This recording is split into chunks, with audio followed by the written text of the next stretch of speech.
Mankind relentlessly pursues immortality, yet such a blessing has never favored humanity. Jiuzhou, since its inception millions of years ago, has been the cradle of countless legends, recounted through generations. Jiuzhou, one of the 9 continents of Jiuzhou, boasts vast landscapes and a dense population. Most significantly, it is the birthplace of the Taoist sects. Alone, this is a realm of endless mountains, where verdant peaks rise majestically, presenting an unparalleled beauty that captivates the eye. Among these is a peak that soars into the heavens, known as Xutian Peak. 100,000 years ago, a sect of cultivators emerged here, naming themselves the Xutian Dao Sect. Henceforth, this place transformed into a revered sanctuary for practitioners. Upon further inquiry, one learns that in just a few days, the Xutian Dao Sect will hold its grand ceremony of imparting teachings, an event that occurs once every century. Consequently, individuals journey from afar, undeterred by the distance, for the sake of this singular occasion. Thus, throughout history, humanity has never ceased to seek this so-called gateway to immortality. Alas, millions of years have elapsed, and the location of this elusive door remains a mystery. However, in the span of a mortal life, it is a formidable task to traverse even the expanse of Jiuzhou, let alone pursue immortality. Hence, in antiquity, at an unknown time, methods to enhance one's lifespan through cultivation emerged, becoming synonymous with the practice itself. Cultivation, also known as the path of enlightenment, is perceived by the world as the origin of all things. Every entity within the cosmos cannot escape the influence of this profound principle. From the lofty heavens to the humble beings of the earth, all exist under the sway of the Tao. Through the pursuit of this path, one may attain longevity and possess an endless lifespan. While not equivalent to eternal life, it bestows the privilege of aspiring towards it. Those of great power can move mountains, fill seas, and with a mere gesture, seize the sun, moon, and stars, each feat enough to inspire awe and admiration. However, the methods of cultivation are rare. Aside from a handful accessible to the common folk, the vast majority of teachings are tightly held within the great sects of cultivation. For mortals wishing to embark on this journey, the sole path available is to join these sects as disciples. Only then may they be granted the opportunity to cultivate. This remains the only avenue for ordinary beings to enter the realm of cultivation, and even then, success is not guaranteed. Speaking of the Xutian Dao Sect, it stands as one of the 10 sacred sites for cultivation in Jiuzhou, with a lineage spanning 100,000 years and a rich heritage teeming with formidable individuals. Even among the 10 sacred sites, it enjoys a formidable reputation. In particular, over the recent millennium, the Xutian Dao Sect has witnessed an influx of exceptional talents, with many young prodigies emerging, the most renowned of whom is the prospective leader of the next generation, Yu Wuji. In merely 200 years of cultivation, he has already glimpsed the profound mysteries and entered the realm of the Xianta. Such innate talent is a rarity, found in but one among a million. In the pursuit of spiritual cultivation, the journey commences with introspection and culminates in the realm of the 3 days. Between the state of self-inquiry and the 3 days, there exist 7 significant realms: the subtle path, the profound mystery, the primordial embryo, the supreme spirit, the dissolution of illusions, the harmony of heaven, and the ethereal void. Imagine a practitioner of the primordial embryo realm who has surpassed 200 years. The magnitude of their future accomplishments is truly unfathomable. Thus, the reputation of the prospective leader, Yu Wuji, within the sect of Xutian Dao is, in fact, considerably greater than that of many elders. In recent days, various rumors concerning the Xutian Dao Sect have fluttered through the town like snowflakes, particularly in taverns and eateries, where eager young listeners hang on every word, wishing fervently for wings to soar into the Xutian Dao Sect. One such place is the Yu Lai Tavern, the most dilapidated establishment in the humble town of Luosheng. Its patrons are primarily youths from impoverished families or wandering orphans. They gather in camaraderie, captivated by the tales of legend recounted by the storyteller, erupting from time to time in thunderous applause. However, in a corner of the tavern, towards the southeast, there sits a youth whose demeanor sets him apart. While he too is engaged in the narratives, there are moments when he lowers his head, lost in a bittersweet smile of contemplation. His name is Bai Fan, with Bai meaning white and Fan signifying ordinary. This name was chosen by him, for he is an orphan, rescued from the wilderness by an elderly hunter at a tender age. The surname Bai was bestowed upon him because, upon his discovery, a character for white was inscribed upon his back. As he grew aware of his surroundings, he adopted the name Fan, aspiring to lead a life characterized by simplicity and joy. However, his bliss was short-lived, for the old man succumbed to frailty and illness when Bai Fan was merely 8 years old. With the passing of his guardian, Bai Fan found himself utterly alone. Left with no other recourse, he departed from the forest that had been his home for 8 years, embarking on a life of wandering. In the blink of an eye, 8 more years have elapsed, and Bai Fan is now 16. He has endured innumerable hardships and tasted the bitterness of life. Despite the tales of immortal beings that captivate many, he, with a maturity beyond his years, dares not harbor excessive hopes. The legends of immortals were once mere stories to him, a boy burdened by the struggle for sustenance. It was only a few days ago that he chanced upon rumors of a sect named Xutian Dao Sect, known for recruiting disciples.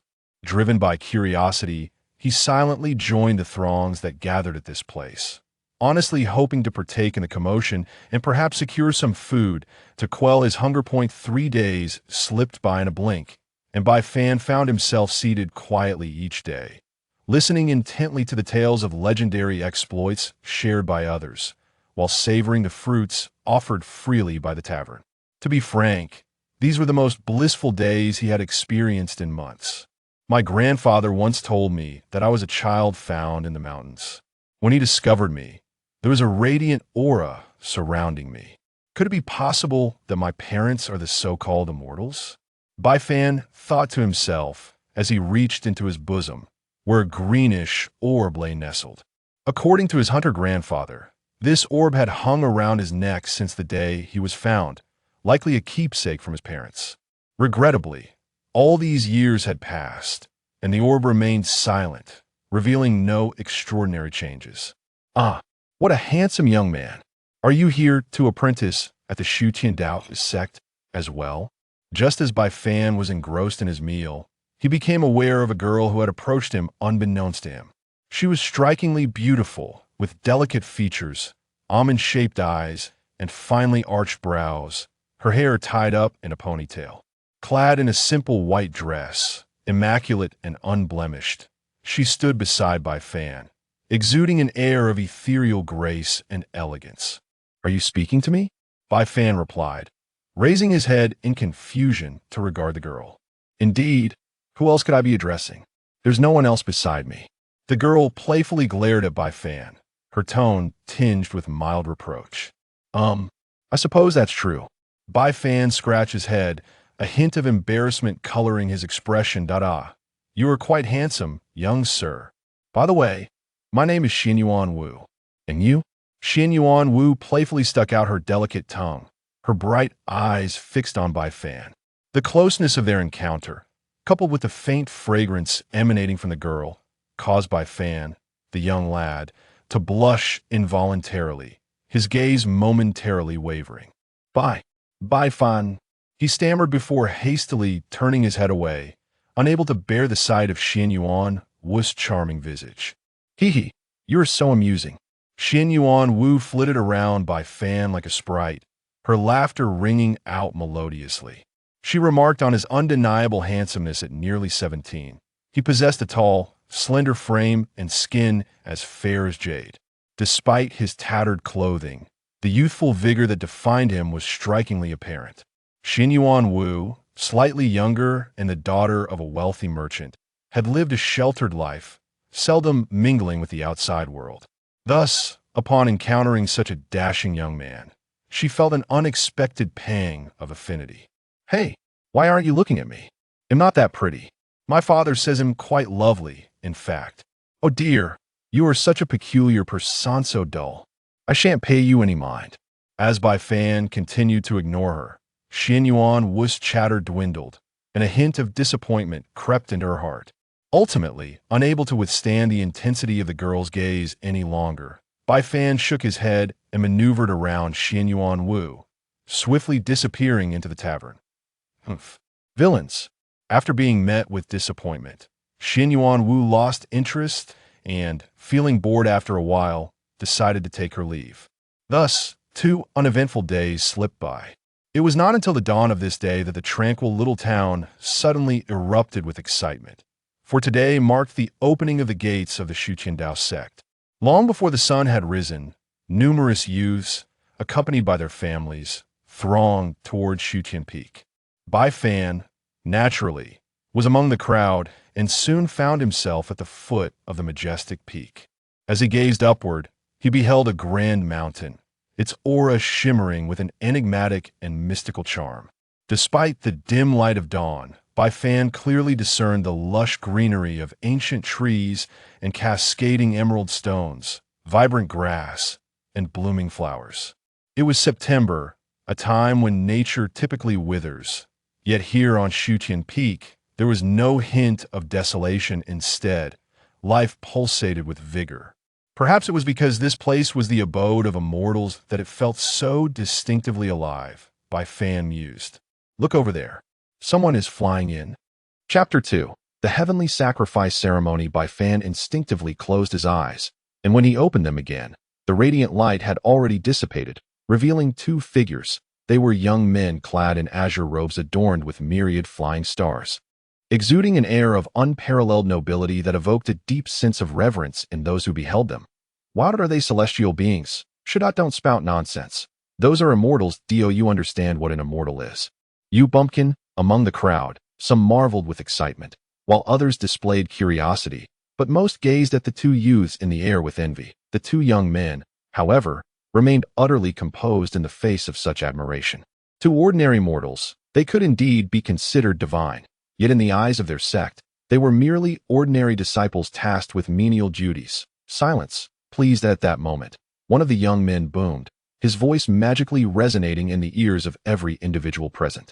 The crowd promptly hushed, wary of inadvertently offending these celestial figures. By the command of the sect leader, we are here to guide you into the mountains to seek enlightenment. All youths under the age of 20 who wish to ascend and pursue the path, step forward now, regardless of gender. Others, please step back. You have the time of a single incense stick to prepare yourselves. The other young man nodded in understanding, producing a burning incense stick from his robe. With a flick of his finger, a flash of red light appeared and settled upon the incense. Wow! The crowd's eyes sparkled with fervor. Could this truly be celestial magic? It was simply astounding. Upon hearing this, the 2 youths shook their heads in dismay. They mused to themselves how frightening ignorance could be. A basic spell could inspire such awe, and they wondered how these people would react upon witnessing truly cataclysmic magic. Amidst this atmosphere of astonishment, the crowd soon split into 2 massive groups, stretching for miles. Well then, junior brother, it seems they are ready. Let us begin. The elder of the 2 turned to converse with his junior brother, who nodded in agreement. The younger man then retrieved a formation disc from his robes and, in an instant, infused his own cultivation into it.in a flash. His hands radiated brilliance, and the formation disc soared into the air as if transformed into the sun itself. Activate the sect's great formation and unveil the light of quest. He proclaimed in a cold voice. The onlookers gasped in astonishment as the original sky was suddenly replaced by a profound grand formation. The formation expanded with the wind, enveloping thousands of miles in an instant. A blinding light illuminated the surroundings as a terrifying wave of energy, akin to celestial might, manifested above them, warping the very fabric of the void under its overwhelming force. Some of the more timid individuals fainted from fright, while even the bolder among them cowered in fear, dreading that the next moment, that dreadful power might descend upon them. At the moment of widespread terror among the crowd, the grand array stirred to life, commencing a slow rotation. With each complete turn, countless beams of radiant light descended, specifically illuminating the figures of the young men and women present. Some youths vanished entirely as the light enveloped them, while others remained unaffected. The onlookers were bewildered, yet the two young men suspended in midair understood the phenomenon. Those who disappeared possessed the aptitude for cultivation, whereas those who remained were either eliminated for lacking such potential or deemed too mediocre. Unworthy of the light's attention, this mesmerizing spectacle persisted for the duration of half an hour, until the selection of the tens of thousands was complete. The remaining individuals were still a sea of faces. Many puzzled, prompting inquiries to the celestial beings. Might I ask, why have they vanished while we remain? This question resonated deeply, drawing the gaze of countless individuals towards the two young men. Why not? Because you lack the qualifications for cultivation. As for explanations, it would be a sheer waste of time to indulge those unworthy of such discourse. The two young men replied with disdain. They exchanged a knowing glance before transforming into streaks of light. Ascending into the heavens. How infuriating! Why am I unqualified? I came here for nothing below the peak of Xutian. Chaos erupted in the wake of the two young men's departure. Voices of anger, tears of sorrow, and sighs of despair filled the air. For these hopeful young souls, the blow dealt was indeed overwhelming. After much commotion, tranquility gradually returned to the base of Xutian Peak, regardless of their unwillingness to accept their fate. Resignation settled in, and soon, one by one, they departed, heads bowed in dejection. Before the grand hall of the Xutian Dao Sect, countless youths emerged from their stupor, only to discover that the surroundings had undergone a remarkable transformation. Ahead lay an imposing edifice, inscribed with the majestic characters Xutian Palace. Before this palace sat a diverse assembly of individuals, tall and short, stout and slender, male and female. At the center sat a stern-looking middle-aged man. Although he appeared to be in his middle years, this individual was, in fact, over 2,000 years old, his youthful visage a result of his profound cultivation. He was none other than Dao Shuzi, the current leader of the Xutian Dao Sect. Speaking of Dao Shuzi, he was indeed a legendary figure. He embarked on his cultivation journey at the tender age of 16, effortlessly surpassing his contemporaries. And within less than a millennium, he attained the revered Tailin realm, inspiring awe in others. Particularly during his 1,000-year tenure as the head of the Xutian Dao Sect, the sect underwent a transformation of monumental proportions. Under his guidance, the Xutian Dao Sect grew increasingly formidable, and its overall strength began to draw comparisons with the ancient and prestigious Xiandao Mountain among the top 10 sacred grounds that is for the cultivation of the Dao Su Shuren. A millennium has elapsed, and he has now taken a significant step, reaching the threshold of the realm of breaking the illusion. This realm signifies a complete shedding of the mundane, embarking on a profound exploration of the celestial principles. To break the illusion is to see through all deceptions. Once one transcends this state, they are acknowledged by the fundamental rules of the Tao, an experience far beyond the imagination of ordinary individuals.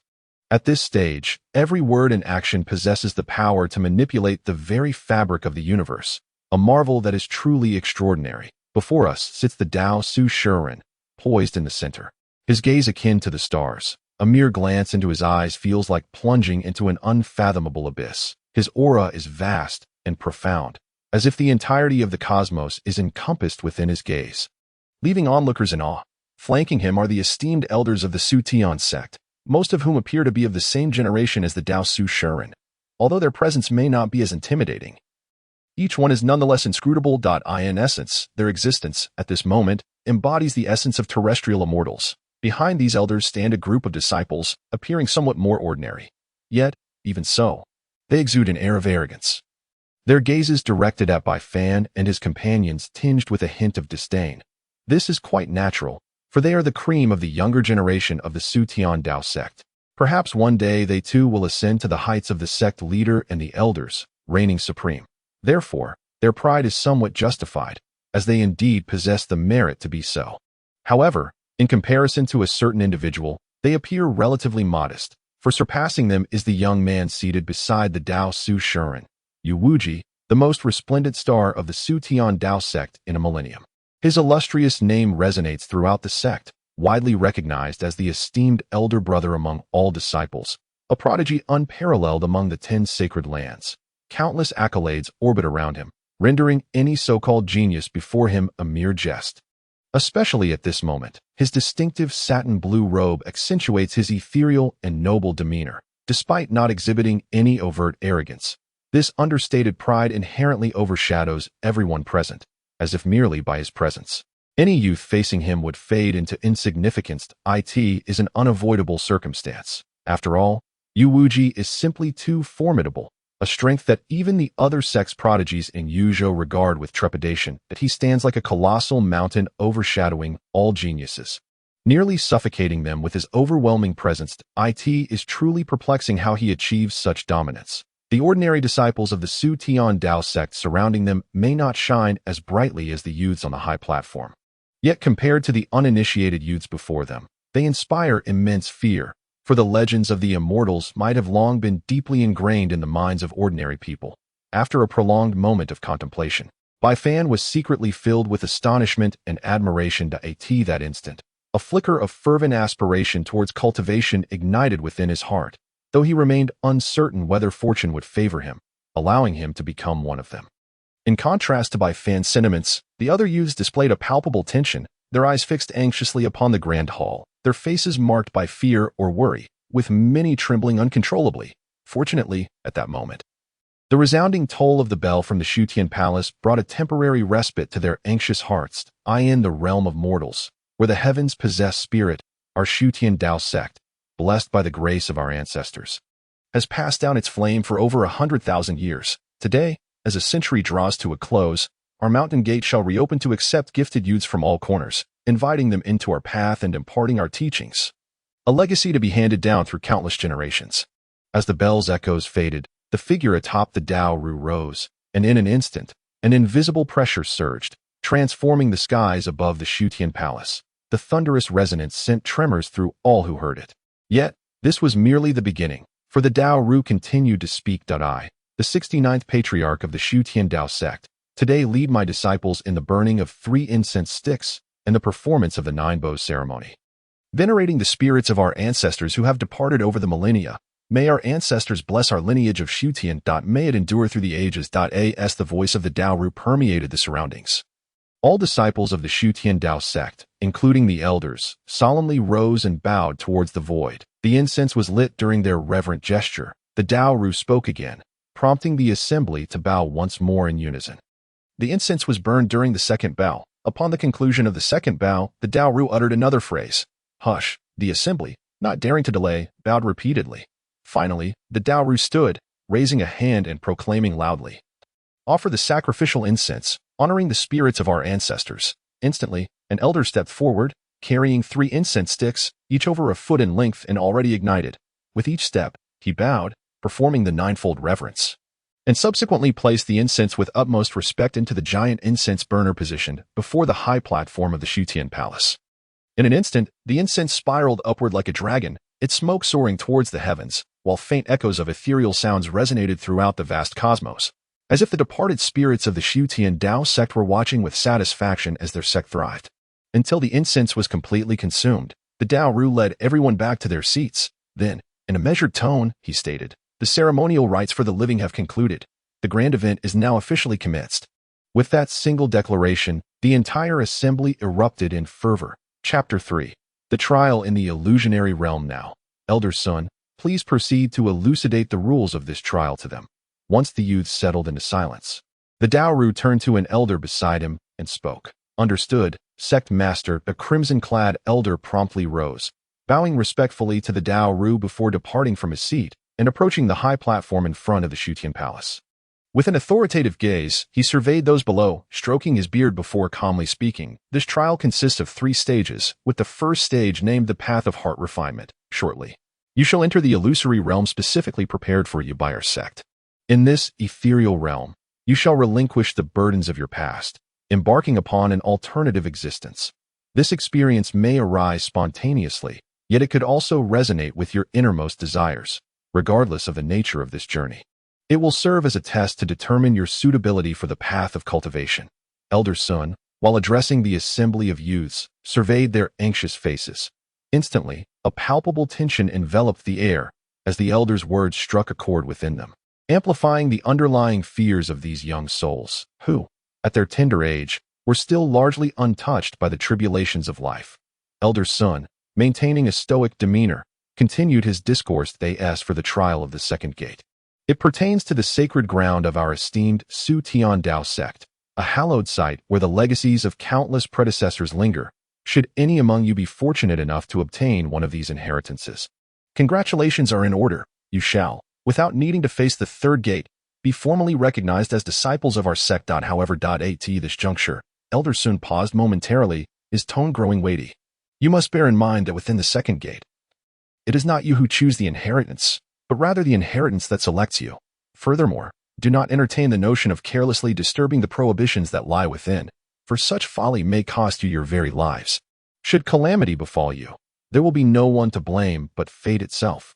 Elder Sun then briefly touched upon the third gate, merely stating that it is known as the manifestation of fortune, a trial for cultivators to comprehend independently. The intricacies of this challenge can only be grasped intuitively, not articulated. His sole admonition to the assembly was succinct. Fortune arises from the heart. Stillness begets movement. The youths, enveloped in a haze of confusion, hung on his every word. With the three trials delineated, Elder Sun declared, "Let the testing commence." As his proclamation echoed, the fabric of space before the Xutian Palace fractured, revealing an illusory world that materialized above, shrouded in mist, concealing unknown secrets. At this moment, Elder Sun gestured towards the ethereal realm and proclaimed, "Do you see? Above you lies our sect's Xutian illusory realm. In 10 breaths, you shall enter it. Within, you will encounter all that you desire: power, desire, familial bonds, immortality. Everything is within reach. However, regardless of your experiences, should you find yourselves ensnared within when the trial concludes, the outcome will be succinct: elimination." Elder Sun's voice turned icy, resonating like the chill of a September frost, instilling dread in the hearts of the youths as they absorbed his words. Their expressions transformed into a myriad of emotions: excitement, fear, curiosity, and panic. Each individual was distinct, yet all betrayed a common yearning, the aspiration to cultivate. Amidst the throng of youths, Bai Fan stood, each word spoken by the elder piercing his ears with clarity. In merely a moment, a glimmer of brilliance flickered in Bai Fan's eyes. If one were to inquire about his deepest longing, it would undoubtedly be the desire to meet his parents, whom he had never encountered. He pondered whether he might catch a glimpse of them in this illusory realm. Would he? In a whisper only he could hear, Bai Fan gently questioned within his heart. Meanwhile, the assembly atop the Xutian Palace, including the individuals from Dao Su, quietly observed the group of youths below, their eyes betraying a hint of nostalgia. Not long ago, they too had been like these children, filled with an insatiable yearning for cultivation. Yet, traversing the trials of this illusion was no trivial matter. Once ensnared, one might emerge with memories that could shape their entire lives. It appears that many of you are growing somewhat impatient, but the words I am about to utter may, in some measure, dishearten you. Silence enveloped the space, so profound that even the sound of breathing seemed laborious. The youths fixated their gazes upon the ethereal world above, none willing to be the first to step forth. The elders of the Xutian Dao Sect, each stroking their beards, scrutinized the youngsters below, eager to witness who would dare to take the initial step. After a prolonged interval of anticipation, a girl emerged from the throng. With her hair styled in twin ponytails and her captivating eyes sparkling, she approached the threshold of the illusion. It was she. Upon recognizing her, Bai Fan realized that this was the same little girl, Xin Yuan Wu, with whom he had conversed the previous day. To his surprise, amid a sea of countless youths, the first to step forward was indeed a girl. Causing a flush of embarrassment to creep upon him. As anticipated, Xin Yuan Wu's actions elicited a wave of awkwardness among the other youths. Being outshone by a girl at this juncture was indeed a significant embarrassment. Yet it was merely a momentary discomfort. Their gazes soon became captivated by the transformation unfolding before Xin Yuan Wu. As she reached the base of the illusion, a radiant light swept through the realm. And suddenly, she felt herself lifted by an unseen force, her body beginning to ascend gracefully. "Wow, I'm flying," Xin Yuan Wu exclaimed with delight, her lovely eyes brimming with exhilaration. Unfortunately, before she could revel in her joy for long, she was drawn into the illusion. Observing this scene, the elders atop Xutian Palace felt a twinge of disappointment. They had not anticipated that the first to emerge would be a mere child. Nonetheless, a flicker of admiration for the charming girl, Xin Yuan Wu, blossomed in their hearts. With her leading the way, other youths found themselves unable to remain idle. A well-dressed young master, adorned in luxurious attire, was the second to part the crowd and step forward. "What is meant to be will not elude me. What is destined to be a calamity cannot be avoided. From this day forth, I, Luo Xian, shall make my name known across the seas." With that declaration, the young man, also like Xian Yuan Wu, was drawn into the illusion. I, Xing Yun, have journeyed 1,000 miles with my family's hopes resting upon me. Is this not the moment I have awaited? The third youth, with unwavering resolve, stepped forth without hesitation into the realm of illusions. Following him were the fourth, the fifth, and so on, until it was Bai Fan's turn.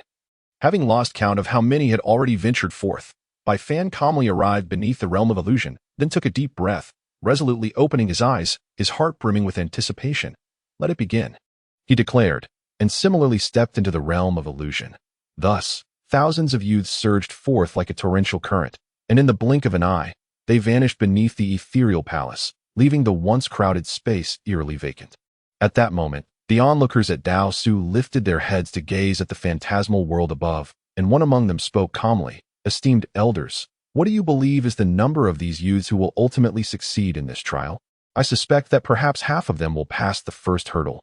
Upon hearing this, many nodded in agreement.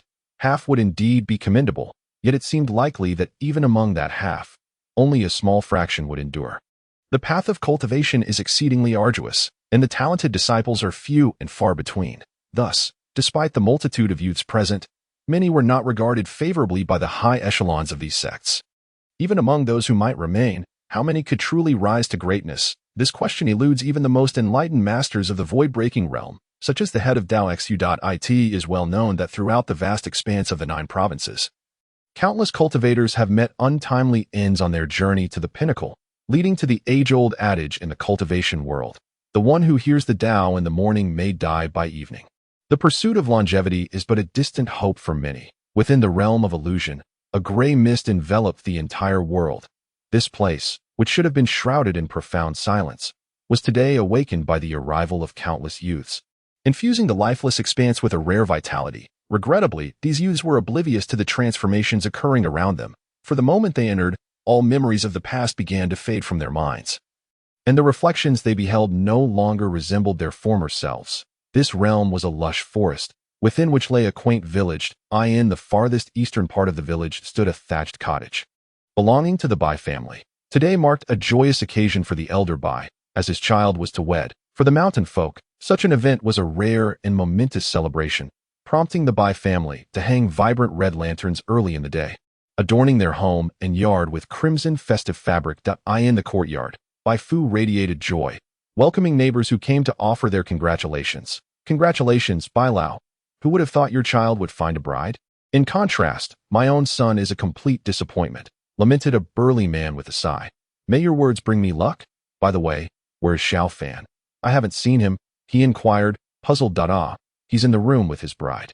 "That rascal has truly grown up beyond his father's control," Bai Fu sighed, then turned to greet another wave of guests arriving to celebrate. Chapter 4. Awakening of Memories. In the room, Bai Fan sat silently on a wooden stool, gazing vacantly at his bride upon the bed, a flicker of confusion crossing his eyes. Just then, the bride spoke from the "My dear husband, what occupies your thoughts? Are you not feeling joyful?" The bride, her face adorned with confusion, could not comprehend why her husband appeared lost in a daze. This bride was a stunningly beautiful and virtuous woman, arranged by Bai Fan's father through a matchmaker from the neighboring mountain. In a hurried meeting orchestrated by the matchmaker, she instantly took a liking to the honest and simple Bai Fan, leading to their wedding being arranged in less than 10 days. Bai Fan had not given it much thought. He understood the weight of parental authority and the role of matchmaking. Yet, after their wedding ceremony today, for reasons unknown, he suddenly felt as though he had forgotten something important, an overwhelming sensation that felt strikingly real. However, when he attempted to grasp it, the thought eluded him, leaving Bai Fan in a state of perplexity. It matters not. It only feels as though this entire affair is but a dream. He sighed, shaking off his bewilderment and quietly settling beside his bride. With a soft giggle, the bride beamed like 1,000 blooming flowers, transforming into the most radiant sight in the mountain village. What could possibly feel unreal? "From this day forth, I am your wife, and you are my husband. Just yesterday, my father said we should cherish our life together." The mention of father sent a shiver through Bai Fan, as if he had grasped something fleeting in his mind. Yet as soon as he sought to hold on to it, the sensation faded once more. "I see." Bai Fan nodded, reluctantly echoing his wife's words, choosing to say no more. Thus began a new chapter in Bai Fan's life as a married man. Living off the land through hunting, gradually, tranquility supplanted his yearning for answers. Day after day, year after year. Unbeknownst to him, 2 decades slipped by, and Bai Fan had matured into middle age, blessed with a child named Tailin. From a young age, Tailin exhibited a gentle disposition, rarely venturing outside, save for annual visits to his grandparents. That on this particular day, Tailin unusually chose not to remain indoors, but ventured to the home of the village elder at the western edge of the village. The village elder, a centenarian, was the only resident of the mountain village who had glimpsed the vast world beyond. Tailin's motivation for visiting stemmed from tales shared by neighborhood friends, recounting how the elder often spun whimsical stories. Thus, driven by curiosity, he stealthily followed a neighbor's child to the elder's abode. Soon enough, the elder's home was filled with boys of Tailin's age, all eagerly surrounding the elder, imploring, "Grandfather, what story shall you tell us today?" "Yes, grandfather, I adore your stories." 2 children clung to the elder's arms, one on each side. "Easy now, children, my old bones can hardly endure your exuberance." The village elder gazed upon the children with affection, his eyes sparkling with tenderness. 2 children awkwardly released their hands, sticking out their tongues. "Ha, Grandpa delights in the whimsical spirit that resides within you both. Very well, today I shall share with you a tale of immortals." The village chief gently patted the heads of the children, then spoke with a hint of melancholy. "Immortals? Wonderful, wonderful. I would love to hear that, for Huaner adores stories of immortals." All the children, including Tailin, turned their eyes eagerly towards Grandpa, filled with curiosity and longing, as if they wished for him to continue at once. Upon seeing their adorable expressions, Grandpa finally ceased his playful teasing and began to narrate. "Did I recall that it was a distant memory, back when I was a boy of your age, accompanying my father, your great-grandfather, on a journey to a far-off town to procure hunting bows and arrows. That I remember that day. The sky was rather overcast, and as we walked along the muddy path, suddenly, Grandpa paused, prompting the children to anxiously inquire, Grandpa, what happened? Why did you stop so suddenly?" He chuckled. "Do not rush me, my dear ones. Allow Grandpa a moment to catch his breath." As he stroked his beard, a smile graced his face before he continued. Suddenly, from the nearby woods, a massive python sprang forth, its body as thick as a small vat. With eyes like lanterns, it opened its gaping maw towards us. At that moment, I was utterly terrified, convinced I was destined to become the python's next meal. But to my astonishment, just as I thought all was lost, the tempest erupted in the heavens, winds howling and stones flying, followed by a radiant beam of golden light descending from above. Within that golden glow stood a figure, uttering incantations towards the great python. Then, dark clouds churned ominously, and with a deafening crack, thunder struck from the sky. At this point, all the children, including Tailin, gasped in astonishment, their little faces drained of color. Yet Grandpa, undeterred by their interruption, continued, "I remember, that thunder was as thick as this." He gestured with his hands, his eyes reflecting nostalgia. "I witnessed the lightning cleave the sky, crashing down upon the giant python, creating a thunderous sound that reverberated through the heavens. That python, which sought to devour me, was instantly torn asunder by the bolt, collapsing to the ground in a bloody mess. When the figure descended and spoke to me, I learned that he was indeed the immortal spoken of by the people. TSK. That was the only immortal I have ever encountered in my lifetime. Wow, immortals are so powerful. I want to become an immortal too. Huaner too." The children clamored one after another, vying for the title of immortal. Tailin, too, his cheeks flushed with excitement, shared in their fervent aspirations. Thus, the children lingered late into the evening, reluctant to depart from Grandpa's home, their hearts brimming with dreams of immortality. "Father, what is it?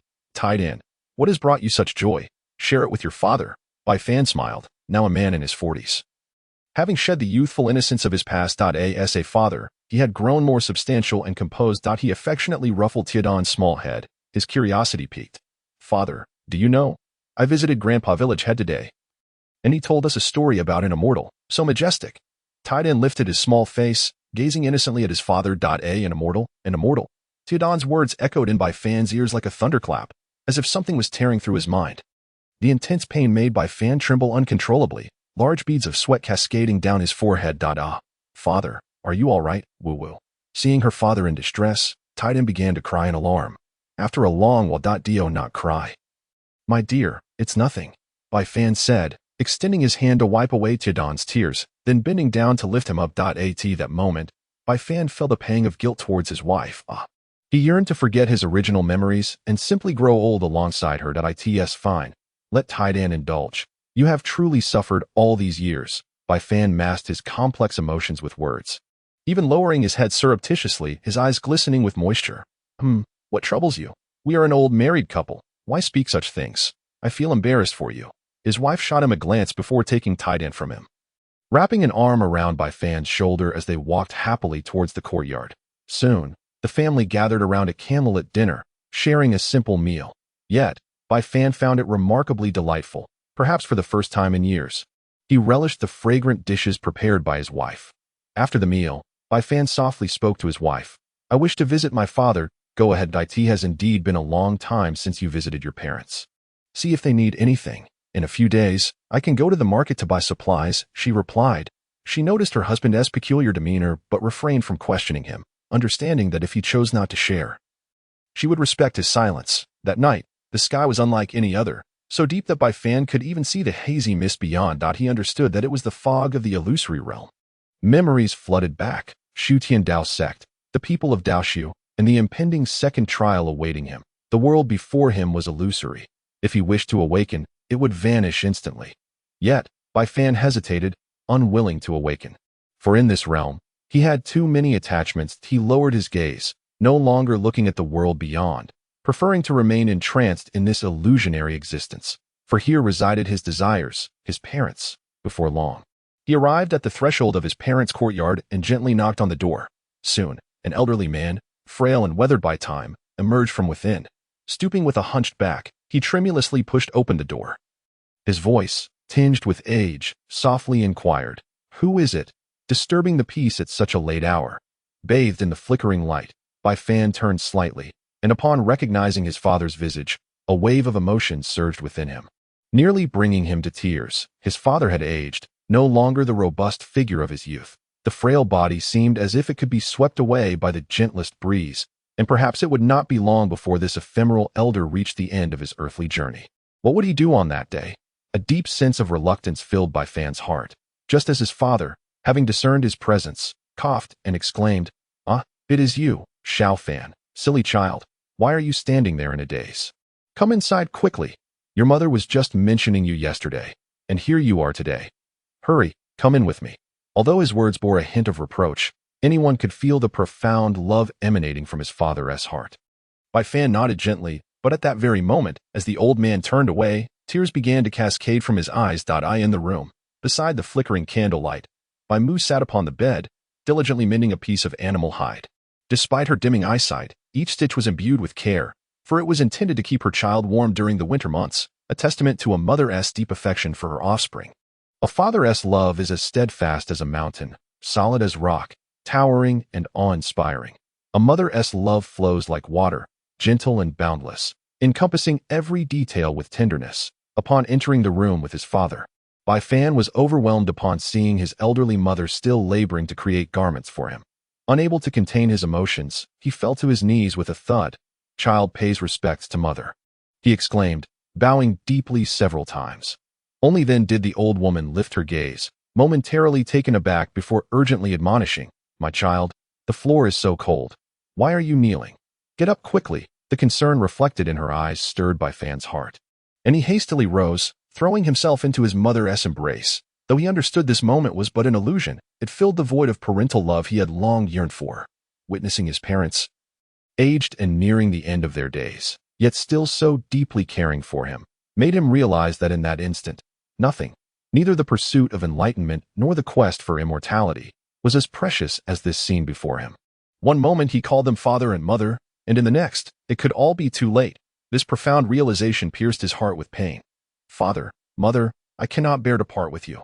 Bai Fan wept, his cries echoing with the sorrow of a child, expressing his immense reluctance. "Silly child, why are you crying?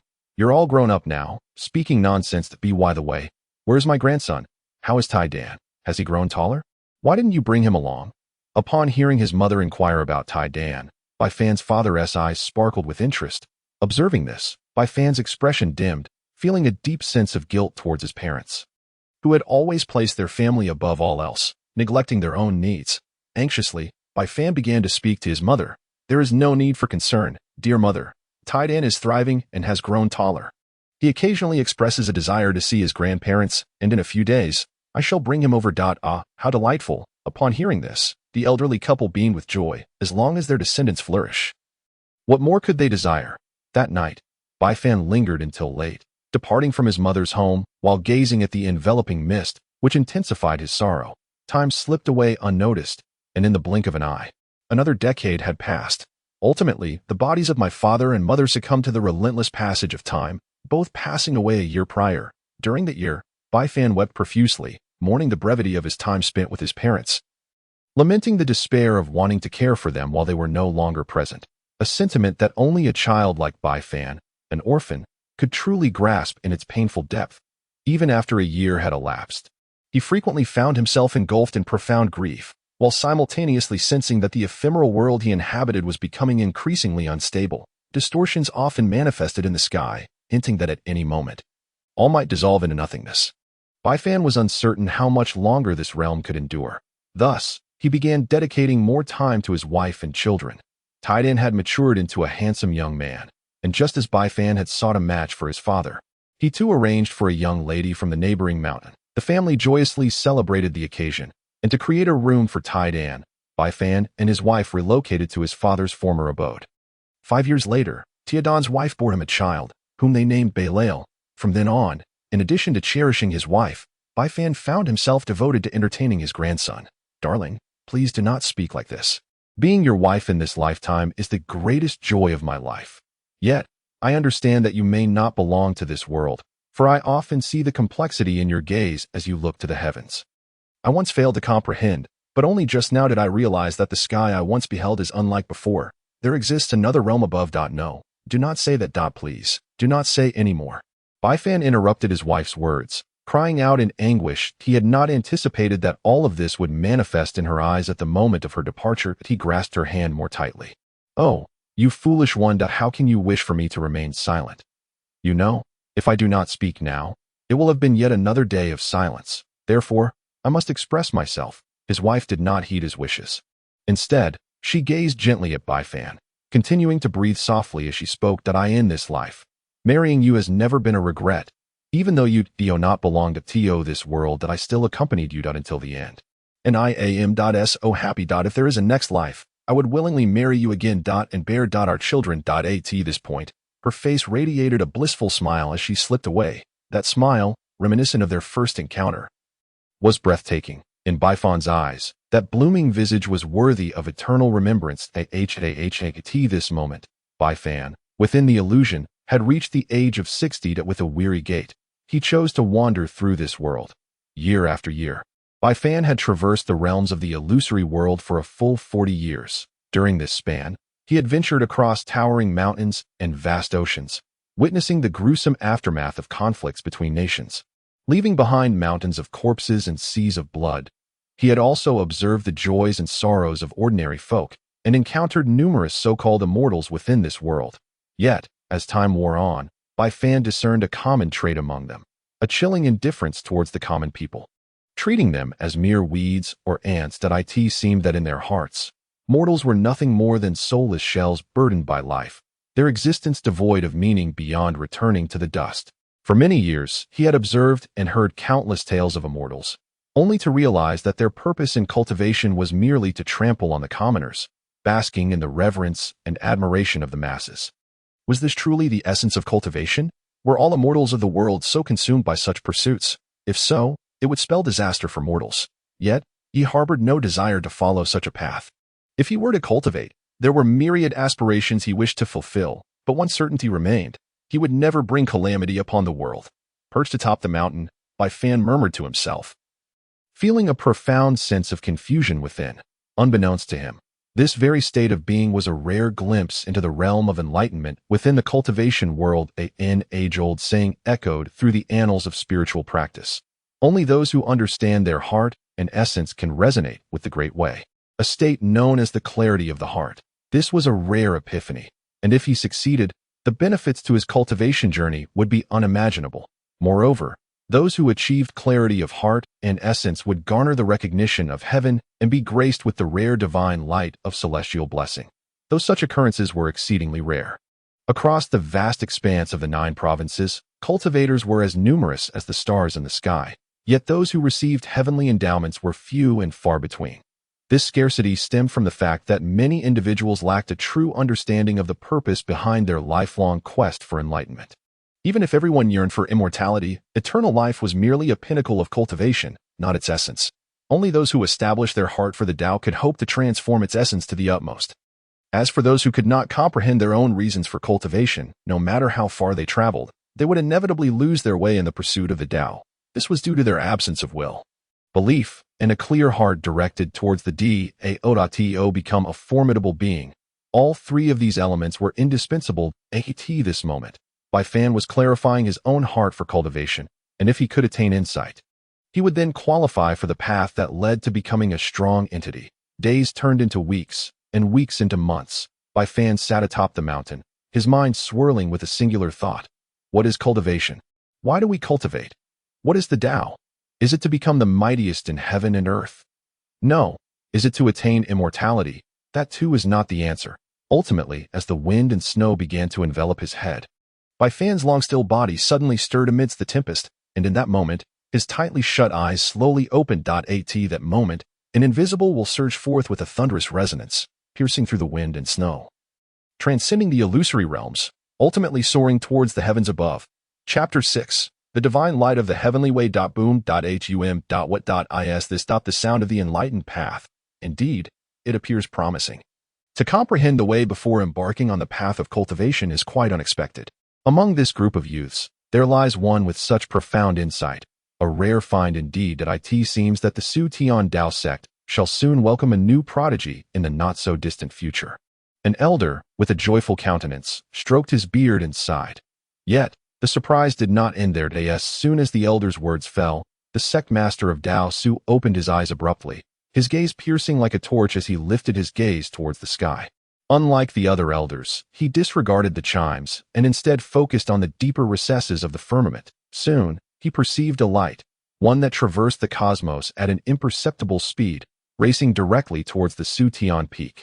Until, after 2 breaths, it swiftly vanished into the illusory realm, ultimately disappearing from sight. At that moment, with its disappearance, the sect master also slowly rose, his eyes fixed on the illusory realm.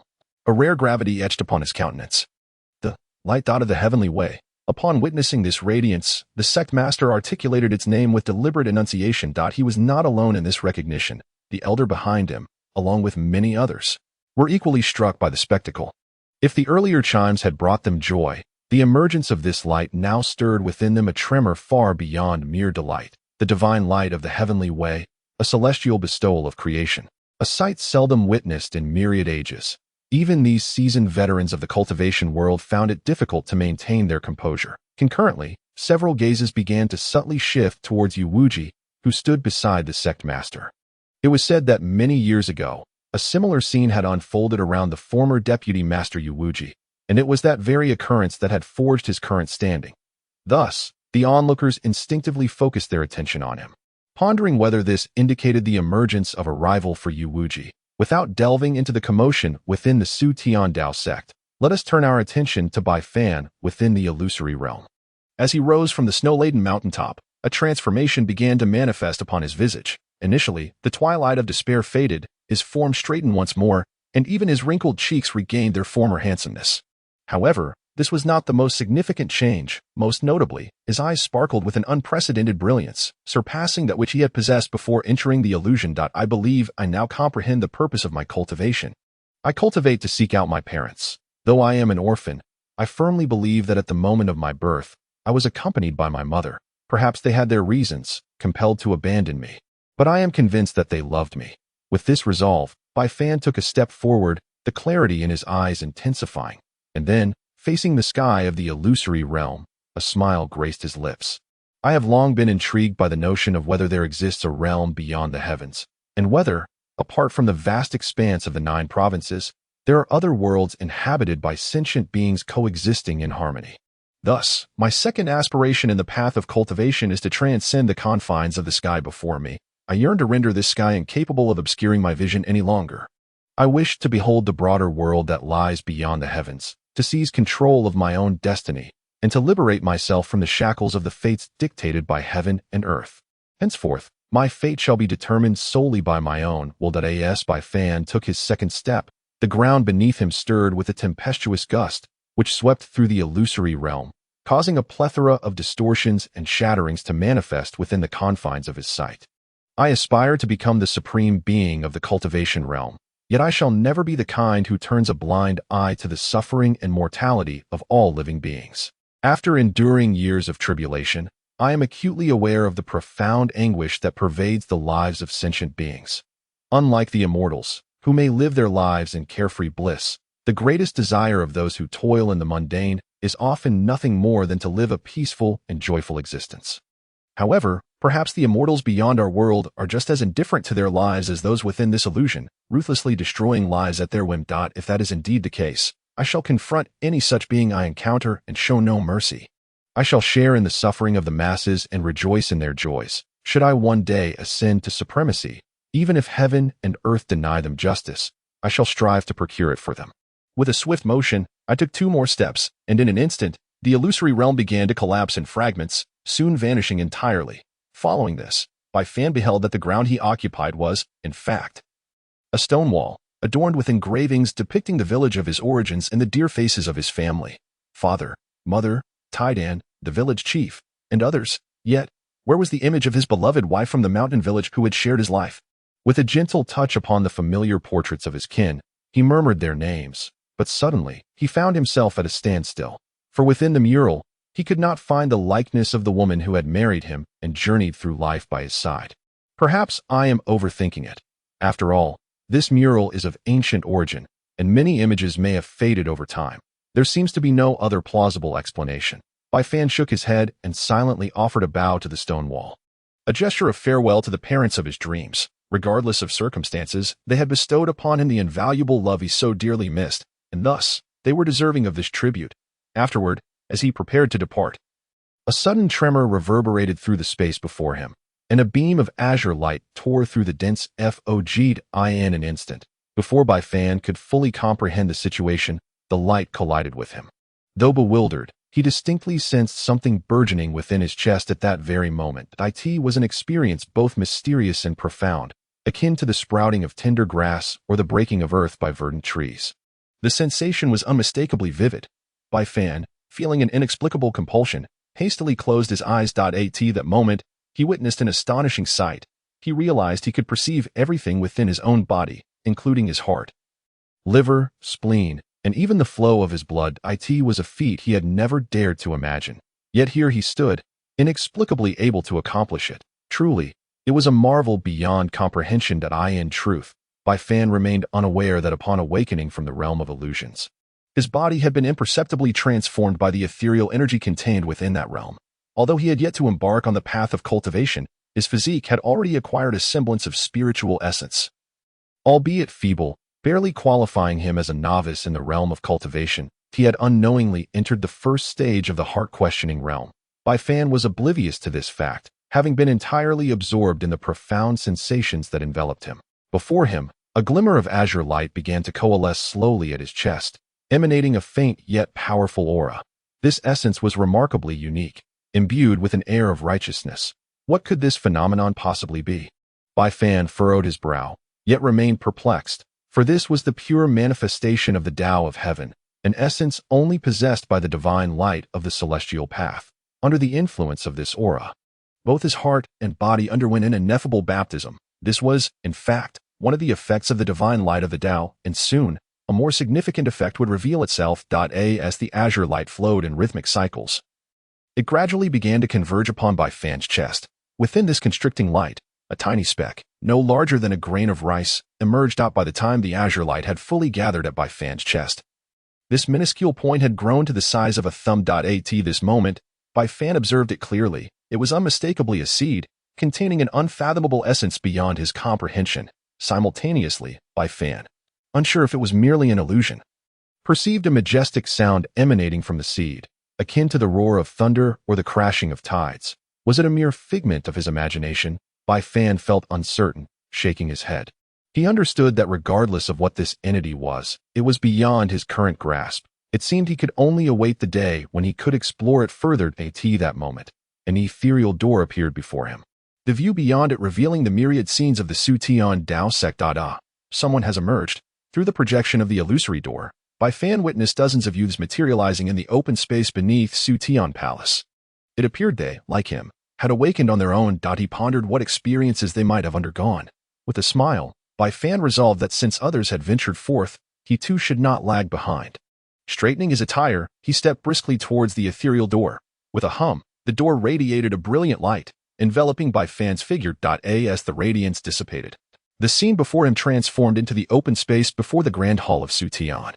Like the others, Bai Fan stepped forth, causing ripples in the air, remaining silent as he eagerly anticipated the next challenge's commencement. Oh, what a serendipitous encounter! Just as Bai Fan was focused on his weight, a melodious voice suddenly graced his ears. It turned out that Xin Yuanwu had approached him unbeknownst to him. Bai Fan's gaze sharpened, and he noticed that Xin Yuanwu now exuded an air of regal elegance, more pronounced than before. Could it be that this young girl had become a scion of royalty within the realm of illusions? Surprisingly, Bai Fan's conjecture was accurate. However, the only discrepancy lay in the fact that Xin Yuanwu had not merely become a royal offspring, but had ascended to the status of an empress. It is difficult to fathom that a whimsical girl like Xin Yuanwu could have such experiences. Yet, since it is but an illusion, who can assert anything with certainty? What's the matter? Do you not recognize me? I am Xin Yuanwu, remember? 3 days ago at the Yulai Tavern. Have you forgotten? Hello? Can you not offer any response? After speaking at length, Xin Yuanwu realized that Bai Fan merely gazed at her, remaining as silent as he had been days prior, which severely dampened the enthusiasm of the little girl. In truth, she had misunderstood. Bai Fan's silence stemmed from his bewilderment at how she could possibly be a child of the imperial family. Could it be that this little girl's dream was to become a princess of the imperial court? Alas, you are truly dull. I have articulated everything so thoroughly, yet you still do not recall.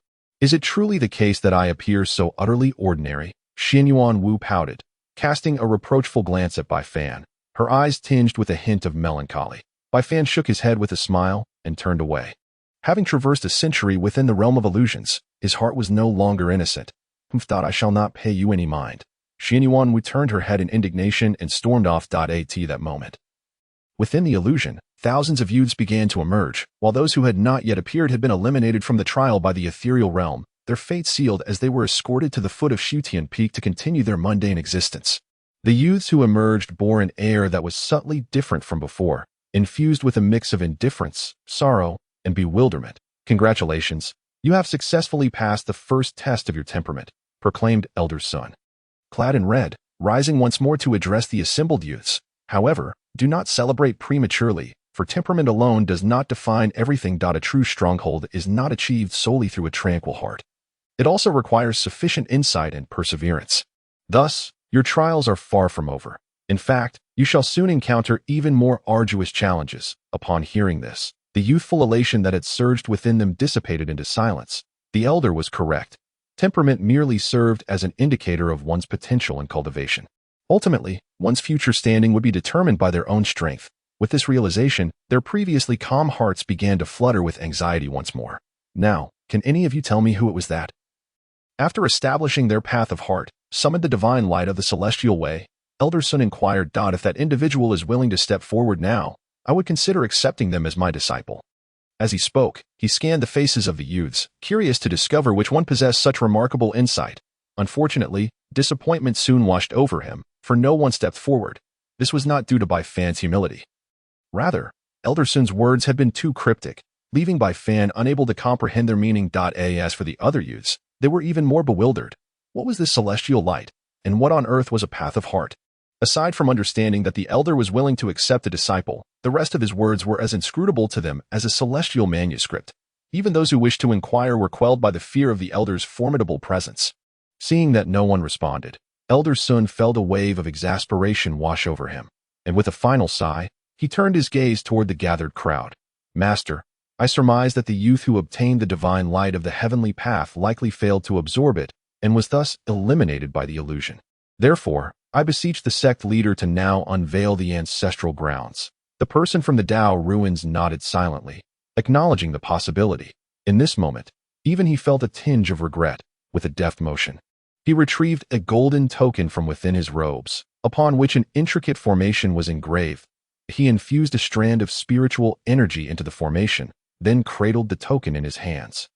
Invoking it in an instant, a hum resonated. The token vanished, replaced by an ethereal gate that rose majestically upon the grounds before the Hall of Illusory Heaven. Chapter 7. The black tower of the ancestral grounds. The ancient gate exuded a decayed aura, saturating the open space of the Hall of Illusory Heaven. Just a fleeting sensation of its presence left the group of naive youths in awe, as this was the portal to the ancestral grounds, where countless fallen immortal ancestors of the Illusory Heaven sect lay to rest. Elder Sun gazed at the gate with a countenance of reverence. It was precisely due to the existence of these predecessors that the Illusory Heaven sect flourished today. Thus, Elder Sun felt compelled to pay his respects, bowing deeply before the gate of the ancestral grounds and then rising to proclaim, "The ancestral grounds have manifested, and the second trial is now underway." All the youths were stirred with excitement, for they were on the verge of witnessing celestial arts. No one dare compete with me. I, Ma Ming Long, shall be the first to acquire the celestial arts. A thunderous shout startled the group, and from the crowd emerged a plump figure, dashing headlong into the gate of the ancestral grounds. The youths were taken aback. They scarcely comprehended what had transpired. Immediately, one of the boys covered his mouth and remarked, "If I'm not mistaken, that thing just now was probably a person, right?" The speaker wiped the sweat from his brow, uncertain. "Obviously, it must be a person. Though it hardly resembles one." Laughter erupted among the youths. Even Bai Fan could not help but smile. Truly, that individual, nay, it would be more accurate to call him a meatball, was utterly amusing. After the laughter subsided, each youth's face flushed with fervor. It was unclear who shouted first, "Charge," and then they all surged forward, eager not to be late lest the legacy of celestial arts be claimed by another. Bai Fan remained unhurried. However, not far from him, Xianyuan Wu once again took the lead, darting into the ancestral grounds like a whirlwind. Bai Fan felt a sense of helplessness regarding this. Sometimes he truly believed that Xianyuan Wu did not embody the demeanor of a typical girl. Within the ancestral grounds, the expanse was boundless, suffused with an oppressive gloom. The air was thick with a melancholic atmosphere that, upon touching the senses, evoked profound sorrow. It felt as though one were merging into this sorrowful essence. Since entering the ancestral grounds, Bai Fan discovered that he was utterly alone, as if this realm had isolated each entrant, compelling them to seek their own legacy. It appeared to be true, as the elder had said, that here, it was not we who chose them, but rather they who chose us. With this thought, a glimmer of anticipation sparkled in Bai Fan's eyes. What legacy might await me ahead? Not only Bai Fan harbored such thoughts.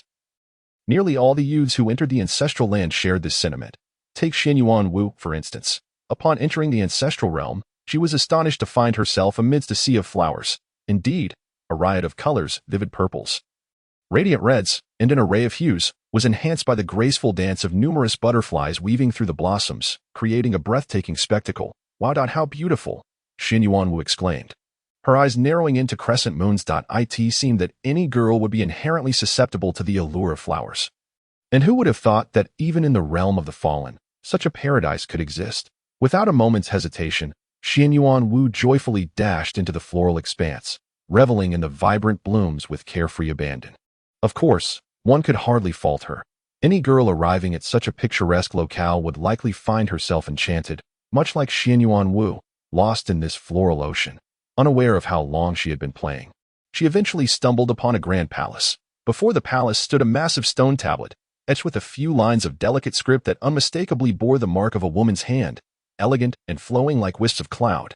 "What is this?" Xianyuan Wu wondered, her eyes wide with curiosity as she approached the tablet for a closer look. Fairy Wu Hua, who attained enlightenment 80,000 years ago, was a venerable ancestor of the Xutian Dao Sect.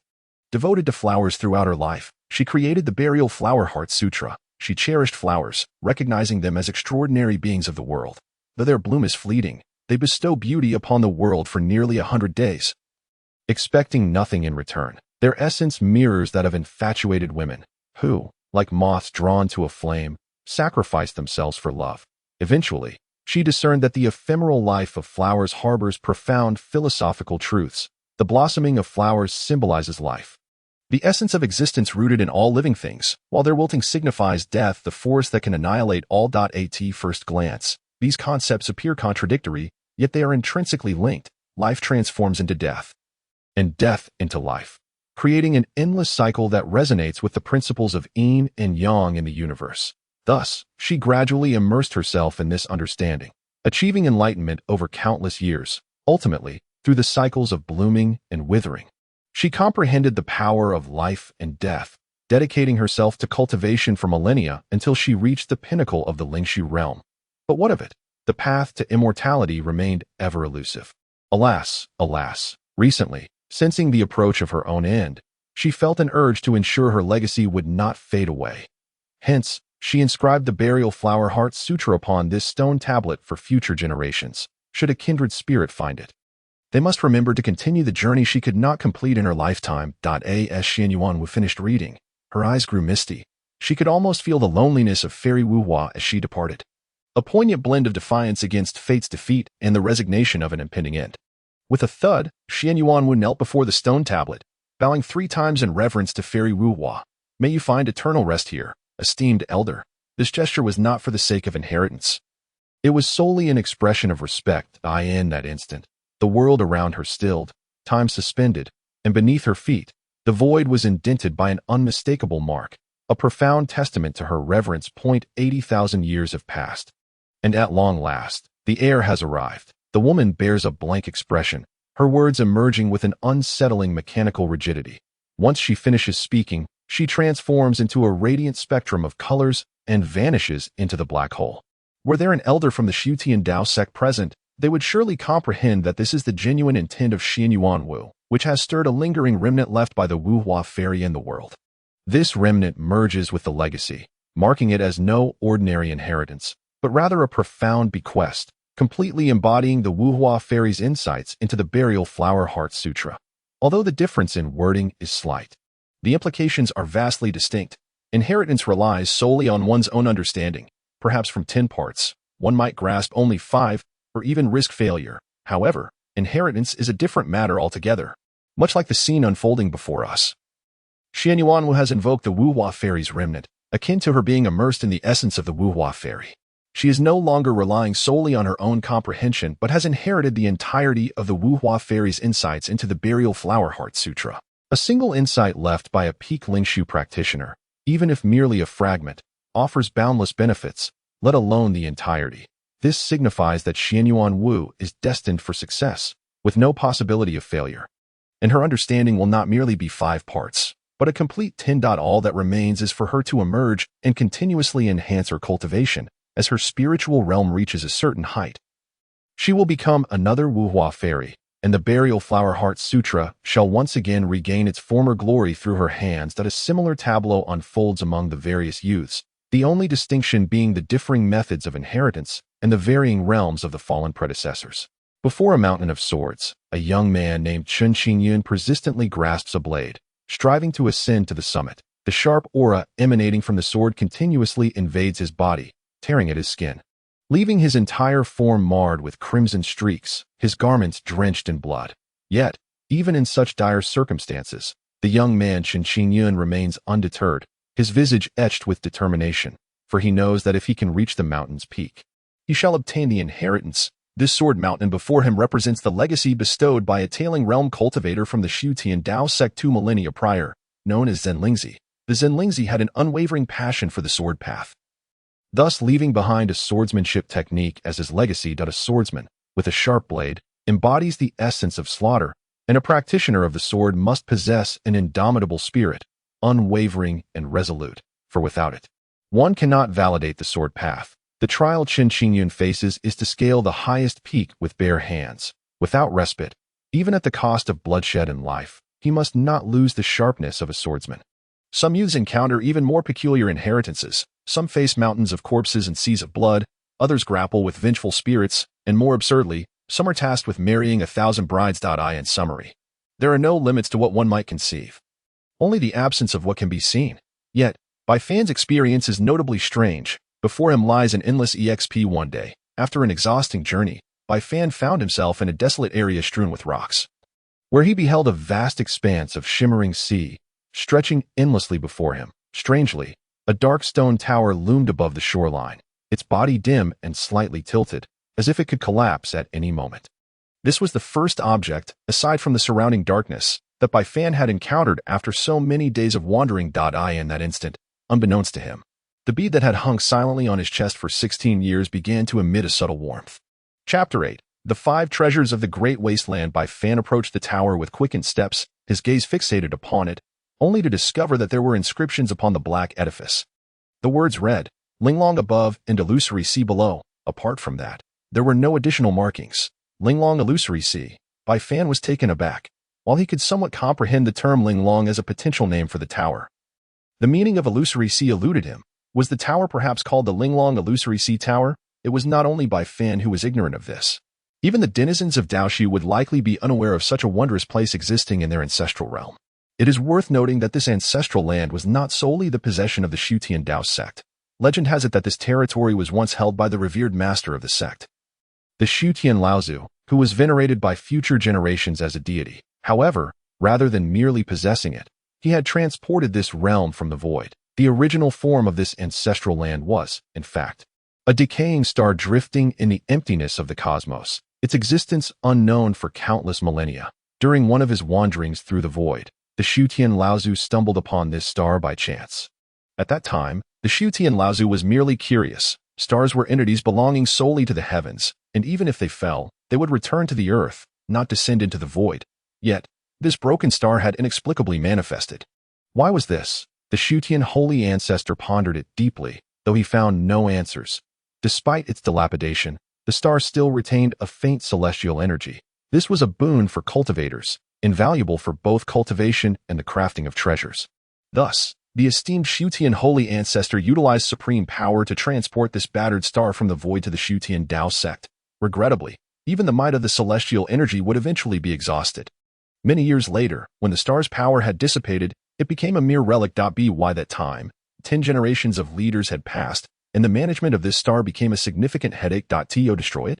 After all, it symbolized the legacy of the holy ancestor. Consequently, a suggestion arose from among the elders of the sect. Since preserving it was futile and discarding it was regrettable, why not transform the star into an independent miniature world through formations? A resting place for the spirits of fallen heroes? This way, even in their absence, they could still feel the blessings of the holy ancestor, which would indeed be a splendid undertaking. Upon hearing this proposal, the 10th generation leader found it quite reasonable.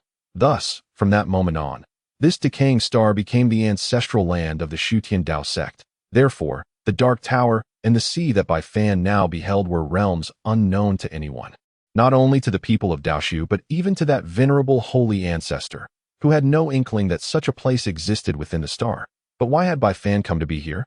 The reason behind this lies in the mysterious orb that hangs upon his chest. This orb, known as the Star Extreme Pearl, originates from a realm referred to as the Great Wilderness Sacred Realm, and is renowned as one of the 5 extraordinary treasures of this domain. The 5 treasures of the Great Wilderness include the Star Extreme Pearl, the map of mountains and rivers, the heavenly disc of fate, the Qian Kuan relic, and the final, most enigmatic artifact, the Black Tower before him, the Linglong Illusory Sea Tower. As the saying goes, each treasure is a manifestation of nature's grandeur, intricately interwoven with the lives of various beings.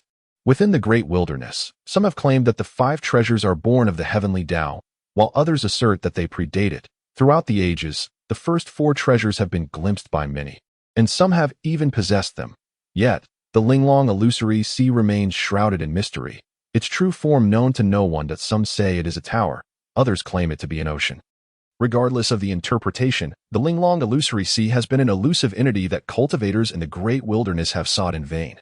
Furthermore, it is said that within the Linglong Illusory Sea lies a legendary scripture, the ancient text of mountains and seas, which could enable a cultivator to transcend their ancestral realm. Whoever attains it, even if deemed a failure, could rise to become the mightiest in heaven and earth. A peerless method unparalleled in the world. Yet, legends remain mere tales, for no one has ever beheld the Linglong Illusory Sea, leaving its existence in question. The Black Tower that stands before Bai Fan is precisely that most enigmatic presence among the 5 treasures, stirring excitement and trepidation among all cultivators of the Great Wilderness. Unbeknownst to Bai Fan, not only is he ignorant of the rumors surrounding the 5 treasures, but he is also oblivious to the very existence of the Great Wilderness Sacred Realm, a realm beyond the comprehension of the people of the 9 provinces continent. Bai Fan, in exasperation, sat upon the ground, having just circled the tower thrice, yet finding no extraordinary features in the peculiar stone edifice. Instead, the sea before him shimmered alluringly, occasionally reflecting a faint golden glow. However, as he reached out to touch the water, he discovered that his hand met only an illusion, unable to grasp even a single drop. Alas! What manner of wretched place is this? And what of that decrepit tower and the illusory sea? What trickery is at play, rendering them untouchable and inaccessible? Could it all be an illusion, a mirage of the mundane world? Bai Fan lay back in utter frustration, unable to suppress his complaints. It is worth noting that should he fail to comprehend the inheritance in this second trial, he would face complete elimination. After such a long journey, a glimmer of hope had finally appeared before him, only for it to seem as though it were but a mirage. Even if it were genuine, it left Bai Fan feeling utterly at a loss.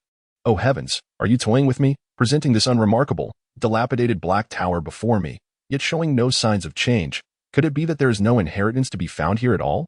Just as Bai Fan languished in despair, a sudden laughter echoed in his ears. The voice was remarkably ancient, laced with an unsettling chill that sent shivers down his spine and instilled an involuntary sense of dread. Bai Fan jolted, springing to his feet, scanning his surroundings with wary eyes. Who are you? In this desolate world, where not a soul could be seen, the sudden sound of laughter was enough to evoke profound fear. Hee, little child, there is no need to feel anxious. I merely jest at your expense. In the grand expanse of the great wilderness sacred realm, the 5 illustrious treasures, revered by countless souls, have, in your mouth, been reduced to trifles. I could not help but exclaim in astonishment. The voice resonated once more, and this time Bai Fan discerned it clearly. The speaker was right beside him, or rather, upon him. A chilling sensation abruptly washed over Bai Fan, and in a swift motion, he tore off his outer garment. Alas, all that met his gaze was his own pristine form, with nothing else in sight. Yet, the more he observed, the more he trembled. He recalled tales he had heard of a certain entity in this world known as a vengeful spirit, which, consumed by resentment at the time of death, roams to devour the living. What? The great wilderness sacred realm. The 5 treasures of the great wilderness. What are you? Although Bai Fan's intellect surpassed that of an ordinary youth, encountering such an unfathomable occurrence inevitably stirred a sense of panic within him. But at that moment, the bead that had hung around his neck for 16 years trembled, emitting a radiant azure light. The brilliance illuminated the heavens and the sea, akin to a cerulean sun rising in this dim world. With a whoosh, the bead detached from his neck, soaring into the air, transforming in the blink of an eye into the sole source of illumination in this realm. From within the bead, a mist emerged, twisting and contorting into a spectral figure. This apparition resembled an elderly man, adorned with a cerulean crown and draped in a robe of azure and gold, upon which countless stars twinkled. The old man's appearance was truly ethereal, his form ethereal, with hair cascading like a waterfall, and a flowing white beard that brushed against his knees. Especially striking were his eyes, resembling 2 resplendent stars, causing Bai Fan to wince at merely gazing upon them. How did you emerge from the bead? Bai Fan, taken aback, stumbled back a few steps, pointing at the old man, momentarily forgetting his fear. The elder cast a casual glance at Bai Fan, a look of resignation crossing his face. Bai Fan then sensed a hint of coolness emanating from somewhere nearby. Suddenly, Bai Fan's countenance flushed crimson, and he hurriedly rushed to retrieve his garments, donning them with a swiftness that surpassed his earlier disrobing. Yet, the awkward flush lingered for an extended period. After a considerable time, Bai Fan finally regained his composure and lifted his gaze to regard the elder. The old man stroked his beard, nodding in satisfaction, contemplating that Bai Fan was indeed commendable in appearance and robust in physique, though he paled in comparison to the elder's own youth. Had Bai Fan been privy to the elder's internal appraisal, he might have collapsed in disbelief, at least in this realm of shamelessness. He had suffered a complete defeat. Who are you? And why do you appear within the bead left to me by my parents? At this juncture, Bai Fan had regained his composure, furrowing his brows and casting a cold stare at the elder hovering above. Oh, so you are their child. No wonder you are so handsome, for the lineage indeed deserves commendation, the elder expressed with a note of admiration. You know my parents, your parents, I do not know them. The old man replied slyly, resembling a cunning old fox. Despite Bai Fan's serene disposition, he could not help but utter a curse. The old man was truly infuriating, observing Bai Fan's clenched teeth and furrowed brow. The elder couldn't help but chuckle heartily within, for it had been countless eons since he had experienced such joy. However, he quickly composed himself, suppressing his mirth, and an overwhelming aura of authority emanated from him, akin to the celestial might descending upon the earth, as if a divine being had graced the mortal realm. Listen well, young one. I am one of the 4 ancestors of the great wilderness, the Saint Ancestor Tai Yang. His voice resonated like thunder, and Bai Fan's spirit trembled. In that moment, it felt as though he faced not merely an old man, but a deity gazing down upon all living beings. Chapter 9. Saint Ancestor Tai Yang. Bai Fan stood transfixed, gazing at the Saint Ancestor Tai Yang suspended in midair, akin to an ant gazing up at the heavens. The magnitude of the spectacle was beyond the grasp of mere words. It was as though the Saint Ancestor had supplanted the very heavens themselves, and the vastness of his presence dwarfed even the combined might of all the formidable beings within the void heavenly Dao Sect. Bai Fan could scarcely fathom the existence of such a terrifying individual, let alone comprehend how the seemingly carefree old man had transformed into such a mysterious and formidable figure in an instant. Observing Bai Fan's astonishment, the Saint Ancestor merely smiled gently. "Fear not, young one. I was but jesting with you. After 1,000,000 years of silence, I have awakened and, in a moment of whimsy, decided to share a jest with you." What are 1,000,000 years? Are you saying that you have lived for 100.100? Bai Fan could not continue, for this concept exceeded his understanding. Indeed, but this is of little consequence. In the pursuit of profound cultivation, immortality across eons is entirely plausible. Let alone a mere 1,000,000 years. It seemed that, to the Saint Ancestor who had lived for 1,000,000 years, such longevity was nothing extraordinary, but rather quite commonplace. Very well, perhaps I am yet to grasp the true essence of cultivation. However, I must inquire, do you truly know nothing of my parents? After reluctantly accepting this revelation, Bai Fan pressed on with the question that had long tormented his heart, his body trembling ever so slightly as he uttered those words. The Saint Ancestor's expression turned complex. It was not that he wished to withhold information from Bai Fan, but rather that even if he divulged the truth, what could the young man do with it? "I beseech you."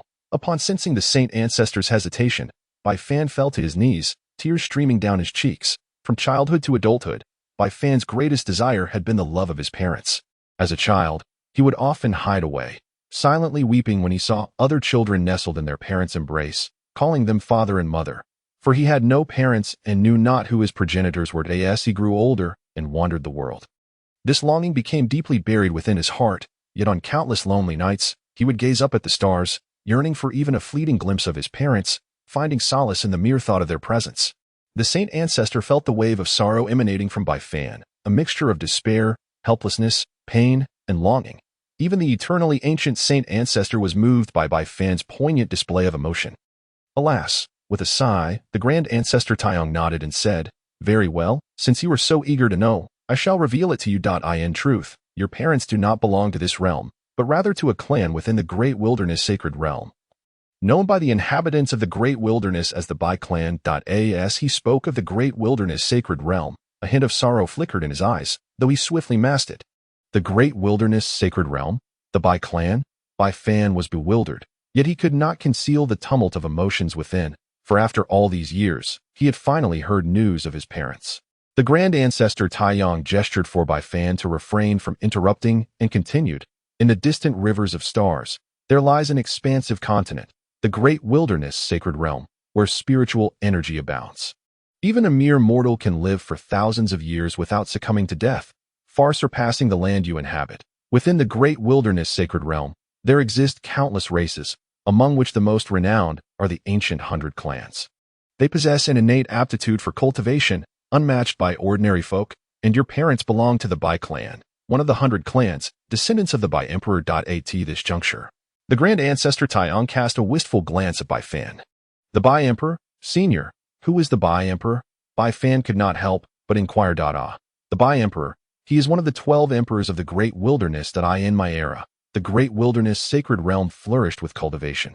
Strong individuals abounded, and at the pinnacle stood the 4 saints and 12 emperors. These 16 figures grazed the very edge of transcendence, embodying the true might of the Great Wilderness Sacred Realm.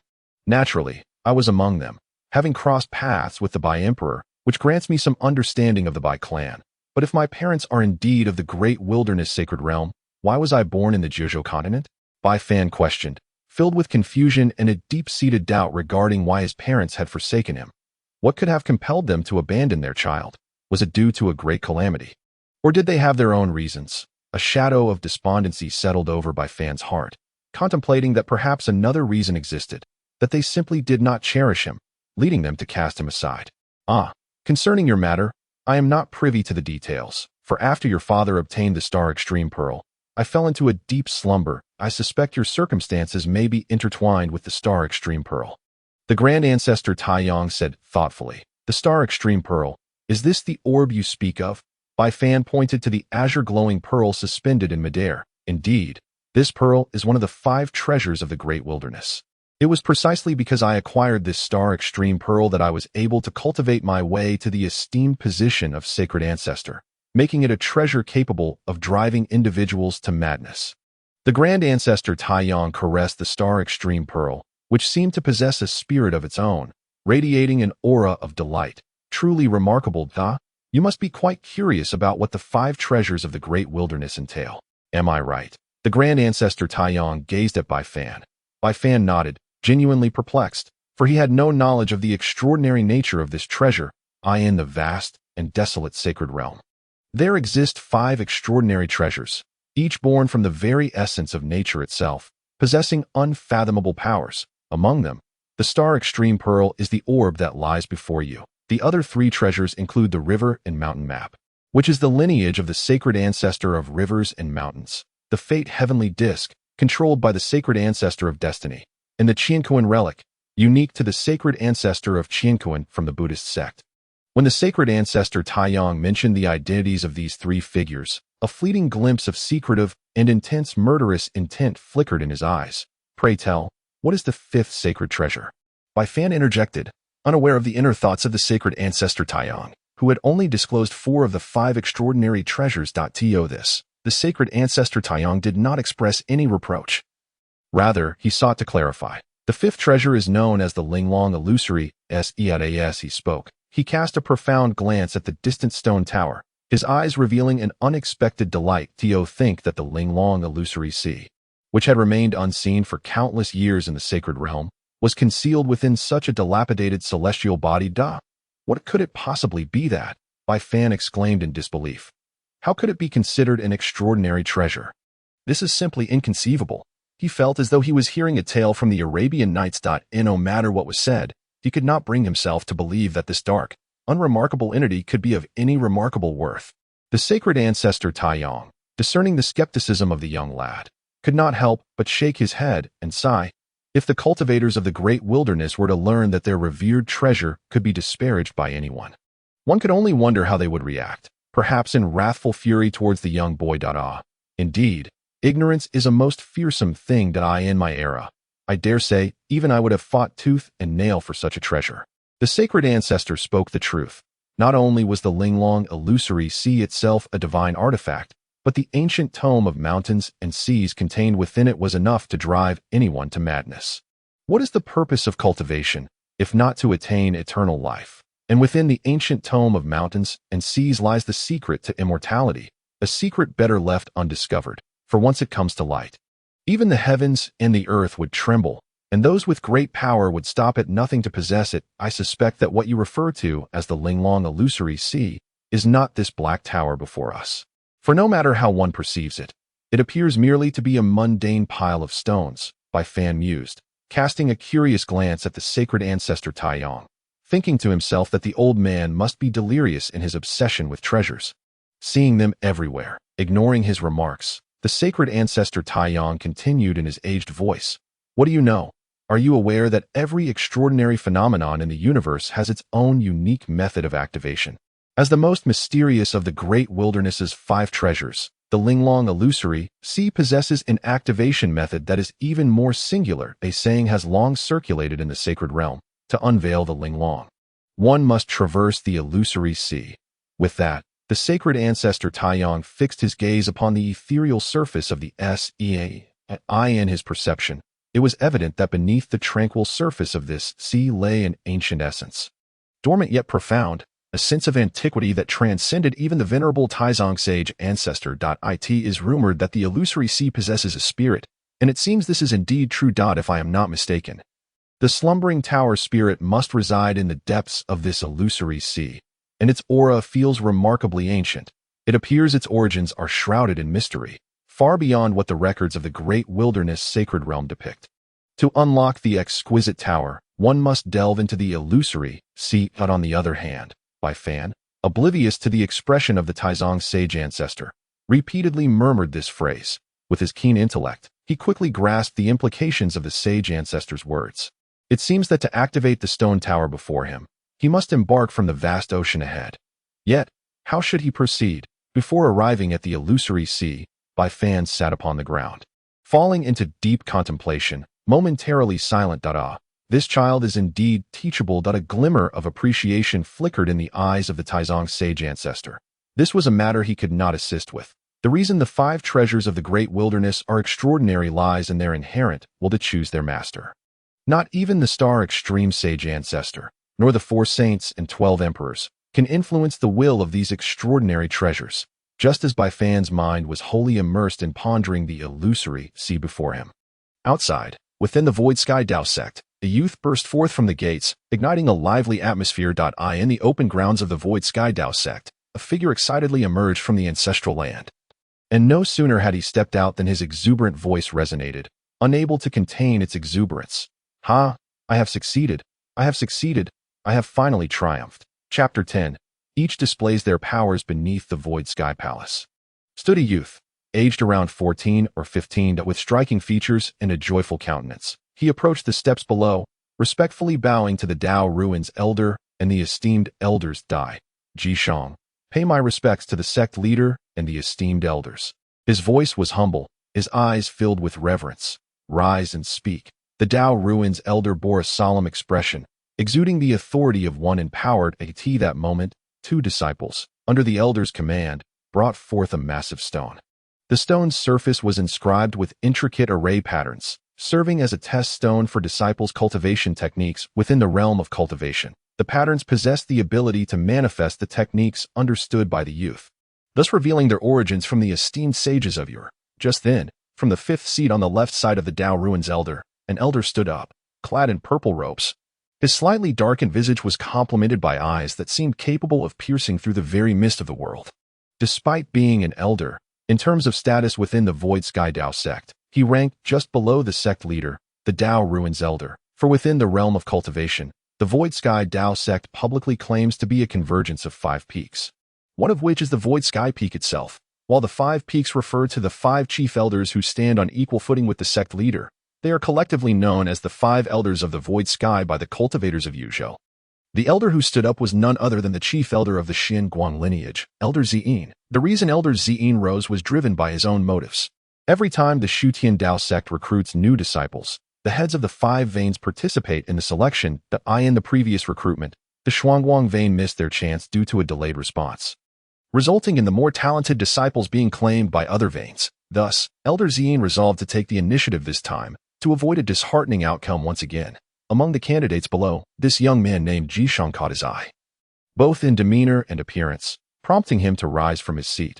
Upon witnessing Elder Ziyin's action, the elders of the other veins and the onlookers understood that Ziyin had taken a liking to the youth named Jiuzhou, and felt reluctant to compete for him. Young man, are you called Jiuzhou? Elder Ziyin inquired, clearing his throat and stroking his beard with a smile. Please place your palm upon the testing spirit stone before you. I wish to ascertain the lineage of your inheritance. Yes, Jiuzhou responded, following Elder Ziyin's instructions as he approached the enormous testing spirit stone. He placed his hands upon it, while also gazing curiously at the stone.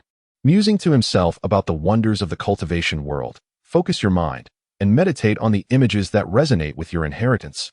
Elder Ziyin's voice echoed in Jiuzhou's ears, prompting him to comply without delay. Soon, the intricate patterns upon the testing spirit stone began to glow, and the once black surface revealed a vivid scene. It depicted a battlefield, where thousands of cultivators were engaged in a fierce battle. Dust and smoke filled the air, and a howling wind swept through the chaos. As the brilliance of spells illuminated the space between heaven and earth, suddenly, a pair of colossal hands appeared in the sky, eclipsing the firmament, pressing down upon the earth. In that moment, countless cultivators screamed in agony as their bodies erupted into a mist of blood beneath the overwhelming force of those hands. With a crash, the vision shattered, and Jiuzhou stumbled back several steps, beads of sweat cascading down his forehead and pooling upon the ground. Splendid, truly splendid. Elder Ziyin's face radiated pure joy. The other elders were equally astonished. From the fragmented vision, they discerned the source of Jiuzhou's inheritance. 50,000 years ago, the Xutian Dao Sect boasted a legendary ancestor, Hongming, of the celestial harmony realm.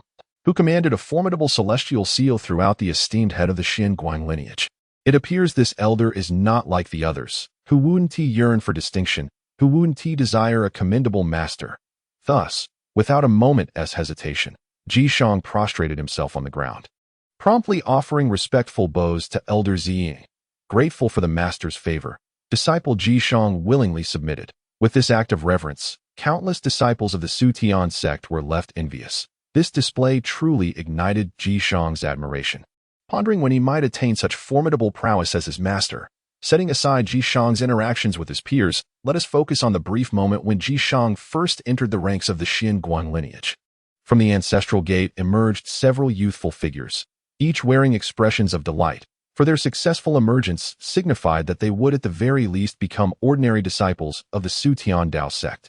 Naturally, they too followed suit, one by one approaching the spirit testing stone, reenacting Jishang's prior actions under the guidance of the elder. Alas, it is unfortunate that the majority of them possessed merely ordinary legacies. After all, the ancestral grounds do not brim with extraordinary inheritances, and individual talent is inherently limited. However, it is worth mentioning a certain chubby boy, round and plump, resembling a living ball of flesh. This little rotund fellow was named Ma Menglong. One can only wonder how his parents bestowed such an ambiguous name upon him. Ambiguous indeed, as his features were nearly obscured by the fat of his face, and most amusingly, he possessed a pair of cross-eyed gazes. Suddenly, one disciple exclaimed, "Isn't this the very person who rushed into the ancestral grounds first?" Indeed, this fellow's appearance was almost poetically whimsical if one were to describe him as peculiar. The legacy he acquired was even more eccentric. The scene he presented depicted an endless procession of weddings. It was astonishing to think of how many brides he had taken, culminating in a vivid tableau of ladies fluttering about. Many disciples laughed uproariously, unable to contain their mirth. Yet, while they laughed, the elders on the high platform remained solemn, including the figure of Dao Su. A flicker of excitement graced the faces of all the elders. Why, you may ask? Because the legacy this chubby boy received was no ordinary inheritance. Even Jishang's previous attainment paled in comparison to what Ma Menglong had inherited. According to ancient texts of the sect, among the countless generations of Xutian Dao's leaders, there was one whose cultivation method was unparalleled. He was the second-generation master of Xutian Dao, the esteemed disciple of the Xutian Saint ancestor. Known as the Boundless Elder, in his lifetime, the Boundless Elder was surrounded by beautiful wives and concubines. Yet if one were to mistakenly label him a lecher, that would be a grave error. For the path of the Boundless Elder was known as the Thousand Illusion Love Path, an unparalleled gateway leading to the realm of the three heavens. The realm of the three heavens has long been regarded as the most enigmatic domain on the Jiuzhou Continent, confounding countless cultivators throughout history. Those who manage to step within its confines are indeed rare as phoenix feathers and unicorn horns. The ancient path of the three heavens spans 3 layers, each layer taking 90,000 years to traverse. Should one fail to ascend to the next layer within this time frame, their lifespan would be severed, dissipating into the ether as a mere wisp of smoke in the vastness of existence. It is evident that the phenomenon of achieving the 3 heavens is exceedingly rare. To date, only one ancestral elder of the Void Heaven Dao Sect has attained such a realm, while even the second-generation ancestors ultimately reached only the pinnacle of the spirit void, failing to advance further before their lifespans expired. In contrast, the Thousand Illusions Emotion Dao is lauded as the most likely path to break into the realm of the 3 heavens. Consequently, even the residents of the Dao ruins were astonished enough to rise to their feet. The gazes of all the elders abruptly converged upon the chubby figure of Ma Menglong. Having never encountered such a scene, Ma Menglong felt as if he was swept by countless waves of energy, causing him to lower his head in fear and shrink back among the crowd. However, as soon as he bowed his head, his body was suddenly propelled into the air. Mother, Ma Menglong flailed in midair, his panic causing him to call out for his mother. "Fear not, child. What is your name?" Just as Ma Menglong was engulfed in terror, he felt his feet touch the ground, followed by a gentle voice beside him. He finally opened his eyes from his fright and looked up to find the kind gaze of the Dao ruins resident. Unexpectedly, the chubby boy, with a cross-eyed glance, uttered a phrase that left everyone dumbfounded. "You old fool. You scared the baby to death. Old fool, you dare speak to me in such a manner." In an instant, the entire Jiuzhou Dao Sect fell into an eerie silence. Chapter 11. Nangong Jingyan. The resident of the Void Heaven Palace was momentarily taken aback. Then his expression darkened. After so many years of cultivation, no one had ever dared to be so brazen before him. Yet today, someone had the audacity to insult him directly, even though the resident had cultivated for over 2,000 years.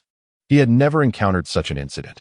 Unbeknownst to Ma Minglong, who was the source of the insult, he was entirely oblivious to the magnitude of the trouble he had caused. It seemed this fellow possessed quite a bold spirit. However, the Dao Ruins resident remained silent, which did not prevent others from voicing their discontent. After a brief moment of silence, two elders stood up, their expressions filled with fury, and shouted, "Impudent! Outrageous!" The Dao Ruins resident waved his hand, signaling them to sit down, reasoning that Ma Minglong was merely a child and did not warrant reprimand for a single utterance.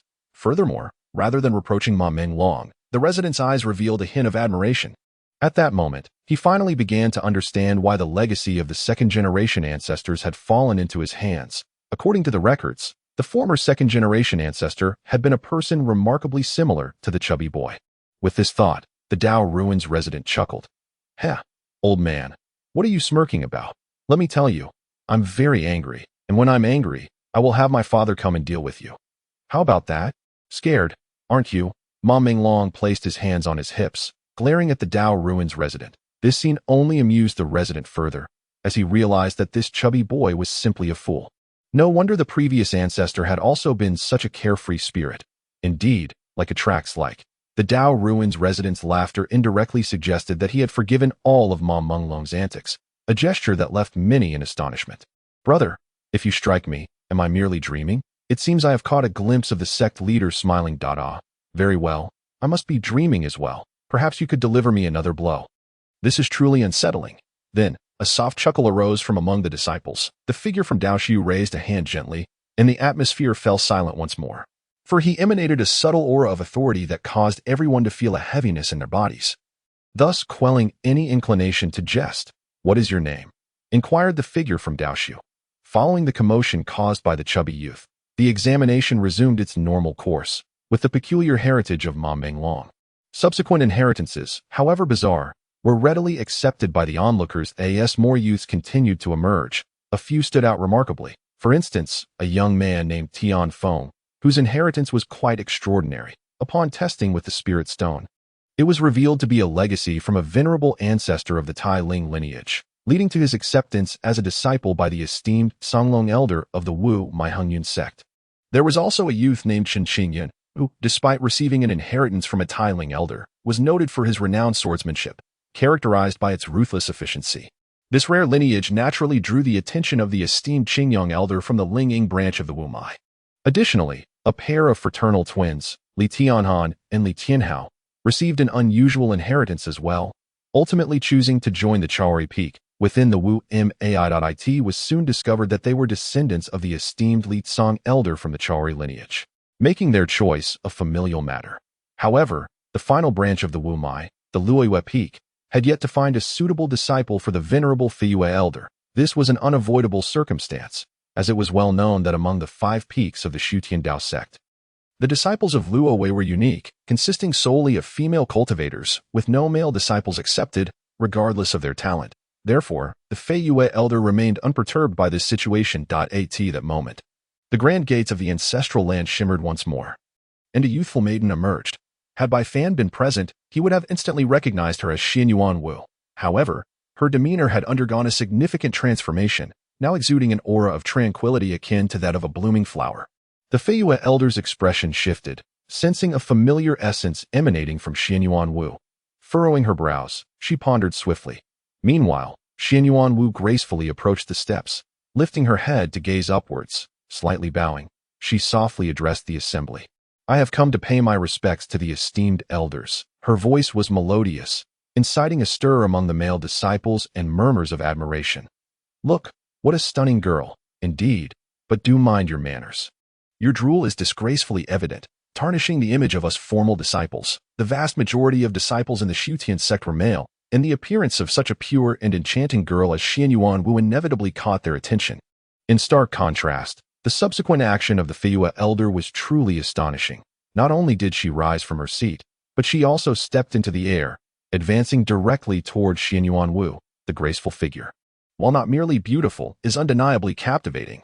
Just moments ago, as Xianyuan Wu spoke, Elder Fei Yue was suddenly struck by a vivid memory from the distant past. It was a secret chamber, at the center of which hung a scroll.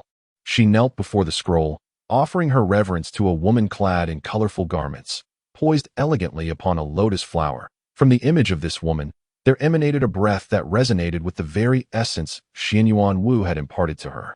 Sparking a profound association within her mind. It was this fleeting connection that propelled her towards Xianyuan Wu after the vision shattered, and only upon reaching her side did she find certainty.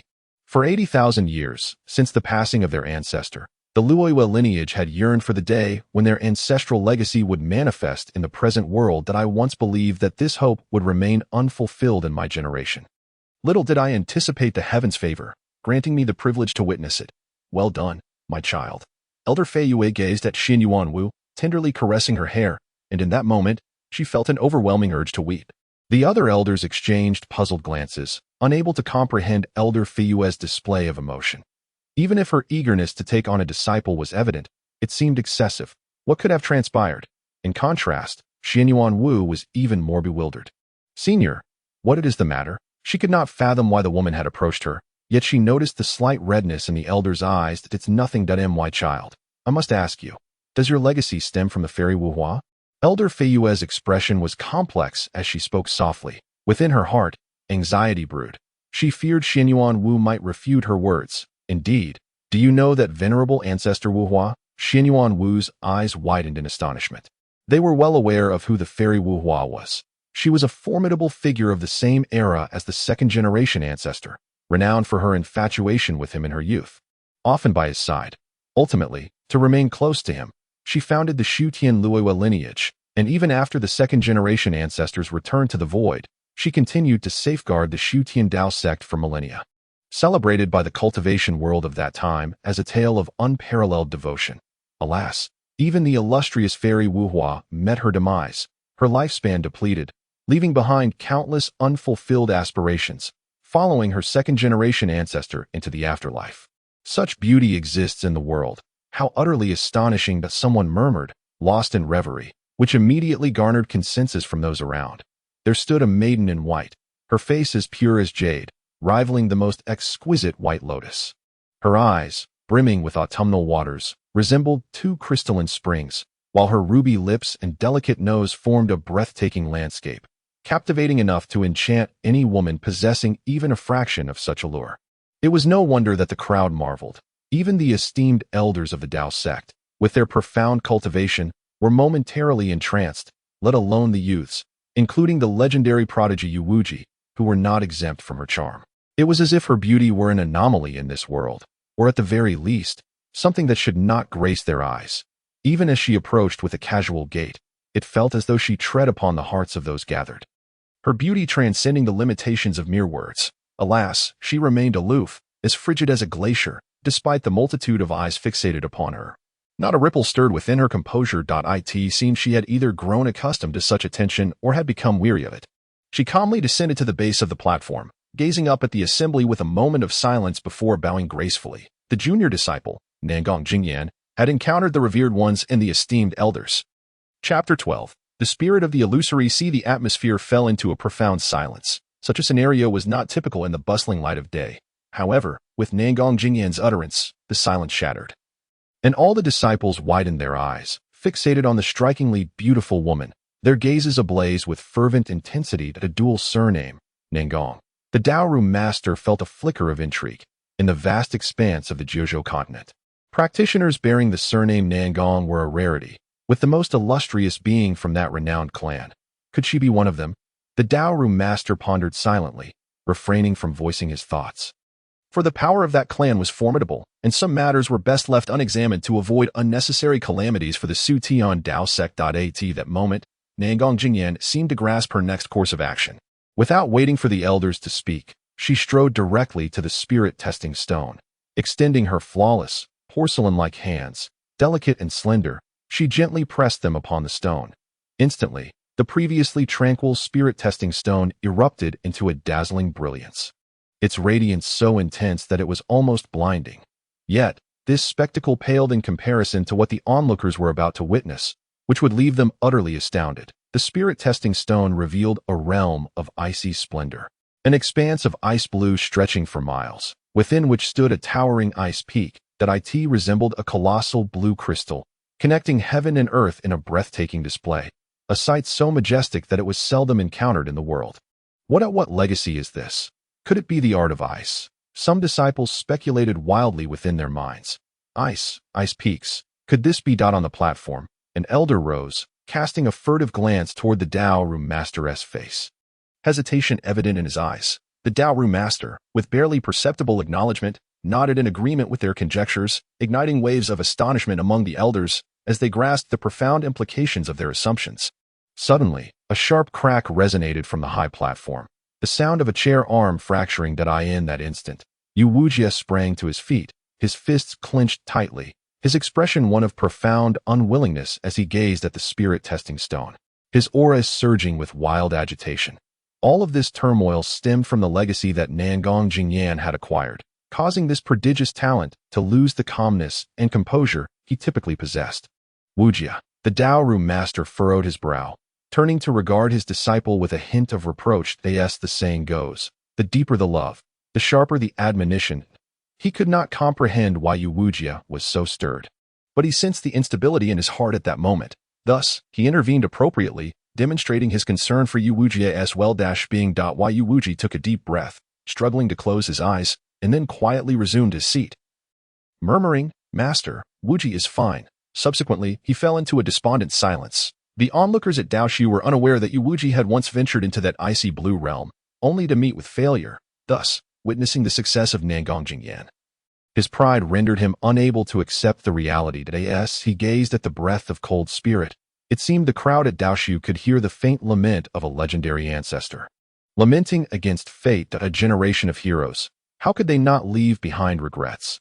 The people at Daoshu fell into silence, until finally one spoke with a hint of melancholy. "Nangong Jingyan, would you be willing to take me as your master? If you are, then from this moment forth, you shall be my second disciple." This marked the first time the Daoshu figure had openly accepted a disciple. He had shown little interest in the previous chubby boy, indicating that the emergence of the cold spirit had truly awakened his appreciation for talent, along with a deep nostalgia for a bygone ancestor. Silence enveloped the gathering. Even the elders refrained from speaking. The sect master was no ordinary figure, but a revered master of the top 10 sacred lands, who would dare to vie for the honor of becoming his disciple. Moreover, to be his disciple was an unparalleled privilege. Thus, all eyes turned towards Nangong Jingyan, filled with envy. Yet, to their astonishment, she soon shook her head gently, actually rejecting the offer. The Daoshu figure frowned, pondering, "What a proud girl. Does she look down upon me? I wish to join the Luoyue lineage," she stated calmly, prompting shock not only from the Daoshu figure, but also from Elder Fei Yue and all the other elders. Rejecting the sect master's disciple position to become a disciple of an elder, what was this girl thinking? Quickly, Nangong Jingyan revealed her reasoning in a simple phrase. "I believe the Luoyue lineage suits me better." Upon hearing this, even the Daoshu figure found it difficult to oppose, merely saying, "Very well, if you wish to join Luoyue, then Sister Fei Yue, please accept her. There is no need for you to feel awkward. Joining Xutian or Luoyue is but a difference in name. We are all disciples of Xutian, since this young lady has expressed such a desire. Let her follow her path." Thus, Elder Fei Yue complied with his request. In this manner, Nangong Jingyan approached Elder Fei Yue, respectfully bowing to her master, and then took her place beside Xianyuan Wu, while the external world was bustling with activity. Within the ancestral grounds, a different scene unfolded. Bai Fan floated serenely on the surface of the sea, where water met sky. At that moment, he was completely immersed in the illusionary sea, his body, mind, and consciousness merging with it as one. This was the work of the Star Extreme Ancestor. To unlock the exquisite secrets, one must delve into the illusionary sea. Thus, the key to Bai Fan's inheritance lay within the very waters before him. Initially, he was bewildered, unaware of the profound significance. But let us not forget that beside him stood the Taijiang ancestor. The ancestor advised, if you wish to gain the sea's recognition, the simplest way is to become a part of the sea, indistinguishable from it. Naturally, the inheritance will surface. Once the idea was suggested by the holy ancestor, Bai Fan immediately grasped its essence. Following the guidance of the holy ancestor Taiyang, he closed his six senses and endeavored to envision himself as an integral part of the illusory sea.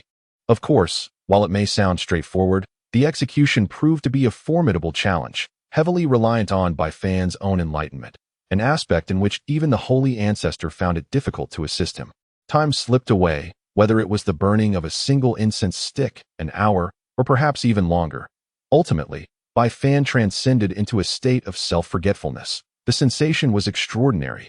His breath, his heartbeat, and indeed everything about him seemed to fade into oblivion. Moreover, he began to hear the sound of waves, a sound he had never encountered before. In fact, Bai Fan had forgotten his original purpose, left only with a singular consciousness, drifting among the surging waves of the illusory sea. The illusory sea possessed a spirit, one that had existed for eons, so ancient that it was unclear whether the firmament or the spirit of the illusory sea had come first. At that moment, Bai Fan found himself in close proximity to it. As time continued to elapse, Bai Fan felt as though he had entered a realm of darkness, an abyss where not a glimmer of light could be perceived.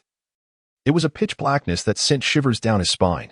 His consciousness experienced profound loneliness, prompting him to strive against the darkness. Yet, the void was boundless. No matter how he struggled, he couldn't escape its grasp. Day turned into day, year into year, and under this solitude, Bai Fan gradually ceased his movements. It was not due to a lack of understanding in his wandering. Rather, in that inkiness, he suddenly beheld a flash of golden light. Though it flickered briefly, it resembled lightning slicing through the night, dispelling the surrounding darkness. Following this, Bai Fan witnessed a scene that left him in awe, a magnificent golden tower, its surface inscribed with 4 resplendent characters. Linglong Huanhai. But that was not all. From within the tower emanated resonant sounds of the great Tao, as if someone inside were reciting a sacred scripture of the Tao. Each word was a gem, encapsulating the profound truths of the universe, seemingly imbued with boundless principles that tore through the darkness, fervently obliterating it. What was this? Bai Fan, reduced to a mere thread of consciousness, gazed in bewilderment at the unfolding spectacle before him. At that moment, the previously tranquil illusory sea erupted into towering azure waves. Amidst the tumultuous surges, a colossal beast, long shrouded in silence, emerged. This creature resembled a whale, yet possessed an additional pair of translucent wings. Strangely, the beast's form shimmered with a duality of golden and black divine light. As the divine light flowed, an aura that transcended the ages surged forth from the creature, instantly replacing the dimness of the realm. With a thunderous roar akin to a tempest, the beast opened its eyes, piercing the obscurity of the world. Suddenly, the atmosphere crackled with energy, a fierce wind arose, sweeping through the entire space, creating a cacophony of sounds overwhelmed by pressure.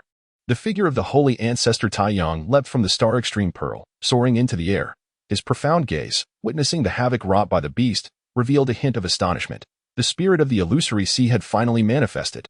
Chapter 13. The emergence of Linglong in this space. The black golden divine light cleaved the realm in two. Up beneath the divine radiance, a man and a spirit met in a clash of gazes, igniting sparks of brilliance. Mu, the spirit of the illusory sea, emitted a hostile roar directed at the holy ancestor Tung As. Its roar echoed. A tempest erupted within the space, surging uncontrollably towards the holy ancestor Taiyang. He chuckled softly. A mere spirit dares to provoke me. The holy ancestor, disperse. With a wave of his ethereal arm, the fierce winds dissipated, and the spirit of the illusory sea was forced to retreat. In the enormous, beastly eyes of the spirit, a semblance of human fear was evident. It sensed an unprecedented threat emanating from the holy ancestor Taiyang. Do what you must. I shall not harm you. The holy ancestor spoke to the spirit of the illusory sea. As if it comprehended his words, the spirit opened its colossal maw and took a deep breath, instantly drawing in the boundless illusory sea. Following this, the spirit affectionately nudged Bai Fan's body, its enormous eyes reflecting a hint of dependency, akin to a long-lost orphan finally reunited with its kin. And what of Bai Fan? What was he doing? It turned out that his consciousness was still immersed in a vivid scene. He observed as the darkness receded, revealing several objects emerging from the golden tower, a pearl, a compass, a treasure map, and an item radiating golden light, though its true nature remained obscured. Then, a fragmented, ancient voice echoed from within the golden tower. Heaven and earth are the foundation. The stars are the essence. Mountains and rivers are ordained to create the world. The exquisite illusory sea defies the heavens. Mu. The moment Bai Fan opened his eyes, he was greeted by a thunderous roar. Before him loomed a massive beast, charging towards him. What manner of creature is this? Bai Fan exclaimed in alarm, rising to retreat. However, to his astonishment, the beast rapidly shrank upon colliding with him. Soon, It vanished, leaving behind a black and gold token before Bai Fan, and on the token's front was an image of a gigantic beast shimmering with black and gold light, while the back depicted a vast ocean. What is this? Little one, congratulations, the illusory sea has granted you a token. You have now become the master of the exquisite illusory sea, the holy ancestor Xingji remarked with deep emotion. Master? Bai Fan's gaze, following the holy ancestor's words, suddenly fixated on the black tower, incredulously asking, are you implying that I can now command this black tower before me? Not quite yet. You must place this illusory sea token upon the tower. The holy ancestor Xingji instructed, gesturing towards the nearby black tower. Bai Fan, as if enlightened, reached for the token in his hand. Taking a few determined steps forward, he approached the black tower. Only then did he discern that this tower consisted of 9 layers, each exuding an aura of ancient time. Grasping the token, Bai Fan gently placed it upon the tower's surface. Buzz.at the moment the token made contact, the tower shuddered. Crack. To Bai Fan's astonishment, countless fragments fell from the tower's exterior. Thud, thud, thud. Bai Fan hastily retreated a few steps, not wishing to become a ghost beneath the falling debris. Before long, under the dim sky, a blinding golden light illuminated the surroundings. The source of this radiance was none other than the stone tower from earlier.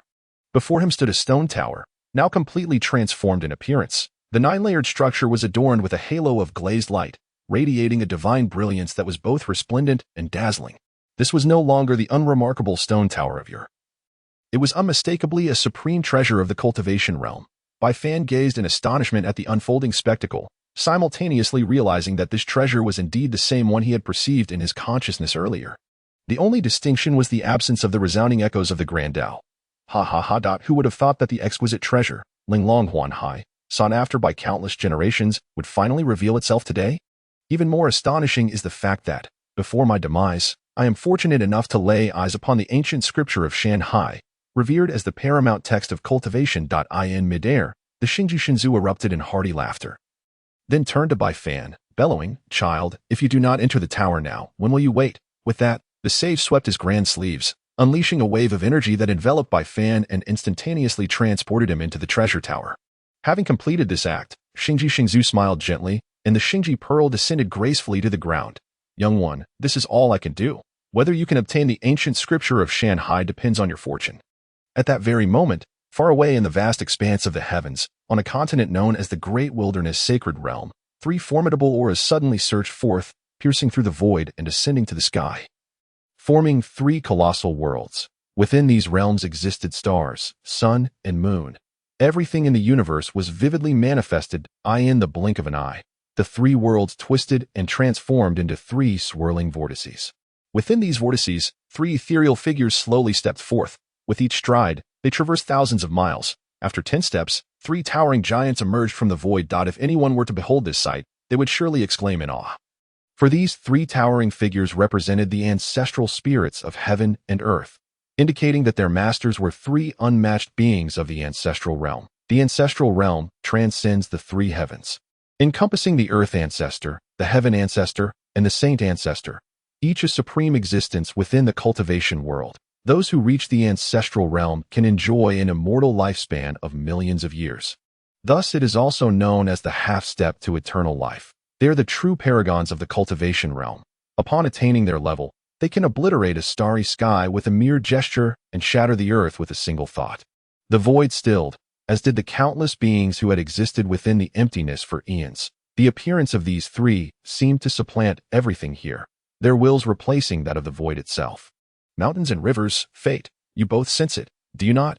One of the towering figures, emanating golden flames, was the first to speak. I wonder how you 2 old-timers can never cease your bickering, now that Linglong Huanhai has manifested.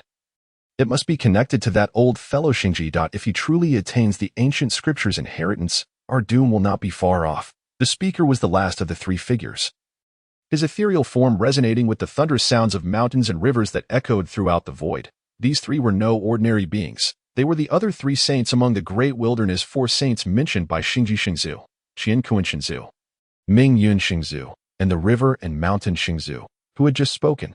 Humph! What of it? That old fellow is but a remnant of his former soul. Even if he is alive, he merely lingers on in a state of feeble existence. The Fate Sage, with a mere flick of his wrist, displayed an utter disregard for the words of the mountain and river sage. the mountain and river sage, feeling a surge of indignation, chose not to engage with the Fate Sage, instead directing his gaze towards the Qianquan sage. Qianquan, what is your stance on this matter? The Qianquan sage, with a glimmer of wisdom in his eyes, pondered for a moment before responding. I find merit in the words of the mountain and river sage. Were it the former star extreme, we would naturally harbor no fear.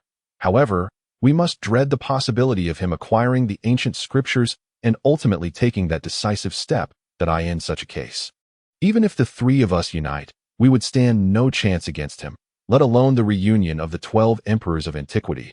Upon uttering these words, the Fate Sage fell into an unusual silence. While the mountain and river sage displayed a look of concern, why did they engage in such a dialogue? It stemmed from a secret that dated back a million years ago. The Star Extreme Sage inadvertently uncovered some information regarding the Gate of Eternal Life, which, for reasons unknown, was disclosed to the 3 sages and the 12 emperors of that time. Consequently, within the sacred grounds of the Star Extreme Sect in the Great Wilderness Sacred Realm, the most formidable beings of the cultivation world convened. They sought to coerce the Star Extreme Sage into revealing the secrets of the Gate of Eternal Life through sheer force. Unfortunately, the Star Extreme Sage had only grasped a fragment of the truth, and being the foremost figure of the Great Wilderness Sacred Realm, he was resolute in his refusal to comply. Ultimately, war erupted, with the exception of the White Emperor and the Green Emperor. The other 10 emperors and 3 sages turned against the Star Extreme Sage on the spot. The ensuing battle darkened the heavens and earth, eclipsing the sun and moon, resulting in the fall of countless stars, and even causing a tenth of the continent of the Great Wilderness Sacred Realm to collapse. This catastrophic conflict was the reason why the Elder of the Void was able to discover the shattered star within the void. The upheaval of the void's rules during this battle led to the stars plummeting into the abyss. Ultimately found by the Elder of the Void, in the end, the Star Extreme Sage could not withstand the onslaught of the multitude. He succumbed in agony, his physical form disintegrating, while his ancestral spirit escaped into the Star Extreme Pearl. Nevertheless, the Star Extreme Sage was indeed the foremost figure of the Great Wilderness Sacred Realm, and during this siege, no less than 6 emperors perished in the fray. Henceforth, this event became a taboo amongst the cultivators of the Great Wilderness Sacred Realm, with all those involved choosing to remain silent. After all, their statuses were exalted, and the disgraceful nature of the event led it to fade into obscurity, becoming an ancient tale within the annals of the Great Wilderness cultivation world. Gradually forgotten with the passage of time, this also indirectly attested to the immense allure of immortality for cultivators, capable of driving even these ancestral powers to madness, let alone the common folk. As the words of the Qianquan sage fell, the 3 sages fell into silence, fully aware that if the Star Extreme Sage were to return, it would undoubtedly herald a cataclysm for the Great Wilderness. Chapter 14. The Ancient Scriptures of Mountains and Seas. With matters having reached this point, further discourse was futile. If the Star Extreme Old Ghost truly obtained the ancient scriptures, our task would be to locate him and eradicate him before he regained his strength. After a considerable pause, the mountain and river sage sighed and spoke. The Qianquan sage nodded in agreement.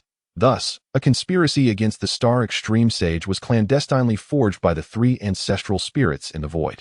Within the ancestral land, the exquisite pagoda shimmered with golden light, while the anxious Taiyang sage observed the towering 9-tiered structure before him.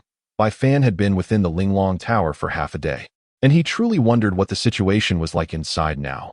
Within the illusory sea of Linglong, Bai Fan found himself in a golden realm, where his gaze extended infinitely, consumed entirely by the brilliance of gold. It was indeed peculiar, although the expanse appeared to stretch for thousands of zhang. Walking through it felt as if there were no boundaries. That as he walked, Bai Fan furrowed his brow in contemplation. Suddenly, he halted in his tracks, and a glimmer of insight sparkled in his eyes. No, it was not that this golden light was endless.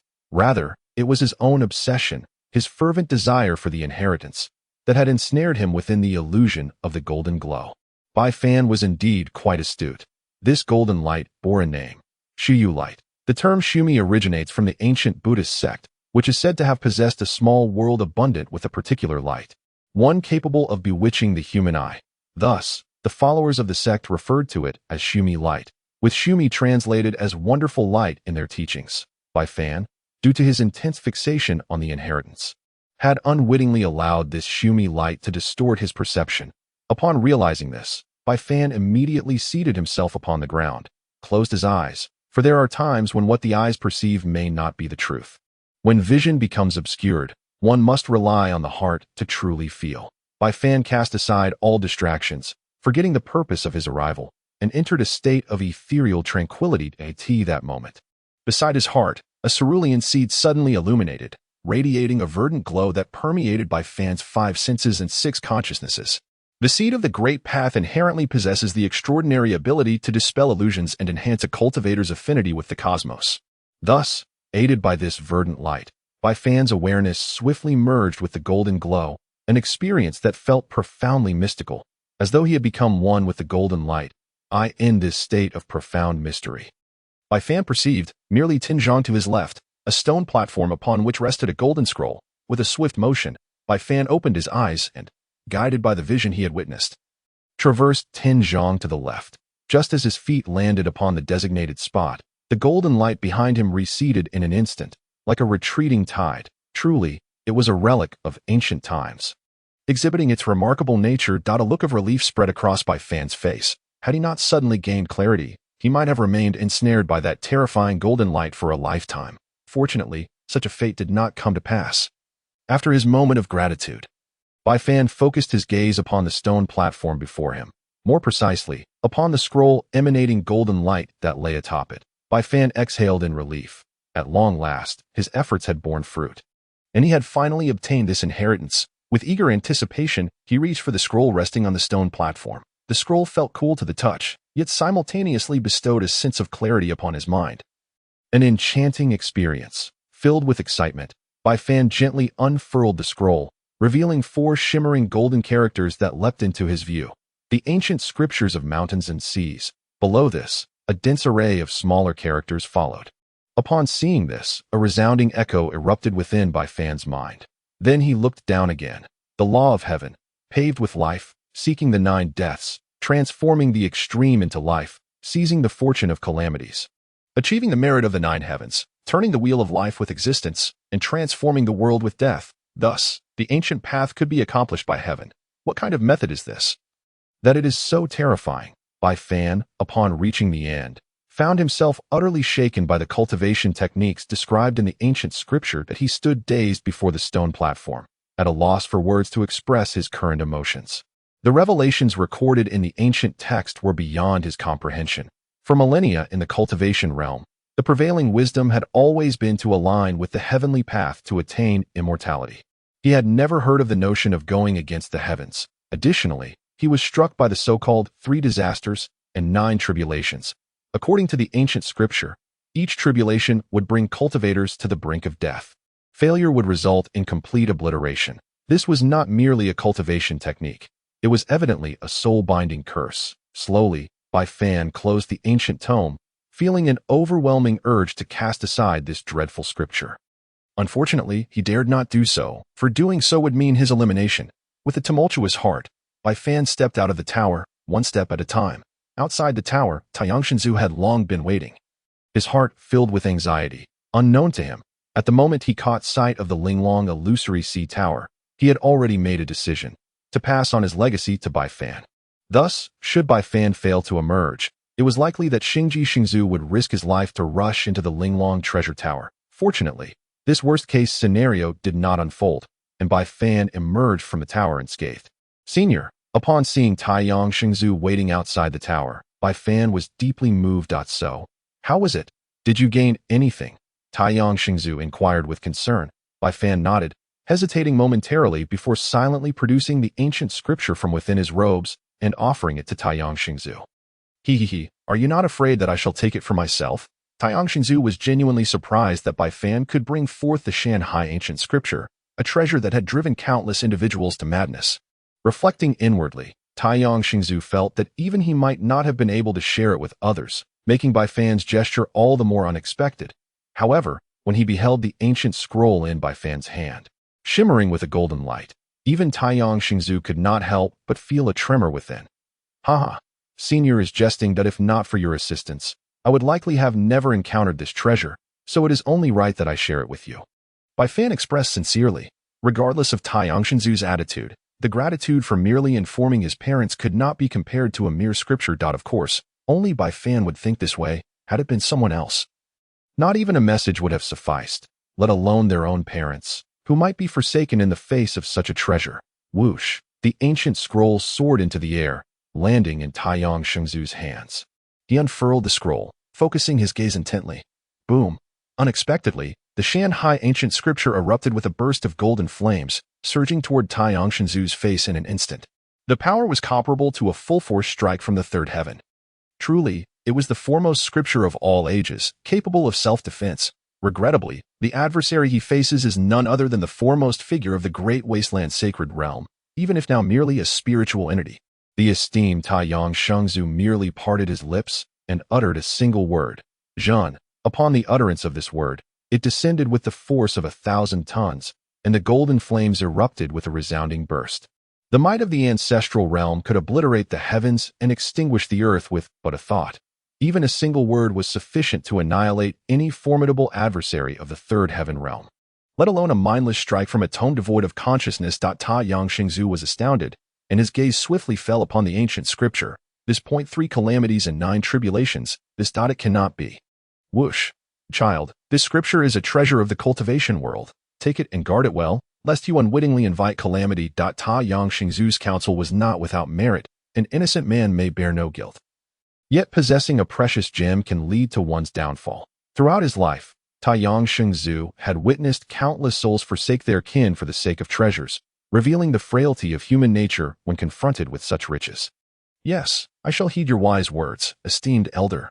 Bai Fan was not foolish. He understood this truth as well. Thus, even without Taiyang Shengzu's warning, he would not commit such a foolish error. Indeed, that is most commendable. Taiyang Shengzu nodded with satisfaction, his demeanor akin to that of a guardian towards his own kin. Then, esteemed elder, shall we take our leave? Observing that matters were concluding, Bai Fan expressed his desire to depart, only to find Taiyang Jiuzhou shaking his head, a bemused smile gracing his lips as he pointed towards the Linglong illusory sea. Are you truly so forgetful? Have you overlooked the Linglong illusory sea? Ah, Bai Fan was taken aback. Chapter 15. Departing from the ancestral land. Could this entity be taken out? This was something Bai Fan had not anticipated, for the tower was simply too immense. Even contemplating its removal was beyond his capacity. Of course, the Linglong illusory sea is a treasure of the Great Wasteland. Naturally, it can be taken out. Taiyang Shengzu remarked with amusement, observing how this treasure, viewed as extraordinary by others, seemed to evoke disdain in the eyes of this young man. But it is so large. How am I to transport it? Bai Fan laughed bitterly, inwardly lamenting how light-heartedly the elder spoke. Even if he could lift it, explaining such a massive object to the Void Heaven Dao Sect would be an insurmountable challenge. Ha ha ha! Taiyang Shengzu laughed heartily, and once the laughter subsided, he remarked with exasperation, Foolish child, do you not know that the Great Wasteland's 5 treasures are deemed ancient wonders precisely because they possess unfathomable powers? This includes the capacity for transformation. Since the Linglong illusory sea acknowledges you as its master, it can indeed change at your behest. Approach and attempt to draw it into your being. Is that so? Bai Fan, half convinced, approached the Linglong treasure tower, gazing upon the towering 9-story edifice that reached 100 zhang. He silently contemplated, can you truly transform according to my will? If so, then please shrink for my convenience. To his astonishment, as soon as his thoughts crystallized, the tower trembled violently, indeed responding to his intent. The towering Linglong treasure tower, in the blink of an eye, shrank to the size of a thumb, transforming into a wisp of shimmering light that entered Bai Fan's chest. Bai Fan tore open his garments, only to discover a miniature golden emblem had suddenly appeared on his chest, depicting the very tower. Hee, how about that, my dear child? I have not deceived you, have I? This treasure will undergo various extraordinary transformations in the future. And at that time, you shall understand. Taiyang Shengzu stroked his beard and spoke with a smile. Plop, Bai Fan suddenly knelt down. Thank you, esteemed elder, for your immense kindness. Should Bai Fan achieve success in his cultivation in the future, I shall not forget your grace. Bai Fan spoke these words with heartfelt sincerity. Whether regarding the pagoda or the ancient scriptures, this elder was wholeheartedly assisting him, especially concerning the news of his parents. Regardless of the circumstances, Bai Fan could never forget the benevolence shown to him by Taiyang Shengzu today. Please rise. Old man indeed has ulterior motives in helping you, but discussing it now is of no use. Even if you wish to repay me, there is little you can do at this moment. Tai Yongxingzu felt a stir within and then spoke, simultaneously revealing a sense of gratification toward Bai Fan's gratitude. Indeed, what you say is true, esteemed elder. Bai Fan rose without hesitation. Tai Yongxingzu's words were undeniably realistic. In his current state, he could do nothing, and it seemed he could only wait until his cultivation improved to find a way to repay this elder's kindness. You may leave now. If my calculations are correct, the gates of the ancestral land should soon be closing. Yes, outside the ancestral land, the ethereal gates were visibly beginning to dissipate. The ancient doors, exuding the aura of time, were slowly closing, and when they fully shut, it would signify the complete end of the second trial in the Xutian Palace. As Xian Yuanwu observed all this, a look of urgency crossed her face. For until now, she had yet to catch a glimpse of the youth named Bai Fan. Although that insufferable boy could be quite annoying at times, he remained the only person she was familiar with. Truly, I wonder if something has happened to him. Xian Yuanwu wore a worried expression, which caught the attention of Elder Fei Yu beside her, who, believing something had befallen Xian Yuanwu, hurriedly inquired, "What is wrong?" "In nothing." Xian Yuanwu's face flushed. She could hardly admit she was concerned about a young man. Elder Fei Yu nodded, assuming Xian Yuanwu was anxious about the third trial, and thus refrained from further questioning. However, this scene did not escape the notice of Nangong Jingyin, a girl whose beauty could overshadow the world, who couldn't help but let out a soft chuckle within her heart. It seemed Xian Yuanwu was searching for someone. Could it be a relative or a young suitor? Nangong Jingyin shook her head, not overly curious, for in her world, such thoughts had never crossed her mind. Dong a drumbeat resonated throughout the Xutian Palace, heralding the prelude to the conclusion of the second trial. 2 more drumbeats would follow, and upon their completion, the gates of the ancestral land would close. Dong. The second drumbeat sounded once more, and Xian Yuanwu's expression instantly darkened. Realizing that no miracle would occur, Dong as the third drumbeat resounded, just as everyone believed it was over, within the gates of the ancestral land. Bai Fan emerged with a look of relief. As he stepped out, the gates of the ancestral land completely dissolved before the Xutian Palace. Phew. Thankfully, I am not late. With a heavy sigh of relief, he looked up only to be momentarily stunned. Could it really be like this? This lad's fortune seems exceedingly fortunate. All eyes from the high platform converged upon him at that instant. Why is everyone staring at me? Bai Fan felt a prickling sensation at the back of his neck. Anyone would find it unbearable to be under such intense scrutiny. Hee, this fellow is truly unexpected. Xian Yuanwu's face broke into a smile, her previous worries dissipating. Young man, will you not approach? At that moment, an elder from the Xutian expressed his dissatisfaction. Bai Fan, not daring to delay, hurriedly descended the steps, taking 2 at a time. Esteemed elders. Bai Fan pays his respects. His words brimmed with reverence. No need for excessive formalities. Quickly place your hands upon the spirit testing stone over there, so this elder may witness the inheritance you have acquired. The elder's impatience was palpable. After all, the second trial was nearing its conclusion, and they had already spent an entire night observing within the Xutian, thus feeling a growing sense of annoyance. Bai Fan furrowed his brow and glanced at the spirit testing stone. Before his departure, the Supreme Ancestor Tai Yang had informed him that every sect would utilize the spirit testing stone to reveal the images of what the disciples had received during their trials. Thus, Bai Fan hesitated internally. Whether it be the Mountain Sea ancient canon or the Linglong illusory sea, both were rare treasures in the realm of cultivation. If this spirit testing stone truly possessed such miraculous capabilities, revealing everything from the ancestral land, the consequences were unfathomable to Bai Fan. Fear not. Proceed boldly. A mere low-grade spirit testing stone is something I can handle, just as Bai Fan grappled with his inner turmoil. The ancient voice of the Supreme Ancestor Tai Yang resonated in his ears. Bai Fan nodded, his doubts dissipating as he placed his trust in the Supreme Ancestor's words, stepping forward with purpose. He approached the spirit testing stone and steadied his hands upon it, employing the method imparted by the Supreme Ancestor. Buzz. The spirit testing stone radiated a brilliant light, with intricate patterns flickering with an extraordinary aura, coursing through Bai Fan's arms and into his body, making its way to the depths of his mind. Soon, Bai Fan felt as if an additional hand was attempting to sift through his memories within his consciousness. All around the Xutian, the gazes of the onlookers were fixed intently upon the spirit testing stone, their curiosity piqued regarding the extraordinary fortunes Bai Fan had acquired in the ancestral land during his late emergence.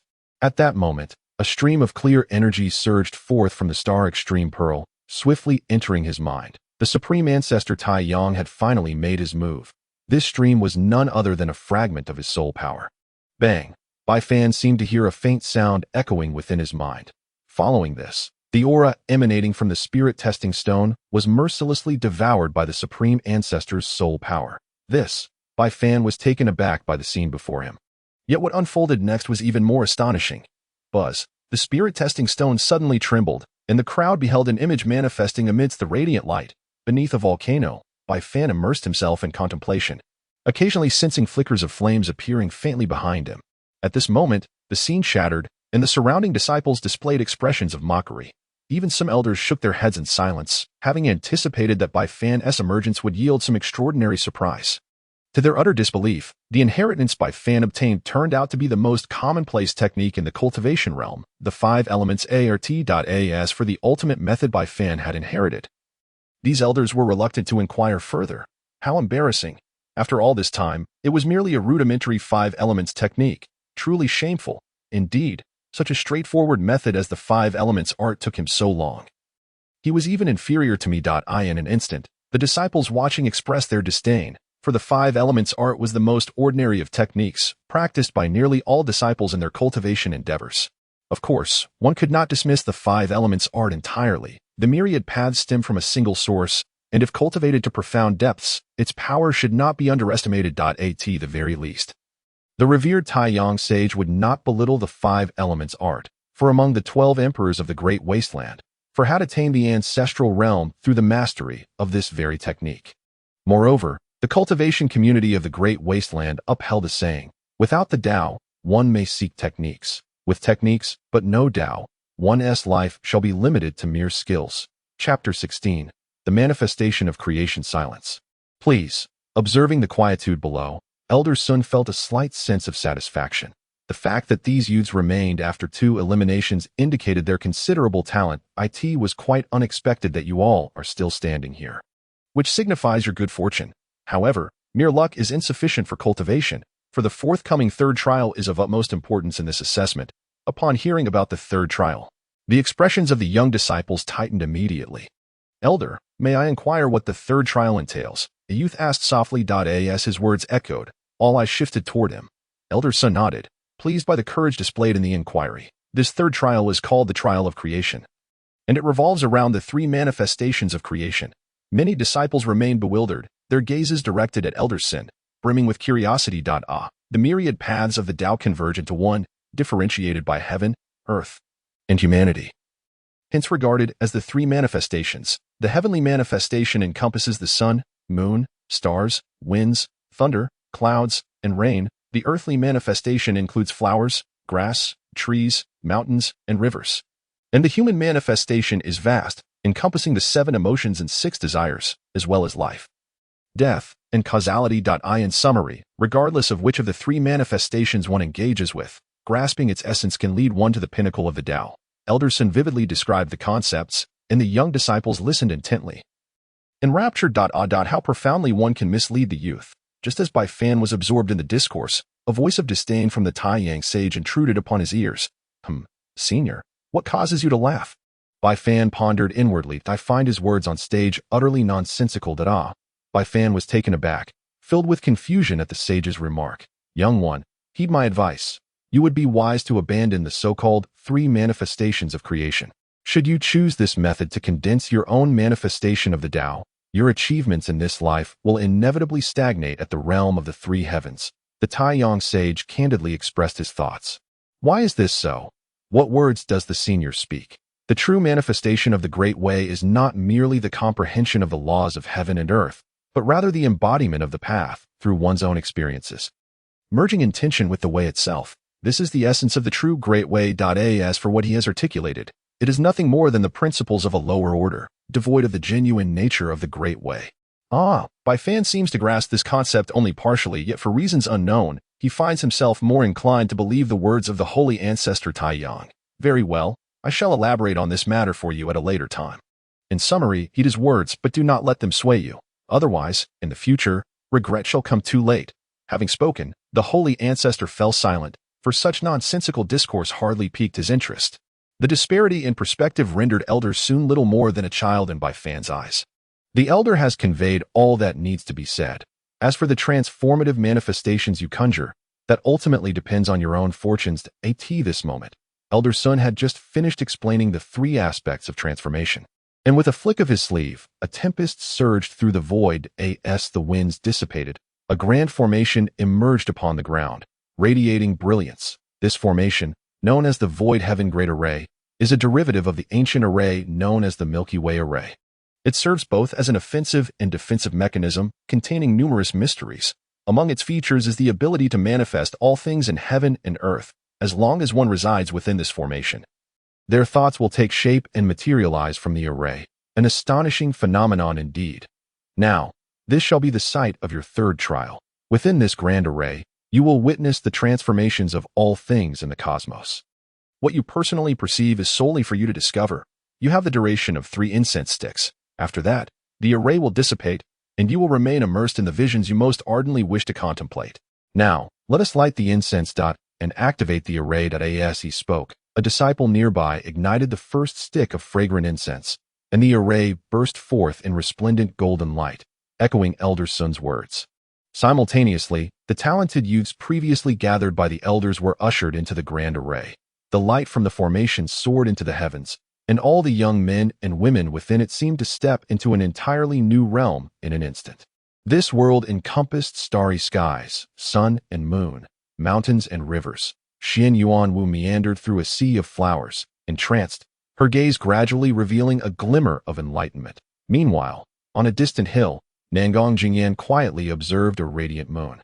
Experiencing its rise and fall, immersed in the solitude and chill of moonlight, in another location. Before the thunder pool, Shen Wuji sat in meditation for several months, while not far from him, in a valley designated for the burial of swords.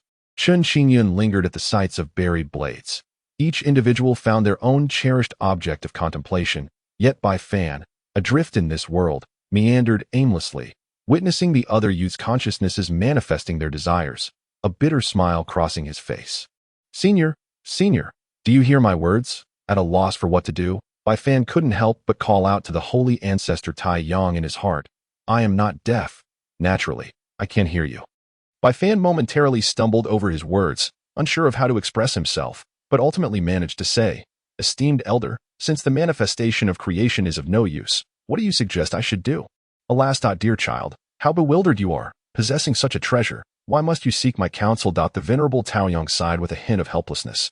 Are you referring to that ancient scripture? Bai Fan suddenly recalled, an expression of embarrassment washing over his face. Indeed, although this formation may lack prominence, the flow of time within it is considerably slower than that of the outside world, making this the most opportune moment for you to comprehend the ancient text. Initially, I intended to bestow upon you the entirety of my life's legacy. However, since you have acquired the Shanghai ancient scripture, I believe this may be the will of fate. Henceforth, I deem the ancient text more suited to your path. The venerable Taoyang spoke with slight hesitation, his intuition warning him that Bai Fan's future would be fraught with immense challenges. Holding the paramount treasure of the great wilderness, the Linglong illusion, along with the supreme scripture of all ages, he would inevitably attract the attention of those ancient figures. Only by cultivating the Shanghai ancient scripture could any of this hope to change. Moreover, Taoyang harbored a tinge of selfishness. He yearned for the day when Bai Fan could avenge the great wrongs of the past. According to the ancient scripture, it is divided into 2 volumes. The upper volume is the 9 tribulations, and the lower volume is the 3 disasters, as the name suggests. The 9 tribulations require one to endure 9 life and death tribulations, each perilous enough to bring one to the brink of annihilation. Should one fail to transcend, they shall be rendered as naught, yet upon overcoming, they shall emerge reborn, nearly invincible among peers. This was also the reason Bai Fan was drawn to the Shanghai ancient scripture. As stated in the ancient text, the first tribulation is known as the tribulation of abandonment. When this calamity descends, tribulation fire will manifest, incinerating the body. The process is akin to a living death, and to endure it requires immense willpower. Although Bai Fan was unaware of what tribulation fire entailed, the ancient scripture declared it to be a fearsome flame, and fortunately, this was a matter for the future. So there was no need for immediate concern. Bai Fan steadied his emotions, gradually entering a state of cultivation and comprehension according to the introductory incantation of the 9 tribulations. In the blink of an eye. Time flew by as if decades had passed. Bai Fan, relying on the wondrous nature of the formation, successfully cultivated the introductory method of the 9 tribulations, although he appeared unchanged on the outside. Within his body flowed a subtle golden light. This golden light was no ordinary radiance. It was a strand of golden spiritual energy, unprecedented in the realm of cultivation. It was sacred and magnificent, yet imbued with an indescribable mystery. In summary, its emergence was unmatched by any other spiritual energy. However, as Bai Fan had only just begun, he was yet unable to fully unleash its extraordinary potential. Once he grew stronger in the future, it would undoubtedly stir the currents of the cultivation world. Of course, Bai Fan was not the sole individual undergoing transformation. Countless youths within this formation experienced their own metamorphoses. Just as, a distance of 10 miles away, beneath a colossal tree exuding a rich aura of life, a figure sat for 2 decades, witnessing strands of green light imbued with the essence of life continually flowing towards the youth's body. Finally, at a certain moment, the youth opened his eyes, which had been shut for 20 years. Look, someone has manifested the aspect of creation. Someone pointed at the youth's back, exclaiming eagerly. Subsequently, the gazes of the onlookers converged, only to swiftly shift away upon clearer observation. The manifestation of the Greatwood realm was, at best, a trivial spectacle, far too mundane. Those present were all disciples of the void sky, and such a rudimentary manifestation held little allure. Even if they were to join the void sky, they would find themselves at the bottom of the ranks. Thus, they merely cast a cursory glance before losing interest, deeming such individuals unworthy of their attention. With a swish, the youth was extricated from the boundaries of the grand formation. An elder son's indifferent voice soon echoed, "You may wait aside. There will be freedom to arrange matters shortly." His tone bore a palpable disappointment. The youth dared not utter a word, obediently retreating to the periphery, awaiting the outcomes of others. A resounding crackle ensued as lightning surged, its purple brilliance dazzling. Following this, amidst the thunderous clamor of the grand formation, a youth stepped forth, garnering the envy of countless spectators. Chapter 17. The disciples' departure. Lo and behold, it was the realm of thunder manifestation. This time, even the elders present at the Dao ruins cast a sidelong glance. In the cultivation world, thunder cultivators were exceedingly rare. However, the destructive power of formidable thunder cultivators was well acknowledged. Even within the Void Sky Dao Sect, an individual with talent in the thunder path would command significant attention. As with slight cultivation, they could potentially emerge as a formidable force in the future. Of course, the most elated among them was none other than Elder Xin, the esteemed leader of the Shangang sect. For the youth who had generated such a commotion was none other than his previously accepted disciple, Jiuzhou. Good, good, good. Elder Xin's satisfaction with Jiuzhou grew with each passing moment, for Jiuzhou had undeniably brought him ample prestige. Thus, it was impossible for Elder Xin to suppress his joy. "Disciple, come forth to your master." With a beckoning gesture, Jiuzhou hastily approached his mentor's side. At that moment, an indescribable pride swelled within him. Yet, even amidst his elation, he refrained from displaying it, adopting a demeanor of humble silence instead. Simultaneously, within the grand formation, another youth, Tianfeng, emerged. Behind him, vengeful spirits swirled, their wails echoing eerily. The esteemed leader of the Hongyun lineage, Elder Songlong, smiled faintly, for the manifestation that Tianfeng had comprehended was equally rare. Though it bore the semblance of a human form, it was intrinsically linked to souls. Such a manifestation would undoubtedly prove immensely beneficial to one's spiritual awareness in the future, thus earning Elder Songlong's approval. On the other side, Tianfeng respectfully approached Elder Songlong, bowing and addressing him as master, thereafter remaining silent. In contrast to Jiuzhou, his composure was more deserving of quiet admiration. "Look, there's movement in the formation again. Oh, could it be the 2 beauties of the Luowei lineage?" As the crowd quieted, a disciple exclaimed. Just after his words fell, Xianyuan Wu and Nangang Jingyan stepped forth from the formation. One resembled a peony amidst a sea of blossoms, resplendent and regal, while the other exuded the serene elegance of a moonlit night. Particularly, Nangang Jingyan's entrance captivated the attention of all present, a fact that left Xianyuan Wu somewhat disheartened. Behind them, each carried an ethereal realm spanning 100 feet, a sea of flowers and a gaping abyss resembling a black hole. This is the manifestation of creation understood by the two. which similarly attracts the arrival of two gazes. It is the realm of myriad blossoms. Elder Fei Yue's body trembled, and she spoke sorrowfully, for this realm of creation reminded her of the ancestral figure. The immortal Wu Hua. Another voice, equally quivering, emanated from the person of Dao Shu. The reason for this individual's reaction lay in his speculation regarding the origins of Nangong Jinyan, which at this moment was finally confirmed. The aura of the Nether. Indeed, she hails from that lineage. Subsequently, various manifestations of creation surged forth in rapid succession, yet only Bai Fan remained devoid of any fluctuation. This was, of course, entirely understandable, as he had never sought enlightenment and thus had no such manifestations. Elder, we are about to exit. What shall we do next? As he sensed the repulsive force emanating from the array, Bai Fan inquired within his heart to the holy ancestor Taiyang. What is there to fret about? The comprehension of Tao in the cultivation realm is not confined to any particular level. Even those in the void spirit realm often attain insights, so even if you cannot condense one, it will not hinder your entry into this sect. There is no need for concern. Proceed. When it comes to matters of the cultivation world, the holy ancestor Taiyang undoubtedly possessed the most authoritative voice.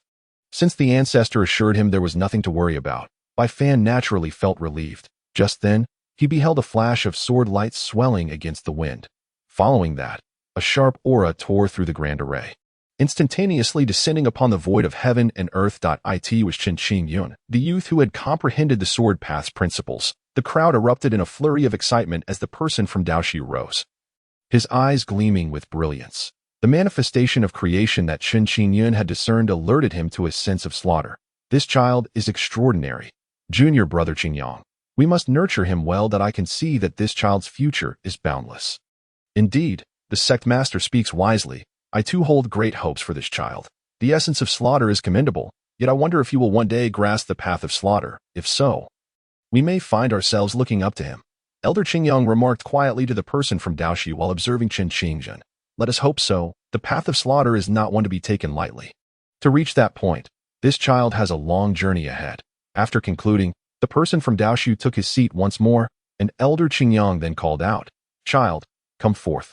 I have words for you." With a swift motion, Chen Qingyun sheathed his sword light and made his way towards Elder Qingyang. What an impressive youth. How wonderful it would be if I possessed such talent. Bai Fan murmured softly as he observed Chen Qingyun's performance. It was time for him to leave. He imagined he would be the subject of ridicule from many. Shaking his head with a wry smile, Bai Fan rose to his feet and followed the remaining youths, stepping forth to exit the grand array. Buzz. Soon after, the light of the array retracted and quickly vanished, leaving Bai Fan and his companions, the last to emerge, standing solitary in the void of heaven and earth, enduring the heavy, disdainful gazes surrounding them. Hee, did you see that? These individuals will soon be akin to us, the outer disciples. TSK, Tisk. Truly, the weasel's offspring is not as remarkable as the last. Indeed, although we were the last to emerge, our spirit and vigor back then far surpassed theirs. Just take a glance at this listless group of youths.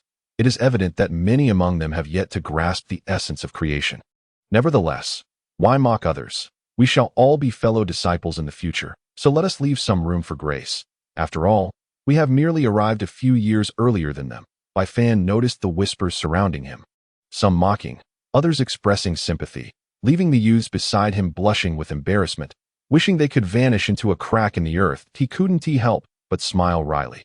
Although the outcome was anticipated, it appeared to be even worse than imagined. Thankfully, Bai Fan was different from the other youths. He had grown accustomed to ridicule.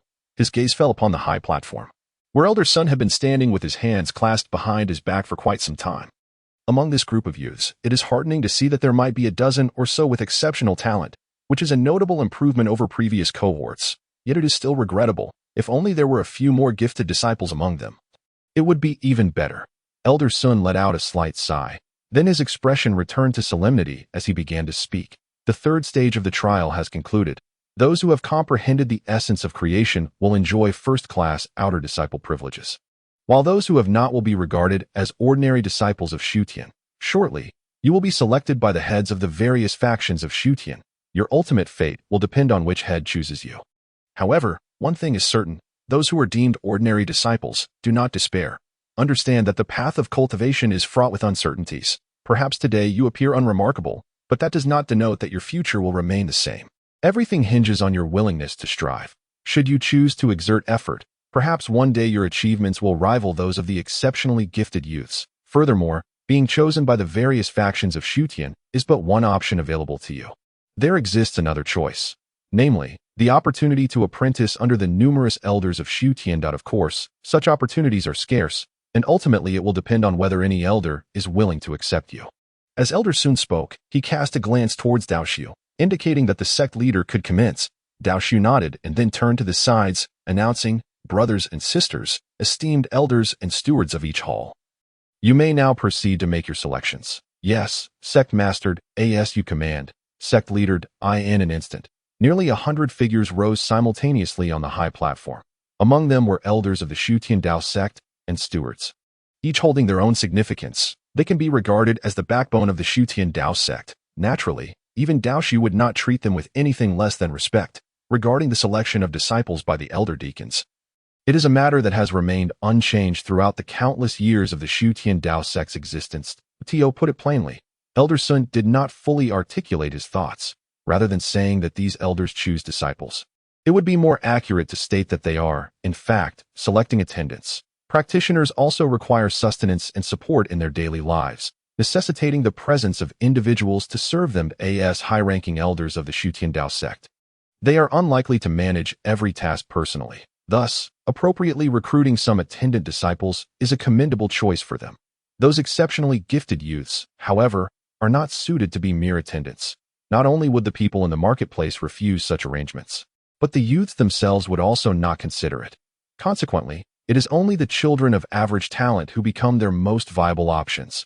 While this may be the case, it does not imply that everyone is suitable. At the very least, these elders must find them pleasing to the eye. Indeed, although the title of attendant disciple may sound unappealing, the benefits they receive far surpass those of ordinary disciples if they manage to win the favor of the elders. They may find themselves becoming formal disciples one day. Although their status may not rival that of figures like Nangong Jingyan, it would still be significantly better than that of regular disciples. As the elders rose, the head of the 5 meridians also left their seat, exchanging glances before stepping forward, creating ripples as they approached the group of Bai Fan. "Well, let us begin. We must not keep the elders waiting too long." Among the 5 meridians, Elder Qingyang, the eldest, spoke first, and the other 4 naturally had no objections. Soon, their gaze fell upon Bai Fan and his companions. Chapter 18. Sect Master and Junior Brother's anxiety swept over the multitude of youths as they faced the scrutiny of the 5 esteemed heads. Their hearts racing in unison. The girls, in particular, instinctively clutched their garments tightly. It is no wonder, for these 5 heads are all peak practitioners of the supreme spirit realm, even when they temper their presence. It is an overwhelming force that these children, yet to embark on their own paths of cultivation, cannot withstand. Even a single glance emanates authority, and Bai Fan himself found himself lowering his gaze slightly, fearing that prolonged eye contact might shatter his confidence. Ahem. Elder Songlong cleared his throat lightly, his eyes sweeping over the throng of youths. After a brief moment, he spoke. You. Step forward. Approximately 100 youths stepped out from the crowd at Elder Songlong's beckoning.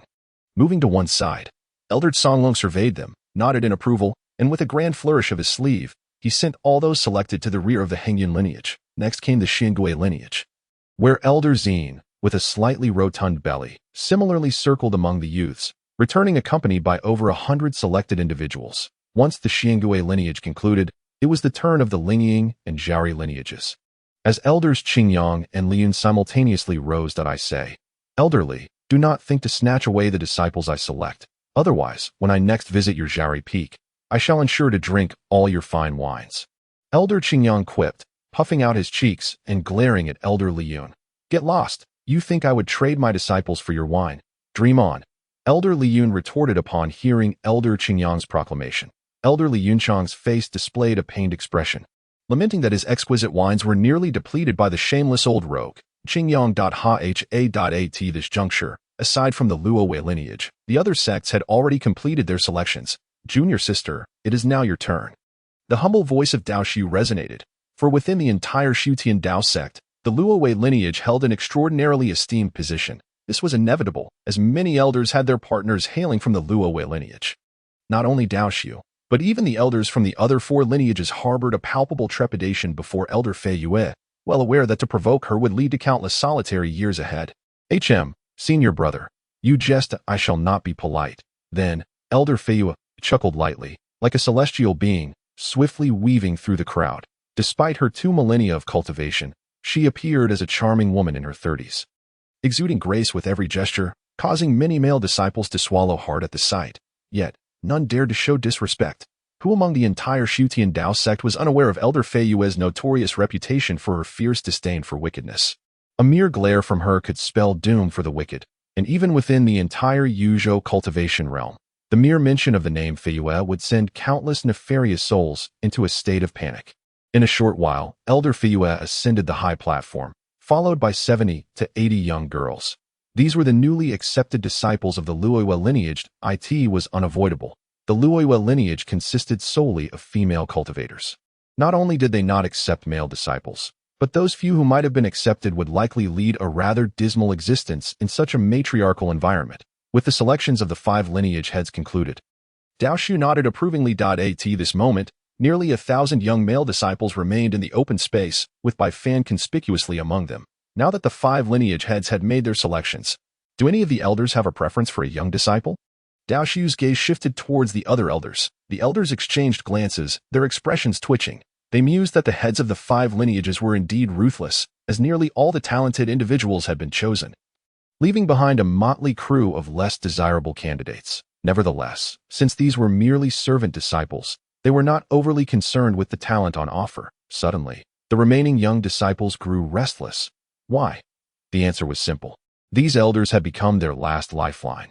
Should they miss this opportunity, they would be destined to remain mere ordinary disciples, forever fading into obscurity. Thus, each young disciple gazed pitifully at the descending elders, wishing to cling desperately to their legs, imploring them to take them in.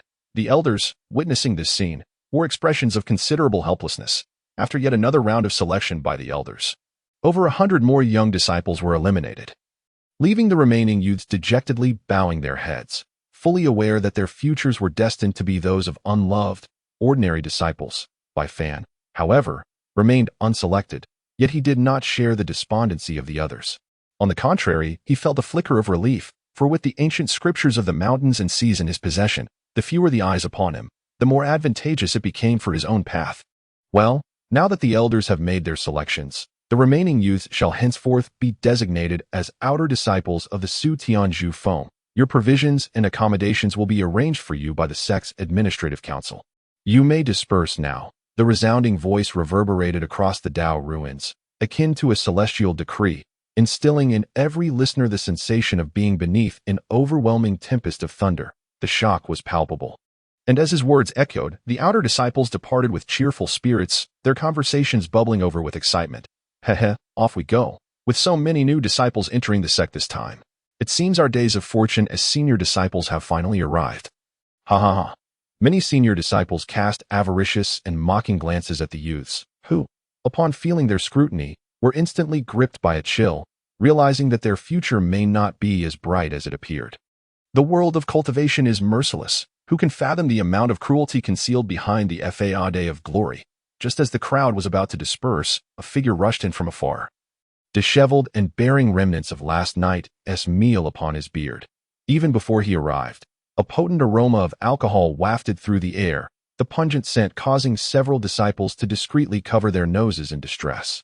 Wait a moment, I'm coming too. With his arrival, chaos ensued at Xutian Palace as some disciples doubled over, retching. Who is this old wretch? What a foul stench! A disciple from the Xin Guang lineage grumbled, unaware that his words almost caused Elder Ziyin to stumble in shock. Shu, lower your voice. That is clearly a senior expert. Be cautious, lest you incur his wrath. At a nearby disciple quickly covered the disgruntled youth's mouth. Just as he did, a sudden gust. No, it was the stench, assailed them, nearly rendering them both faint. They soon noticed a large, round face before them, adorned with remnants of vegetables.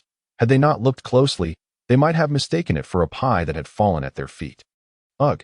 The 2 youths instantly felt their insides churn violently, a wave of nausea rising within them. However, before they could expel their stomach contents, a chilling voice pierced the air. The 2 youths found their throats gripped by an iron hand.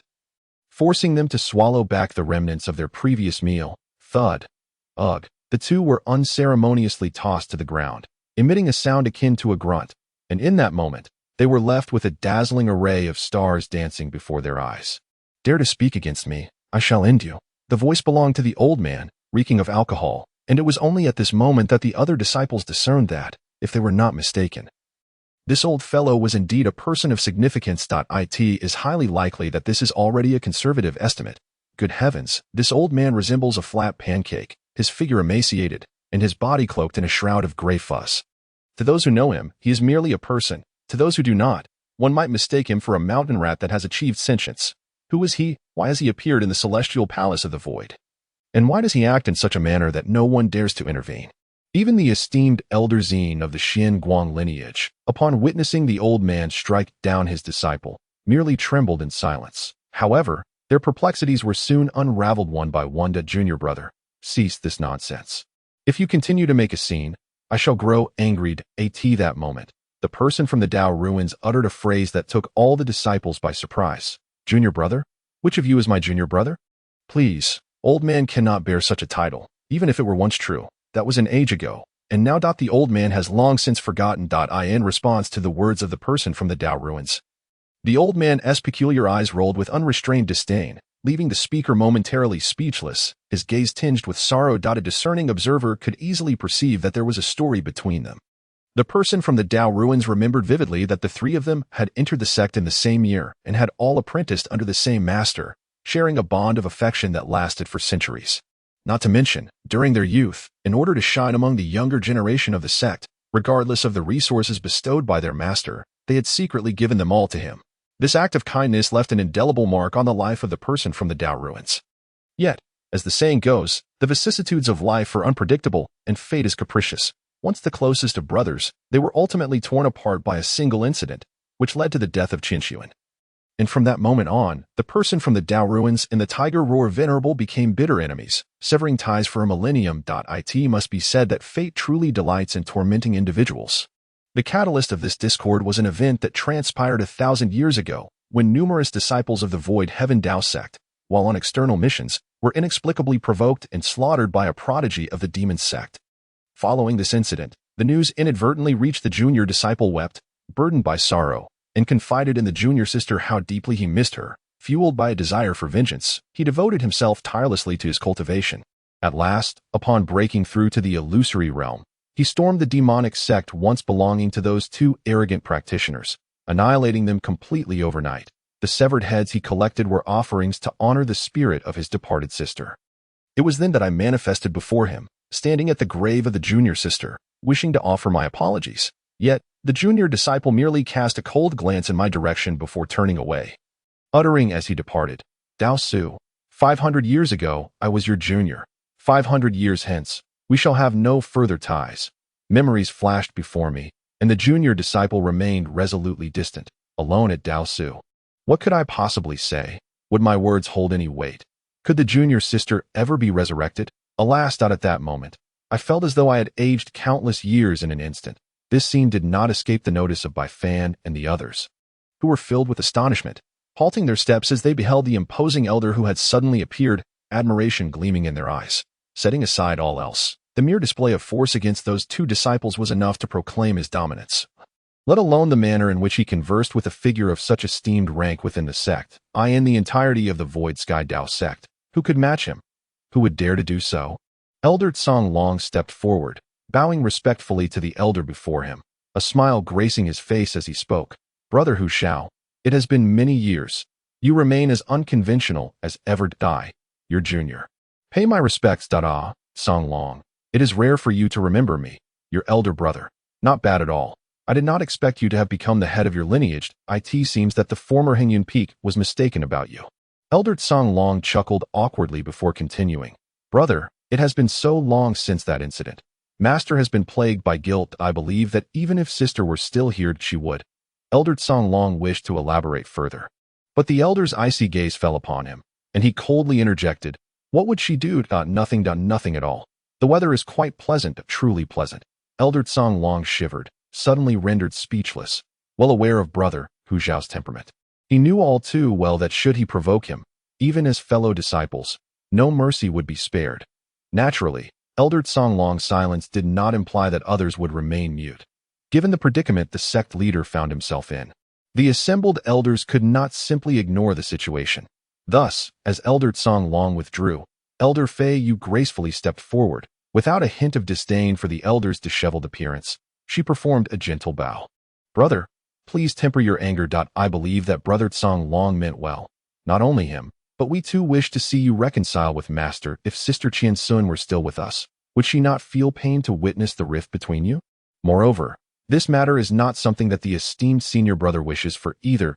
Is it possible that Sister Qianxuan is solely your junior sister? She is also the junior sister of the esteemed senior brother."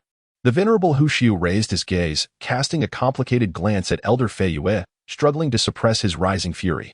Unlike his stern reprimand towards Elder Songlong, he knew that in the past, his junior sister shared a bond with Fei Yue akin to that of sisters.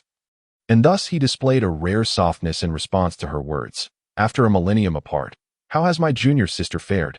As he spoke, a rare warmth flickered across Hu Xiao's demeanor. It is unexpected that the senior brother is still so courteous to the junior sister.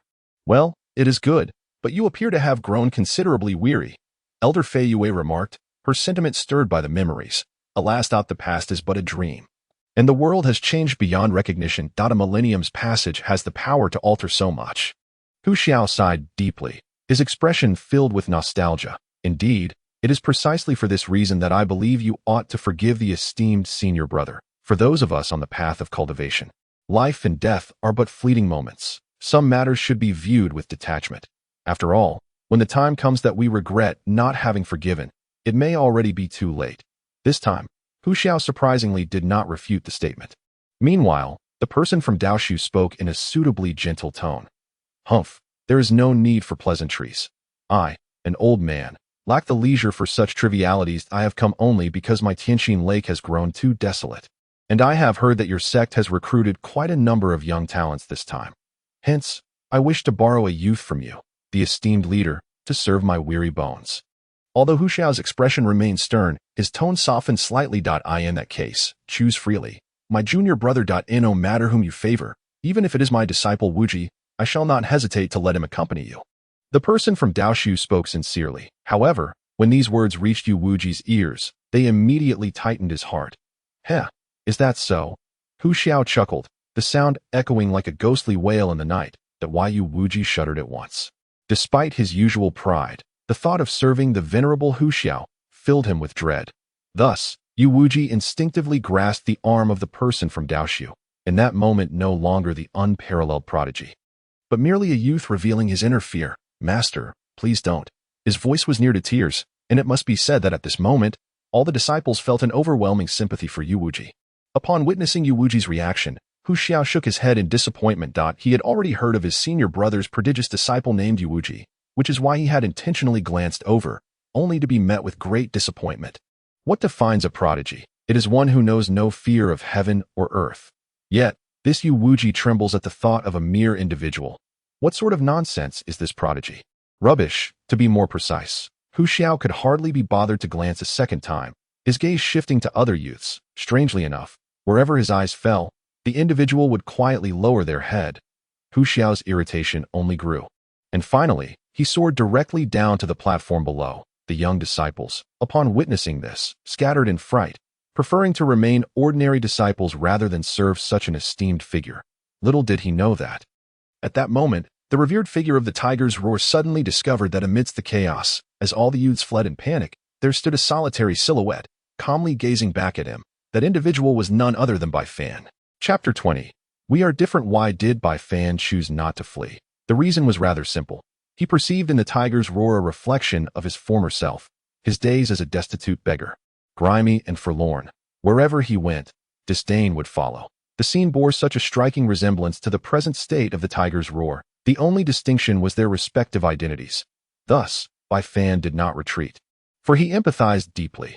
He understood all too well the discomfort of being looked down upon. However, his reasoning was flawed, for the tiger's roar was a true powerhouse, and even in his direst moments, a strong individual would be regarded by admirers as merely unkempt. Is he? The tiger's roar was quite pleased that as he moved, he approached Bai Fan. observing the tranquil gaze of the youth, and nodded in silence. Young man, what is your name? Bai Fan. Bai Fan.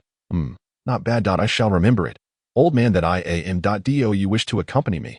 Though it was merely a fleeting glance, such is the nature of humanity. When something catches one's eye, affection can swiftly blossom. The tiger's roar felt within his heart that this youth was indeed a gem, far superior to those so-called prodigies. However, Bai Fan displayed a troubled expression. Although he bore no ill will towards the elder, he was reluctant to leave with him. After all, cultivating one's abilities was best achieved under the guidance of a sect. Are you unwilling, then? Hey, do you not know that I am a peak practitioner of the breaking delusion realm? Superior to those above. Following me would surely be far better than remaining here as an ordinary disciple. The tiger's roar spoke with a cunning smile, and being as astute as he was, he could easily discern the hesitation in Bai Fan's eyes. His words were laced with subtle persuasion that I believe it would be wise for you to follow him. This may not be a bad thing at all. I sense a trace of the ancient Buddhist sect's essence within him. Perhaps you could learn much more by accompanying him to that moment. As Bai Fan remained indecisive, the words of the Grand Ancestor Tailin echoed once more in his mind. Upon hearing the Grand Ancestor's counsel, Bai Fan instantly resolved himself. Very well. The younger generation is willing to follow the esteemed elder. Excellent. Let us depart forthwith. The tiger's roar was indeed a man of decisive action. And as he spoke of leaving, he truly did so. Junior brother, please wait. The individual from the Dao ruins urgently called out to halt them. Unfortunately, his words had barely escaped his lips when it was already too late. The tiger's roar abruptly tore at the air with both hands, and a dark, gaping rift appeared in the sky. Then, with a swift motion, he grasped Bai Fan's shoulder, and in an instant, the two transformed into a streak of crimson light, vanishing into the rift, which soon closed behind them. Alas, he still refuses to forgive me. The person from the Dao ruins spoke with a tone of disappointment. Brother, there is no need for sorrow. I believe that one day Brother Huishao will surely reconcile with you. Elder Feiyue spoke soothingly. Indeed, the other esteemed elders echoed Elder Feiyue's sentiments. Let us hope so. Dao Su let out a long sigh, genuinely wishing for that day to arrive soon. With a wave of his hand, Dao Su appeared somewhat disinterested, and upon realizing that the main event had concluded, everyone rose to take their leave. Thus, the grand ceremony for accepting disciples came to a close. Among the disciples of the Falling Moon lineage, Xian Yuanwu cast a wistful glance towards the direction where Bai Fan had vanished, softly murmuring to himself, I wonder if we are destined to meet again. After speaking, he turned and followed Elder Feiyue, who led the way towards Falling Moon Peak. Meanwhile, 1,000 miles away, the esteemed Huishao master grasped Bai Fan and stepped out of the void, landing on the ground. Home at last, the Huishao master remarked with a smile, so soon. Bai Fan was astonished at how swiftly they had traversed such a distance. In an instant, the esteemed Huishao master's stature in Bai Fan's heart elevated significantly. Of course, otherwise, would this old man take you on a day-long journey through the void? That won't be necessary. I simply did not expect that a distance of 1,000 miles could be crossed in the blink of an eye. It caught me off guard, Bai Fan replied, awkwardly rubbing his hands. This is nothing. When you reach my level, you will naturally be able to do the same, the Huishao master stated without a hint of pretentiousness, which made Bai Fan feel a sense of warmth. The Huishao master smacked his lips and said, All right, I am all ears, Junior. Bai Fan was eager to learn about the circumstances here. The Huishao master narrowed his eyes and continued. Do you see that valley ahead? That is Tianxin Valley, within which lies a lake known as Tianxin Lake. The grand residence atop the lake is where I reside, and of course, it will also be your dwelling and training ground in the future. Do not stand on ceremony. Just make yourself at home. Oh dear, I almost forgot. There are also 3 young men slightly older than you, my 3 disappointing disciples. Naturally, once you arrive, there will be 4 of you disappointing ones. Upon hearing this, Bai Fan's expression shifted to one of bemusement, thinking to himself how peculiar his master's introduction of others was. What do you mean, Can't you understand the old man's words? The Huishao master glared. And know that I understand. Bai Fan quickly replied, realizing that this little old man was likely a naturally stubborn character. One should never argue with him, lest one's own tongue become entangled. That's right, from now on. You will be the 4th here. This is for you. As he spoke, the Huishao master casually tossed Bai Fan a fragmentary jade slip. Bai Fan was taken aback, instinctively catching it. Upon closer inspection, he turned his gaze back towards the Huishao master. The Heart Sutra of Bodhi, he realized, recognizing the content of the jade slip. The reason for his astonishment was that Bai Fan discerned it to be a cultivation technique. Although somewhat damaged, the overwhelming power emanating from the jade slip made him understand that this object was likely of immense value. In a wonder, I sensed a trace of the ancient Buddhist aura. It turns out to be the Heart Sutra of Bodhi. It appears that this little old man holds you in quite high regard. My dear child, are you aware that this Bodhi scripture was one of the 3 great treasures of the Buddhist realm eons ago? I truly cannot fathom the source of your extraordinary fortune. Even I find myself envious, lamented the venerable saint ancestor with a hint of exasperation. What disdain do you hold for this text? If it does not please you, then return it to the old man. With a bamboo skewer that he seemed to have unearthed from nowhere, the tiger howl elder remarked while adjusting his teeth and casting a sidelong glance. No. Bai Fan hastily tucked the scripture into his bosom, thinking who would ever reject such a magnificent item.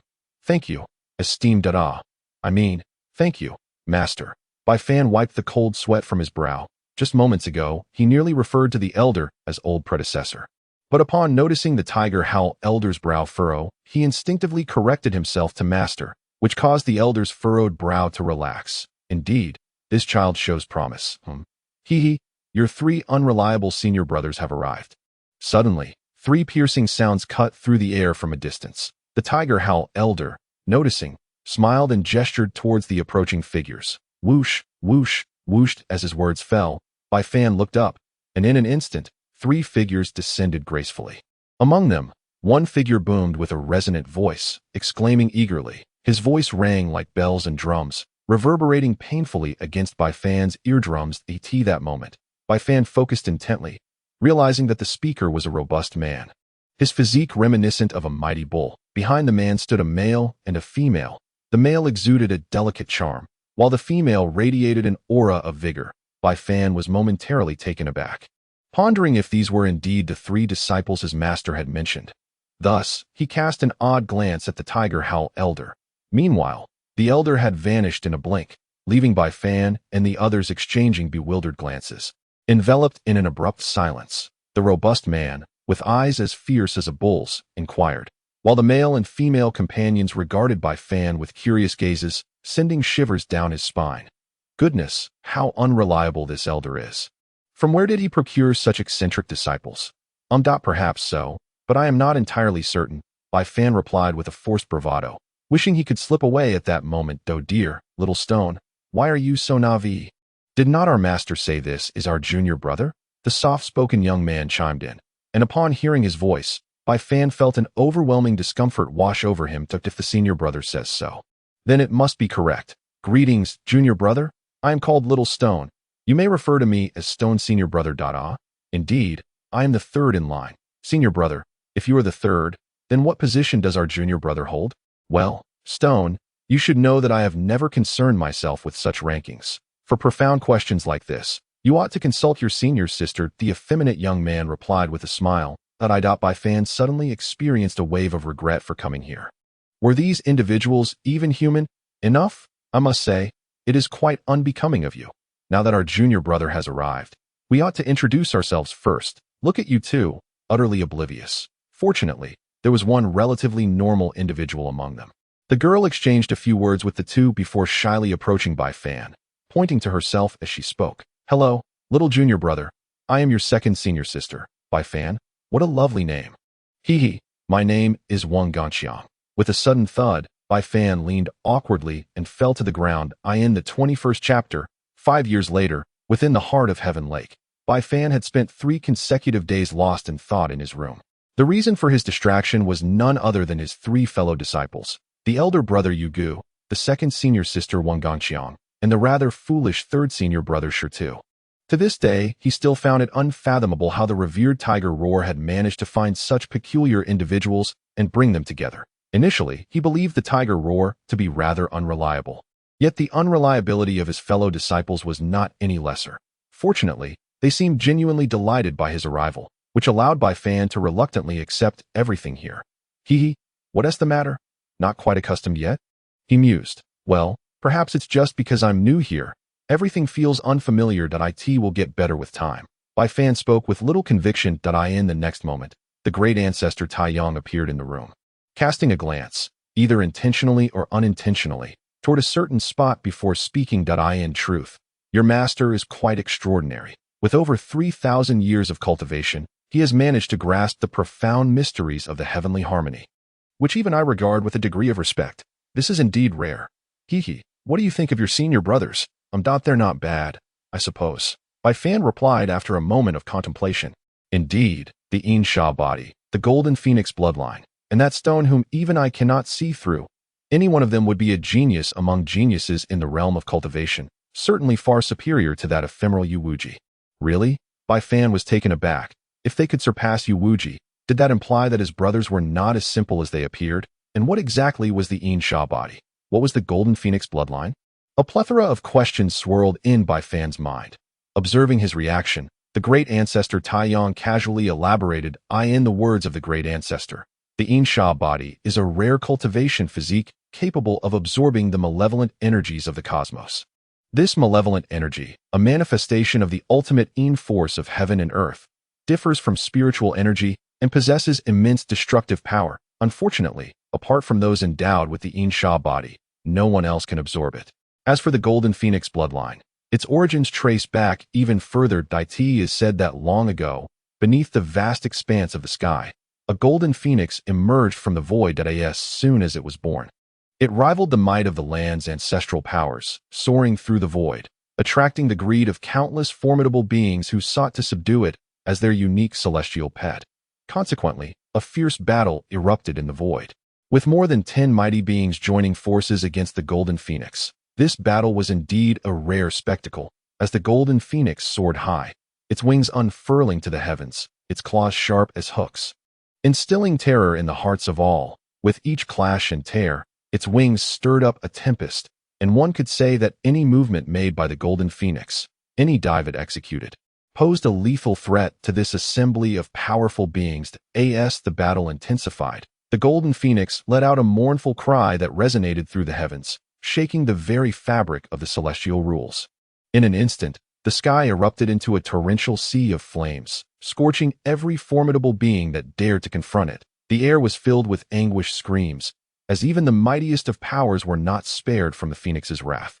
When the inferno finally subsided, fewer than 10 stood before the golden phoenix, yet it too had succumbed to the inability to resist. However, the phoenix, a creature of unparalleled pride, chose to embrace its dignity.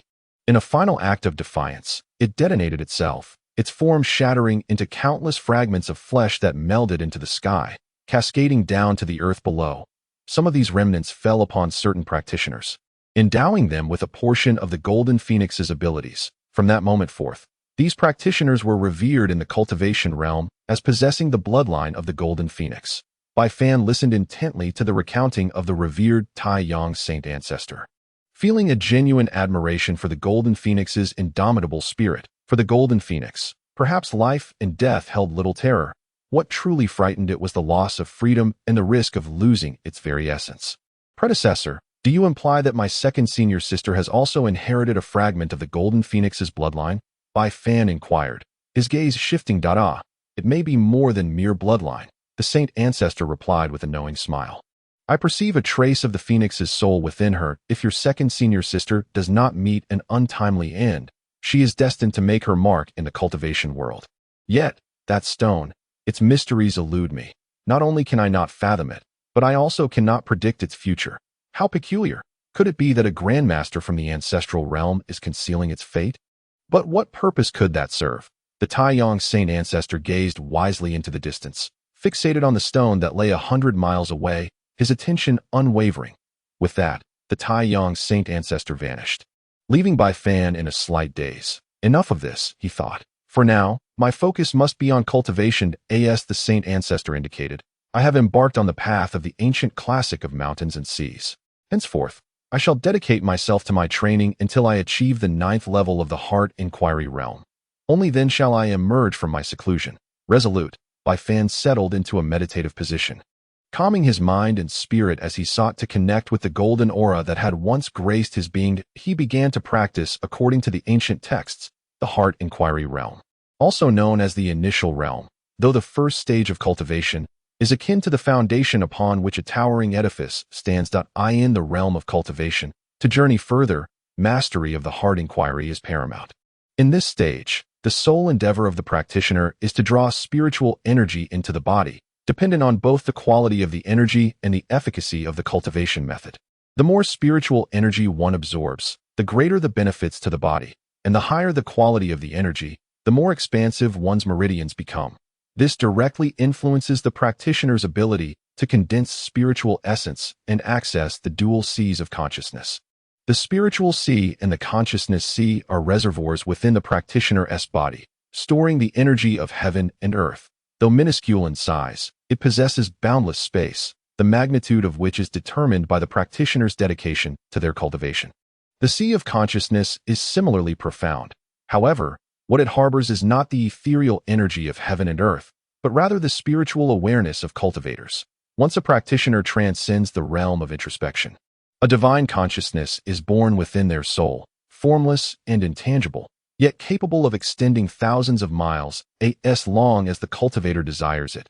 Nothing within that vast expanse can evade the perception of their spiritual awareness. It is said, of course, that the powers of divine consciousness are not merely straightforward. They possess the potential to devastate the very heavens and earth, provided that one's consciousness is sufficiently robust. Otherwise, rather than obliterating the cosmos, one may find themselves effortlessly annihilated by it. Yet for Bai Fan, such matters are still far beyond his reach. He is yet to achieve the state of dual seas, and thus it is best left unmentioned for the time being.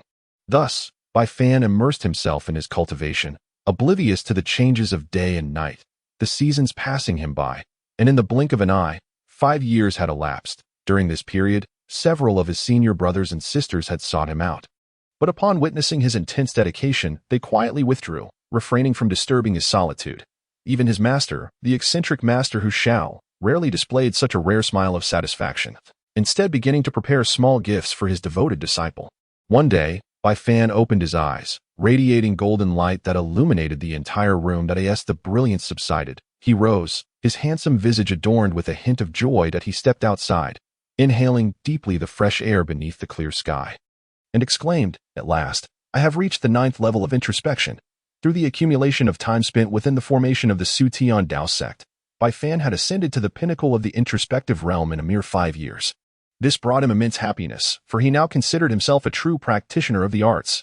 "Ha, little junior brother, congratulations." In that moment of elation, a wisp of ethereal light darted toward him, dispersing to reveal his elder brother, the delicate figure known as Yugu. Yugu regarded Bai Fan with a joyful expression, and before Bai Fan could respond, he extended an object enveloped in his spiritual energy toward him. "This is the Yin Sha Pearl. With your breakthrough, I bestow it upon you." Yugu spoke softly, his voice as gentle as a woman's. However, this time, Bai Fan did not smile.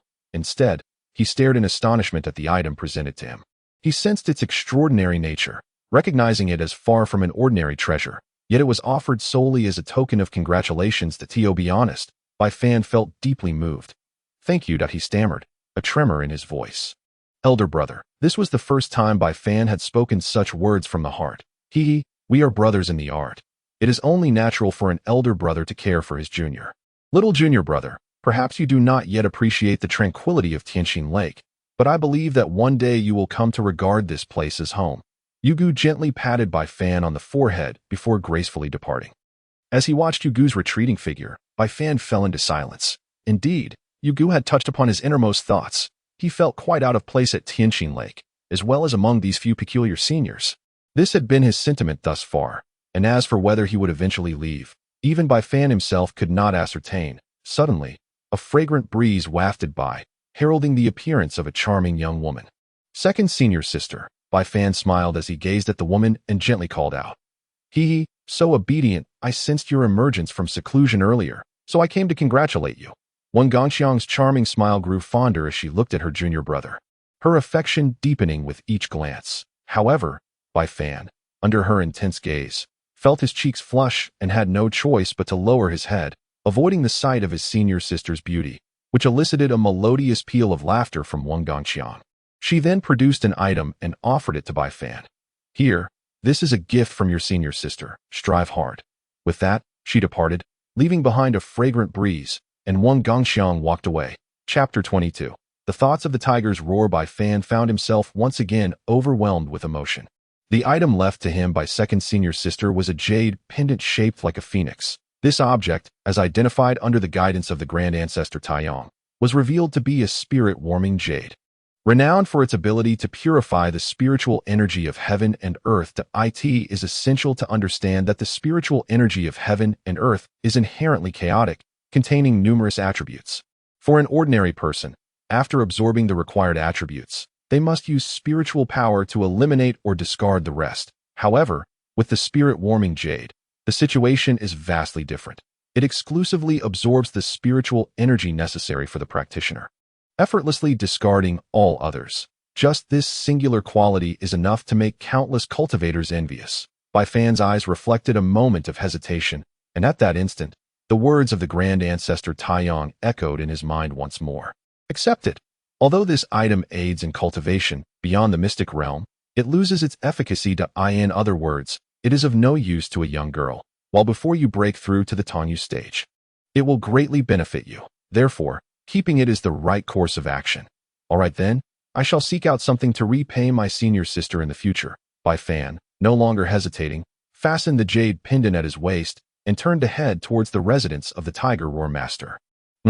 At least you have a shred of conscience, knowing to visit this old man after emerging from seclusion. Otherwise, you'd just be waiting to see if I would reprimand you. It turned out that the moment Bai Fan emerged, the Tiger Roar Master had already spread his divine sense, observing everything, including the subsequent arrival of the two disciples and the gifts presented to Bai Fan. As he watched, he remarked, "Well, I must say, Gongxiang has blossomed beautifully. I wonder if she will be fond of the eldest or this newcomer, the fourth. Alas, if one day they were to turn against each other over this, whom should I, as their master, side with?"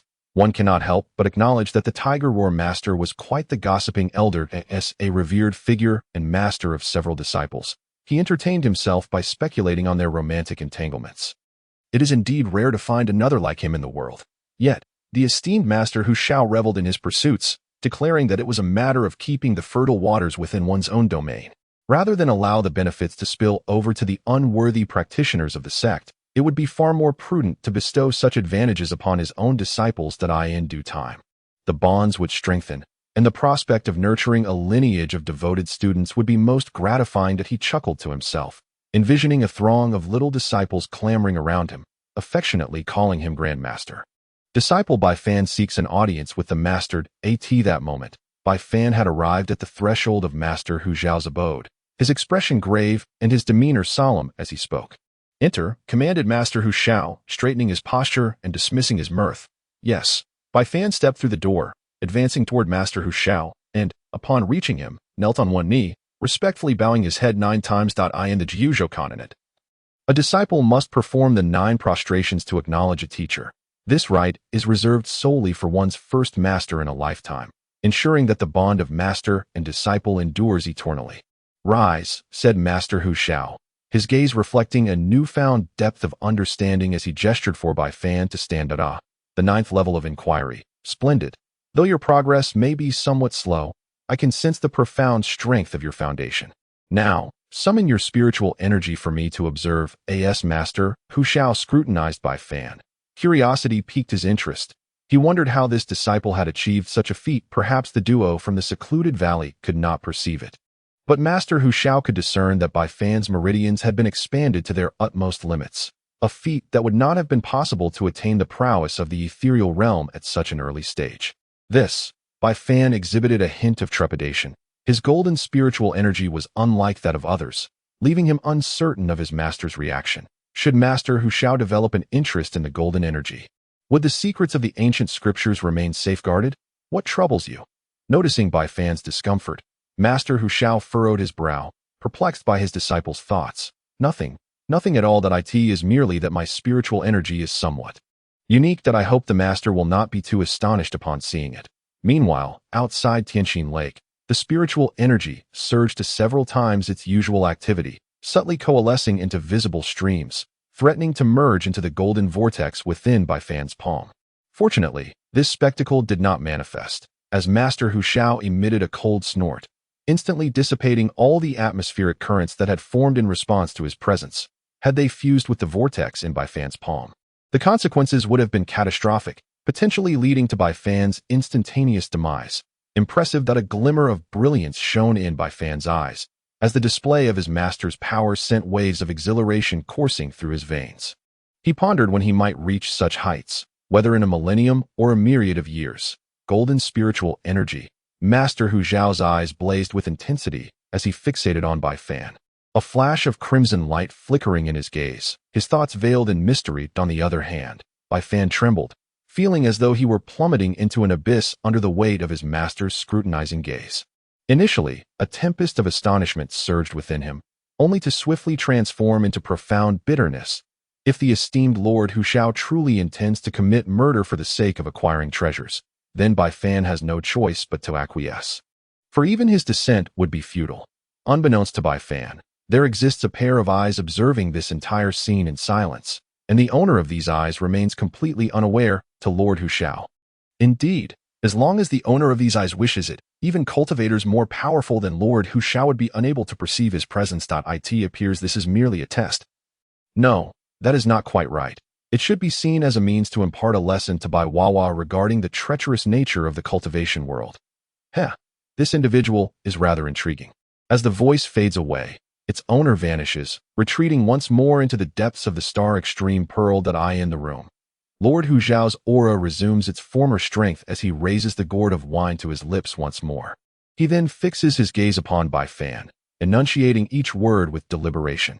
Remember, a common man is guilty when possessing precious jewels. In the realm of cultivation, even those closest to you cannot be trusted completely, except for me. Of course, for I am your master. This revelation, Bai Fan exhales a sigh of relief. Truth be told, he had been quite intimidated by his master moments ago, realizing that all of this was merely a lesson from his master. Bai Fan expresses his gratitude with a respectful bow. Thank you, master, for your guidance. I shall heed your words and avoid transgressions. Now that is the spirit. Regarding your golden spiritual energy, remember to conceal it if possible. Although I am unaware of the nature of that technique, I know it to be exceedingly rare. Furthermore, as my disciple, you cannot neglect to learn my methods. Or do you intend to drive me to despair?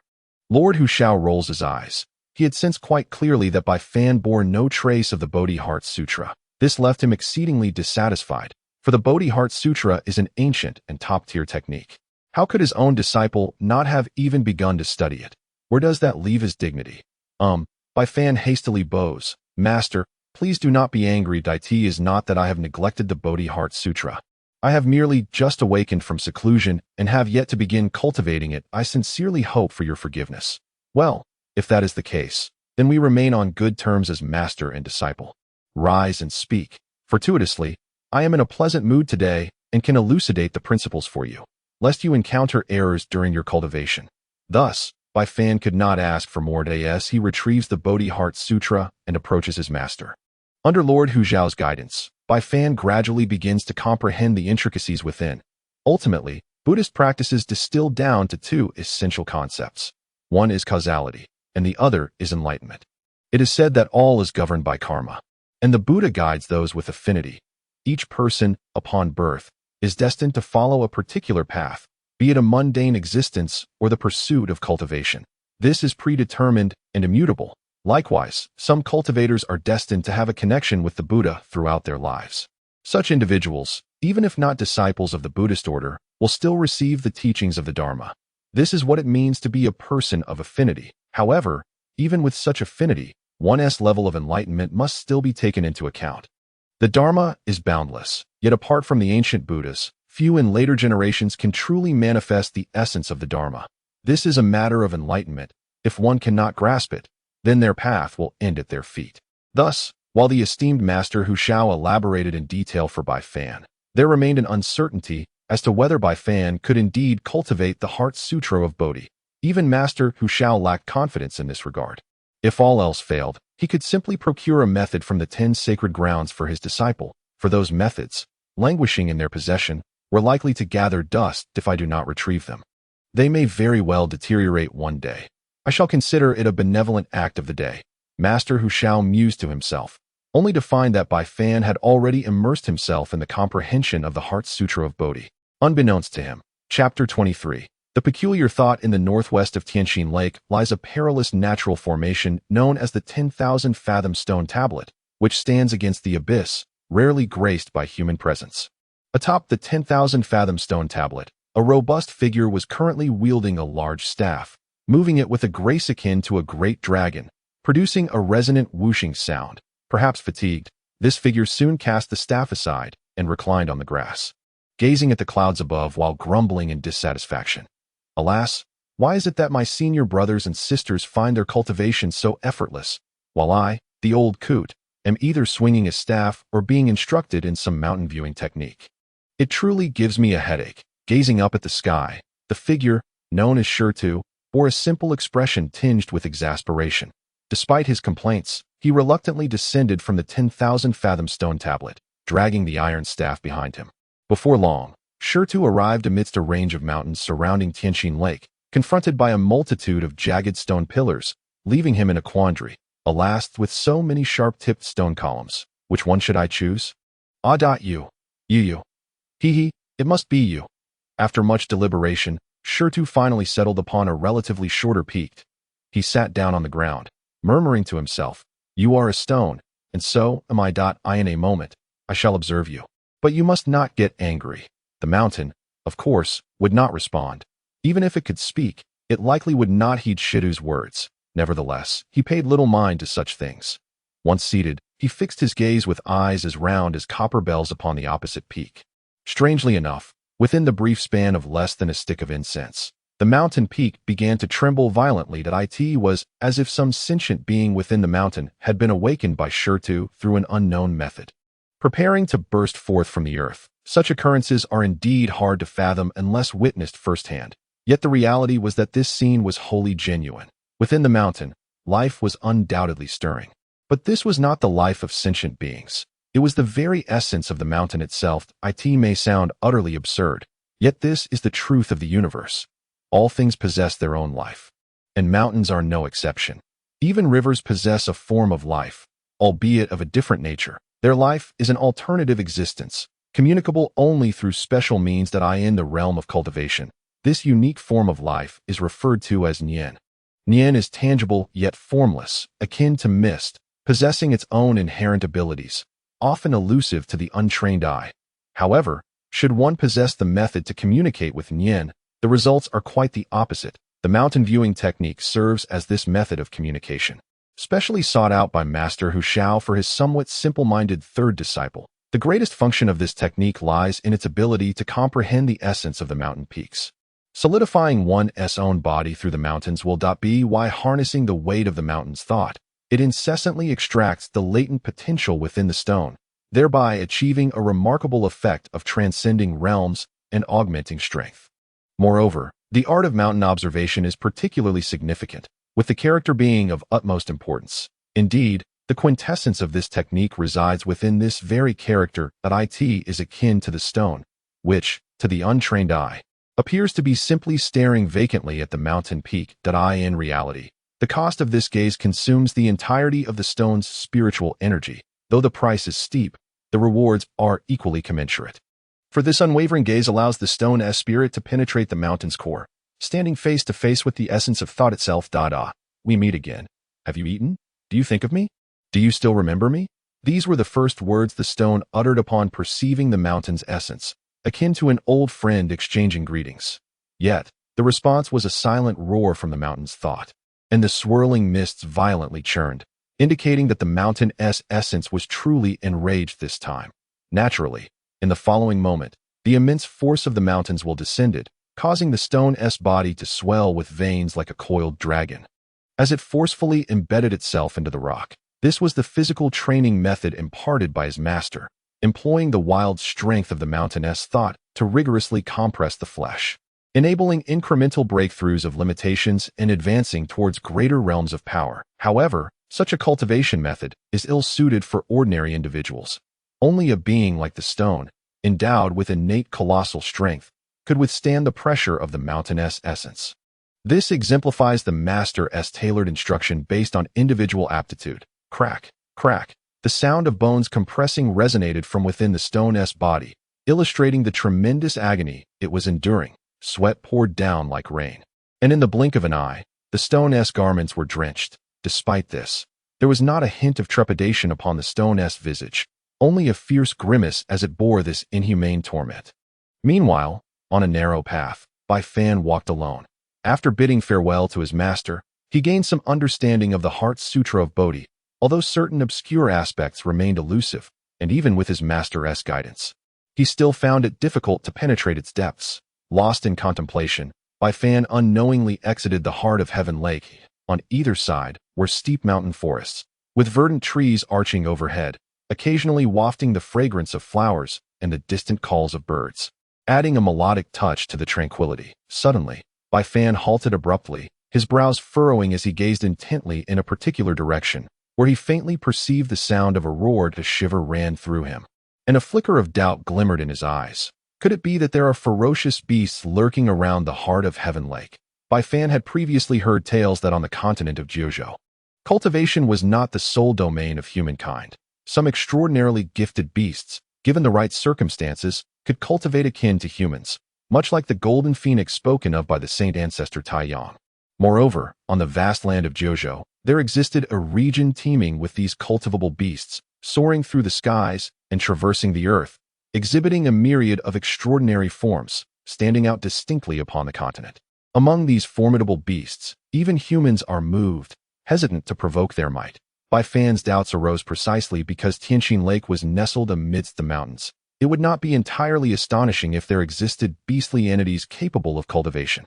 Yet, the nature of this particular beast remained a mystery to him. As he pondered, Bai Fan cautiously made his way towards the source of the sound. Roar, roar, roar. The anguished cries of the stone grew increasingly desperate, for he was beginning to struggle under the terrifying pressure emanating from the mountain spirit. His physical strength, in the midst of such a confrontation, gradually began to wane. Anxiety surged within the stone as his internal energies became disordered.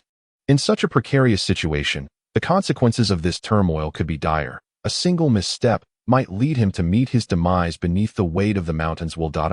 Panic seized the stone, and he cried out in alarm, but it was already too late. The mountain spirit seized upon this opportunity, its own formidable power surging dramatically, pressing down upon the stone's body. Boom! The earth cracked open.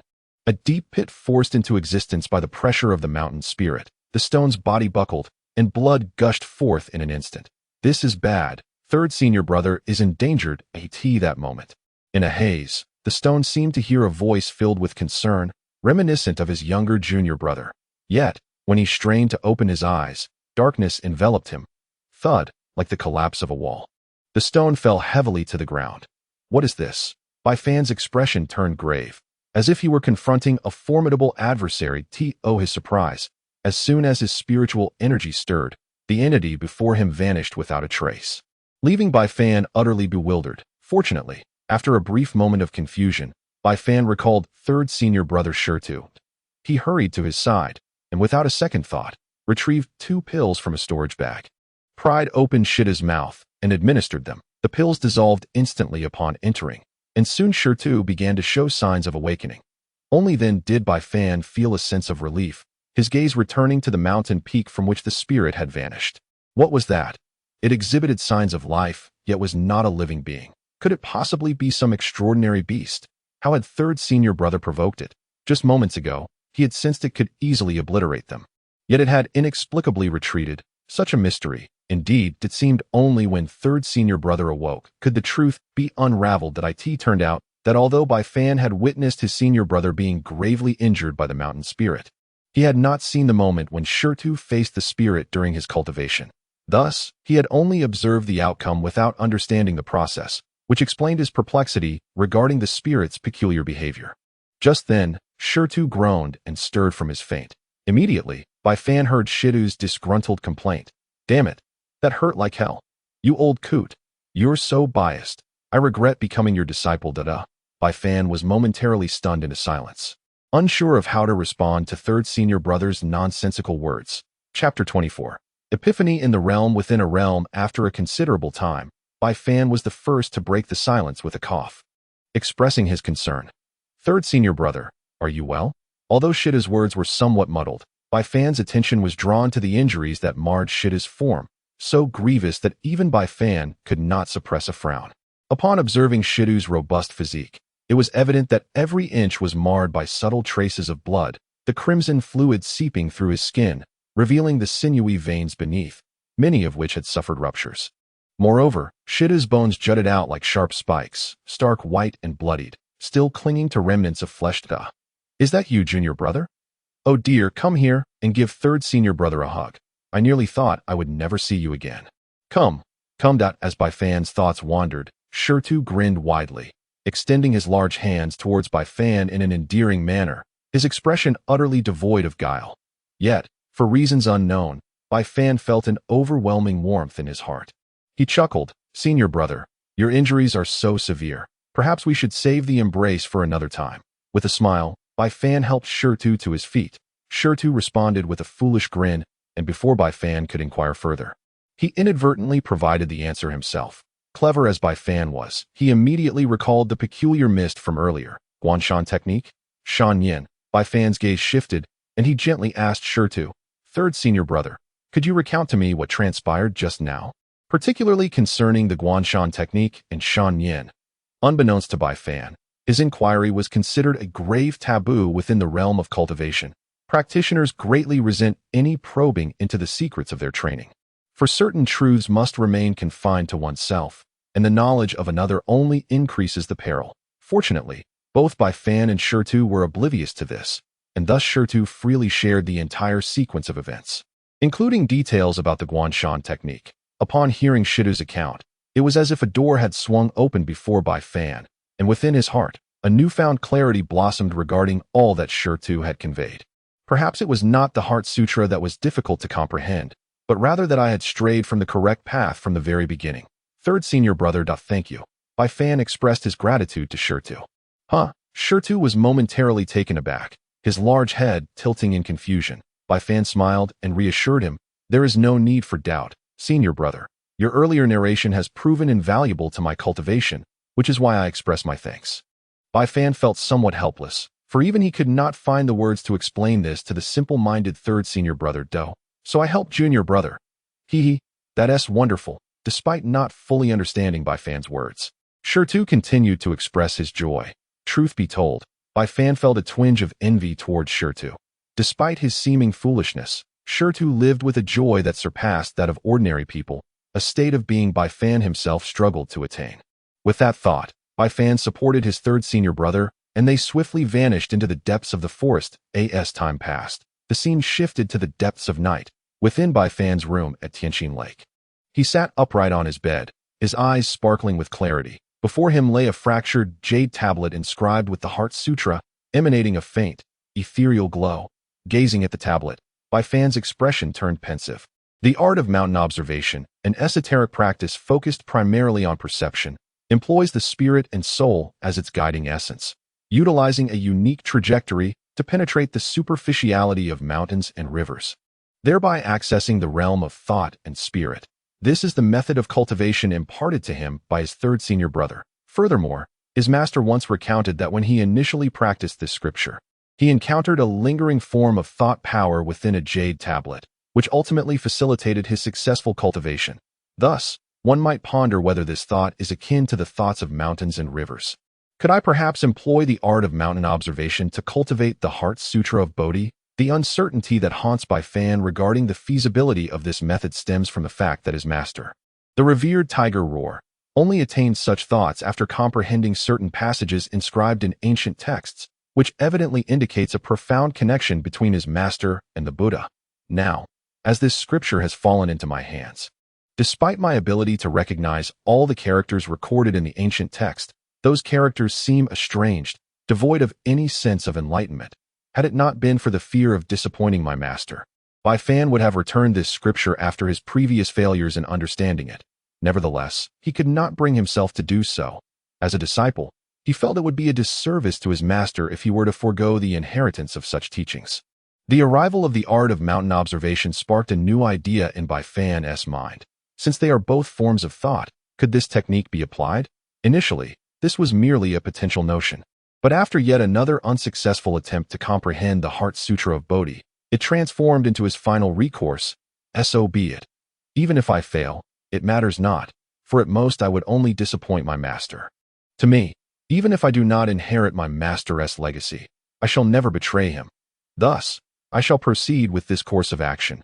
Gazing upon the Heart Sutra of Bodhi, Bai Fan felt a resolute determination arise within him, and he began to silently commune with his spirit, adhering to the cultivation method of the art of mountain observation as conveyed by the stone. That it must be said that this technique is far from simplistic. One must acknowledge that the spirit is the most concealed aspect of a cultivator, distinct from the physical body, for it possesses no tangible form. Moreover, the spirit is deeply hidden, nearly elusive, even for a cultivator whose spirit has yet to reach the sea of consciousness. Seeking it proves as arduous as ascending to the heavens. Even the supreme beings like Taiyang Shengzu have harbored fleeting desires for this scripture, underscoring its extraordinary existence at the very least. It has enabled Bai Fan to evolve his spirit during the 9th level of introspection, surpassing even some adept cultivators of ethereal understanding in terms of solidity. Should the practitioners of the cultivation world become aware of this, they would undoubtedly regard Bai Fan as a prodigy. Were it not for such exceptional potential, Bai Fan would lack the confidence to utilize the art of mountain observation to cultivate the Heart Sutra of Bodhi. Additionally, according to the records of the art of mountain observation, locating the spirit is merely the initial step. Subsequently, one must fully integrate the spirit into the eyes, replacing them and ultimately transforming into the eye of the spirit. Only in this manner can one employ the method of observation to penetrate the superficiality of things and delve into the concealed realm of thought. Speaking of this, one must mention the existence of Nian. In ancient times, the reason for the existence of the method of Tongnian was due to Nian being a unique form of life. Although it too embodies life, it differs fundamentally from the life of sentient beings, as it exists within another realm, which is referred to as the inner realm in the cultivation community. Regarding the inner realm, its existence is paradoxical. It belongs to the universe yet simultaneously does not belong to it. One might conceive of it as a space that is parallel and overlapping with the ordinary world. Though cohabiting within a single vessel, it operates under two distinct sets of rules that to illustrate. It is akin to conjoined twins. While they share a single body, their thoughts remain independent.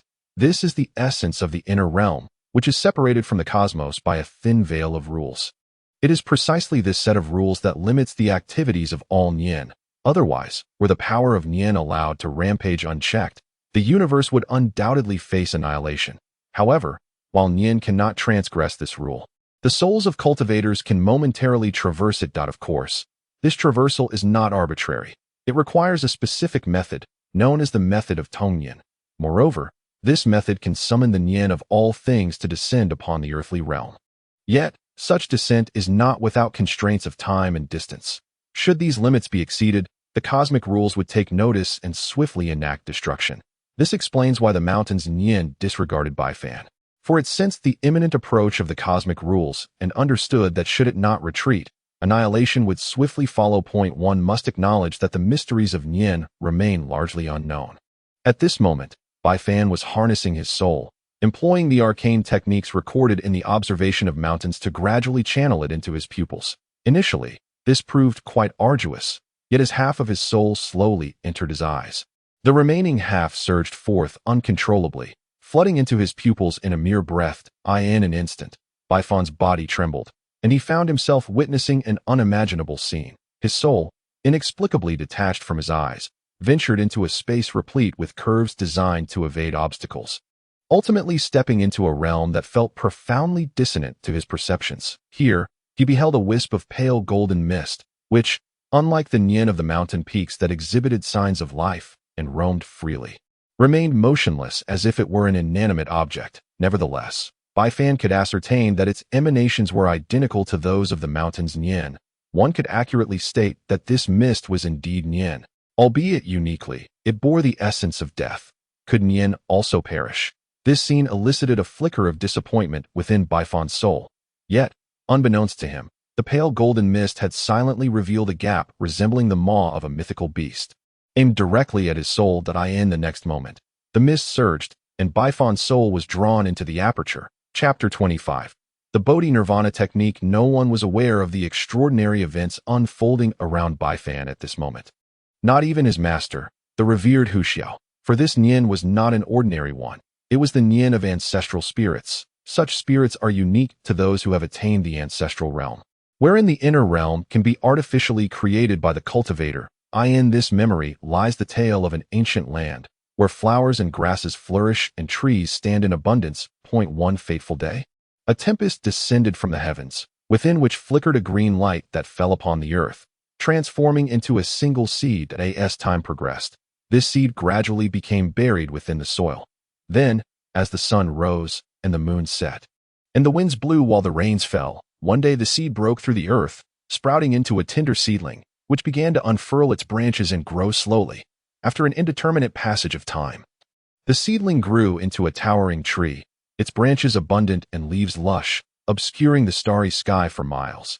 Each night, the tree's foliage emitted a soft azure glow, creating an enchanting beauty. Yet, this was not the crux of the memory. The focal point was a certain year when a monk approached from afar, clad in a voluminous yellow robe, his head like the bright moon, and wisdom concealed within his eyes. Barefoot, he approached the great tree step by step, eventually halting beneath its majestic canopy. Raising his gaze, the monk beheld the ancient tree and smiled, for he had long heard tales of a divine tree, born of the heavens and nurtured by the earth.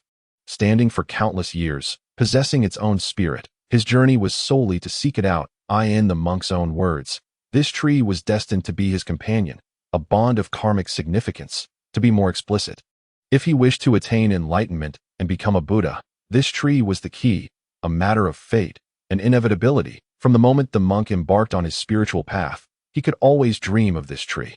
The scriptures state, all phenomena arise from causes. When conditions come together, they yield results.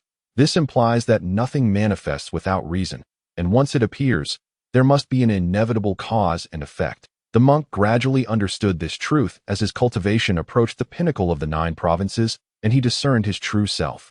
The essence of the tree's growth in the 9 provinces was fundamentally to await his arrival. He owed it a promise rooted in his past life. In truth, in his previous incarnation, the monk's essence did not belong to the realm of the 9 provinces, but originated from a land known as Xianxian, where he held the status of a celestial prodigy. Once, he ventured to an ancient site in search of secrets, only to be ambushed by practitioners from rival sections. Despite exerting all his strength, he found himself on the brink of death, and just as he was about to perish, a tree spirit suddenly emerged from the ancient site. This spirit not only averted his imminent demise, but, for reasons unknown, also drove away those who conspired against him. It is essential to recognize that this was no ordinary favor, but a life-saving grace. Naturally, the monk could not overlook such an act. Only when he embarked on his spiritual journey, and the seed broke through the soil, did the great tree frequently appear in his dreams, serving as a constant reminder not to forget his past promise. Had the monk continued to pursue immortality in this life, perhaps the influence of karmic ties would not have been so profound. Alas, having chosen the path of Buddhism, the weight of this karmic influence became undeniable. For the teachings of Buddhism emphasize the principle of cause and effect, with the timeless admonition that all phenomena are empty, save for cause and effect. To attain Buddhahood, one must not forsake all sentient beings, which naturally includes all things and spirits of the universe. This is the very reason why the monk sought the ancient tree, to fulfill the promise made in a previous life, to accompany it on the path to enlightenment. The monk caressed the trunk of the colossal tree. A wistful reminiscence escaped his lips. O tree, today I have arrived, traversing countless miles and crossing myriad realms. For I know you can no longer wait, and I also understand that in our past existence, it was indeed I who let you down. Yet fret not, for in this life, I bring with me a vow. Should I attain Buddhahood, you shall undoubtedly achieve eternal enlightenment. Upon hearing the monk's words, the giant tree suddenly trembled, its immense branches gently lowering to brush against the monk's face, as though expressing joy at his utterances. He chuckled softly, his palms pressed together in reverence, a smile gracing his features, before he settled cross-legged beneath the majestic tree, commencing a protracted recitation of scriptures. In the blink of an eye, a millennium had passed. Under the ceaseless echo of the monk's chants, the giant tree underwent a transformation of cataclysmic proportions. The most striking change was its hue, which had shifted from a vibrant green to a boundless crimson. It resembled a resplendent red crystal, glistening with an almost sanguine allure. However, do not be deceived into thinking this was a positive sign, for the exterior of the giant tree now exuded an aura of terror. Its trunk emanating a rising malevolence, steeped in an unspeakable dread to compound the situation. The branches, which once shielded the sky, had now morphed into countless demonic claws, mercilessly launching relentless attacks upon the monk. Yet, astonishingly, the monk remained undisturbed, his eyes never fluttering open, allowing the claws to rain down upon him without inflicting a single wound. Thus, another millennium passed. Gradually, the giant tree began to regain its tranquility. Remarkably, even the branches that had transformed into wicked talons reverted to their original form. A testament to the power of the scriptures the monk continuously chanted. Fundamentally, the sutras possess the inherent ability to purify all worldly malevolence. The giant tree, originally a tree spirit, indeed possessed exceptional spiritual awareness. However, it still harbored remnants of malevolence within. Hence, the monk's incessant recitation aimed to harness the potency of the sutras to extinguish these dark thoughts, leaving only pure benevolence behind, thus allowing the tree to ultimately attain enlightenment. The previously blood-red giant tree was the complete manifestation of its malicious thoughts. Fortunately, under the transformative influence of the scriptures, this malevolence had begun to quieten and dissipate, indicating that the giant tree was drawing closer to the threshold of enlightenment. With the passage of time being the only remaining factor, for the monk, this was a prospect not to be disdained. Another 1,000 years elapsed, the blood-red hue vanished, and the giant tree flourished in a more vibrant emerald green. Between its branches and leaves, delicate golden patterns began to emerge unnoticed. This moment, the monk opened his eyes and gazed skyward, where he beheld the ethereal outline of the 9 continents. The monk understood that this was the projection of the 9-continent realm. Should he shatter that projection, he could transcend the constraints of the 9 continents and attain true enlightenment, stepping into the ancestral domain. Yet, the monk merely observed before closing his eyes once more, resuming his recitation, for he comprehended that unless the giant tree attained enlightenment, he would be unable to shatter that illusion, solely due to the nature of his own path. It is not perfect. After 7 millennia, the colossal tree shimmered with golden light, and with a thunderous roar, it shot up into the heavens. That moment, the monk rose to his feet, and as his foot struck the ground, ripples instantly spread outward. The monk appeared, already standing upon the branches of the immense tree. Ba, after 10,000 years of companionship, dear brother tree, you have finally attained completion today. Now, this humble monk shall take that step with you, transcending to the ancestral realm, and from henceforth, we shall soar proudly across a vaster expanse. Upon finishing his words, the monk pressed his palms together in reverence. One monk and one tree collided with a resounding crash against the ethereal visage of the 9 provinces. In the next breath, the illusion of the 9 provinces shattered inch by inch, and simultaneously, the earth trembled, mountains swayed, and countless ancient beings broke free from their confines, stepping into the air to gaze upon the monk and the colossal tree. When they beheld the divine power from above rapidly coalescing into the realm of ancestral spirits behind the two, they realized that, unbeknownst to them, 2 entities of ancestral might had emerged upon the land of 9 provinces. In a room, Bai Fan awakened in a dazed eye. In that very moment of awakening, he sensed a new and unfamiliar spiritual text within his mind, which was none other than Bodhi Nirvana Skill Chapter 26, The Great Desolation of Slumber. Senior, Bai Fan called out from the depths of his heart to the saint ancestor Tai Yang. Instantly, the star Extreme Pearl in his embrace quivered, and the ancestral spirit of Tai Yang materialized out of thin air. However, at this moment, the saint ancestor appeared as frail as a specter, leaving Bai Fan momentarily stunned. "What is this? Senior, what has happened to you?" Bai Fan anxiously inquired, for he harbored deep gratitude. Ever since encountering the saint ancestor, he had received numerous forms of assistance.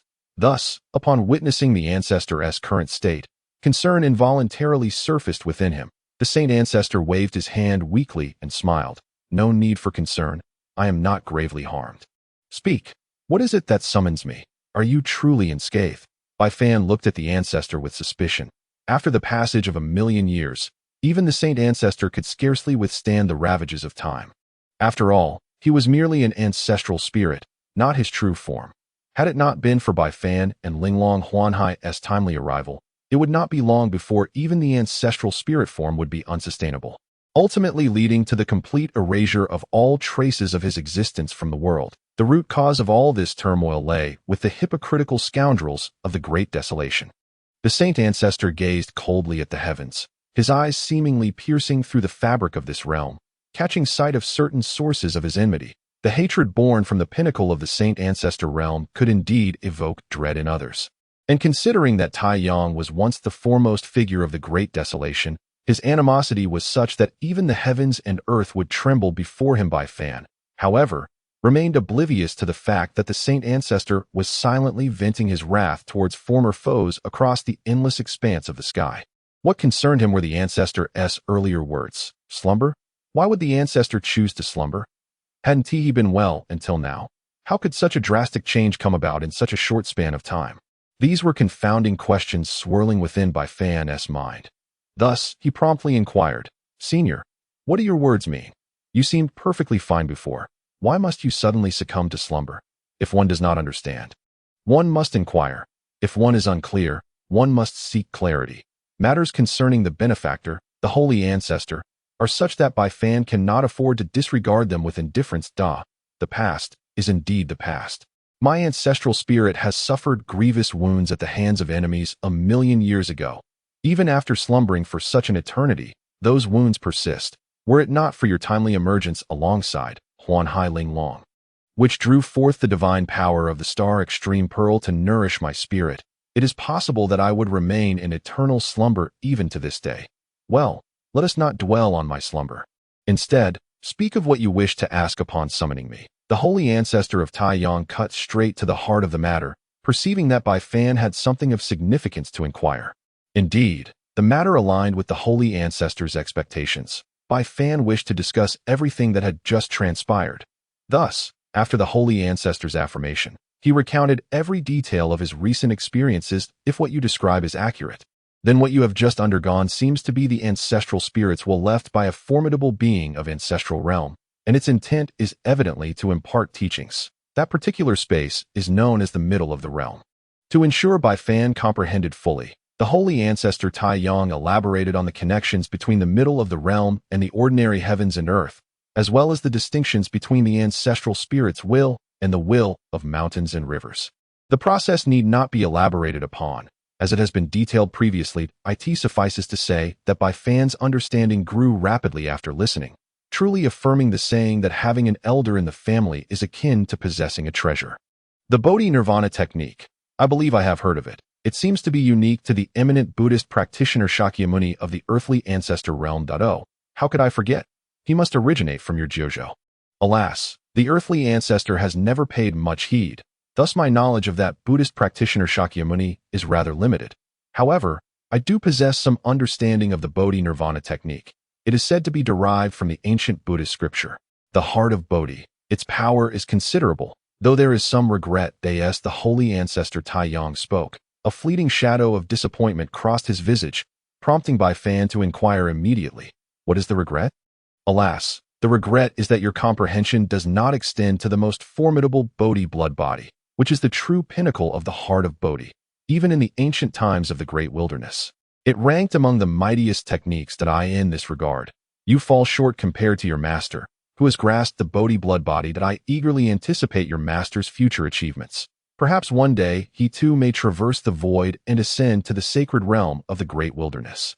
At that time, the bond between you and your master may very well incite a profound upheaval within the realm of cultivation in the great wilderness. The holy ancestor Tai Yang spoke.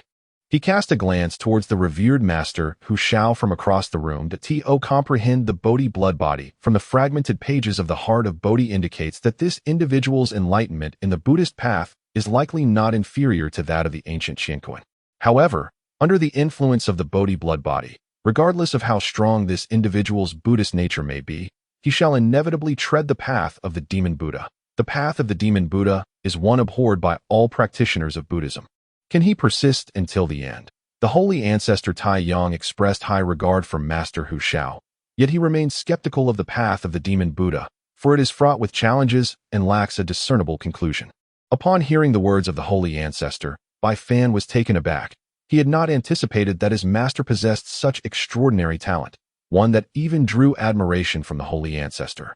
At that moment, the holy ancestor continued, though the Bodhi Nirvana technique may pale in comparison to the Bodhi blood body, since the Buddha Shakyamuni was able to attain the status of a Tao ancestor through this method.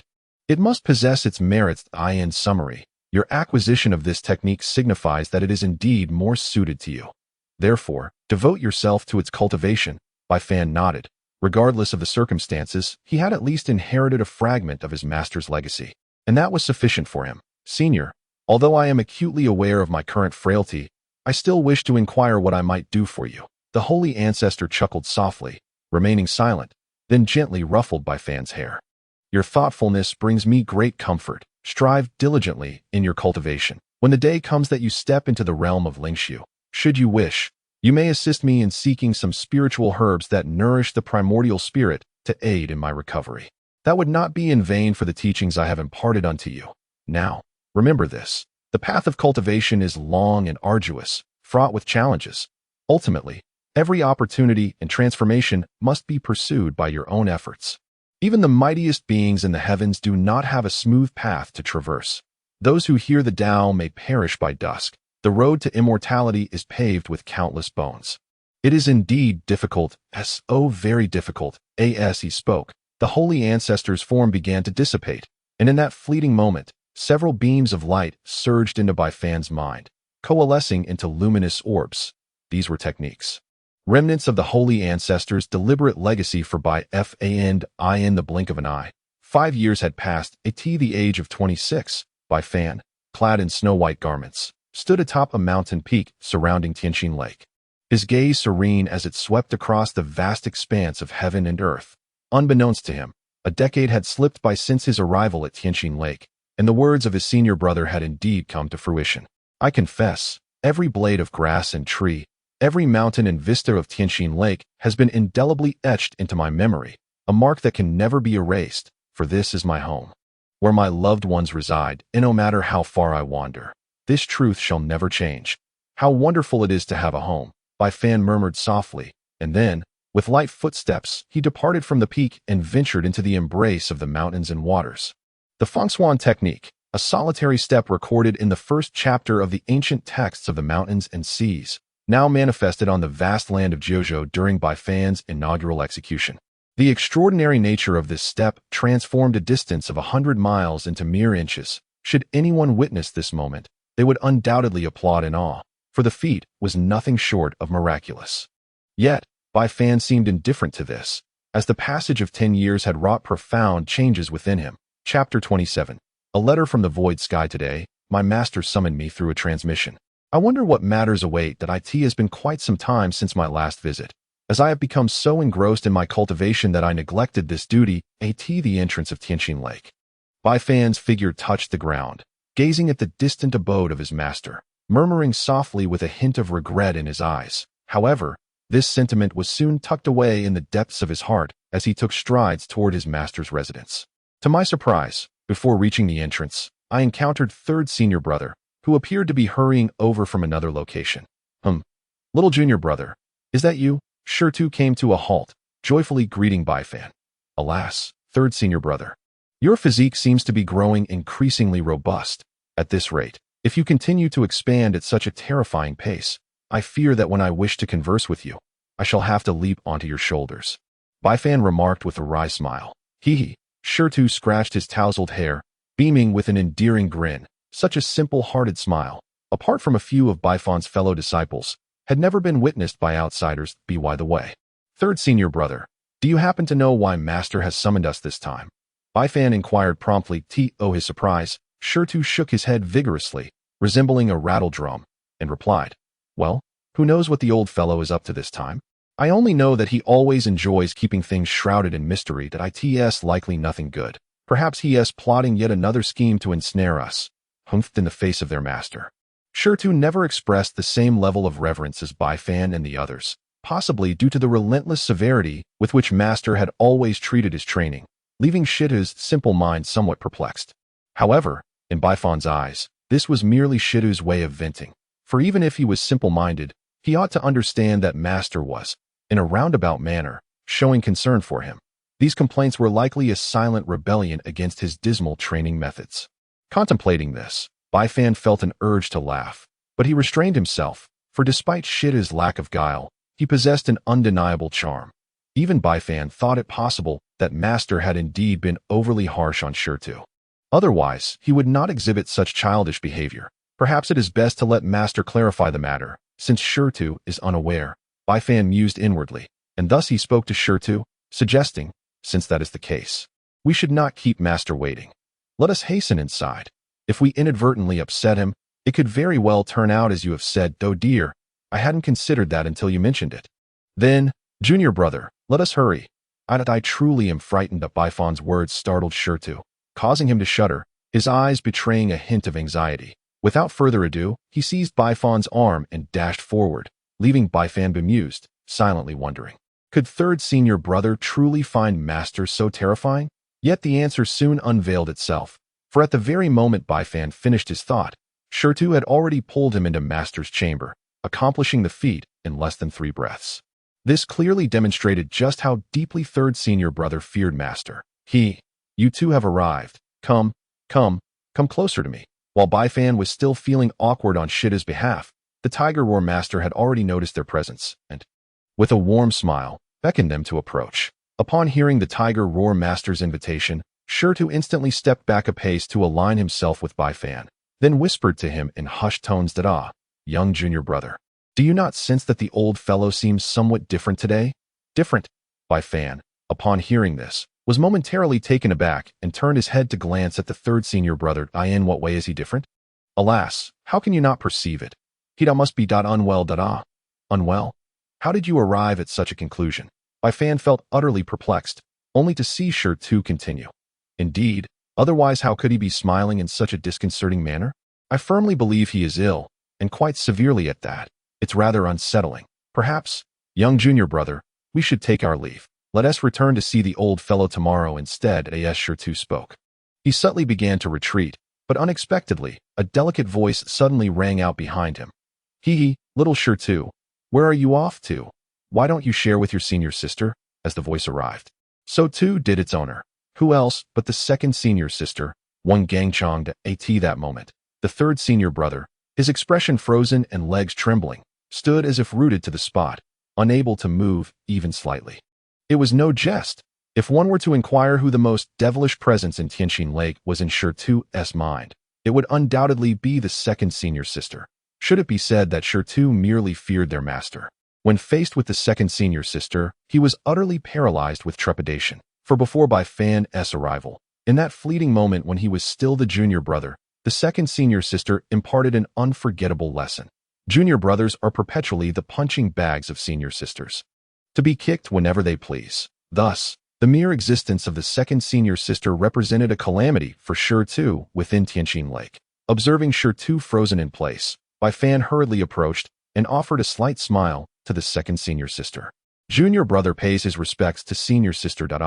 It's little junior brother. Come here, let senior sister have a good look at you. After several years apart, my little junior brother has truly become increasingly handsome, to the point that it delights me as your senior sister. The second senior sister exclaimed with a blend of surprise and playful laughter, as she mischievously ruffled Bai Fan's hair. This left Bai Fan in a state of indecision. He neither wished to evade nor confront the situation. Ultimately, his face turned a deep crimson, as if he longed to vanish into the ground. TSK, what's this? Is it that I cherish little junior brother? Or perhaps you are envious, feeling a twinge of jealousy? The second senior sister smirked at the elder brother, teasingly. This, Bai Fan and the elder brother exchanged glances, both deeply aware of a sense of helplessness. The second senior sister's unrestrained demeanor often thrust the 3 brothers into a predicament, and it was precisely in such moments that their master's intervention became necessary. This instance was no exception, as the venerable Hu Shao cleared his throat and said solemnly, Shao Chong, cease your antics, do not cling to your brother for jests as you did in childhood. After all, you are no longer a child, but a young lady now, and it is time to mature. The venerable Hu Shao cast a fond glance at his female disciple, if one were to speak of his disciples. This girl's temperament mirrored his own most closely, both reckless and fiery. Humph, master, you truly lack respect for your age and show favoritism. Do you not believe that I could still, as before, pluck each and every hair from your disheveled beard? The second senior sister chided the venerable master with a playful gaze, lingering particularly on his untamed beard. Startled, the venerable tiger Howl shuddered, hastily donning a broad smile as he urged, "Please, continue discussing those two little rascals. Rest assured, my esteemed master, I shall undoubtedly support you." Upon uttering these words, he cast a sympathetic glance at elder Yugu and fourth brother Bai Fan, conveying the sentiment that for the sake of the master, they might as well make a temporary sacrifice. Meanwhile, the second senior sister appeared to have lost interest, pouting as she declared, "Humph, I can't be bothered to continue this. I'm tired and intend to take a short nap. Farewell." With that, she turned elegantly and departed, causing third senior brother Shirtu to revert to his usual demeanor. "Alas, master, you truly indulge this girl far too much. If this continues, I genuinely worry she will become increasingly unruly." Elder Yugu lamented, while Bai Fan, observing from the side, felt a warm sense of affection. Perhaps it was precisely this atmosphere that made him increasingly reluctant to part with this place. After a lengthy pause, the venerable tiger Howl finally spoke again, directing his words straight at Bai Fan. "Fourth brother, the reason I summoned you today is that a message has arrived from your master uncle. Soon, the secret realm of Tai Ling Yuan will once again be opened, and I believe it is time for you to venture into the outside world for some practical experience. Therefore, tell me your intentions. Will you go, or will you not go?" Having said this, the venerable tiger Howl fell silent, leaving the choice to Bai Fan himself. As cultivators, the realm of cultivation is ultimately the true sanctuary for them. No matter how splendid Tianxin Lake may be, it cannot provide Bai Fan and his three companions with the future that rightfully belongs to them. Chapter 28. Bai Fan's confidence. The room fell into a brief silence, until after a while, Bai Fan lifted his gaze to the master. "That I wish to understand what the Tai Ling Yuan secret realm is." The Tai Ling Yuan secret realm was once an ancient relic left behind by the 100 Refinement sect, a prominent school of body cultivation in antiquity. It is situated in the extreme northern ice fields and opens once every 200 years. With each opening, the 10 holy sites of Jiuzhou send disciples to explore, primarily to seek out long-extinct ancient spiritual herbs, and it also serves as a nominal assessment of the disciples' cultivation levels. The speaker was not the master, but rather the elder brother, who seemed well-versed in the details of Tai Ling Yuan. As he elaborated, Bai Fan listened intently, and the elder brother continued, "Of course, these 2 points are merely secondary.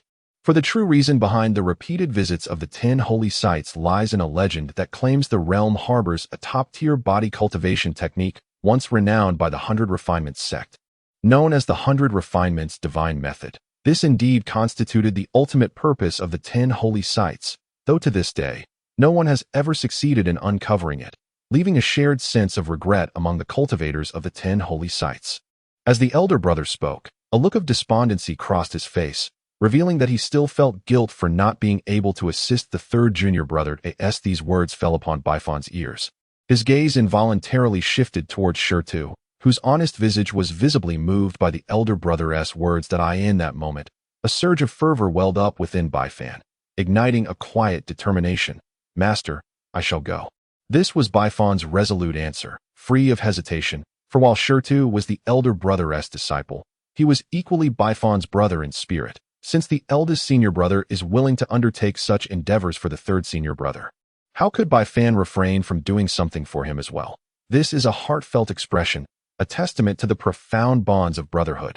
Bai Fan firmly believes that if the same circumstances were to befall him, the eldest senior brother's choice would remain unchanged, and the third senior brother and the second senior sister would feel the same. Now, my dear leader, it is not entirely fair to place the blame upon you regarding this matter. Consider the 100 Refinements divine art. The 10 sects have sought it for countless millennia without a trace. Only heaven knows when it shall manifest in this world. Moreover, my fourth disciple, while your willingness is commendable, you must also be mentally prepared. The 10 holy lands, despite their outward tranquility, are rife with covert conflicts, particularly within the Tai Ling abyss, where sects secretly undermine one another. Should they encounter exceptionally gifted youths from rival sects, they will seize the opportunity to eliminate them. Such sordid affairs are not unfamiliar to the 10 sects.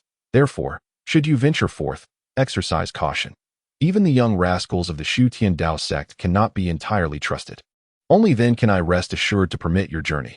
Upon concluding his words, the eldest senior brother handed over the discourse to the revered master, who solemnly advised Bai Fan. It is lamentable that the Tailin abyss is shrouded by restrictive boundaries. Were it not for such limitations, I would personally venture forth and see which sect would dare defy me. Alas, if it were truly so, there would be no need to send my disciples into peril to seek the 100 refinements divine art for the third senior brother. In the midst of imparting this counsel to Bai Fan, the Tiger Howl Master felt a surge of inner turmoil, all due to the enigmatic restrictions of the Tailin abyss. Only disciples of the Tongyu and Wenxin sects are permitted unfettered access. Were it not for this, he would have visited countless times already. Furthermore, with the opening of the Tailin abyss this time, in addition to sending forth disciple Bai Fan, he also intended to have Shurtu accompany him. This decision was prompted by Shida's currently displayed strength and aura, which indeed did not surpass the threshold for entry into the secret realm. Thus, the Tiger Howl Master resolved upon this course of action and conveyed his decision to the three disciples. Bai Fan nodded in acknowledgement, while Shurtu also indicated his understanding. Yet, the eldest senior brother, seemingly still uneasy, turned to Bai Fan and Shurtu and said, "You must remember the Master's words, especially you, Shurtu, as the elder brother. Your strength surpasses that of our junior brother by a considerable margin. Therefore, once you enter the secret realm, it is imperative that you protect our junior brother diligently, should anything befall him, not only the second senior sister, but even I, the eldest senior brother, will not spare you, do you understand?" Upon hearing this, Shurtu nodded emphatically. Though the eldest senior brother's voice retained its gentle timbre, Bai Fan could distinctly sense the rare coldness reflected in his eyes as he spoke these words. After warning Shurtu, the eldest senior brother turned inwardly to himself. "Little junior brother, upon entering the Tailin abyss, you must always bear in mind the 8 words. Cultivation is merciless, and human hearts are treacherous. Should anyone indeed harbor insidious schemes against you, remember, when confronted with such individuals, show no mercy. It is better to mistakenly eliminate than to let them escape. If you find yourself outmatched, seek out Lao San. His strength within the Tailin abyss will surely shield you from all harm. That I shall await your safe return with junior sister at Tianqin Lake in serene anticipation." The words of the senior brother plunged Bai Fan into a momentary silence. Particularly the phrase about being better off mistakenly killing than letting an enemy go, which led Bai Fan to reassess his perception of his elder brother. He had not anticipated that this seemingly delicate senior brother possessed such a ruthless side, truly an unexpected revelation.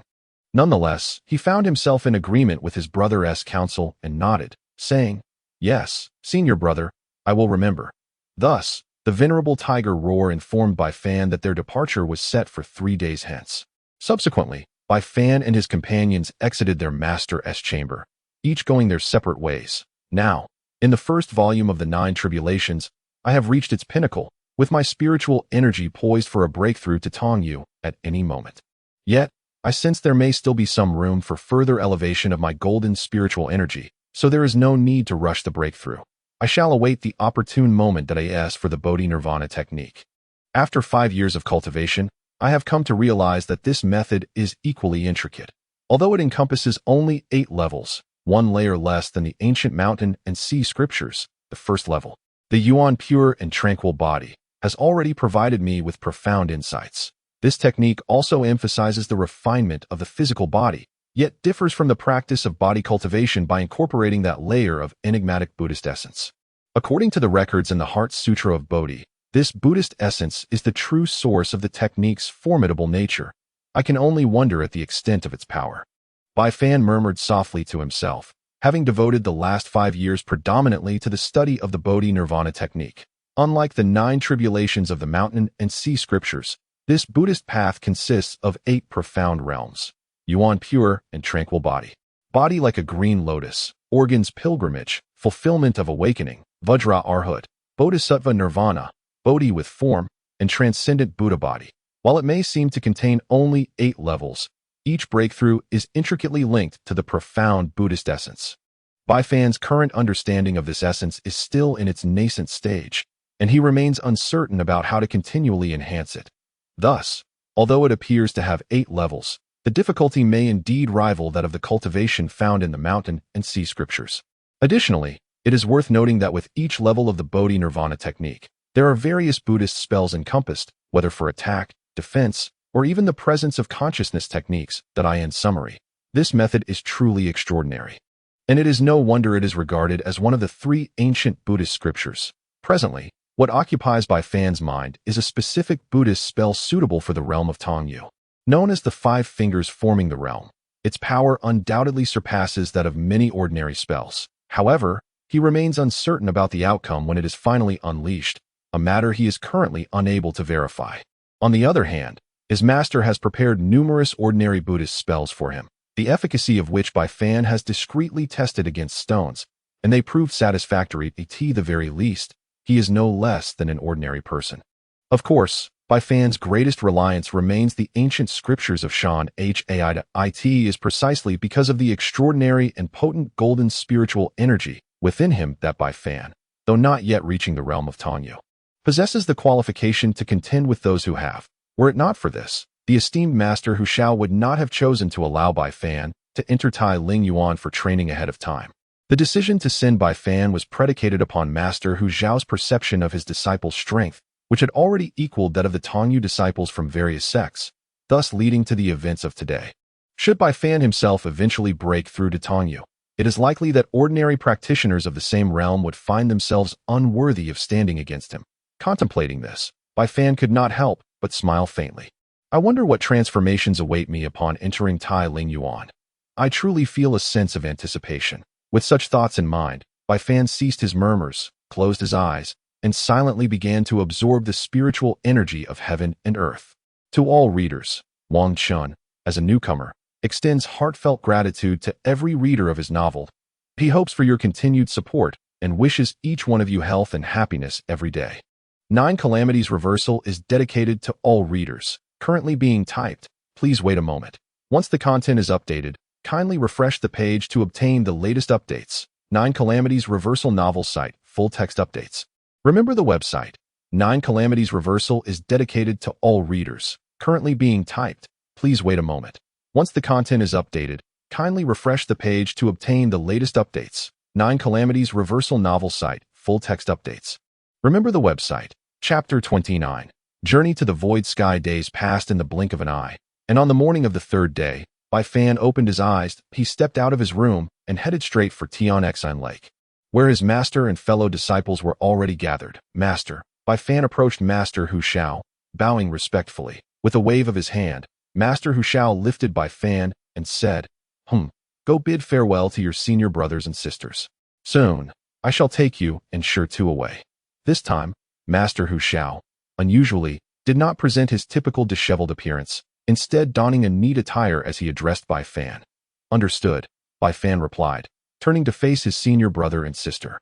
Without uttering a word, he first offered them a sincere smile. Senior brother, senior sister, I am about to follow Master. However, please rest assured that once I enter the secret realm, I shall not tarnish the reputation of Tianxin Lake. Furthermore, I will exert every effort to seek out the 100 refinements divine technique for 3rd senior brother, because that you are all my family, my eternal family. Upon uttering these words, Bai Fan paused, for in his heart, he had long wished to convey this sentiment, but it was only today that he solemnly articulated it for the first time. Thus, it became a promise, a pledge of unwavering loyalty among kin. I am so touched, little junior brother, senior sister, I believe you. Senior sister Wen Gongxiang slowly approached, gently ruffling Bai Fan's hair, her eyes brimming with affection. Meanwhile, senior brother Yugu smiled from the side, and then stepped forward to softly say, Safe return. Nothing is more important than your safety. Master brother, as you all say, I am here as well, and I shall protect the junior brother well. At this moment, Tu spoke up, his tone tinged with a hint of melancholy. Suddenly, Tu shuddered, regretting his earlier interjection. Thus, the 4 brothers engaged in pleasant conversation, and after the passage of a fragrant stick of incense, the voice of the revered tiger roar resonated, calm and unhurried. Well, eldest brother.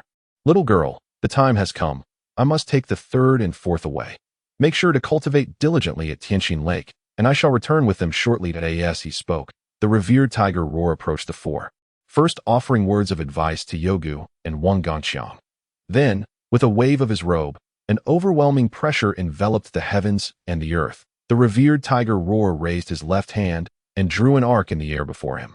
In an instant, a crimson light enveloped the surroundings, tearing a rift in the fabric of reality. Following this, ripples surged forth, engulfing Bai Fan and Shurtu, and in the next heartbeat, they, along with the revered tiger Roar, vanished before the eyes of Yogu and Wang Gongqiang. They are gone. The Xutian Dao Sect, Xutian Hall, has been bustling with activity in recent days, filled to capacity with countless elders in attendance, all gathered to discuss the prominent figure, Daoxiu, who frequently shared their insights. The topic of conversation revolved around the recent reports of the opening of the Tai Lingyuan secret realm. This matter has piqued the interest of the elders, for within this realm grow numerous ancient spiritual herbs that have long been thought extinct. Some of these herbs ignite a fervent desire within the hearts of the elders. It is said that this time, the opening of the secret realm is unlike any before. I have heard whispers of a previously undiscovered mountain of herbs emerging from the depths of Tai Lingyuan, though its authenticity remains uncertain. It is highly likely, as the news reportedly comes from the adept diviners of the Tianyin Pavilion, lending it considerable credibility. What of it? Do you remember the 100 Refinements Transcendence technique? It is said that this time, it has the highest chance of appearing that if the pinnacle method of physical cultivation truly manifests, then the brutality of this secret realm's opening will surpass all previous encounters. Indeed, the 9 great sacred lands are no mere benevolent souls. The allure of the 100 Refinements Transcendence technique is potent enough to incite fierce conflict among them. Within the Grand Hall, the elders engaged in relentless debate, while Daoxiu remained silent, seated atop the sect leader's throne. Contemplating the myriad possibilities foreseen by the elders, the 100 Refinements Transcendence technique. The 100 Refinements Transcendence technique. Will you truly appear? A glimmer of light flickered in Daoxiu's eyes. If the 100 Refinements Transcendence technique truly emerges, then Wu Jia, if he were to obtain it, would undoubtedly elevate his strength to new heights. At that point, should he grow strong, I could confidently entrust the Xutian sect to him. But as for me, I have many tasks yet to accomplish. This was the inner monologue of Daoxiu. Unbeknownst to all the elders, he would not share this with them.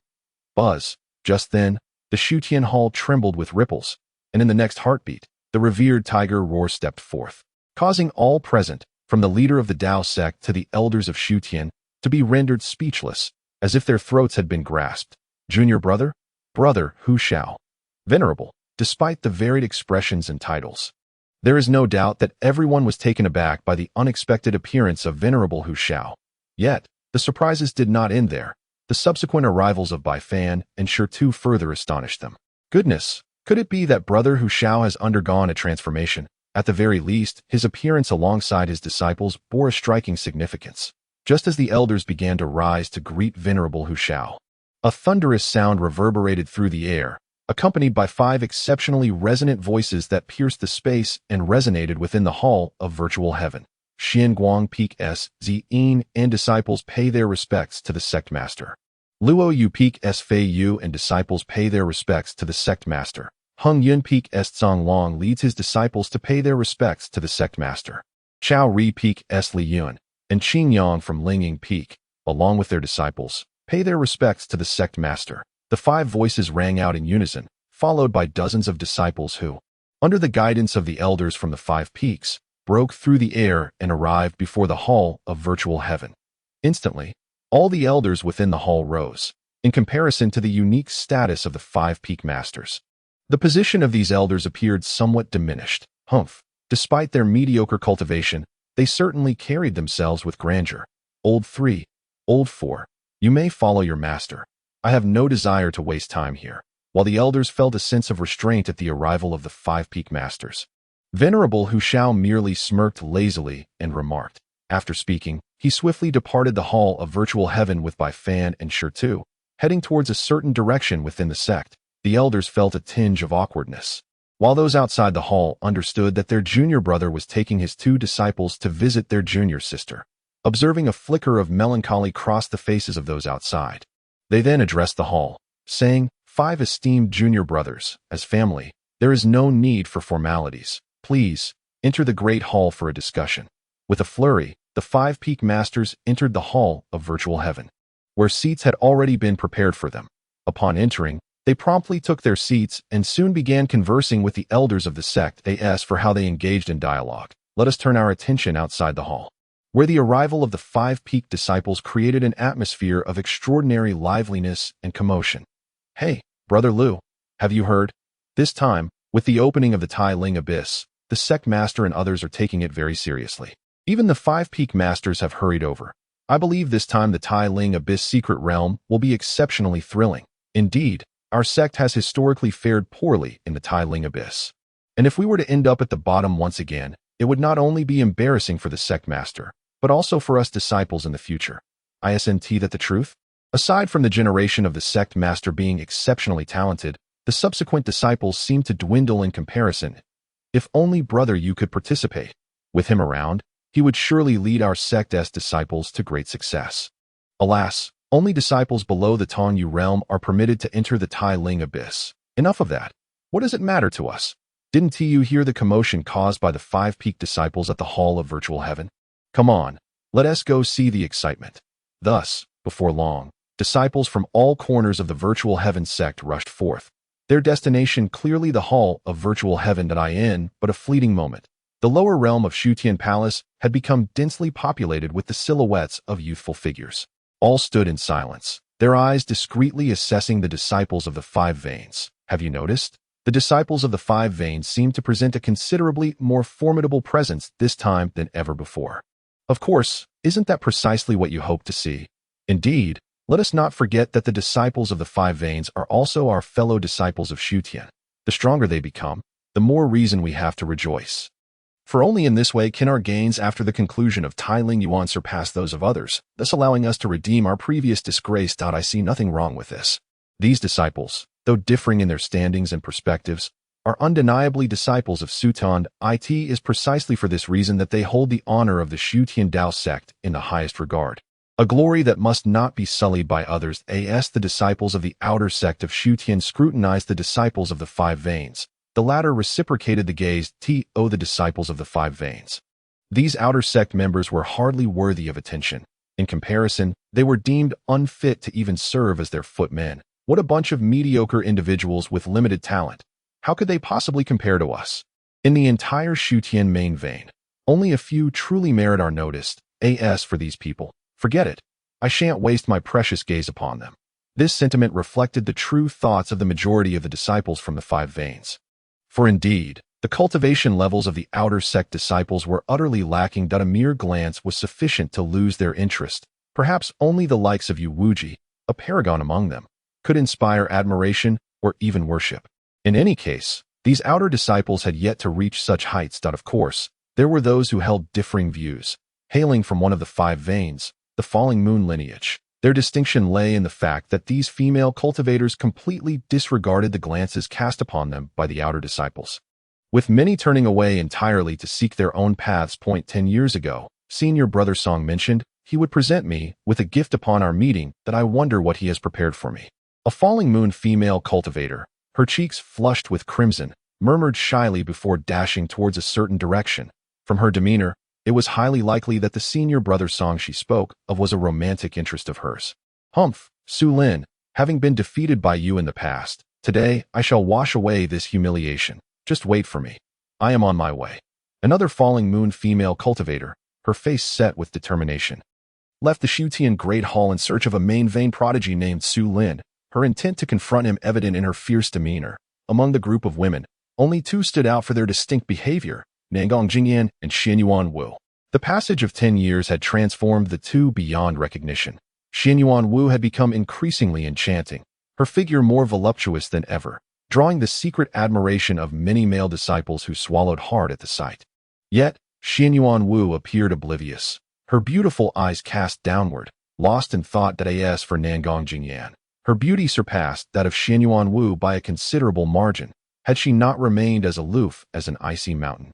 Rendering her inaccessible, she would undoubtedly have become the object of desire for all male disciples, a veritable dream fairy in their hearts. It must be said, however, that even with her frigid demeanor, she still attracted a multitude of admiring glances. The twin pearls of the falling moon were indeed exquisite treasures of the mortal realm. Alas, the Luoyue lineage does not accept male disciples, or else I would certainly seek to join Luoyue Pika. Such a personality. I find it appealing, Ji Shang mused inwardly, his lips curling in pride in his eyes. Only a beauty like Nangong Jingyan was worthy of being his Dao partner, while the others were mere common beauties. Yet, one cannot entirely fault Ji Shang for his arrogance. Over the past decade, among the youth who had entered the sect with him, he alone had advanced to the mid-stage of the Tongyu realm. A feat that was ample cause for pride that he even believed that, given enough time, he could surpass Yu Wujing. Moreover, there was a sentiment he yearned to express to the person before him, that in the future of the Xutian Dao Sect, he would be the true protagonist, and she ought to be by his side. Many disciples, like Ji Shang, harbored such grandiose thoughts, yet they remained restrained, akin to dragons that do not rise from the water, regarded as mere insects. But when a dragon does break the surface, it shall soar through the heavens. Though they currently stood at the Tongyu realm, they possessed an immense ambition yet to be revealed as the scene shifted. We found ourselves at the back mountain of the Xutian Dao Sect. 3 figures, one elder and 2 youths, stood silently before a grave, shrouded in quietude. After a lengthy pause, the elder spoke, gesturing toward the tomb. "This is your master uncle, Lao San and Lao Si. Go and pay your respects." The 2 young men, without uttering a word, complied with the elder's wishes, kneeling on the ground and bowing gently before the grave. At that moment, the elder continued, "Little junior sister, you once said that in the future, regardless of whether it is I or the senior brother who takes in disciples, we must bring them to you, allowing you, as their master uncle, to indulge in the joys of elderhood. Now, my senior brother has fulfilled that promise. These are my 2 disciples. There are 2 others who, due to certain matters, I have not brought here. But in the future, I will ensure they come to pay their respects to you." The Hu Shao Zunja wore a reminiscing expression, at times sorrowful, at times smiling, whispering gently to the grave as if he truly could see her. And indeed, he felt it was time to visit her. "I have forgiven the senior brother. I hope you are pleased. I know that if you were here, you would have advised me against this long ago. But alas, I was too stubborn. You know that in the heart of the second senior brother, he has always cherished you the most. The senior brother failed to protect you, and for that, I once held resentment. But as you said, we are family. 2,000 years have passed, and I know he has not lived happily either. Alas, little junior sister, you should not have gone. You truly should not have." As the Hu Shao Zunja spoke, his sorrow deepened, and by the end, his eyes brimmed with tears, though he refrained from allowing them to fall, unwilling for his little junior sister to witness his weeping.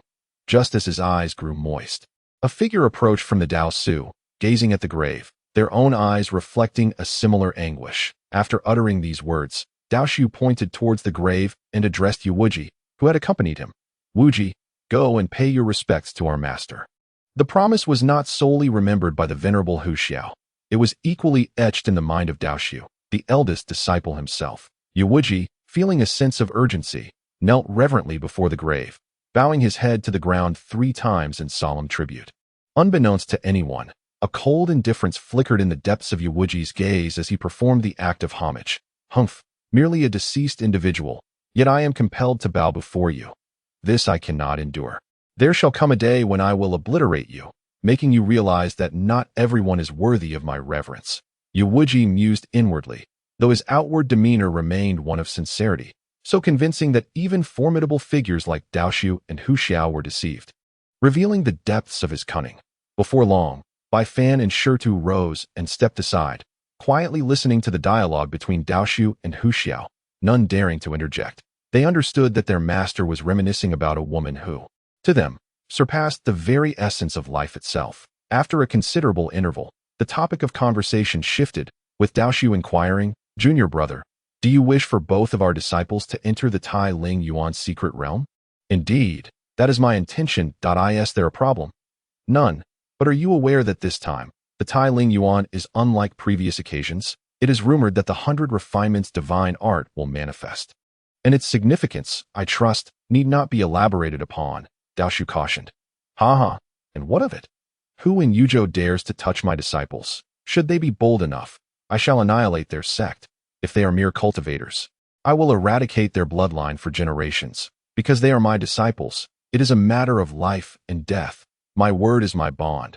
Hu Xiao proclaimed with an air of dominance, his protective nature laid bare, inciting envy in Yuwuji and profound admiration in Bai Fan and Shitu. Well then, your fiery temperament remains unchanged since the old days. I find myself deeply humbled by this aspect alone.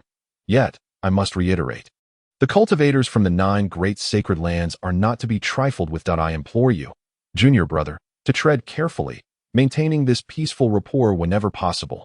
This way, even in dire circumstances, there remains room for negotiation. Don't you think? Humph, there is no need for your concern, elder brother. Let us depart. Third and fourth, Hu Xiao declared, sweeping away with Bai Fan and Shitu in tow, leaving Daoshu and Yuwuji in a prolonged silence. Ah, junior sister, have you seen? The junior brother still possesses that foul temper. Alas, it seems that this time at Tailin Yuan, the emergence of these 2 disciples is destined to stir up hidden currents. At Daoshu, a figure murmured to the grave for a while, and eventually departed with Yuwuji. Chapter 31. The first move the following day at Xutian Square, as the morning light broke upon the horizon. The bells of Xutian Peak resonated with a long, sonorous chime. Immediately, figures flickered and ripples danced, as over 100 elders stepped forth from the grand hall, with the foremost being the head of the 5 veins of Xutian, who greeted the sect master with reverence. The head of the 5 veins, along with the assembled elders, clasped their fists toward the void, their voices transforming into a thunderous roar that echoed through every corner of Xutian. At that moment, a figure emerged from Daoshu, stepping into the realm before the crowd, and subsequently took the seat of honor as the sect master, stating, "There is no need for formalities, please be seated." Instantly, chairs materialized out of thin air, and the assembly promptly settled down. Just then, the Tiger How Honored One swooped in, accompanied by his disciples, Shitu and Bai Fan, landing gracefully within the grand hall. After alighting, the Tiger How Honored One, seemingly indifferent to his surroundings, sat beside the figure from Daoshu, his eyelids heavy, as if still in slumber. The elders exchanged glances, their hearts brimming with displeasure, muttering amongst themselves, "What is this? Even if you are the sect master's junior brother, there is no need to disregard us so blatantly. We too are elders of Xutian, and such rudeness is truly infuriating." Yet, despite their inner discontent, none dared to voice their grievances, for they understood well that the Tiger How Honored One, even within the realm of cultivation, was a formidable and troublesome figure. They were not foolish enough to invite calamity upon themselves. Suddenly, a stir arose among the audience, comprising tens of thousands of disciples, some hailing from the 5 veins, while others were from the main lineage. Regardless of their origins, faced with such an extraordinary spectacle, they could hardly contain their excitement, nearly bursting into cheers. "Look, upon that high platform stand the illustrious elders of our Xutian Dao Sect. Do you see that elder in black, with a stern countenance? He is my master, Elder Wan Yun of the Punishment Hall." "What? You claim Elder Wan Yun is your master? Surely, that cannot be true." "Nonsense. It is indeed true. Though I am currently only a registered disciple, one day I shall become his official disciple Do." "I see. That is quite commendable indeed. However, I must say, I am a step ahead of you. Just a few days prior, I was accepted as a disciple by Elder Wu Xing He. My master's reputation is no less than that of Elder Wan Yun. It seems, junior brother, that you will need to exert yourself even more." Such boasts and banter flowed among the disciples, but some had noticed Bai Fan, their eyes widening in surprise. "Look, is that not the youth who entered the sect with us back then?" "Yes, it is him. How did he end up on the high platform?" "Indeed, there stands that burly figure, appearing rather foolish, and one cannot help but question the reasoning behind such a person ascending to a position of prominence. I find it utterly unacceptable that I have been overshadowed by a simpleton." The disciple uttered these words in a fit of indignation, forgetting to temper his voice, resulting in his remarks resonating sharply within the crowd. Not only did the throng hear, but Bai Fan atop the platform also caught wind of the slander directed at his senior brother. "Who dares to speak thus?" Bai Fan's expression turned icy in an instant as he pinpointed the source of the voice.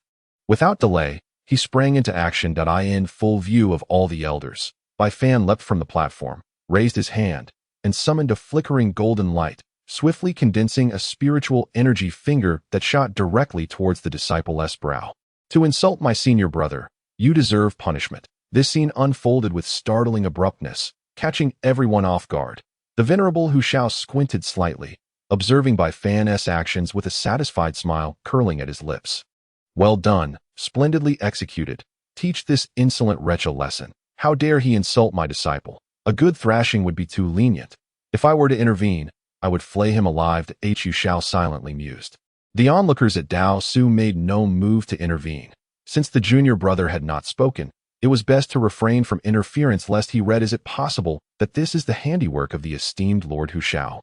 Such a display seems rather excessive, does it not? My dear junior disciple, you have certainly acquired an exceptional disciple. The venerable Dao Su turned his head, casting a glance at his junior brother Hu Shao, offering his congratulations. Hee, it's not too shabby, I suppose. My disciple is certainly not inferior to others. Lord Hu Shao replied with a beaming smile, though inwardly he was astonished by the formidable nature of the golden spiritual energy. It appears that the fourth one's fortune is far more potent than I had imagined. Golden spiritual energy, what a remarkable phenomenon. Lord Hu Zhao's eyes sparkled with intensity as he surveyed the surroundings, his gaze landing upon the faces of the elder disciples in that fleeting moment. Many elders subtly bowed their heads, a flicker of relief crossing their hearts. Humph! Lord Hu Shao let out a cold snort. An intangible pressure quietly enveloping the heads bowed in submission. The elders felt their faces pale, their bodies trembling involuntarily. Just a moment ago, upon witnessing Bai Fan's powerful technique, these long-practiced elders of the void sky could not help but reveal a fervent glimmer in their eyes. Yet this spark quickly dissipated under the warning of Lord Hu Zhao's snort. It seems you are wise enough to recognize your place. Should anyone dare to lay their sights upon my disciple, the consequences, even my senior brother Dao X, they pondered amongst themselves, perhaps finding it exceedingly difficult to achieve this compared to Bai Fan. Well, it is time to cease the frivolity and turn our attention to the matter of the Tailin Yuan's secret realm. Upon hearing the elder's words, an immediate silence enveloped the assembly, followed by all eyes turning upwards, fixed intently upon the elder, eagerly anticipating the forthcoming discourse. Chapter 32. Departing for Tailin Yuan. Very well. The sect master has given his decree. This expedition to Tailin Yuan shall be led entirely by me. I, known by the Dao title of Wuxing, trust that many among you are well aware of my temperament.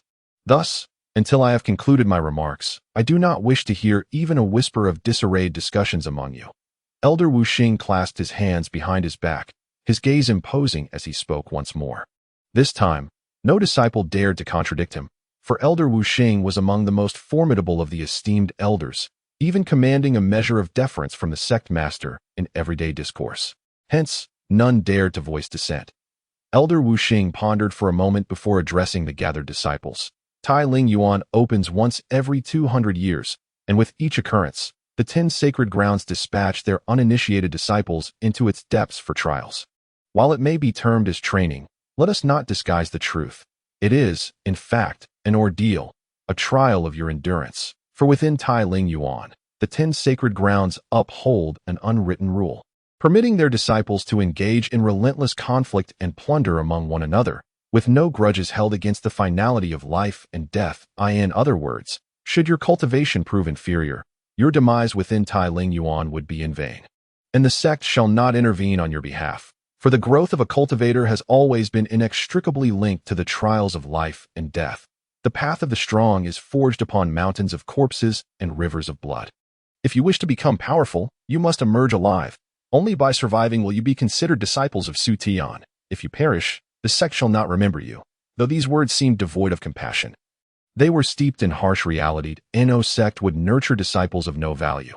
The so-called resources for cultivation are reserved solely for those who possess true potential and fortune. Even Elder Wuxing himself had traversed this path step by step in his youth, using his own experiences to impart the grim truth to these disciples. The road to strength is fraught with brutality, and much lies ahead. The crowd fell into a profound silence, clearly moved by Elder Wuxing's words. They were still youthful and naive, with ample time and dreams yet to be realized. Could they truly face these daunting truths with equanimity? Questions arose within their hearts, lingering and refusing to dissipate. After the passage of a fragrant incense stick, Elder Wuxing, with a countenance revealing a complex array of emotions, declared the commencement of the expedition to Tailin Yuan. Subsequently, over 20 young individuals leapt forth from the main peak. Quietly taking their places behind Elder Wuxing, among them was a portly youth, making comical gestures, notably amusing to behold. The crowd instantly recognized him as Ma Menglong, the boy who had acquired the second-generation inheritance 5 years prior. Now grown and even more rotund. Following this, it was the turn of the 5 branches of Xutian, where disciples such as Xin Yuanwu, Nangong Jingyan, and Chen Qingyun were prominently featured among their ranks. In the end, the esteemed elder of the 5 elements selected 10 promising young disciples from among the various elders' apprentices, alongside Shitu and Bai Fan. A total of 82 individuals were arrayed behind the elder of the 5 elements. Without uttering excessive words of instruction, the elder raised his hand, and a magical artifact soared forth. This artifact, resembling a boat, was known as the Fangtian boat. Although this treasure was not of high rank and possessed no offensive capabilities, it served as a means of transportation within the cultivation realm. Its greatest advantage lay in the fact that it required no manipulation by the user's spiritual power, by merely infusing it with a substantial amount of spirit crystals. It could navigate autonomously. Thus, it was common for sects to possess such artifacts, facilitating travel when large groups were on the move, offering both convenience and efficiency. Let us depart with the elder of the 5 elements' words. The Fangtian boat suddenly expanded, transforming into a colossal vessel in the blink of an eye. Given the circumstances, it was evident that not only the 82 individuals, but even over 1,000 could board without feeling cramped. Elder brother, esteemed elders, I shall take my leave now. Please await good news. The elder of the 5 elements stepped onto the Fangtian boat and, from a distance, clasped his fist in a gesture of farewell to those at Daoshu. Upon hearing this, the people at Daoshu waved their hands in response. Be cautious on your journey. Junior brothered at this moment. The revered tiger roaring master also spoke. Old 3, Old 4. Once you enter the secret realm, regardless of life or death, everything will depend on your own fortune. Remember, you must return alive. Do you hear me? The tiger roaring master's eyes widened, his voice stern and commanding. Heh, old man, you can rest assured. With me around, no one will bully our junior brother. Shitu replied with a hearty laugh, patting Bai Fan on the shoulder. Bai Fan smiled in return and then bowed respectfully to his master. Master, do not worry. I shall exercise utmost caution and return safely alongside 3rd senior brother. The tiger roaring master, with an air of grimness, uttered these words. His admonition was directed not only at Bai Fan and Shitu, but also served as a warning to the other disciples. After all, once they entered the Tailin Abyss secret realm, there would be no restrictions on combat among the disciples of various sections. Each time the secret realm opened, substantial losses were incurred by each sect. While it was one thing to be defeated by disciples from other sects, the most terrifying scenario was when one's own disciples turned against them. Such betrayals were not unheard of within the cultivation world. Survival of the fittest prevailed, and all present were astute enough to grasp the underlying implications of the tiger roaring master's words almost immediately. Thus, one by one, they discreetly signaled their disciples, cautioning them not to provoke these 2 young men. Otherwise, the wrath of the tiger roaring master would be a burden too great for them to bear. With that, the elder of the 5 elements took out a storage pouch, and countless spirit crystals flew forth, converging into a river of spirit energy that flowed into the formation within the Fangtian boat. Swiftly the elder pointed towards the vessel, and instantly, a dazzling white light radiated from the Fangtian boat. Then, the entire ship trembled violently and surged towards the distance, disappearing from sight in the blink of an eye. I hope that this time, these children can bring some surprises to the Xutian Dao Sect. The numerous elders gazed longingly in the direction where the Fangtian boat had vanished. Silently praying in their hearts above the clouds, the Fangtian boat sliced through layers of mist, the mountains and rivers racing beneath its hull, drawing the attention and admiration of many disciples who gathered to watch in awe. Behold, look swiftly, for there soars a magnificent bird, resplendent in its grace. Indeed, cast your gaze upon that avian creature, adorned in a radiant crimson glow, truly breathtaking. That a throng of onlookers chattered excitedly, pointing at a fire cloud eagle that glided past beneath a vessel. The fire cloud eagle is a type of spiritual bird, renowned for its ability to emit flames. It is considered a form of spiritual entity capable of cultivation, albeit with limited potential, comparable at most to the pinnacle of the Tongyu realm. Nevertheless, such a sight is indeed rare. Creatures of the spirit and beast categories typically possess a singular method of cultivation, relying solely on celestial materials and earthly treasures to evolve gradually. Only a select few demonic beasts possess intelligence akin to that of humanity. Engaging in cultivation by absorbing the spiritual essence of heaven and earth, akin to the likes of the dragon, phoenix, or Kuanping, who pursue the elusive path of immortality much like humankind. However, beings of such formidable nature are exceedingly rare across the 9 continents. Seldom seen in this world.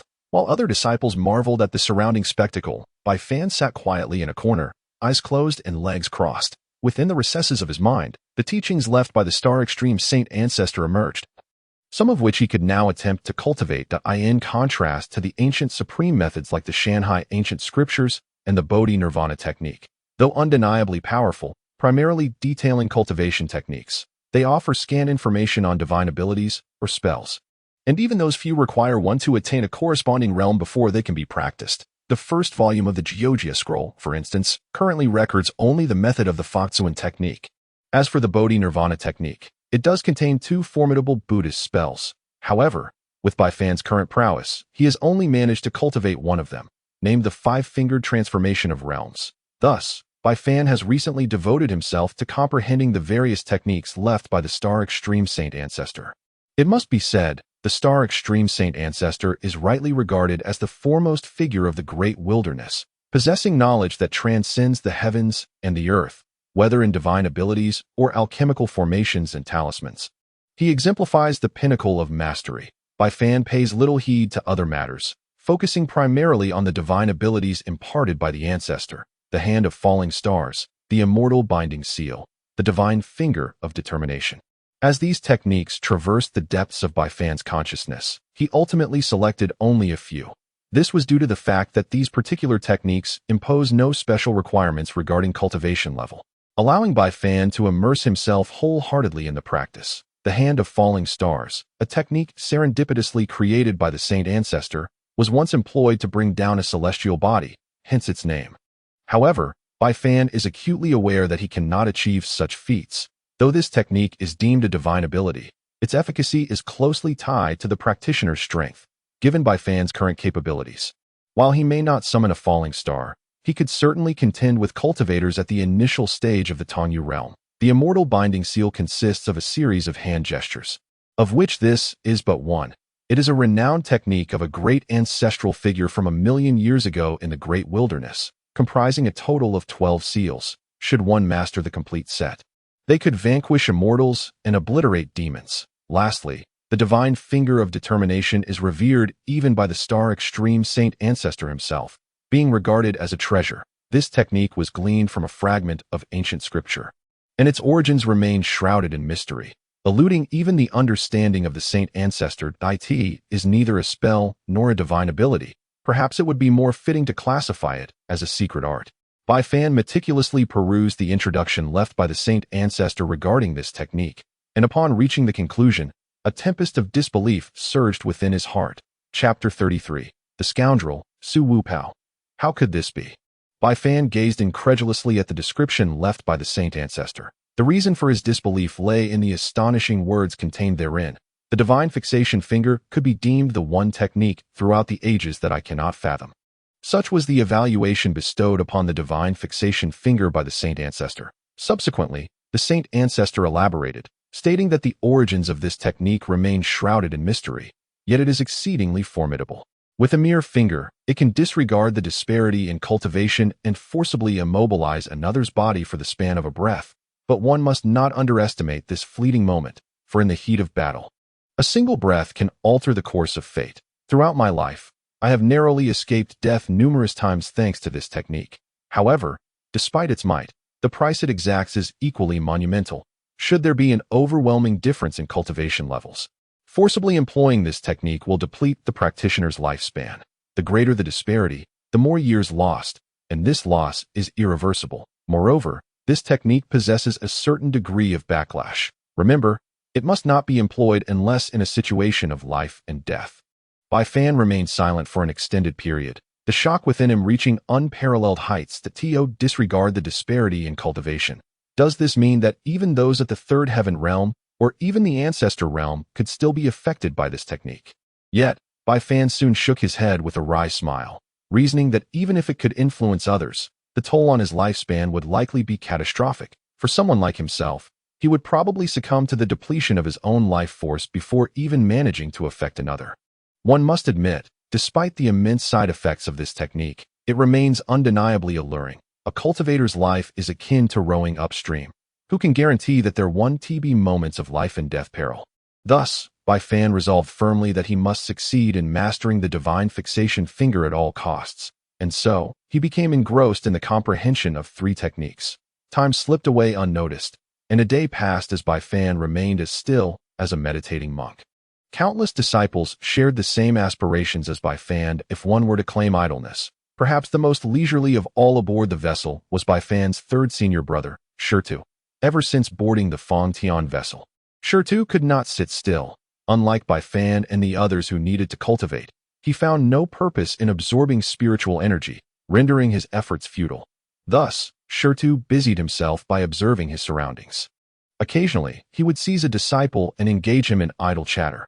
"Hey, you there, what's your name?" At that moment, a hapless disciple found himself caught by Shitu's large hand gripping his shoulder.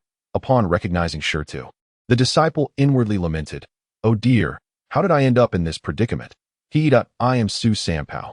Could you please let me go first?" Su Sampao managed to muster a smile that was more sorrowful than tears. Speaking cautiously, "Su Sampao, what nonsense is this? You're not allowed to have San in your name," Shitu retorted, his eyes widening in displeasure. All right, then, what should I be called then?" Su Sampao thought to himself. How unfortunate it is to be bullied by such a fool. Truly, what terrible luck. However, resisting would only lead to an unwarranted beating, which would be even more unjust. Su Sampao was naturally adept at handling such situations, which is precisely why an elder had taken him under their wing as a disciple. Let's call him Su the Cannon. Shitu pondered for a long moment, then extended his hand, spreading his 5 stout fingers wide. Alas, Shitu was not adept at counting. 0.5 cannons. Just like that, the name was changed for no reason, and Su Sampao was utterly disheartened. "What's this? Unwilling? Perhaps I should just knock you out with one blow. That way you won't need to change it." Shitu's eyes narrowed, instantly revealing a fierce glint. "Oh my, no. No, please don't. 0.5 cannons is fine. Thank you, senior brother, for bestowing the name. I am truly grateful." Upon seeing that Shitu was indeed about to strike him, Su Sampao shivered in fright, quickly nodding in agreement, and feigned a cheerful demeanor. Yet, internally, he bore the weight of unspoken grievances. Wasn't he this bullying? How had he encountered such a troublesome character? Alas, with that, Shitu finally nodded in satisfaction and released Su Sampao. The moment Su Sampao was freed, he darted away like the wind, vanishing from sight. Shitu chuckled and turned to look elsewhere. "Hey, you in the green clothes, what's your name?" However, as soon as he glanced back, the green-clad figure was nowhere to be found. In a corner, a silhouette in green repeatedly pounded its chest, cold sweat trickling down its face. That was a close call. Thankfully, I ran fast, or Su Shitty's fate would have become mine. It turned out this person was acquainted with Su Sampao. Where did he go? Shitu rubbed his eyes, muttering, "How strange. Could it be that I'm seeing things?" He subsequently dismissed the thought and strode towards the cabin of the Fengtian Zhou. Upon entering the cabin, a commotion ensued. Wherever Shitu went, people scattered in a frenzy, as if their parents had given them an extra pair of legs. Yet, some remained, like Qin Xingyun, Shin Tianfeng, and Nangong Jingyan. Qin Xingyun, holding a treasured sword, cast a smile at Shitu. Not only did he not find him bothersome, but he actually found Shitu quite endearing. Shin Tianfeng scrutinized Shitu with curious eyes. As for Nangong Jingyan and Xinyuan Wu, they didn't even spare him a glance. It wasn't that they looked down on Shitu. Rather, a man of such imposing stature was truly hard to behold. Only Jishang regarded Shitu with a hint of hostility, though he kept it concealed. After all, he had no confidence in defeating this simple giant. So he wouldn't provoke him. As for Shitu, though somewhat dazed, he was not entirely devoid of thought. Sensing a trace of danger from these few who remained, he too refrained from instigating any confrontation. Plop! Finding an empty spot, Shitu reclined and quickly fell asleep, soon accompanied by the sound of his thunderous snores. Qin Xingyun and the others exchanged glances, revealing a hint of helplessness. It seems that a fool brings much joy. Before long, tranquility returned to the Fengtian Zhou, and others gradually found their own spaces, either sleeping or cultivating. In the air, the Fengtian Zhou maintained a steady speed, flying directly northward, Gradually, the surrounding temperature began to cool. The cold wind howling, dispelling the earlier warmth. Unbeknownst to them, the scenery ahead had transformed significantly. Gone are the verdant canopies and the blossoms in full bloom. What remains is merely an endless expanse of glaciers. This is the frigid wasteland, where the elusive realm of Tailin Yuan is nestled deep within the icy terrain. Moreover, this locale is one of the 10 sacred sites, the dwelling of the Tai Xian Guang men. Established some 150,000 years ago, Tai Xian Guang men predates even the Xutian Dao Sect by a considerable margin, ranking among the oldest sects within the revered 10.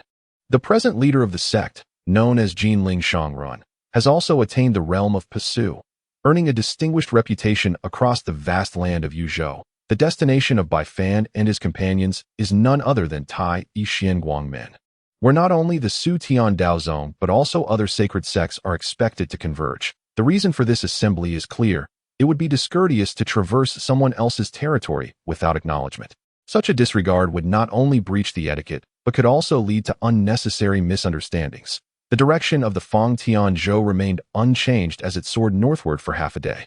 Soon, a colossal mountain range, entirely encased in frost, came into view. This location is known as the Han Yin Mountain Range, and the towering icy peaks nearby mark the entrance to Tai Xian Guang men. At that moment, an elder from the 5 elements stepped forth from the Fang Tianzhou, standing at the bow, gazing intently at the distant peaks, heaved a sigh of relief and murmured, "At last. We have arrived as scheduled. I wonder how many of those old geezers from the 10 sacred sites have made their appearance." Simultaneously, all the youth aboard the Fang Tianzhou, who had been in meditation, awakened from their practices, one by one emerging from the cabin. In a corner, Bai Fan also opened his eyes, a fleeting glimmer of brilliance extinguishing in their depths. "Heh, perseverance pays off. I have successfully mastered all 3 techniques. Perhaps this time I shall not be a burden to senior brothers." And a relieved smile graced Bai Fan's face, for his cultivation of the meteoric hand and the prisoner of a mortal seal had progressed smoothly. Aided by the legacy of the Tai Yang saint ancestor, the reason for his late awakening lay in the divine determination finger, a secret art that the Tai Yang saint ancestor had left no insights for. Its profound nature could only be comprehended through personal experience, thus necessitating Bai Fan's extended focus on it. Fortunately, he had gleaned some understanding, rendering his efforts not in vain. At that moment, the figure of his senior brother Shirtu approached. "You are awake, little junior brother. Thank you for your concern, senior brother," Bai Fan replied with a smile. "Hee." Shirtu responded with a silly grin that we must be nearing the residence of Tai Xian Guang men. "Come, let us go and take a look," Bai Fan remarked to Shirtu, and the 2 brothers strolled to the front of the vessel. What intruders dare trespass upon Tai Xian Guang men? "Halt at once," a voice echoed from within Tai Xian Guang men, and suddenly, the air before the vessel fractured, revealing an aged figure stepping forth, a formidable pressure emanating from the Tailin realm, cascading down upon Fang Tianzhou. The overwhelming force instilled a sense of insignificance in all disciples aboard, while the immense pressure kindled a flicker of despair in the eyes of the Xutian Dao Sect disciples. Is death imminent? Such an illusion surfaced in the hearts of the vast majority of disciples. Fortunately, at that moment, Elder Wu Xing stepped forward, halting the continued spread of this overwhelming pressure. "Old fool Qi Yan, do not frighten the children of our sect," he chided with a smile, sweeping his robe sleeve, causing the immense oppressive force to dissipate like water. "Had I wondered who it was. Turns out to be you." "Old chap," exclaimed Qi Yan, the master of the law enforcement hall of the Tai Xian Guang sect, whose status is comparable to that of Elder Wu Xing within the Xutian Dao Sect. Both are renowned figures among the 10 sacred lands, naturally leading to frequent exchanges. Thus, upon recognizing the old friend, Elder Wu Xing, Qi Yan burst into hearty laughter. "You old rascal, how can you still laugh? It's been hundreds of years since we last met, and you greet me with such an imposing display right off the bat." With that, Elder Wu Xing stepped forward and gave Qi Yan's shoulder a hefty pat. "Haha. Misunderstanding. Had I known it was you, Brother Wu Xing, I would have surely prepared a grand welcome for you," replied Elder Qi Yan jovially. "That is unnecessary. By the way, who else among those old geezers has arrived this time?" Elder Wu Xing inquired with a smile. "Not yet. You Xutian Dao Sect are the first to arrive. That I reckon those old codgers won't be long now," said Qi Yan, slightly surprising Elder Wu Xing with his words. "All right, No need to linger here. Please, let us head into the sect, Qi Yin suggested with a grin. Very well. This time I shall make sure to intrude upon you thoroughly, Elder Wu Xing remarked, leading the group of disciples down to the ground. He retracted the Feng Tianzhou and proceeded alongside Qi Yin, with the disciples of Xutian Dao Sect closely following. As they walked, they admired the scenery within the Tai Guang sect. Situated in the far north, everything here was cloaked in a silvery guise, evoking a sense of wonder in those disciples accustomed to verdant grass and trees. Greetings, Master Uncle Pei. That moment, several disciples encountered the approaching party led by Qi Yin and hurriedly bowed in respect. Ah, spare it. With esteemed guests present, you should attend to your own duties and not delay important matters, Qi Yin instructed. Yes, the disciples quickly stepped aside, casting furtive glances at the entourage from Xutian Dao Sect. The disciples of Xutian held their heads high, each one brimming with vigor as they passed by the few disciples of Tai Guang Sect, soon vanishing from sight. Senior brother? Which sect do they belong to? One disciple whispered. Fool, did you not see the flying stars embroidered on their sleeves? That is the unique insignia of Xutian Dao Sect disciples, another replied. So it's them. I thought they were from some powerful sect, but they are merely a succession of bottom-tier existences, a disciple scoffed, clearly dismissing the Xutian disciples. Hee, one cannot speak so lightly. Did you not notice among that group of disciples? There are two female disciples whose beauty is truly captivating. I must say, I never expected such enchanting maidens to belong to Xutian Dao Sect. Thus, the disciples of Tai Guang Sect continued their discussions behind the scenes regarding the members of Xutian Dao Sect. The disciples of the Xutian Dao Sect followed Elder Wu Xing, swiftly arriving at the grand hall of the Tai Guang Sect. Bai Fan lifted his gaze and beheld a majestic edifice that rivaled even the illustrious Xutian Palace.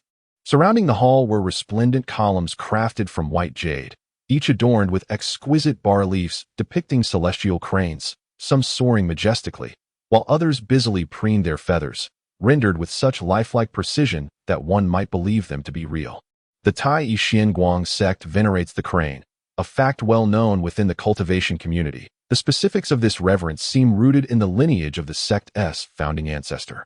However, the intricate details remain shrouded in secrecy, as it is not customary for outsiders to pry into such matters. The grand hall before them, known as the Qianhe Hall, serves as a symbol of the Tai Guang Sect. Welcome, esteemed friend of the five elements, to our Tai Guang Sect, spoke a venerable Taoist with snow-white hair and a youthful visage, holding a jade floating dust in his hand. This Taoist exuded an ethereal grace, unmistakably marking him as a person of great distinction. Upon hearing his words, Elder Wu Xing promptly bowed in respect. I am truly honored, Senior Jin Ling, by your celestial presence. Wu Xing, am in a state of great trepidation.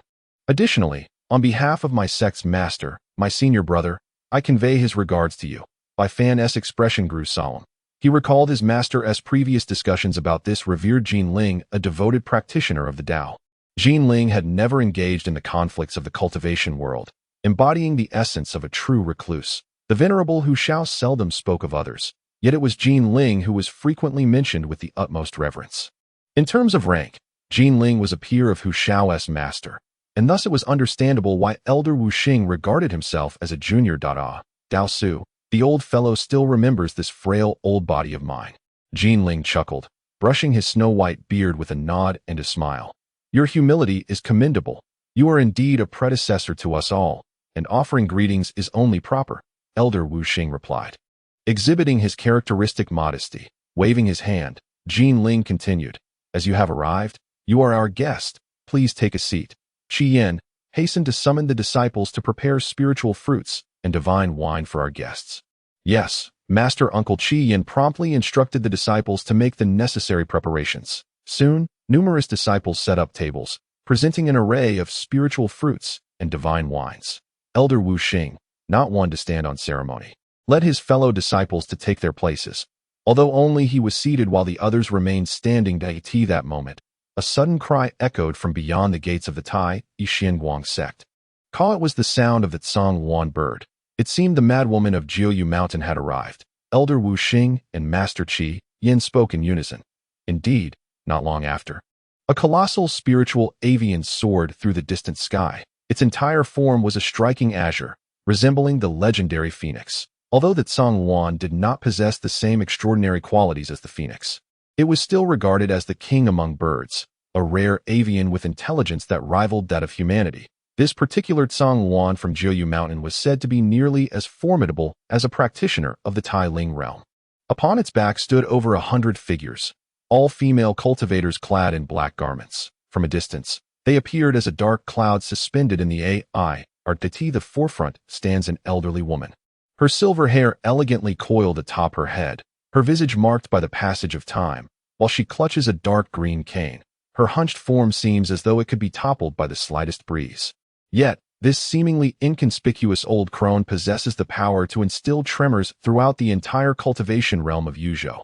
Ha! Yume Laotai, you have arrived a step late this time. Both Xutian Shangren and Elder Wuxing ascend to greet this matron from the Jiuzhou sect. Yume Laotai, the esteemed elder of Jiuzhou Mountain, is known for her fierce aversion to evil. Despite her feminine stature, even those of the demonic path regard her with trepidation.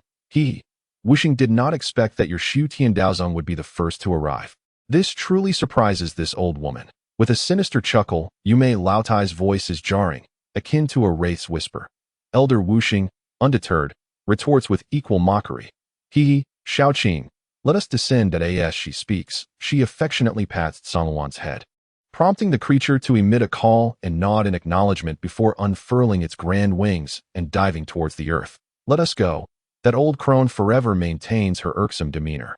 Qian claps Wuxing on the shoulder, a cold smirk gracing his lips. Yume Laotai, of course, must partake in the customary salutations. Despite her discord with the two elders, she displays great deference before Jinling Shangren.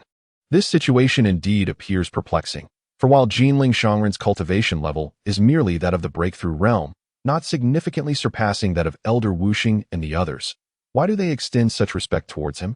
The disciples are filled with questions, unaware of the underlying truths that on the surface, Jinling Shangren indeed seems to be at the breakthrough level, yet in reality, this manifestation is but a mere avatar. The true Jinling Shangren has been in seclusion for a millennium, and no one knows the current state of his true self. After a brief exchange of pleasantries, Yume Laotai and her Jiuzhou Mountain disciples take their seats. An all-female sect, the disciples of Jiuzhou Mountain undeniably hold the advantage in this moment. With countless male disciples' gazes lingering upon this assemblage of charming maidens, this scene elicits a bittersweet smile from the observing elders. The Jiuzhou Mountain disciples have only settled for a brief tea time when the sound of air being sliced once more echoes through the air. A colossal sword stretches across the horizon, its dazzling radiance illuminating the heavens, casting a brilliant light that reaches the gates of Tai Zuangguangmen from afar. Crack! The cup in Qian's hand shatters upon the ground, transforming into a crimson glow as he swiftly approaches. Chapter 35. The 10 Sacred Grounds. The arrivals do not cease. When else could they wait? From a distance, the crowd hears Qian Shangren's displeased voice. For the ostentatious entrance of this group unsettles him deeply, not merely on the surface level, but stemming from a particular individual among them. This person is known as Jian Yi, a recluse of the Qinglian Sword sect. The master of Qinglian Hall, standing at the pinnacle of the Tai Ling, the discomfort that Qian felt in the presence of this Sword One recluse stemmed from the fact that he did not enjoy a particularly favorable reputation among the top 10 sacred grounds. The reason? He was exceedingly pretentious. To speak plainly, he possessed an overwhelming propensity for posturing. With an air of superiority, he regarded others with disdain wherever he went. Qian himself had once been subjected to this disregard. Having felt its sting firsthand, it was precisely this experience that compelled him to step forward and obstruct the recluse's path, intending to humiliate him and prevent this arrogance from infiltrating the Tai Xianguang sect. As Qian's words echoed forth, Jianguang's demeanor shifted abruptly, and soon an elderly man with prominent eagle-like brows emerged from atop a massive sword, his expression cold and indifferent, his icy gaze fixated on Qian. And he inquired, "Qian, what is your intention?" To which Qian replied, "It is quite simple. This is the Tai Xianguang sect, not the Qinglian Sword sect. Hence, Sword One, you should comprehend." Sword One fell silent. Yet beneath this silence, an unquenchable fire of indignation simmered. Just as this fire threatened to engulf his thoughts, a gentle voice extinguished it. "Qian, do not be impolite. Please invite the friends from the Qinglian Sword Sect to the Qianhe Hall for a discussion. This was the voice of Jinling Zi, the sect leader of Tai Guang. Though his words were not loud, they rippled through the atmosphere, causing the very land to shimmer, and even the creatures hidden within the mountains prostrated themselves in reverence or fear.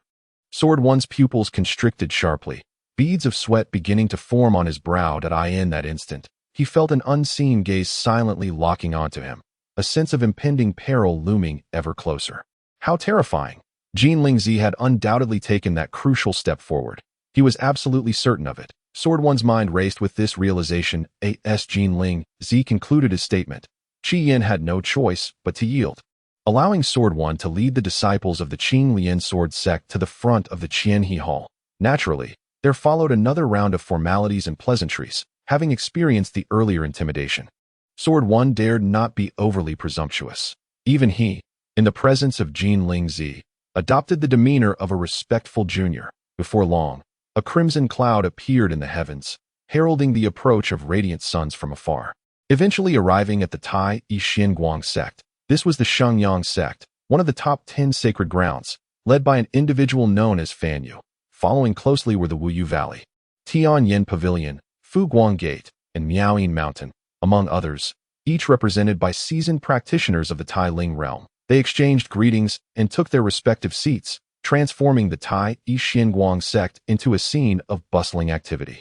However, amidst this gathering of 9 sacred grounds, the Xiandao Mountain, reputed to be the strongest among the 10, had yet to make its appearance. This delay sparked surprise among the attendees, for in previous Tai Ling Yuan events, Xiandao Mountain had always been the first to arrive. Yet this time, they had become the last, giving rise to a sense of unease among the crowd. When it comes to Xiandao Mountain, it is indisputably the foremost sect among the 10 sacred grounds, with a lineage that far surpasses that of the others. Moreover, Xiandao Mountain is the sole sect that openly boasts a formidable presence of a Tianhe realm expert, which has led the cultivation community of Jiuzhou to venerate it as a holy mountain. With its leader regarded as the sacred lord. One can only imagine the exalted status that the name Xiandao Mountain holds across the vast expanse of Jiuzhou. It is indeed puzzling that in previous iterations of the Tai Ling Yuan secret realm, Xiandao Mountain always arrived ahead of us. Why, then, do we not see their presence this time? The speaker is a slightly hunched elder known as Mingwu Shangren, who is leading the delegation from the Fuguwei sect. Indeed, could it be that they have chosen not to participate in this iteration of Tai Ling Yuan? Elder Ding Yuan from Wuyo Valley speculated. That is simply inconceivable. Let us not forget that Tai Ling Yuan is not merely an ancient relic to the 10 sects. It is intricately tied to the legacy of the ancient sect, Bai Lian Men. Consider the Bai Lian Tong Shinju. I trust that everyone present is familiar with its remarkable accounts, as this technique was esteemed as one of the foremost body cultivation methods even in ancient times. Not only Xiandao Mountain, but we too have always held it in high regard. In other words, this technique has been fervently rumored to be hidden within Tai Ling Yuan for countless years. And I assert that as long as this technique remains unseen, Xiandao Mountain shall never cease its pursuit. Therefore, they will undoubtedly make an appearance. As for why they have yet to reveal themselves, it is possible that something unknown to us has transpired, or perhaps they are merely preparing something extraordinary. Nothing more. The speaker of these words is Fan Yu Shangren from Shengyang sect, this moment. He holds a contrary view and is unwilling to believe that Xiandao Mountain would overlook the Bai Lian Tong Shinju. However, unbeknownst to them, deep within Xiandao Mountain, in a hidden chamber, the revered sacred lord is kneeling on the ground, his expression one of profound agony. Before him, a figure shrouded in bloodlight gazes coldly at the sacred lord. Lord Blood, I implore you to spare me. I shall never dare again. The sacred lord's voice is filled with despair. The cold voice, the demeanor of an omnipotent ruler, combined with the sacred lord's cringing pleas, creates an atmosphere both bizarre and yet somehow inevitable.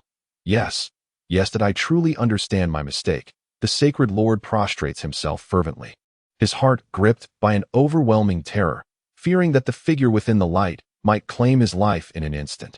Were it not for first-hand experience, one could never fathom the terror that this being embodies. Thus it shall be.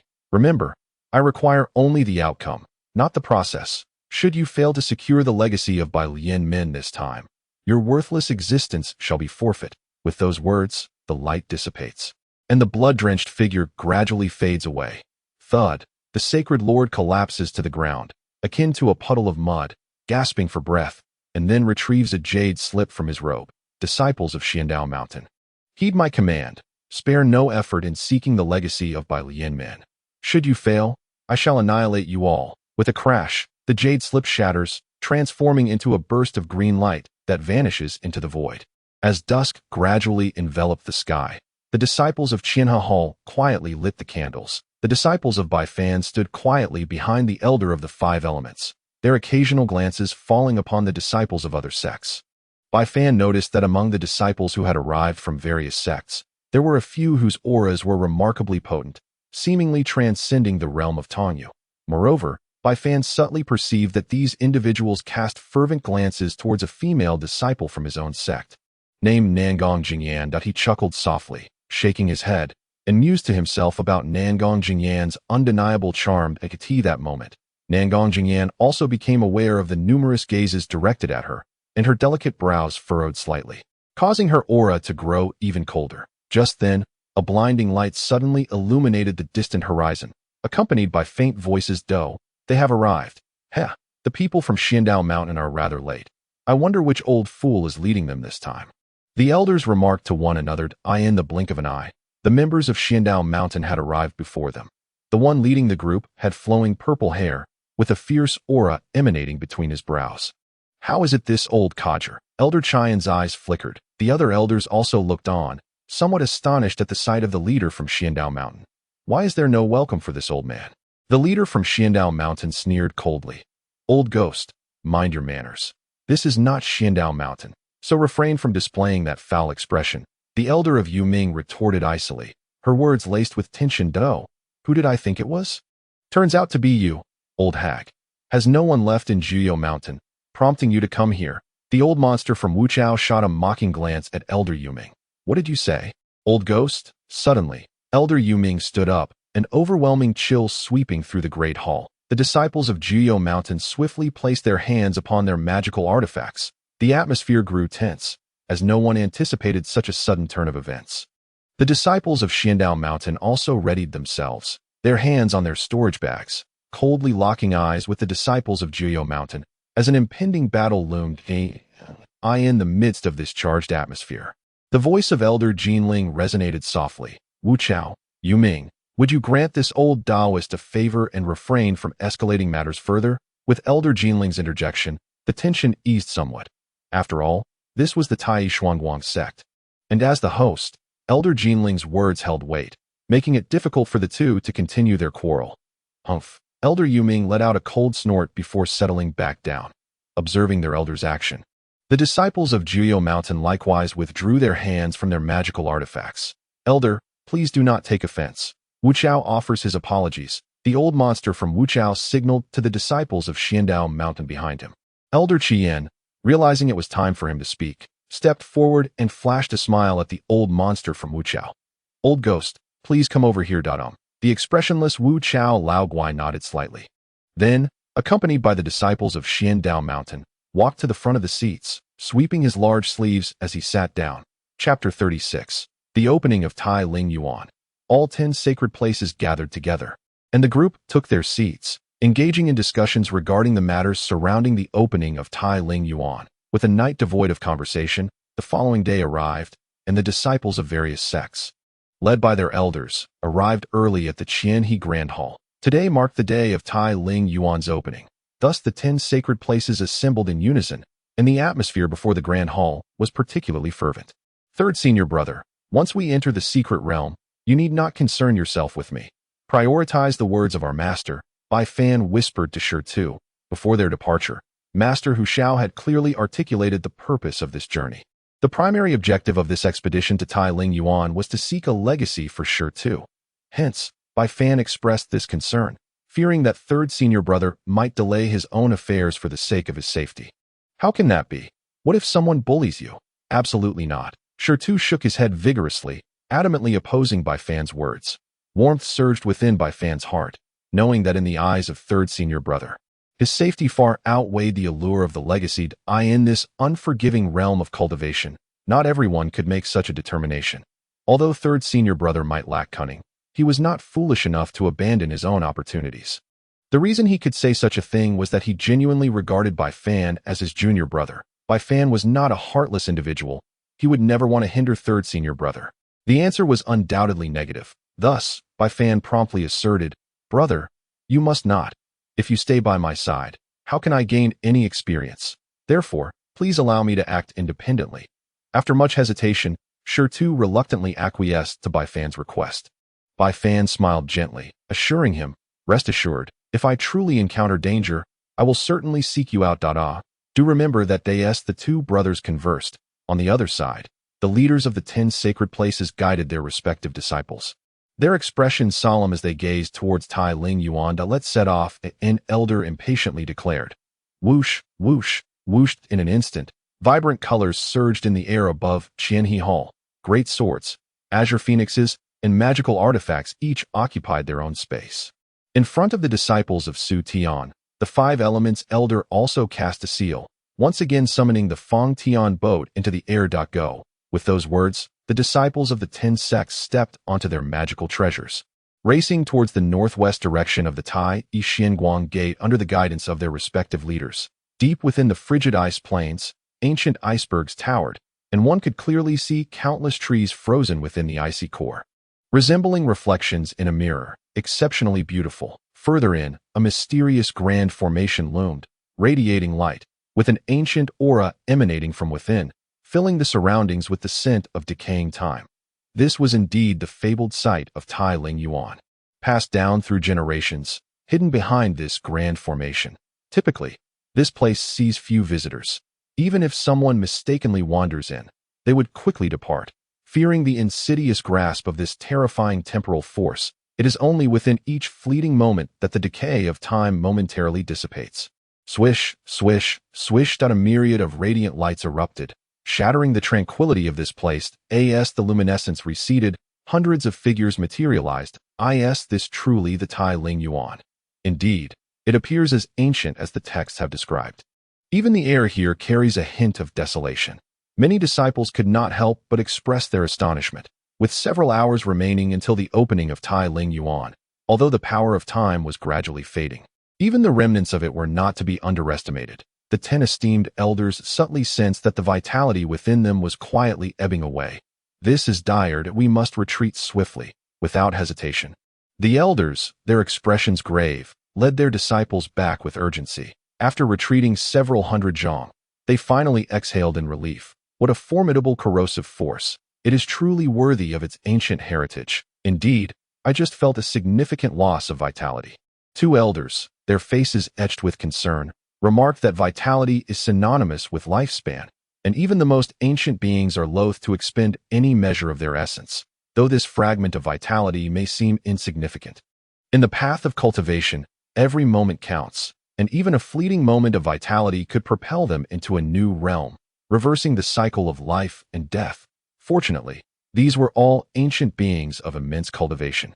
Were it not for this, their disciples would have faced dire consequences. The elders, utilizing their profound powers, safeguarded their disciples as they awaited the dissipation of the temporal force. This vigil lasted for a full 2 hours. Then, not far away, the luminous curtain suddenly dimmed. Concurrently, the once pervasive temporal force quietly dissipated with the fading brilliance of the curtain. In the blink of an eye, the curtain was marred by hundreds of dark fissures, from which a chilling wind, bone-chilling and spectral, emerged. Now is the moment. Listen closely, disciples of the Qinglian sect. Upon entering Tailin Yuan, you must exercise utmost caution, for many dangers lurk within that could threaten your very lives. Therefore, your safe return solely hinges upon your own destinies. The esteemed Jian Yi solemnly cautioned, simultaneously urging the disciples not to be careless. Upon concluding his words, Jian Yi waved his hand, and immediately, the disciples of the Qinglian sword sect responded in unison, transforming into a torrent of human forms as they surged into the fissures, entering the legendary Tailin Yuan. The other sects followed suit, with the elders leading their respective disciples in similar admonitions before allowing them to depart. On the side of Xutian Dao Mountain, the elder Wu Chao's expression was grim as he discreetly conveyed a message to the disciples of Xutian Dao Mountain. Rest assured, Elder Wu Ming will not fail in his mission. Among the ranks of the Xutian Dao Mountain disciples, a cold-faced youth disdainfully remarked. Beneath his unassuming exterior lay a palpable air of hostility. He was among the few that Bai Fan had previously taken note of. Sheng Wu Ming, the most formidable disciple among those sent from Xutian Dao Mountain this time. He bore another identity, that of the disciple of the mysterious blood monarch. However, only the holy master of Xutian Dao Mountain was privy to this layer of identity. Ah, with the presence of the Nameless One, I can rest easy. Go forth. The Ancient One of Wuchao nodded with rare acquiescence, for he fully comprehended the capabilities of his disciple before him, ruthless in battle, endowed with an exceedingly peculiar inheritance. Most importantly, this Saint Wuming is reputed to be invincible within the realm of Tongyu, and even disciples of a superior realm would find themselves no match for him.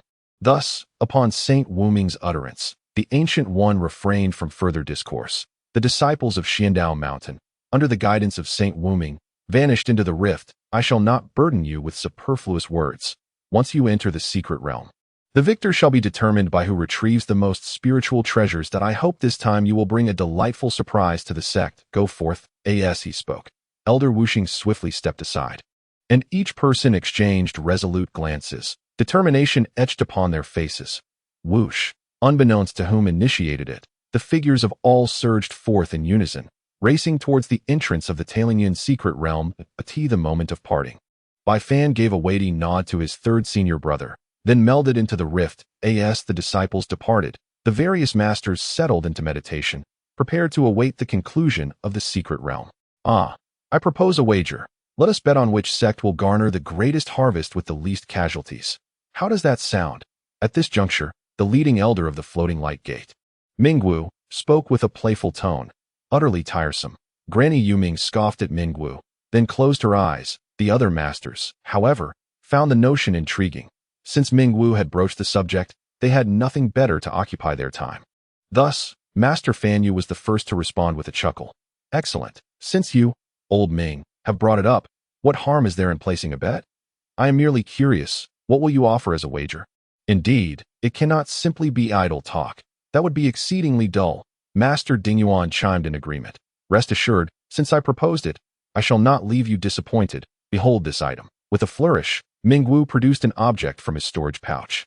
Instantly, a cascade of multicolored brilliance enveloped the heavens and the earth, an exquisite sight to behold. Hiss! The crowd gasped in astonishment, their incredulity palpable. It was none other than the five-color celestial lotus. Chapter 37. The five-color celestial lotus, as all eyes were fixated on the flower radiant with five-colored splendor. Someone could not help but gaze a moment longer, for the five-color celestial lotus is hailed as a miraculous bloom within the cultivation world. Each petal harbors the pure essence of the five elemental forces: metal, wood, water, fire, and earth, each element perfectly intact. Hence, cultivators often extol this flower as the quintessence of the five elements. However, this flower cannot be consumed. It serves only to aid in cultivation or to be refined into a magical artifact. Particularly for those who practice the arts of the five elements, this flower possesses ineffable benefits that are difficult to articulate. Even for those who do not cultivate the five elements, this item is nonetheless a remarkable treasure. With a value comparable to that of a low-grade mysterious artifact that in the realm of cultivation, magical artifacts are generally categorized into five major types: spiritual, magical, mysterious, Taoist, and celestial. Due to the varying grades, their exhibited powers differ accordingly.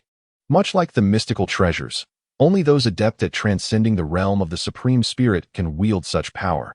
Below this apex, even contemplating its mastery is futile. Nevertheless, this is not an absolute rule. For within the realm of cultivation, there exist a few artifacts that defy this limitation.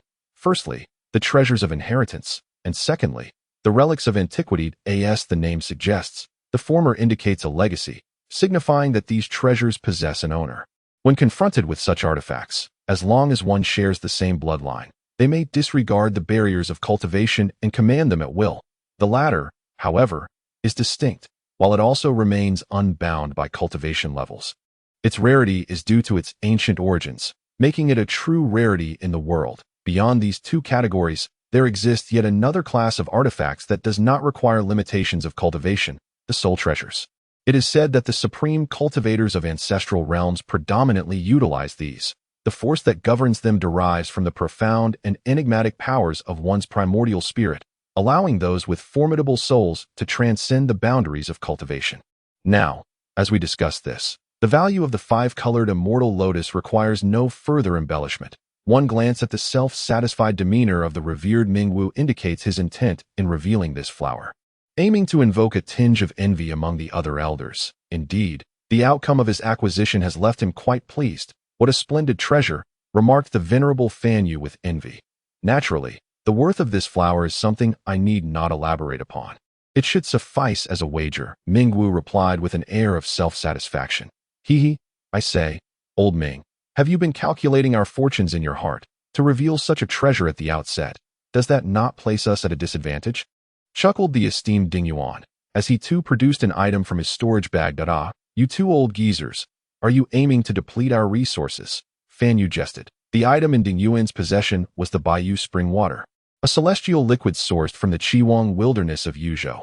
This wilderness is renowned as the foremost forbidden land of Jiuzhou, where even those in the void-breaking realm face perilous odds. The Bai spring water, drawn from the Bai pool within the Chiwang wilderness, possesses an unfathomable potency to enhance one's primordial spirit. It seems these two elders have indeed invested heavily to showcase their status. "Haha, what's this, Fan Yu? Do you concede?" Ding Yuan inquired with a smile, his eyes shimmering with pride. Fan Yu reluctantly retrieved an item from his robe. This artifact, a mystical treasure known as the Earth Burial Bell, was something he had unearthed from an ancient ruin. Initially intended for his own cultivation, however, spurred by the two old fellows, he decided to present it a lower-grade mystical treasure. "Splendid. This shall indeed match the worth of what we have," Ding Yuan exclaimed, with the three leading the charge.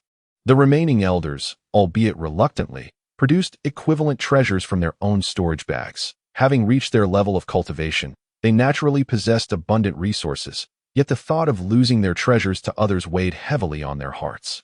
In the end, apart from the enigmatic Granny Yuming and the peculiar Elder Wu Chao, all 8 other venerable beings participated in this grand gamble. The ethereal matriarch was disinclined to involve herself in such trivial matters, while the enigmatic elder of the Wu Chao was preoccupied with his own concerns, leaving him little inclination to contest the issue with the others. Thus, the 8 venerable beings of the Tailin realm clasped their hands in solemn oath, awaiting the revelation of the results from the Tailin abyss in serene silence. Within the mysterious realm of the Tailin abyss, Bai Fan arrived at a hill, gazing in awe at the spectacle before him. He was astonished that such a seemingly secretive domain could be so vast. Bai Fan murmured to himself, having discerned that all who entered this realm appeared to have been transported at random. This assumption arose from the fact that, thus far, he had encountered no one else in his vicinity. Such a scenario could result from 2 possibilities. Either there were countless independent spaces within this realm, which seemed unlikely, or the expanse of this secret place was so immense that the hundreds of individuals who had entered were akin to droplets merging into the ocean. He pondered the distance to his 3rd senior brother, but decided to focus on gathering spiritual materials instead.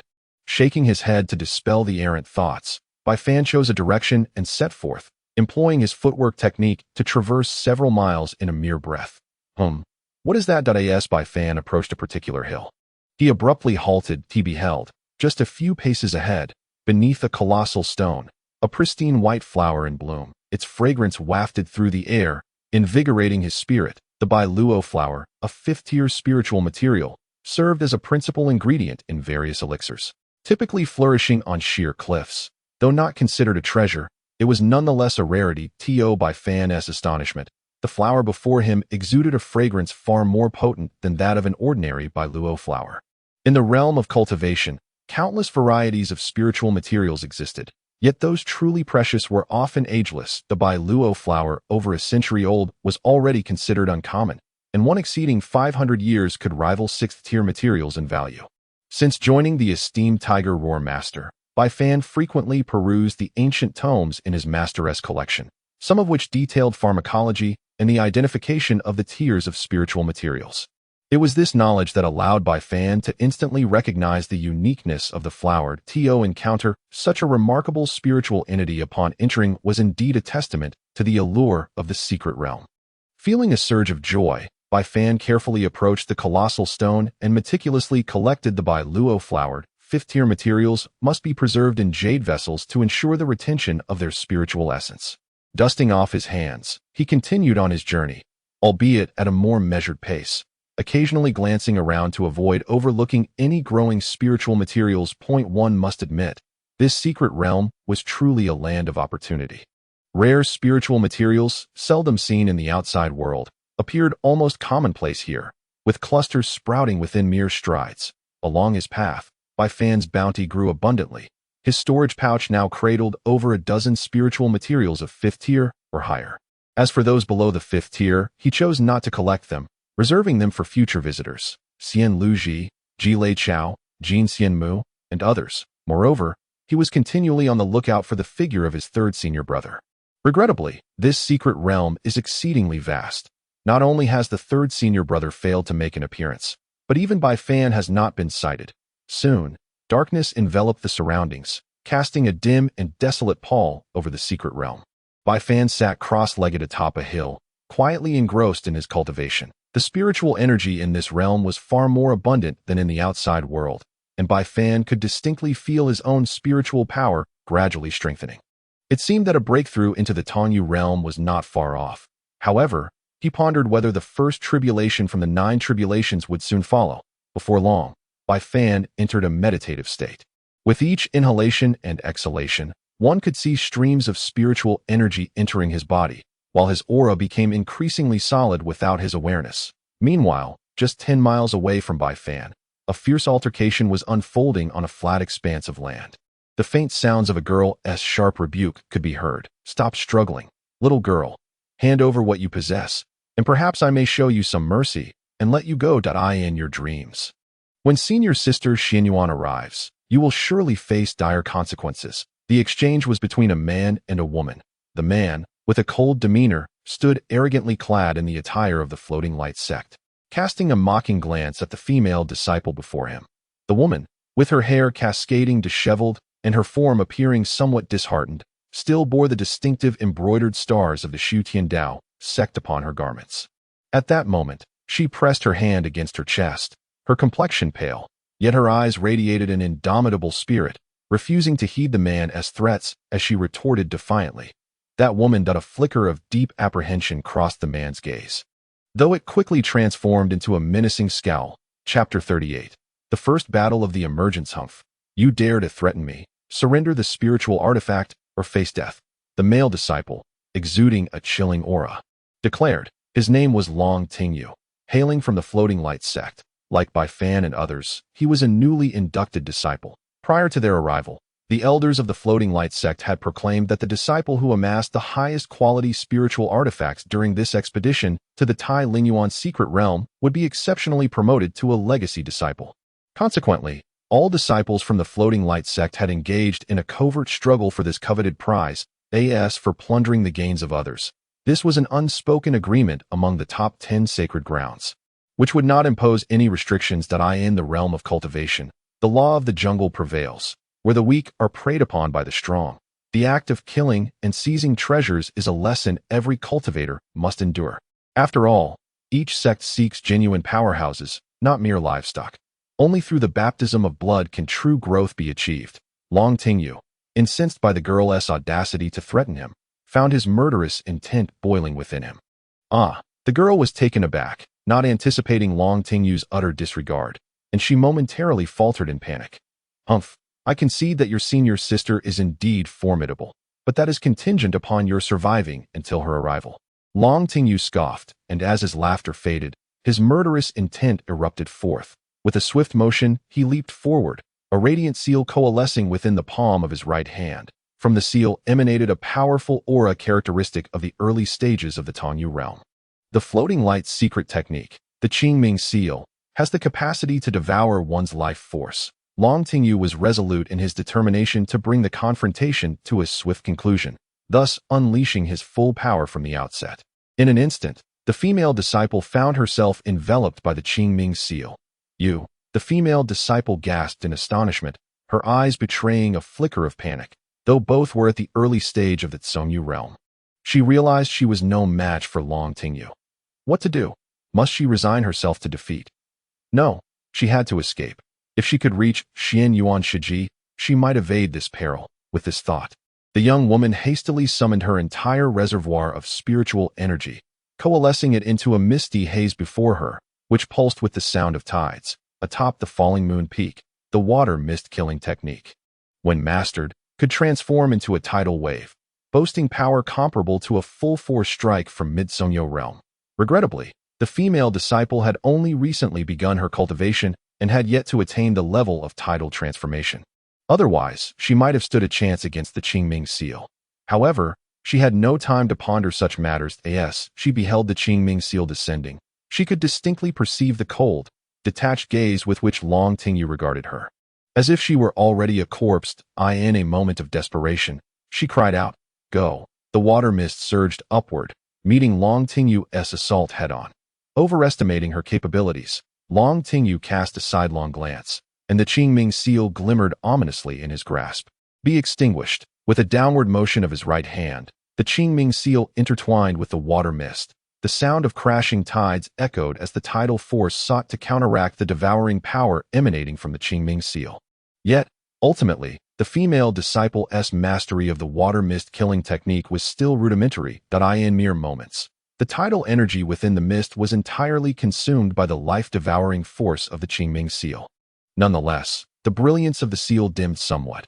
After all, Long Tingyu and the female disciple were not vastly different in strength, and this consumption had affected him as well. However, he was reassured by the knowledge that victory was still his. Seizing the young woman's spiritual artifact would render any expenditure worthwhile. Prepare to perish. Long Tingyu's expression twisted into a cruel grimace as the Qingming seal bore down upon the top of the female disciple's head. As for her, she was acutely aware that the water mist killing technique could not possibly withstand Long Tingyu's fierce attack. Thus, at the very moment the mist shattered, she swiftly brandished her sword. With a fierce slash, a blade of energy, half a meter long, sliced through the air with razor-sharp precision, aiming directly at Long Tingyu's descending hand. Long Tingyu was taken aback by the swiftness of her response. Yet, a smirk of derision crept across his face. Did he truly believe she could land a blow on him? Naturally, he did not. Just as the female disciple's sword was about to connect with his hand, Long Tingyu bellowed, "Break!" With a swift motion, a long knife shot forth from his storage bag, colliding forcefully with the female disciple's sword. The clash of spiritual energies produced a deafening sound. Clang. The female disciple felt her arm go numb in an instant, her sword nearly slipping from her grasp. Simultaneously, the long knife, now unrestrained. The most tyrannical aspect of the Qingming seal lies in its ability to devour the life force of others. The female disciple could feel her vitality gradually dissipating. Life force equates to lifespan, and even cultivators at the Tanyu realm possess but a mere 200 years of life. In just these fleeting moments, the female disciple had lost at least 20 years of her lifespan. And the most excruciating part was the agonizing pain inflicted by the relentless siphoning of her life force. Pain that was far beyond what an ordinary person could endure. Thus, she could not help but emit anguished cries that echoed far and wide. "Since you are in such torment, allow me to send you on your way," Dragon Tingyu sneered, while simultaneously gesturing with his right hand. Instantly, the long blade that had been sent flying by the female disciple's sword returned to his grasp. "Die!" Dragon Tingyu roared, raising the long knife to strike the female disciple down. Just as it seemed she was destined to meet a tragic end beneath his blade, a figure suddenly approached from the distance. Radiant light flickered beneath their feet, covering a distance of a mile with each step, until they were mere paces away from the two. The newcomer's gaze was imbued with an icy chill as they directed a sudden finger toward the knife-wielding Dragon Tingyu. "Freeze!" The voice was not loud, yet resonated with remarkable clarity. In that instant, Dragon Tingyu found himself immobilized, not by his own will, but by an inexplicable force that bound his very form. How is this possible? A tempest of terror surged within Dragon Tingyu's heart, yet before he could ponder further, a golden light erupted, and a fist, seemingly forged of gold, struck him with immense force. Dragon Tingyu stifled a groan as blood spilled from his lips. Stumbling backward, he was propelled a distance of over 10 zhang before finally halting his retreat. With a furious glare, Dragon Tingyu raised his head, a surge of intense hatred flooding over him. "Who His voice dripped with murderous intent, causing the very air to thicken with tension. The newcomer's tone was frigid, laced with an undercurrent of overwhelming wrath. At last, Dragon Tinyu discerned that the figure was a strikingly handsome youth. Upon perceiving the aura radiating from this young man, a look of indignation blossomed upon Dragon Tinyu's face. That a cultivator of the Wenkong realm, he had been forced back by a mere waste of a practitioner. This realization filled Dragon Tinyu with revulsion, as if he could not bear such humiliation. Yet, he overlooked the fact that if even a waste could repel him, then he was indeed inferior to one deemed a failure. And who was this newcomer? It was none other than Bai Fan, who had come forth for a reason. Bai Fan had been deep in meditation, but a mere quarter of an hour prior. He sensed a tremor in the surrounding spiritual energy. Thus, he opened his eyes and extended his perception swiftly into the distance. For this, he owed a debt of gratitude to the ancient text of Shanghai, which not only bestowed upon him formidable cultivation but also enhanced his sensory abilities. A remarkable feat indeed. Typically, cultivators of the Wenkong realm possess limited perception, only able to sense matters within a mile radius. It is only upon reaching the Tongyu realm that one's perception transforms into divine consciousness, granting the ability to explore the surrounding realm. This is an ironclad rule. However, Bai Fan had imperceptibly shattered this rule. Only due to his perceptive abilities and their substantiality, akin to divine consciousness, was he able to probe everything within a radius of several dozen miles. As his perception radiated outward, Bai Fan soon discerned that the fluctuations of the celestial energies were a result of a conflict occurring 10 miles from his position, involving cultivators. Could it be that a battle raged beyond that distance? With this thought, Bai Fan rose to his feet, eager to uncover the truth. That as he approached a vantage point from which he could clearly see, his gaze fell upon two combatants, one of whom donned the robes of the Xutian Dao Sect, and, upon closer inspection, appeared to be a woman. That a surge of joy welled within him. At long last, he had encountered someone from his own faction after such a lengthy period. However, at that moment, the female disciple found herself overpowered by her opponent, teetering on the brink of a tragic demise beneath the foe's blade. In an instant of urgency, Bai Fan, unhesitatingly sacrificing a portion of his own vitality, employed the divine stabilization technique to forcibly extricate the female disciple from the clutches of death. This recounted the events of yore. Upon examining the extent of her injuries, Bai Fan's expression turned icy. Ignoring Long Tingyu's furious outburst, he pivoted and, through the medium of air, channeled a stream of spiritual energy into the girl's body. Possessing the teachings of the Buddhist sect, he wielded a form of restraint against the devouring force of life. After completing this action, Bai Fan turned once more, his eyes gleaming with a fierce intent. Chapter 39. The Battle with Long Tingyu. Who are you? Bai Fan's demeanor instantly ignited a flicker of ire within Long Tingyu. However, being cautious, he refrained from adopting the same aggressive stance he had taken with the female disciple. Instead, he promptly inquired about Bai Fan's origins. For Long Tingyu, this represented a rare occurrence, considering he was one of the few prodigious talents of the current generation from the Floating Light sect. Countless disciples within the sect invariably looked up to him. Rarely did someone dare to confront him with such hostility. Yet now, in the Tailin abyss, he encountered not only one such individual, but one who also exuded a palpable intent to kill. This compelled him to tread carefully.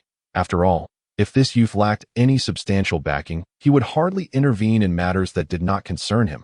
Since he had chosen to act, it was likely that this individual was not to be underestimated. A notion that lingered in Long Tingyu's mind, while Bai Fan remained remarkably composed. The ethereal realm. Is it that hardly remarkable that a fierce battle intent surged within Bai Fan? What significance did the ethereal realm hold? He saw this as an opportune moment to gauge the true extent of his combat prowess. With this thought, Bai Fan planted his feet firmly, unleashing the essence of the step of the heart. In an instant, he vanished from sight. At this juncture, words were unnecessary. Reappearing directly before Long Tingyu, Bai Fan sought to discern the distinctions between cultivators of the ethereal realm. Bang! With both fists clenched, golden spiritual energy enveloped them instantaneously. He struck toward Long Tingyu's chest with unrestrained ferocity. This was no ordinary punch. It was imbued with the dual enhancements of the ancient mountain and sea scriptures and the Bodhi Nirvana technique. The ancient mountain and sea scriptures required no elaboration, while the Bodhi Nirvana technique represented the pinnacle of self-cultivation within the Buddhist sect. Thus, when this punch descended, It felt as though mountains and rivers were fracturing. An overwhelming force materializing. The very air trembled under the weight of its intensity. Seeking death, Long Tingyu was filled with rage. He smote his storage pouch, and forthwith, a shield erupted from within, adorned with scintillating spiritual inscriptions. Truly extraordinary in nature. The middle-grade spirit treasure, the primordial spirit shield. This item was bestowed upon Long Tingyu by his master when he broke through to the Tongyu realm. It is capable of withstanding all attacks from the Mid-Tongyu realm.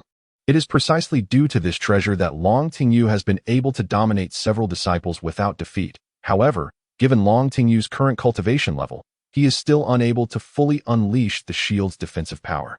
Nevertheless, it is more than sufficient to block Bai Fan's current assault. Without hesitation, Long Tingyu unleashed a surge of spiritual energy into the primordial spirit shield. Instantly, the shield's runes erupted in a brilliant light, encasing Long Tingyu behind its protective barrier. Bang! Bai Fan's fist struck heavily against the primordial spirit shield, producing a thunderous roar. The shield trembled violently, and the runes upon it flashed fiercely, unleashing a powerful rebound force. Thud! Thud! Thud! Bai Fan's body was uncontrollably thrust backward, simultaneously feeling a severe ache and numbness in his arms. This sensation stemmed from the rebound force of the primordial spirit shield. Bai Fan inwardly lamented. Had his cultivation level been on par with Long Tingyu's, that punch could have undoubtedly toppled the shield. However, after this moment of regret, a faint smile of satisfaction appeared at the corner of Bai Fan's mouth. Through this brief skirmish, he had come to recognize his own strength. With the extraordinary abilities granted by the ancient scriptures and the Bodhi-Nirvana technique, he had already attained the prowess to contend with those in the early stages of the Tongyu realm. As for the outcome, that remained uncertain, for he still possessed numerous powerful spells yet to be unleashed, including the secret technique recorded in the Bodhi-Nirvana, the 5 fingers of realm that he refrained from making any hasty conclusions because cultivators of the Tongyu realm invariably practiced more profound techniques. Most importantly, once a cultivator reaches the Tongyu realm, they can manifest the manifestation of creation, a force far beyond that of ordinary spells. It was precisely due to this critical point that Bai Fan dared not overestimate himself. How is this possible? Long Tingyu exclaimed in astonishment. According to his assumption, based solely on Bai Fan's strength in the Wuxin realm, even if he were not defeated, he would surely suffer severe injuries from the rebound force. Yet the outcome was entirely unexpected. Bai Fan not only emerged unscathed, but merely staggered slightly. There are many things you cannot fathom, Bai Fan replied coldly, his figure vanishing once more. This time, he was no longer testing the waters. As a brilliant light flashed beneath his feet, he suddenly appeared behind Long Tingyu. He raised his left hand and struck forcefully at Long Tingyu. In an instant, the heavens and earth resonated with a piercing sound. And to Long Tingyu's astonishment, a massive spiritual hand materialized above his head out of thin air. The hand bore ancient patterns that exuded an aura of antiquity, the hand of the falling star, a technique left by the Taikong saint ancestor.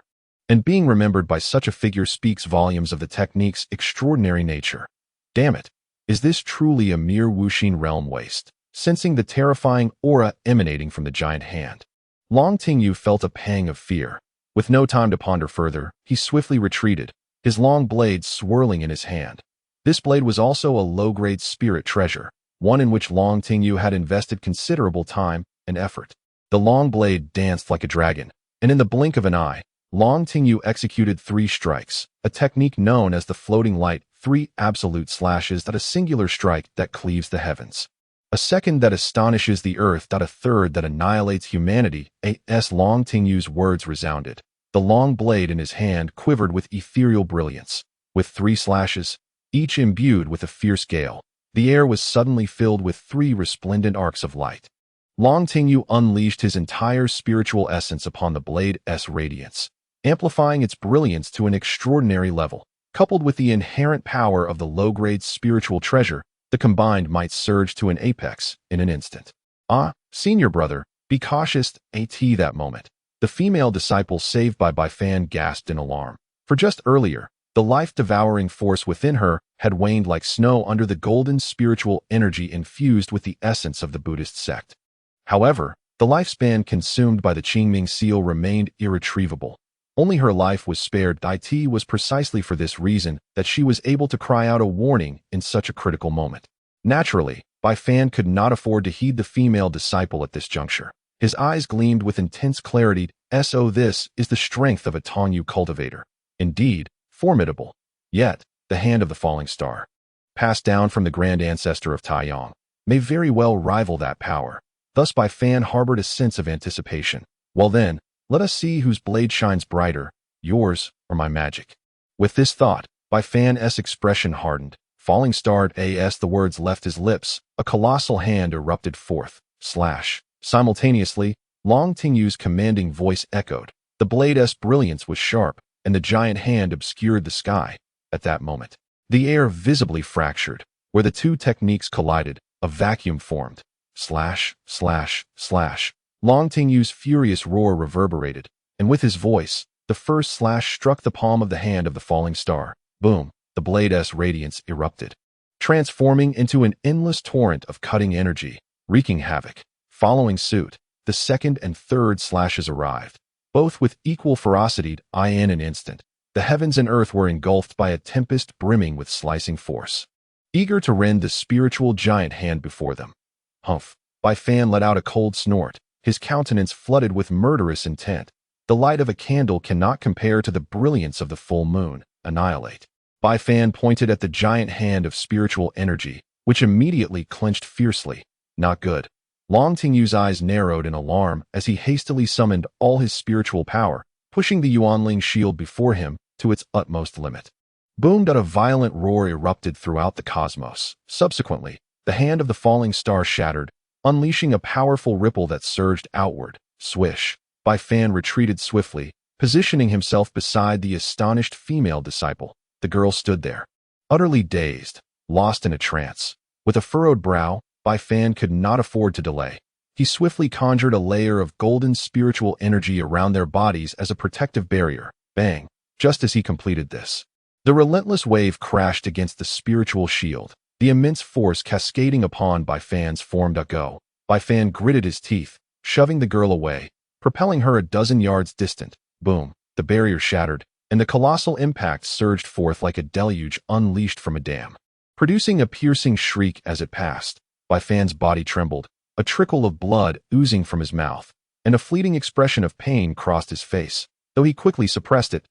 Meanwhile, Long Tingyu let out a harrowing scream, his entire form being violently propelled 100 zhang away by the overwhelming ripple that he crashed heavily to the ground, and the Yuan spirit shield enveloping him dimmed significantly, suggesting it would be unusable for a considerable time. This man was a petty individual. He could not be allowed to escape lest he become a future trouble point. One must eradicate the roots along with the weeds. Thus, in the very instant Long Tingyu was sent flying, Bai Fan made a resolute decision. With a surge of mental focus, Bai Fan's body flashed to Long Tingyu's side. Death, golden spiritual energy surged forth, transforming into a cold gleam, mercilessly descending upon Long Tingyu's head. Long Tingyu had not anticipated that his opponent would be even more ruthless. Since the other sought his life, he would rather let him perish. With that thought, Long Tingyu glared at Bai Fan with a sinister expression and bellowed. 9 Mountain Realm. Open. Swish. The surrounding spiritual energy of heaven and earth seemed to respond to some unseen force, wildly converging towards Long Tingyu's front. Bai Fan then felt the ground tremble beneath his feet, and he witnessed a colossal fissure splitting the earth, from which 9 illusory mountain peaks emerged. Bang! The spiritual energy Bai Fan had unleashed suddenly collapsed under this unexpected turn of events, dissipating into countless specks of golden light in the air. Chapter 40. The 5 Fingers Shake. The 9 Transformations. Aren't you here to kill me? Why haven't you done so? The arrival of the 9 Mountain Realm instantly bolstered Long Tingyu's confidence. The most significant distinction between the heart-questioning realm and the ether-connecting realm lay in this very moment. The heart-questioning realm could only refine spiritual energy using the 3 phases since ancient times. Those of the 3 phases could cultivate the 9 transformations, yet the vast majority remained ensnared below the 5th transformation. Once one transcended the 5th, they would undoubtedly become a dazzling prodigy in the eyes of all. The 9 transformations were the culmination of countless predecessors in the cultivation world, leaving behind the methodologies of the 3 phases. Each transformation achieved is no less formidable than a divine ability. Should the 9 transformations manifest, the world would undoubtedly be engulfed in tumultuous change. However, while the 9 transformations were indeed powerful, they demanded exceptionally stringent cognitive aptitude from cultivators. Below the 5th transformation, the requirements were manageable. Yet above it, only those of extraordinary talent could hope to succeed. The vast majority of cultivators possessed limited comprehension and aptitude, and among them, finding a true prodigy was akin to searching for a needle in a haystack. Bai Fan gazed silently at Long Tingyu, who stood against the backdrop of the 9 ethereal peaks, clearly taken aback by the sudden emergence of the 9-mountain realm and its formidable power. "Oh, why the silence? Do you think that remaining quiet will spare you?" Long Tingyu's words dripped with deep mockery. He sought to make this audacious youth understand the meaning of despair. He wanted to witness the fear in his eyes and hear his pleas for mercy. Only then could he alleviate the pent-up resentment within him. Yet, he soon found himself disappointed, for Bai Fan's expression remained eerily calm, devoid of any sign of distress. "Very well, then you shall meet your demise." Boom! Long Tingyu, consumed by indignation and humiliation, declared, and in that moment, one of the mountains behind him soared into the air. Long Tingyu unleashed a mark with a single hand, causing the mountain peak to tremble violently. The first transformation of the 9 changes, the mountain suppression. With a whoosh, the peak suddenly swelled, transforming into a colossal mountain, bearing the weight of immense power, mercilessly crashing towards Bai Fan's form. Simultaneously, a beam of light shot forth from the mountain, enveloping Bai Fan in an instant, forming an independent realm of light around him. This was a unique spell created by Long Tingyu, known as the floating light gravitational realm. Bai Fan's body abruptly sank. A foreboding feeling washed over him. Such an enigmatic force. At that moment, Bai Fan felt as though he were trapped in a quagmire. Even his spatial techniques were somewhat hindered. Yet, there was no time for Bai Fan to ponder further. For the enormous mountain had transformed into a shadow that blotted out the sky, crashing down with a thunderous roar. "Get lost!" Bai Fan bellowed, raising both hands, simultaneously unleashing the ancient sutra and the Bodhi Nirvana technique. The overwhelming power, augmented by golden spiritual energy, instantly thickened Bai Fan's arms several-fold. His eyes widened, resembling a wrathful Vajra. His fist struck heavily against the mountain. Thud, thud, thud. Bai Fan staggered backwards. A colossal backlash shook his insides violently. "What?" Long Tingyu's eyes nearly bulged in shock. At that moment, he felt a flicker of regret. What manner of monster was this opponent? Was he not human? How could he withstand his 9-mountain realm with such a mere heart realm cultivation? He must not be allowed to survive. If he were to grow, he would undoubtedly become a nightmare for Long Tingyu. With that thought, the murderous intent radiated from Long Tingyu as he manipulated the mountain. Launching another fierce assault towards Bai Fan, that he appeared intent on reducing Bai Fan to a mere pulp. Not far away, a female disciple's face turned pale, emitting a piercing scream. Bang! The mountain was sent flying back, and Bai Fan was thrown once more, but this time his expression was not one of composure. Instead, a pallor crept over his face, and he spat a mouthful of blood. "This cannot continue. Ultimately, my spiritual energy pales in comparison to his. If this mountain strikes a few more times, I may indeed perish here." It seems that only by invoking the secret technique from the Bodhi Nirvana technique could there be a faint chance to contend with this Long Tingyu, could even envision the scene of Bai Fan's bones reduced to nothingness, vividly materializing before his very eyes. However, his smile abruptly froze, for at that moment, an unforeseen transformation occurred. Bai Fan, who had been with his eyes closed, suddenly opened them wide. Instantly, a magnificent force radiated from his being, and behind him, a colossal golden silhouette emerged. It was a gigantic golden Buddha, exuding an aura of dominion over the heavens. In the presence of the golden Buddha, the 2 mountains appeared astonishingly diminutive. "Why you? What is this?" Long Tingyu stammered, trembling as he pointed at the golden Buddha, utterly terrified. Bai Fan cast a cold glance in his direction before raising his gaze towards the mountains, extending a single hand towards the ethereal peaks above. The golden Buddha behind Bai Fan mirrored his motion, lifting one of its colossal arms in unison. With 5 fingers whooshed, the golden Buddha spread its enormous fingers wide, resembling towering golden pillars. Formation. Bai Fan closed his eyes, his outstretched arm tightening into a fierce grip. Instantly, the cosmos was supplanted by the 5 gigantic golden fingers. The fingers converged, grasping the mountains with ease, as if slicing through tofu. With 2 resounding crashes, boom, boom, the mountains crumbled as if struck down, transforming into countless specks of brilliance that dissipated beneath the golden fingers. Once these actions were completed, the golden Buddha receded, taking with it the 5 towering fingers. Wow! Long Tingyu spat out a mouthful of fresh blood, his expression instantly waning, while the remaining mountain apparitions behind him also vanished as the mountains collapsed. Flee! This was the sole thought racing through Long Tingyu's mind. The youth before him was far too formidable. If he lingered any longer, he would surely perish at his hands today.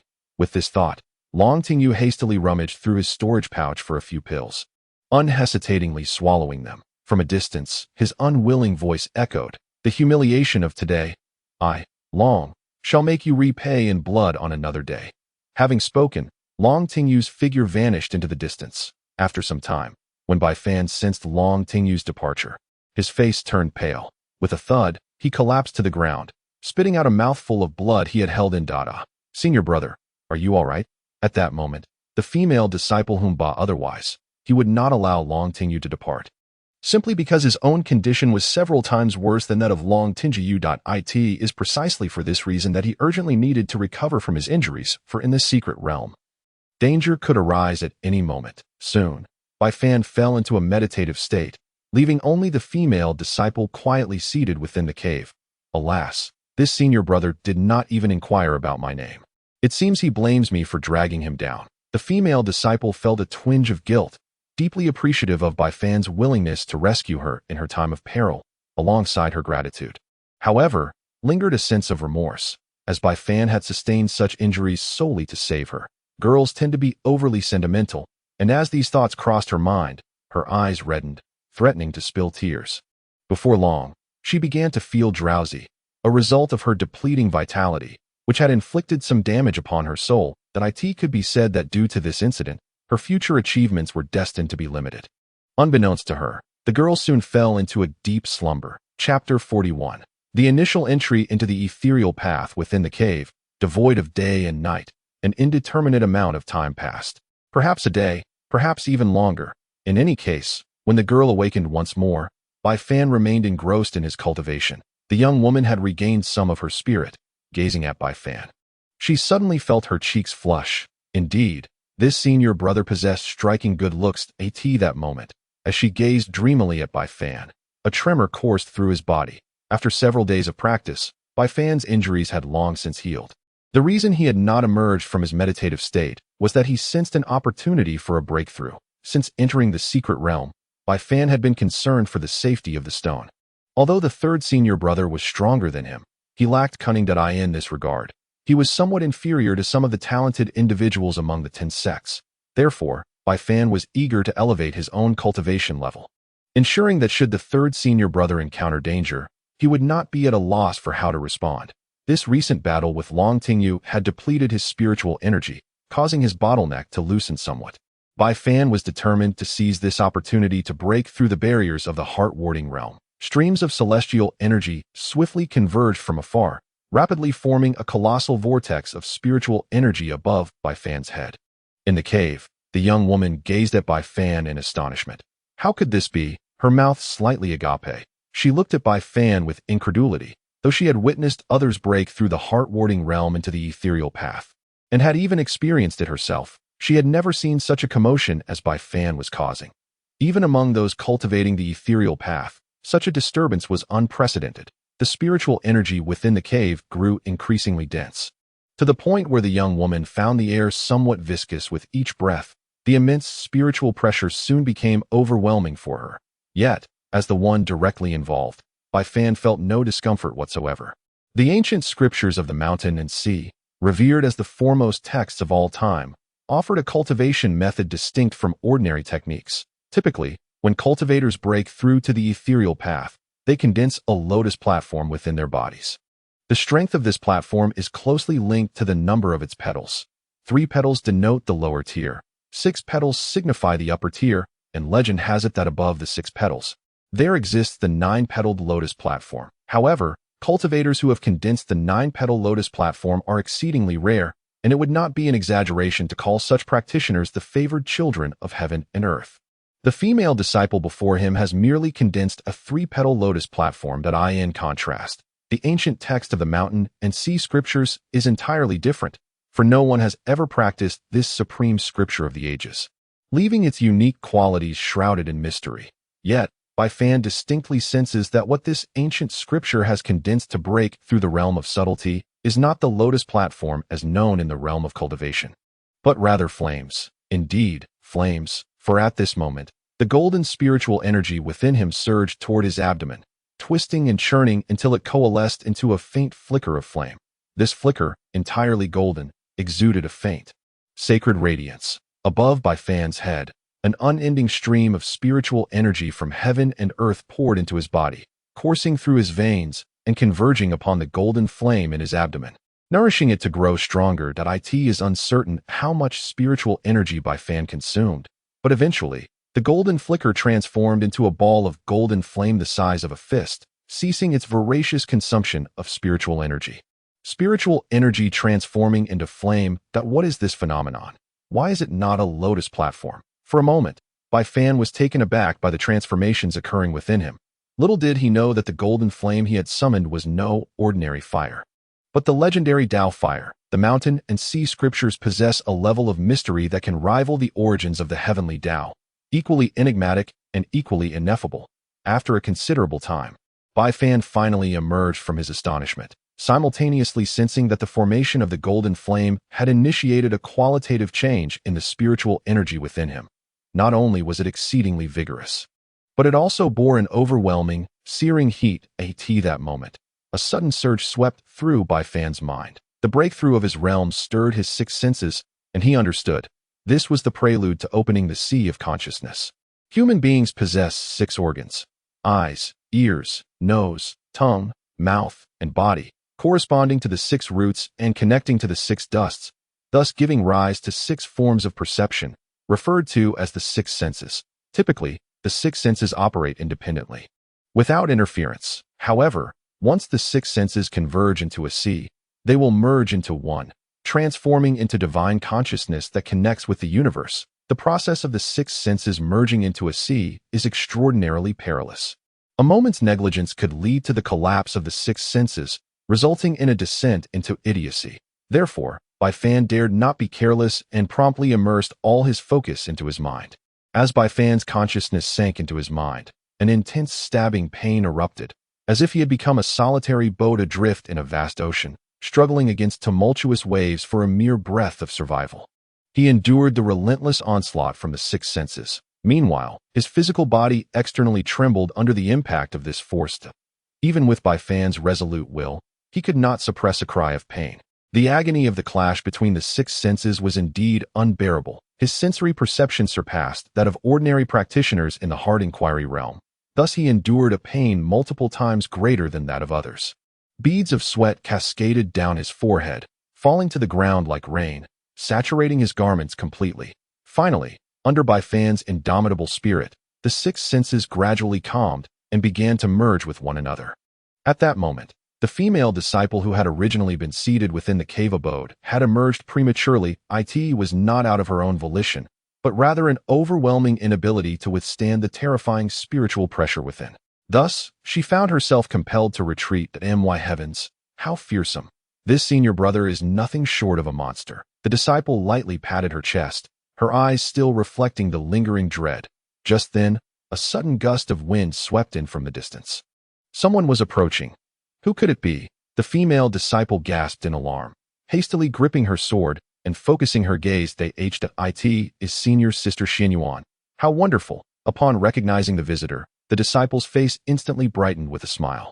As the figure drew near, a rich fragrance of flowers wafted through the air. Senior sister Xianyuan, I am here. The disciple waved her hand frantically, calling out sweetly. Su shimmy. Xianyuan Wu descended gracefully, arriving directly beside the female disciple. Wu, senior sister, you have finally come. A scoundrel has been bullying me. You nearly missed me. With that, the disciple threw herself into Xianyuan Wu's embrace. Truly, one does not shed tears until they meet their kin. Suddenly seeing Xianyuan Wu, the little girl unleashed all the grievances that had been pent up in her heart. Xianyuan Wu, feeling helpless, remarked that the girl before her was named Su Yuan, also of the Luoyue Lake lineage. Typically, Su Yuan was the one with whom she shared the closest bond. Though they were fellow disciples, they were as close as sisters during this expedition to the Tailin Yuan's secret realm. Her greatest concern had been for Su Yuan's safety. Therefore, prior to entering, she had cautioned Su Yuan to immediately use the communication jade slip to inform her should any dangers arise, just a few days prior. While Xianyuan Wu was searching for spiritual materials atop a mountain peak, she suddenly felt the communication jade slip in her storage bag tremble. An urgent cry for help from Su Yuan echoed within. Just as Xianyuan Wu intended to inquire further, the transmission abruptly ceased. Anxiety gripped her heart as she worried for her junior sister's safety while hastening her journey. However, the secret realm was vast, and the area described by Su Yuan was rather vague. Thus, throughout her journey, Xianyuan Wu could only follow the general area provided by Su Yuan, moving swiftly in search of her. Just moments ago, a faint sense of response had emanated from her disciple token.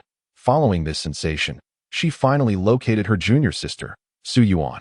Upon seeing the distressed expression on her sister's face, Xianyuan Wu felt a surge of anger.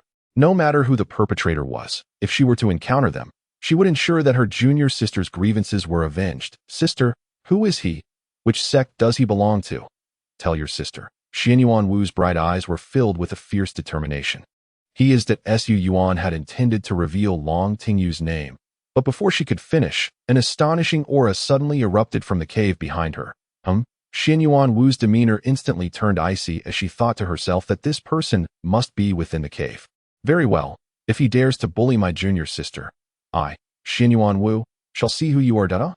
No. Su Yuan quickly realized her senior sister must have misunderstood and was about to grasp her hand to stop her. However, she was a moment too late. Xianyuan Wu had already charged into the cave. Oh no, this is Bad. Su Yuan stamped her foot in frustration and hurriedly followed Xianyuan Wu into the cave. Inside, Bai Fan awakened from his cultivation, sensing the formidable consciousness power within him, comparable to the late stages of the Tongyu realm, and felt a rush of joy. Just then, a sharp reprimand rang in his ears.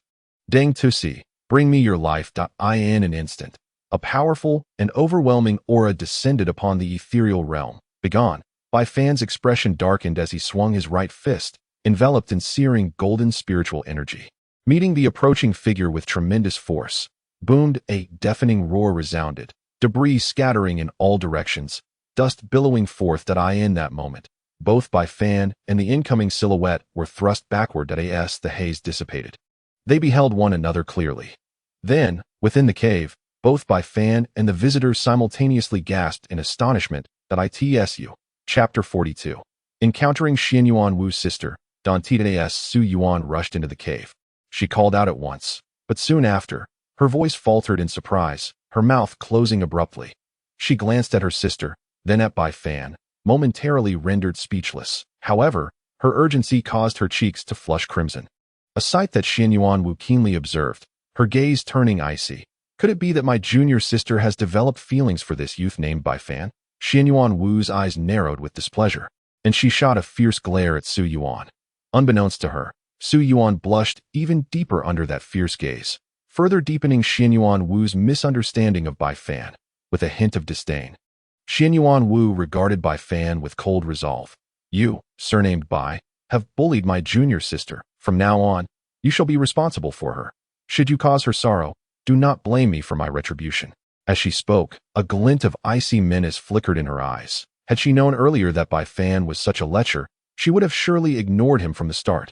Bai Fan stood in bewilderment at this scene, and upon seeing Su Yuan's flushed cheeks, he quickly grasped the situation. It was evident that Xianyuan Wu had misjudged him. He contemplated offering an explanation, but deemed it unnecessary, as he hardly knew her. Let her think as she wishes. Thus, Bai Fan chose silence and approached Su Yuan, wishing to inquire about the situation regarding the third senior brother. Originally intending to ask Xianyuan Wu, he now feared it would only lead to further awkwardness. At this moment, Su Yuan realized her sister had misunderstood this senior brother. Observing their expressions, it was clear they had known each other for some time.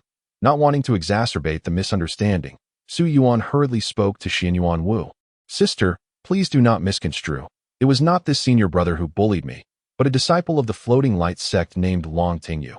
This senior as she spoke, she suddenly realized she did not know this senior brother's name.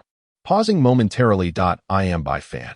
Bai Fan interjected calmly, his tone unwavering to H.Su Yuan then understood that this senior brother was named Bai Fan, and continued, "It was thanks to this Bai senior brother that I was rescued from that villain." Subsequently, Su Yuan recounted the events in detail. As Xian Yuan Wu listened, her expression grew grave, and by the end, she clenched her teeth in anger. "The Floating Light Sect, is it? Just wait." Then, with a hint of apology, she looked at Bai Fan, her red lips parting softly. "I apologize for misunderstanding you earlier. Bai senior brother, pleased, and no need for that. Since it was a misunderstanding, what is there to dwell upon?" Bai Fan interjected, as he was not one to hold grudges, and thus had not taken the earlier incident to heart. How naive I was, to think too much. After years apart, my senior brother has become even more dashing than before." Xian Yuan Wu chuckled, reflecting on how this person's temperament remains as taciturn as it was in the past. "Indeed, after such a long separation, I never imagined you would now be the esteemed daughter of the falling moon lineage." Truly, the vicissitudes of life are unpredictable, Bai Fan mused, recalling the time when they both entered the Tao together, their innocence palpable. Alas, years have passed, and everyone has matured, especially Xian Yuan Wu. After a brief exchange of blows, Bai Fan could distinctly sense that this young woman's prowess was unfathomable. She likely rivals cultivators in the late stages of the Tongyu realm, does she not? "Senior brother, you jest," she replied. "I feel that compared to you, I am but a trifle. Just now, I nearly suffered a setback from your overwhelming strength." This was not mere modesty on Xian Yuan Wu's part. Although Bai Fan's cultivation was inferior to hers, the ancient techniques of Bodhi Nirvana and the Shanghai ancient canon augmented physical strength to a terrifying degree that it could be said that even without employing any techniques, Bai Fan could match a typical cultivator at the early stages of the Tongyu realm purely through brute force. Should he invoke his techniques, bolstered by the golden spiritual energy, he could contend with practitioners in the mid-Tongyu stage. This is precisely what makes ancient techniques so enviable. Their enhancement capabilities far surpass those of ordinary methods. However, to confront a prodigy like Xian Yuan Wu, Bai Fan's current strength still felt somewhat inadequate. By the way, do you have any news of my third senior brother? After exchanging pleasantries, Bai Fan directly broached the topic. Perhaps they might know the whereabouts of his third senior brother. "Third senior brother? Are you referring to that tall fellow?" Xian Yuan Wu pondered. "I have indeed seen him." But there was a flicker of hesitation in Xian Yuan Wu's gaze, which Bai Fan perceptively noted. But what? A sense of foreboding gripped Bai Fan. It was evident that Xian Yuan Wu had more to say. Could it be that his brother had encountered some peril? Noticing Bai Fan's change in demeanor, Xian Yuan Wu sighed heavily, contemplating whether to divulge the truth. 3 days ago, I encountered your senior brother that time. He was engaged in a fierce battle with several disciples from the Xian Dao Mountain, and I later saw him fleeing towards the southeast, clutching another individual as he fought. Another individual? Bai Fan was taken aback. Could it be a disciple from Xian Dao Mountain? But why would his brother capture one of their disciples? Yet, he quickly shook his head. His third senior brother's actions were often inscrutable. Perhaps there was a deeper reason behind his choices. His expression turned icy as he gazed towards the southeast. "Xian Yuan Jr. sister, I have matters to attend to. I must take my leave. Be careful, senior brother." Xian Yuan Wu did not attempt to dissuade him, for she could see that Bai Fan was genuinely incensed. Such occurrences, if they were to happen to her, would likely provoke an equal reaction. With that, Bai Fan turned and sped off towards the southeast, hoping for his safe return. Xian Yuan Wu murmured to herself, before leading her junior sister Su Yuan towards the center of Tailin Yuan. That place was destined to be the final battleground for disciples of various sects. One could only wonder how many would remain forever ensnared within this secret realm. In the southeastern expanse, a land of fertile beauty unfolds, adorned with lush greenery and a vibrant tapestry of blossoms. On this particular day, 3 figures traversed a winding path, their laughter echoing with an undertone of mischief.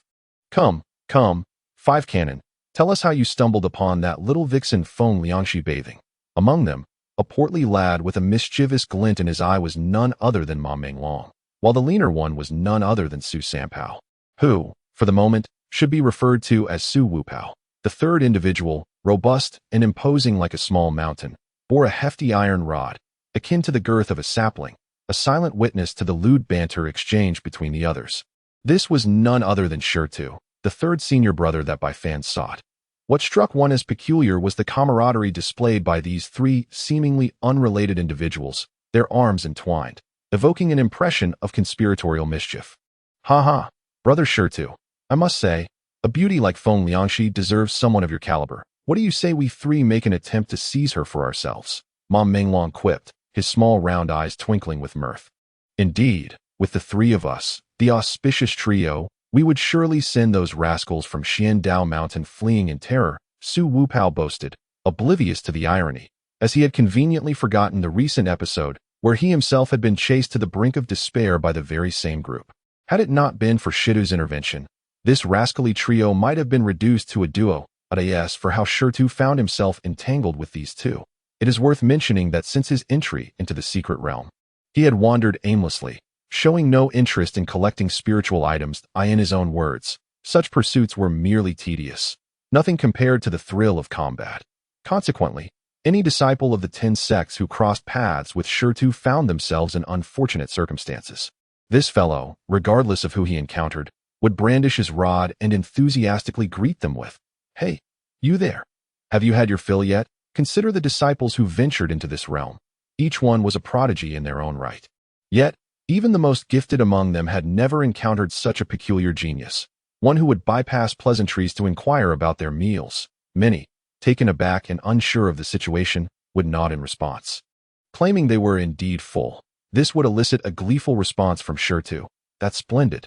Being well fed means you can take a beating. Now, brace yourself. Without further ado, he would swing his hefty rod, landing blows upon their unsuspecting heads. It was lamentable how many disciples, caught unawares by Shida's antics, found themselves struck down before they even grasped the situation. What was most exasperating was that after such encounters, Shirtu would often grumble. How could this happen? Did they have to die so easily? This serves to illustrate just how infuriating his presence could be. Of course, not everyone succumbed to Shida's relentless assaults. Some dared to stand their ground. Regrettably, they underestimated both Shirtu and his extraordinary strength. Even the most formidable disciples of the 10 sects, when faced with Shirtu, found it challenging to gain the upper hand, let alone the others. Thus, it was not uncommon for Shirtu to depart. Discontent, with his iron rod slung over his shoulder after a mere few exchanges that as he walked, he muttered under his breath, "What a useless bunch, truly a bunch of good-for-nothings. Why do all 10 of them turn out to be such incompetents?" Shirtu was perplexed. Did the 10 only concern themselves with feeding them, neglecting to impart any skills? Meanwhile, the disciples whom Shirtu had bested lay weeping and wailing, some even haunted by shadows of fear, trembling at the mere sight of any staff-like weapon in the future. On this day, Shirtu, burdened with a hefty staff, was trudging forward in a gloomy disposition. Suddenly, he heard a cacophony of battle cries emanating from a distance.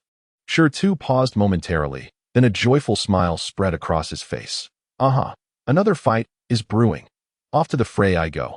With that, he hefted his iron staff and dashed toward the source of the clamor with remarkable speed. Chapter 43. The might of body techniques. Upon arriving at the scene, he immediately heard someone calling out, "Senior brother, help." The voice was a desperate wail, akin to the cries of a slaughtered pig. And Shirtu couldn't help but chuckle. "Hey, you there, aren't you that, what was it called again? 5 cannons? Yes, senior brother, I am indeed 5 cannons." That Su Sanpao thought to himself that even if he had to call Shirtu his father to survive this encounter, he would gladly do so. Yes, it is indeed 5 cannons, I recall now. Just then, a piercing scream shattered the air, followed by the sight of a large, fleshy figure rolling across the ground, as if it were a giant meatball. "Good heavens, what on earth is that?" Shirtu exclaimed, momentarily taken aback, then curiously inquired of Su Sanpao. Is that Su Sanpao thought, if I mention his name, he won't recognize it anyway, and besides, this isn't the time for idle chatter. I am not just anything. Suddenly, the fleshy figure emitted a voice that startled Shirtu, its words absurdly humorous. Just as Shirtu intended to inquire further, a chilling voice filled with murderous intent rang out from behind Su Sanpao. "Where do you think you're running? Prepare to meet your end." With a thunderous rush, a figure approached with blinding speed. The moment the person arrived, the sword followed, accompanied by an air of lethal intent. The long sword sliced through the air with a piercing sound. Enveloped in a blue mist of lightning, akin to a bolt of lightning striking at night. "Oh, dear mothered," Su Sanpao and Mom Menglong screamed in terror. "Senior brother, save us." "All right, "You sword-wielding fellow, brace for my staff."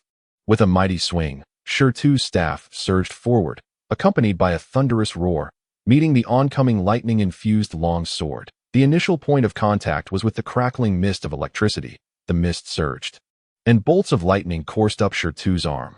"Ouch!" he exclaimed, a sharp pain radiating through his arm, his eyes widening with fierce intensity. Letting out a primal roar, he channeled all his strength into the staff. Bellowing in fury, "You dare to shock me? I shall crush you." With a power comparable to that of someone at the peak of the ethereal realm, he unleashed a cataclysmic force that shattered the mist into fragments. "Huh!" the approaching figure exclaimed, sensing the gravity of the situation, attempting to evade.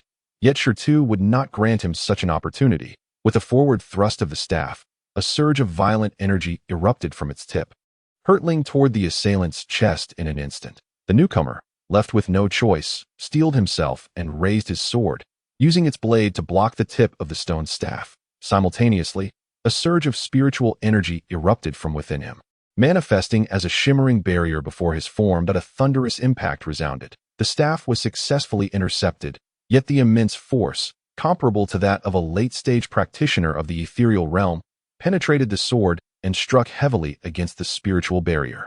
With a gasp, a spray of blood erupted as the figure was sent hurtling backward. Upon landing and regaining his footing, a pallor washed over his face, clearly indicating the significant toll the blow had taken. "Who are you?"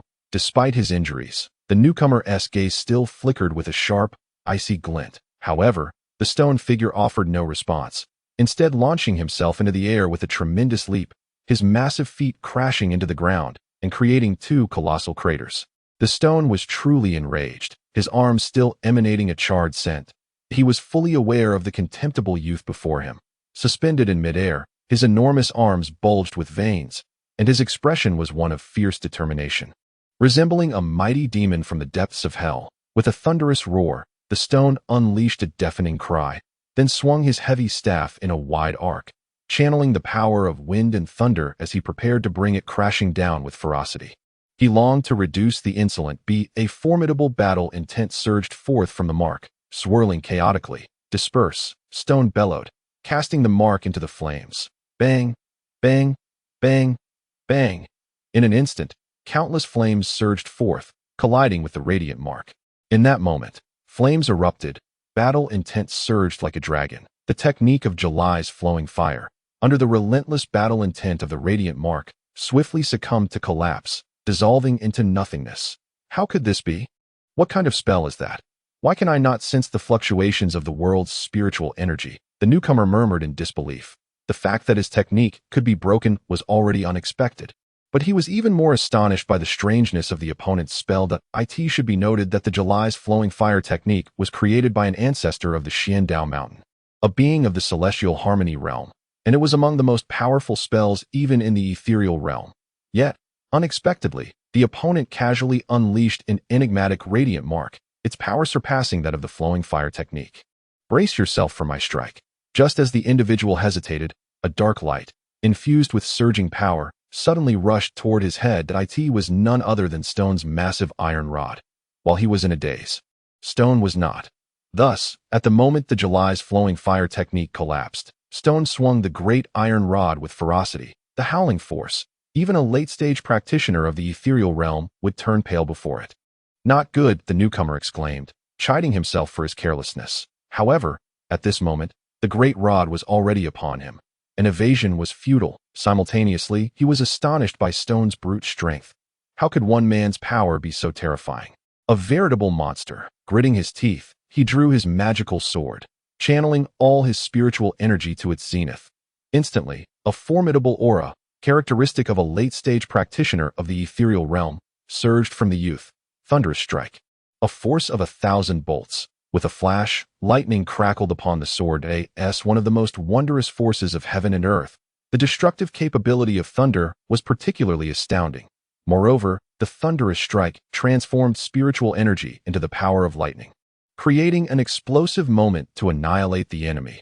A terrifying destructive force indeed. Coupled with this individual's late-stage ethereal realm cultivation, the might of this strike was enough to instill fear in any practitioner of the same realm.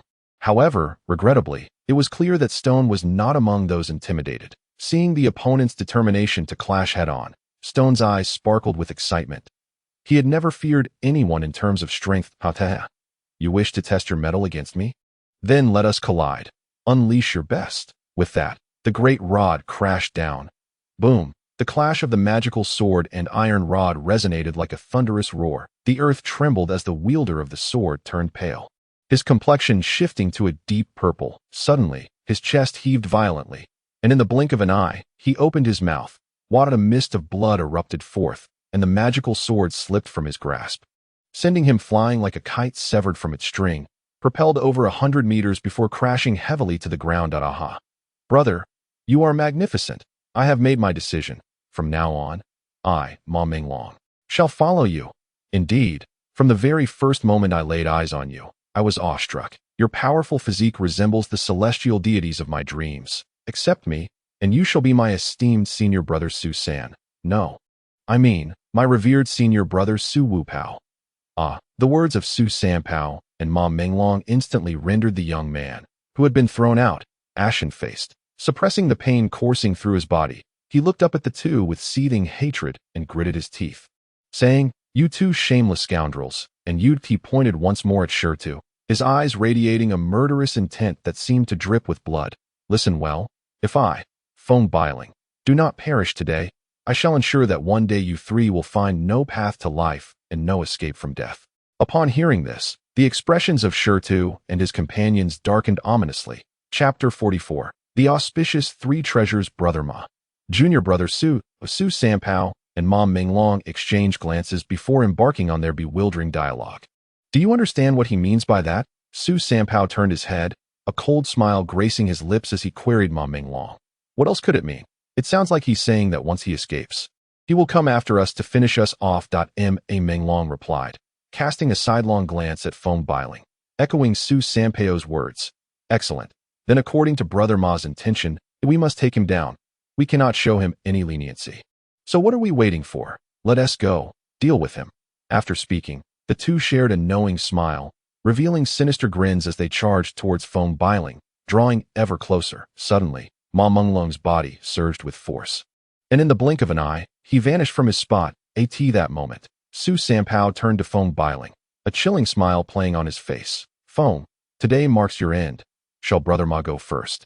Or shall I? Or shall we both come together? Ma. Su San Pao looked again, only to find no trace of Ma Minglong. Where is he? Su San Pao was momentarily stunned, but he quickly regained his composure. He turned and shouted, "Damn it! You tricked me!" Ma Minglong felt a surge of pride within, thinking to himself, "I'm not as foolish as you. That Feng Bailing is clearly feigning weakness, trying to deceive me. No way." Just then, an unexpected turn of events unfolded. Feng Bailing, who had been lying on the ground, suddenly flashed with a murderous glint in his eyes. His body erupted with energy as he bellowed, "Die!" Su San Pao watched in horror as Feng Bailing, his eyes bloodshot, unleashed a bolt of lightning from his left hand. Hurtling towards him, Su San Pao immediately erupted in a stream of curses. Ma Minglong. "You bastard! You dare to set me up? I'll haunt you as a ghost if I perish." He spun around, letting out a wail akin to a slaughtered pig. "Brother, save me." However, as Su San Pao's cries for help echoed, Shirtu suddenly snapped back to reality. "Oh no, this is bad. Wu Pao is in danger," Shirtu exclaimed in alarm. Seeing Su San Pao on the brink of death, Shirtu, in a fit of urgency, hurled the heavy iron rod he held. Whoosh! With immense strength, which even the revered tiger Roar had marveled at, Shirtu sent the iron rod flying with all his might. It soared through the air like a released arrow, propelled by Shitu's terrifying power, flashing as it sped past Su San Pao, directly aimed at the pursuing Feng Bailing. Feng Bailing, fixated on chasing Su San Pao, harbored a deep-seated grudge, determined to eliminate this shameless individual. Thus, he summoned the remnants of his spiritual energy, rising to pursue desperately, on the verge of achieving success. Yet, at that moment, darkness enveloped him, and a fierce gust of wind surged forth. Feng Bailing suddenly regained clarity, the blood-red hue in his eyes swiftly dissipating. "Damned, once again, you have thwarted my efforts." With this thought, Feng Bailing harbored an intense animosity towards the stone, wishing he could devour it whole. However, this was not the time for hatred. for the overwhelming force emanating from the iron rod could claim his life at any moment. Feng Bailing raised his left hand, shimmering with lightning, and struck fiercely against the iron rod. This action was not merely defensive. He harnessed the recoil of the rod to propel himself backward in that critical instant, as the lightning was about to make contact with the iron rod. Feng Bailing's eyes hardened, and he bellowed. Explode. The lightning erupted violently, generating a force that enveloped Feng Bailing, sending him hurtling away. Despite this, his severely injured body could not withstand the residual power from the iron rod, resulting in another spurt of blood. Yet, Feng Bailing did not pause. Rushing back in the direction he had come from, he executed the thunder escape technique of the Xutian Dao Mountain, transforming into a bolt of lightning as he sped away. Feng, you coward, don't run. Come, let us engage in a duel of 300 bouts. Upon witnessing Feng Bailing's escape, Ma Menglong instantly regained his vigor. He jumped up, his rotund physique quivering, his small round eyes wide with astonishment. Unfortunately, Feng Bailing had already vanished without a trace. 100 miles away, before a rocky outcrop, a bolt of lightning descended from the sky, revealing the gravely wounded Feng Bailing. Today's grievance, I, Feng Bailing, shall remember it well. A glint of cold light flickered across Feng Bailing's face. Clearly, being remembered by such a person was not a cause for celebration. Brother, that you? Sister. Suddenly, Feng Bailing heard a familiar voice from afar. Upon closer inspection, it was indeed his younger sister, Feng Liangxi. Sister, he called out with great difficulty, causing Feng Liangxi to feel elated. She rushed over, but upon seeing her brother's condition, she was instantly struck dumb. Brother, what happened to you? How could you be so injured? Feng Liangxi gazed at her brother anxiously, her eyes unwittingly misting over. Seeing his sister on the verge of tears, Feng Bailing felt a surge of panic. Liangxi, be good. Don't cry. I'm fine. Truly, as he spoke, he managed to smile, though the furrowed brow betrayed the pain he was enduring. However, Feng Liangxi did not notice her brother's expression of suffering.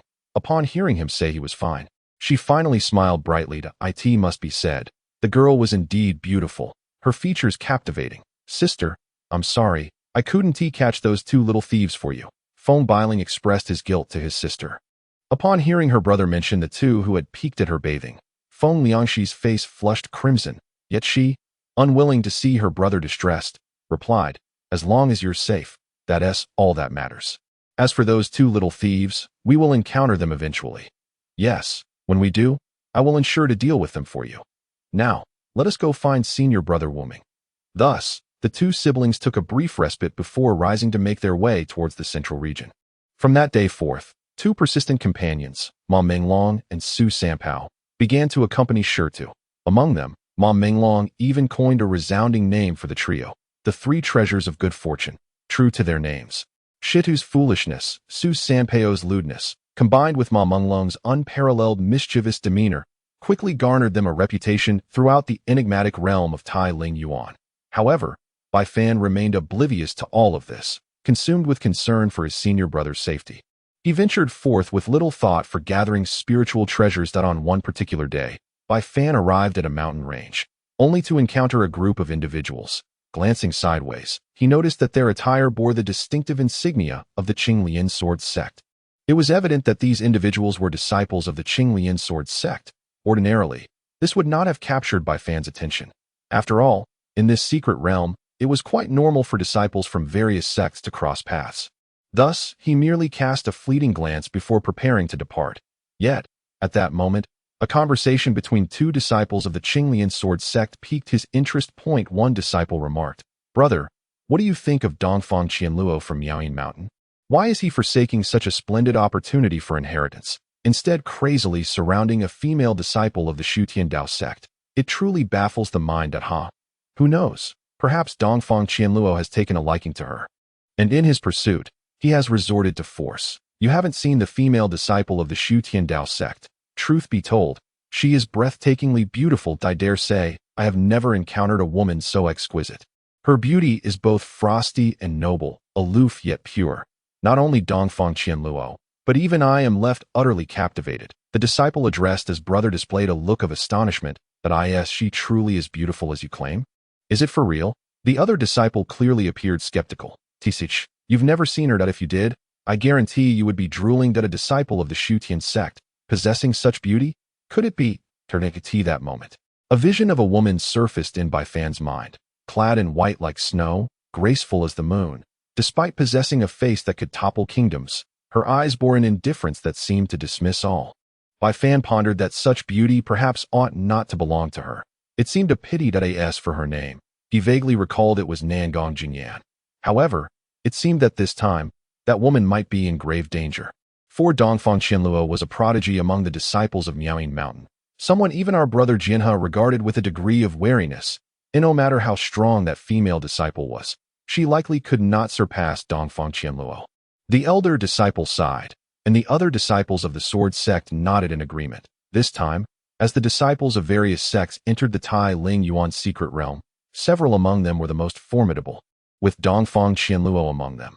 These were originally idle musings of the sword sect disciples, yet Bai Fan found himself engulfed in silence. Should he intervene or not?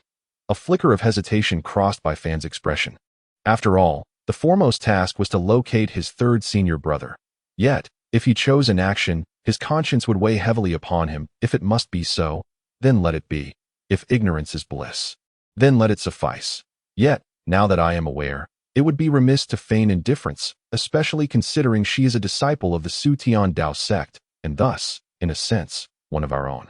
With this thought, Bai Fan hesitated no longer, and took several steps forward to confront the disciples of the Qing Lian Sword Sect. Who dares to obstruct our path? Suddenly, the expressions of the Qing Lian Sword Sect disciples turned grave and menacing. Chapter 45. Secrets of the Nine Provinces. Bai Fan pondered momentarily, but soon shook his head. The pressing matter at hand was the situation regarding Nangong Jingyan, and one must act swiftly in times of urgency. To mitigate any potential misunderstandings, Bai Fan quickly smiled and spoke. Esteemed brothers of the Sword Sect, please do not take offense. I have halted your passage because I overheard two of your esteemed brothers mention that a disciple of our Xutian sect has been ensnared by others. Hence, in a moment of desperation, I implore you not to hold it against me. After speaking, Bai Fan hurriedly bowed to the disciples of the Qing Lian Sword Sect. Who are you, and what is your connection to that woman? A young man stepped forward from among the disciples, clearly the one who had just spoken. He seemed to be the leader of this group. Upon hearing Bai Fan's words, a flicker of suspicion crossed his gaze. For Bai Fan was not clad in the attire of a Xutian disciple. Moreover, as Bai Fan had surmised, the Qing Lian Sword Sect was indeed facing its own troubles. Thus, when this brother inquired, a hint of caution was evident in his eyes. That I am Bai Fan, and I can be considered a disciple of Xutian, he replied. Since you claim to be a disciple of Xutian, why do you wear merely ordinary robes? The brother's skepticism was palpable. Bai Fan was momentarily at a loss, but soon a thought struck him. He recalled that upon joining the Xutian Dao Sect, he had received a token to signify his status as a disciple, which he had kept to this day. With a flicker of determination, Bai Fan retrieved the token from his storage pouch. The token bore the clear inscription of two characters, Xutian Dao. This, the disciple of the Qing Lian Sword Sect relaxed, for among the 10 great sects, there were occasional private exchanges, and thus, they were familiar with each other's commonly used artifacts. Additionally, this particular brother was an experienced disciple who had encountered the Xutian disciple token before, so upon seeing it, he felt at ease. Ah, it is you, junior brother Bai. I am Jianxian and my earlier behavior may have been a transgression. Please do not take offense, he said, bowing in return. Disciples of the sword sect regard the sword as their very life, and thus, most bear the character for sword in their names. You are too gracious, brother. May I inquire if you could enlighten me as to the whereabouts of the Xutian Dao Sect disciple who is currently in peril? It would greatly aid my understanding, Bai Fan implored, his heart in turmoil. For to save a life is akin to extinguishing a fire. Every moment counts towards ensuring the safety of the one in distress. Very well. 50 miles from here lies a mountain called Taihuangshan, and it is there that your Xutian Sect disciple has been ensnared. However, Jianxian gestured westward and, upon finishing his sentence, glanced at Bai Fan. But what? Bai Fan pressed. However, the area has already been encircled by the disciples of Miaoyin Mountain. I understand, Bai Shidi, that you intend to rescue the woman, but I urge you, my junior brother. While beauty is undeniably alluring, one's life holds far greater significance. With that, he patted Bai Fan's shoulder, and Jianxian smiled knowingly. In his view, Bai Fan seemed merely to seek a hero's journey to rescue a damsel in distress and win her heart. Yet he ought to consider his own limitations. The To dare provoke Dongfang Qianluo at such an early stage of the Tongyu realm is nothing short of courting death. But To be frank, he harbored a deep-seated disdain for Bai Fan, finding him childish and ridiculous. Thus, while his words ostensibly served as counsel, they were, in truth, a veiled mockery of Bai Fan's hubris. Haha, there is no need for my senior brother to concern himself with me. Thank you for your guidance. I shall not delay the esteemed brothers of the Sword Sect any further. Farewell. With that, Bai Fan clasped his fist, internally stifling a cold laugh. Haha, a mere formality, nothing to fret over.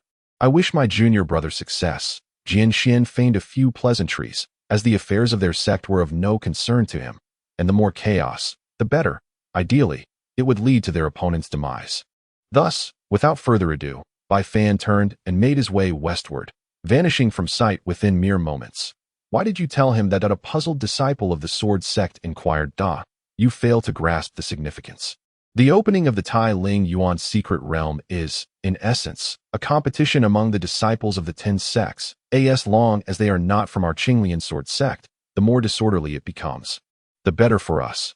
This way, no one can rival us. Jian Xian's expression revealed a hint of mockery, hoping fervently that this youth would stir up a veritable tempest at Miaoying Mountain. Senior brother, you are truly astute, the disciple marveled. Haha, let us hasten to rendezvous with brother Jian. Do not forget about that ominous shadow we encountered earlier, and I have an unsettling premonition that this Tailin Yuan will not unfold as peacefully as in previous years. As Jian Xian spoke, a flicker of apprehension crossed his eyes. Indeed, the disciples of the Sword Sect hastily concurred, and the group swiftly made their way toward the central region. Many others shared their sentiments, resulting in an atmosphere of gravity permeating the area. As these disciples hurried toward the central zone, they remained blissfully unaware that, 50 miles away in Taihuang Mountain, they were surrounded by the disciples of Miaoying Mountain with no means of escape. Leading them was a figure, strikingly graceful, holding a jade flute, with enchanting peach blossom eyes that exuded a soul-stirring charm. This was none other than Dongfang Qianluo, the most outstanding disciple among those sent by Miaoying Mountain. At this moment, Dongfang Qianluo smiled warmly and addressed the valley. It has been years, Nangong Jingyan. I trust you are well. The disciples of Miaoying Mountain exchanged surprised glances, utterly unprepared for the revelation that Dongfang Qianluo was acquainted with someone in the valley. To be remembered by one of your Dongfang family should hardly be considered an honor, especially given your status as an illegitimate son. Nangong Jingyan's countenance remained composed, scarcely sparing Dongfang Qianluo a glance. Dongfang Qianluo's expression darkened, a chill passing through his eyes. Throughout his life, he harbored a profound hatred for any mention of the term illegitimate. This stemmed from his mother's humble origins, which relegated her to a lowly position within the family. And as a scion of such a lineage, he had long been the subject of scorn. However, all that changed as he matured. The reason lies in his exceptional talent. He has cultivated a rare phenomenon that his family has not encountered in a century, the realm of white bones and yellow springs. From that moment onward, his status soared to unprecedented heights, and those who once looked down upon him found themselves beneath his feet. Thus, he gradually established the formidable reputation of the White Bone Young Master. When one mentions the White Bone Young Master, it inevitably conjures thoughts of his family, the Huangquan clan. Despite the seemingly ordinary characters, the power that lies behind these 3 words is such that even the 10 sacred lands would tremble at its mention. As for why he has set his sights on Nangong Jingyan, the reason is quite simple. Like him, she hails from an ancient clan known to the world as the Yuming clan. Both the Huangquan clan, associated with Dongfang Qianluo, and the Yuming clan, to which Nangong Jingyan belongs, are infamous throughout the Jiuzhou Continent, with reputations that defy the imagination. It is said that the saintess of the Yuming clan is haughty and aloof, indifferent to all. Upon seeing her today, it is clear that the rumors hold true. Dongfang Qianluo laughed heartily, but soon his expression shifted, revealing a hint of savagery. Yet today, no matter how sharp-tongued you may be, you will not escape my grasp. Is that so? I find it hard to believe that your title as the White Bone Young Master alone could intimidate me. Nangong Jingyan dismissed Dongfang Qianluo's words with indifference. The so-called White Bone Young Master held no appeal for her. Her lofty demeanor incited a wave of irritation within Dongfang Qianluo, Yet true to his nature, he quickly masked his annoyance and returned to a facade of composure. As the distinguished white-bone young master of the Huangquan clan, his cunning was anything but trivial. Having dared to confront Nangong Jingyan, Dongfang Qianluo was undoubtedly well prepared. Among the 9 clans of the Jiuzhou Continent, each possesses a unique trait. The Huangquan clan wields the power of the Yellow Springs, while the Yuming clan excels in the domain of the netherworld. It is difficult to determine which is superior. However, should that certain individual be involved, the outcome could be drastically altered. Moreover, the appearance of that individual might bring unexpected surprises for Nangong Jingyan. Who knows? Dongfang Qianluo chuckled coldly to himself, then clapped his hands, addressing the air in a mocking tone. Brother Ruqian, you heard the saintess's words. She clearly does not regard me. However, since this matter has arisen due to you, I believe it is time for you to reunite with your old friend. Otherwise, would I not be acting without justification?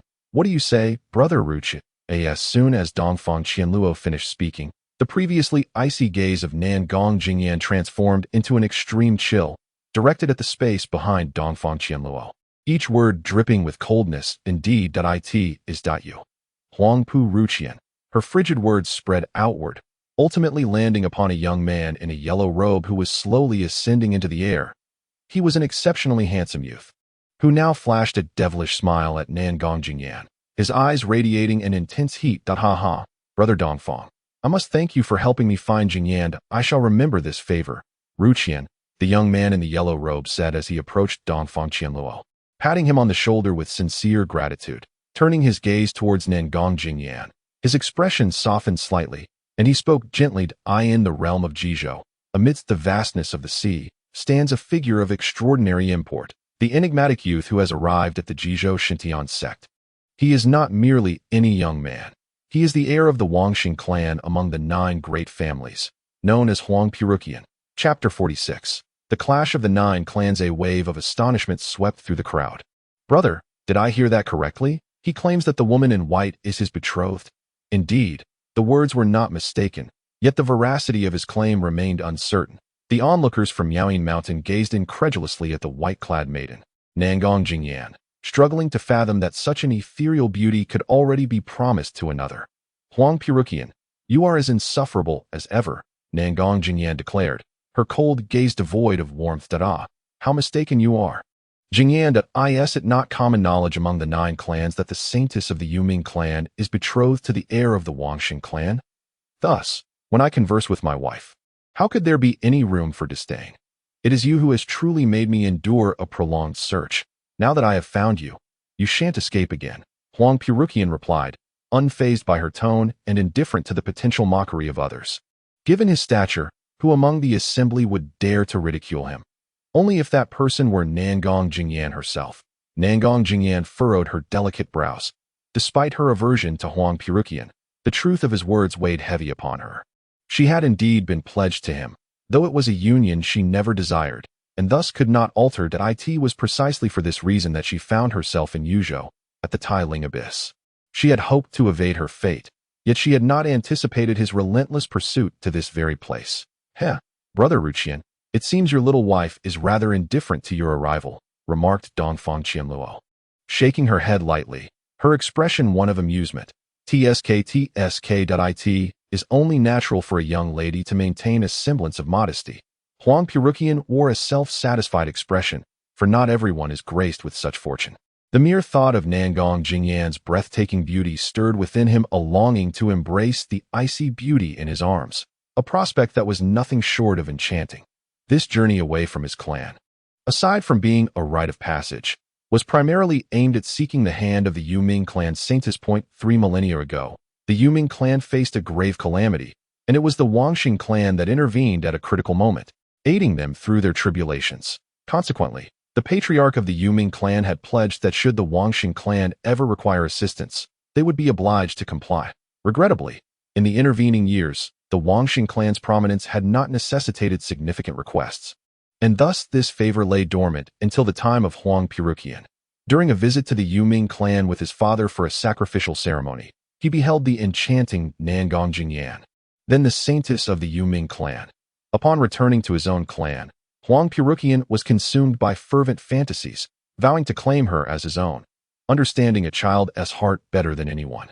Huang Puruqian's father, Huang Puzhua, the current patriarch of the Wangxing clan, initiated the proposal to the Yuming clan. Originally, the Yuming clan was opposed to the idea, for Nangong Jingyan could indeed be considered a rare genius, the sole individual in centuries with the potential to inherit the illustrious legacy of the Yuming lineage. However, the Wangxing clan relentlessly pushed this matter forward, citing ancient agreements made by the ancestors of the Yuming clan. Left with no alternatives, the Yuming clan, in order to avoid the stigma of ingratitude, reluctantly acquiesced. The union of the two prominent clans should have been a fortuitous event, yet unexpectedly, upon hearing the news, Nangong Jingyan resolutely opposed it. Unlike Huang Puruqian, whose father was the clan leader, her father was merely an elder of the Yuming clan, rendering her words less impactful than in a fit of rage. Nangong Jingyan silently departed, hoping her clan would someday reconsider. Little did she anticipate, Huang Puruqian had pursued her to this very place. Enough! Nangong Jingyan's brows furrowed in defiance, her voice cutting through Huang Puruqian's impending words. With an icy glare, she addressed him, Huang Puruqian, let it be known that I, Nangong Jingyan, shall never marry you. Cease your nonsensical chatter, or I shall not hesitate to take your life. As the words left her lips, a chilling aura emanated from her. Kill me. Huang Puruqian was momentarily taken aback, then burst into wild laughter. Ha ha, how amusing. Who do you think you are? I am the scion of the Wangxing clan.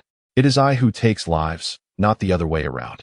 Even Dongfang Qianluo found humor in this, remarking, Nangong Jingyan, I never thought you were foolish, yet here you are, speaking such madness. Very well, I shall grant you this opportunity. Should you defeat me, I, Huang Puruqian, shall cease my pursuit of you. With a glint of significance in his eyes, Huang Puruqian shifted his tone, adding, conversely, should you lose, you must accept this union. Do you dare to wager? Is this truly the case? Nangong Jingyan's gaze shifted. Of course, brother Dongfang, I would appreciate you as a witness. If I lose, I shall depart. Yet if I win, you must accompany me to Jiuzhou. Huang Puruqian, brimming with arrogance, proclaimed, clearly untroubled by the prospect of defeat.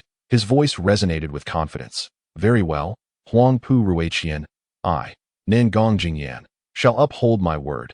Should you prevail, I will follow you today. Her expression remained frosty, each word imbued with her distinctive pride as she accepted the wager. On the other side, Dongfang Qianluo, recognizing the unfolding spectacle, eagerly stepped forward to bear witness, joined by all disciples of Miaoying Mountain. Ha, what are we waiting for? Upon hearing Nangong Jingyan's agreement, Huang Puruqian laughed heartily and swiftly moved to stand before her. Make your move. With his hands clasped behind his back, he wore a gentle smile. Nangong Jingyan furrowed her brows, but after contemplation, decided it was best to resolve matters swiftly. Thus, she refrained from further words, elegantly waving her hand to conjure 3 towering icebergs before her. The frigid essence radiated from the mountains, enveloping the surroundings instantly. So cold. What kind of magic is this? How can it be so powerful that even we are affected? Many disciples of Miaoying Mountain hastily retreated, fearful of being caught in the icy grip of power. Go, Nangong Jingyan uttered softly, and in an instant, an ice mountain soared upwards, hurtling towards Huang Puruqian with the intent to suppress. Hissed that a vibrant blue mist enveloped the air, summoned forth by the chilling aura emanating from the ice mountain. Huang Puruqian expressed surprise. From the might of her spell, he sensed the depth of Nangong Jingyan's cultivation. Half a step into the profound, he mused, indeed, your talent is astonishing, but do you truly believe that such a commonplace strike could dismiss me? You underestimate me gravely. With a smile, Huang Puruqian raised a finger. In that moment, his fingertip became enveloped in an ethereal glow, emitting a unique aura. Rebirth technique, a finger of rebirth. Whoosh, the ethereal light shot forth, instantly reaching the ice mountain. Bang, the ethereal glow shattered, transforming into 3 wisps of mist that swiftly enveloped the 3 ice mountains. Crack, the sound of breaking echoed from the ice mountain, revealing visible fissures spreading across the 3 peaks, which radiated a half-step profound aura. I have said it before, such spells are all too ordinary in my eyes. Jingyan, I advise you to refrain from casting these futile incantations, compared to my clan's secret arts. These so-called sect spells are utterly feeble. Huangpu Ruiqian shook his head, chuckling. Is that so? Nangong Jingyan replied, the corners of her mouth curving slightly upwards before she softly intoned, moonlit reflection. Huangpu Ruiqian was taken aback, his expression shifting dramatically, for at that moment, within the ice mountain, 3 ethereal moons suddenly emerged, casting a terrifying force of slaughter upon the scene. The moon, suspended high in the heavens, bathed the earth in its light, illuminating all that is beautiful. Yet, alongside its beauty, it concealed the world's darkest shadows. Thus, it is often said that a full moon reflects all, while a waning moon bleeds, bringing chaos to the living. This moment. Within the ice mountain, there were indeed 3 waning moons. The terrifying force of slaughter descended, surpassing Huangpu Ruiqian's imagination. He had not anticipated that the 3 ice mountains were merely a prelude. The true terror lay in the 3 waning moons that followed. Alas, it was too late to comprehend. The overwhelming force of slaughter had already engulfed him in an instant. The deep pit formed in the ground. And as for Huangpu Ruiqian, he vanished from the sight of all. The power of a single strike, dreadfully formidable, silence reigned, as if the very air had stilled. The disciples of Miaoying Mountain gazed at Nangong Jingyan with profound reverence. However, not all shared this sentiment. For Dongfang Qianluo, a mere flicker of his gaze was all it took before he resumed his tranquil stance. If the members of the 9 great clans were so easily vanquished, how could they have stood unyielding for millennia? Thus, he harbored no concern for Huangpu Ruiqian's safety. Even conceding 1,000 steps, should he truly have perished, that would merely be a headache for the underworld clan. Not his concern at all. Consequently, Dongfang Qianluo remained composed, a hint of a smile gracing his lips. Similarly, Nangong Jingyan was aware that this strike would not claim Huangpu Ruiqian's life. Indeed, after 2 breaths, her expression tightened as she gazed into the deep pit. That moment, a powerful aura, equally belonging to the realm of half-step transcendence, surged forth from the deep pit. Soon after, the enchanting voice of Huang Ruiqian echoed slowly. Truly, as the saintess of the Yuming clan, even the most ordinary techniques wielded by you possess such formidable power. How admirable! Step by step, the figure of Huang Ruiqian emerged from the depths, each footfall resonating as if treading upon the hearts of the onlookers. Before long, Huang Ruiqian was fully revealed, and the once tranquil surroundings erupted into a cacophony of gasps. Chapter 47. Just arrived at this moment, Huang Ruiqian stood bare, his hair cascading freely, his gaze sweeping over Nangong Jingyan, revealing a hint of astonishment. Although the Sanshan Yu technique had not harmed his body, it had indeed granted him a newfound awareness of Nangong Jingyan's prowess. His betrothed was truly no ordinary maiden. After all, he had always been drawn to her extraordinary nature, had he not? He chuckled softly, with his naturally exquisite features further accentuated by his exposed torso. The defined contours of his physique instantaneously captivated the female disciples of Miaoying Mountain, their eyes shimmering with a youthful glow, and a hint of burgeoning affection flickering in their expressions. This senior brother is truly handsome. If only I could go. How embarrassing. One female disciple found herself lost in fanciful thoughts, her cheeks flushing crimson as she envisioned a scenario too shameful to articulate. Not far from her, another girl cast a disdainful glance upon hearing such words. You. Don't harbor such delusions. Just look at yourself. Your face is larger than my backside. A youth as striking as this senior brother would never even glance in your direction, even if you were blind. Well, hello there. With that shameless demeanor of yours, tell me, in Miaoying Mountain, even the lowliest of disciples avoid you. Yet you still have the audacity to speak to me. Ugh. The 2 exchanged barbs, oblivious to the fact that they were not the only ones nursing similar fantasies. As for Huang Ruiqian himself, he remained entirely unfazed by the jealousy and rivalry among the female disciples of Miaoying Mountain. A dragon does not dwell with snakes. How could a prodigy associate with mere ants? In his eyes, only a woman like Nangong Jingyan was worthy of being his companion, while all other women were merely superficial adornments. He chuckled softly. Jingyan, cease this jest. I have traversed the heavens and crossed the Mengzhou, all in search of you. My sincere affection for you is a testament to the heavens and the sun. Why must you compel me to take action against you? You know I would never harm you. Please, come with me. Huang Ruiqian gazed at Nangong Jingyan with deep affection, tenderly expressing his sentiments. Yet, before he could finish, Nangong Jingyan, her face shrouded in frost, interrupted him sharply. Silence, if you wish for me to accompany you. Defeat me first. Her words rendered Huang Peruigian's expression rigid, and a genuine chill flickered across his once alluring visage. It is truly a failure to appreciate one's worth, since this is the case. Do not blame me for taking you seriously at this very moment. As the jade flute is played, Dongfang Qianluo seems to lament for Emperor Pu Ruiqian, as if seeking justice. With a sigh, she interjects a few words, shaking her head as she speaks. Alas, that I must say, this is indeed your fault, Miss Nangong. Who is Emperor Pu? Has he ever been so deeply enamored by anyone? Your disregard for his profound affection is, quite frankly, a tremendous pity, even to those of us who observe from afar. Good brother, I, Emperor Pu Ruiqian, have recognized you as my brother. Haha, I am truly grateful, elder brother. Dongfang Qianluo bows in acknowledgement and no need for such formalities. Just watch as I subdue your sister-in-law, and then we shall celebrate in earnest. Very well. May all your wishes come to fruition, dear brother. Their banter only serves to chill Nangong Jingyan's gaze further.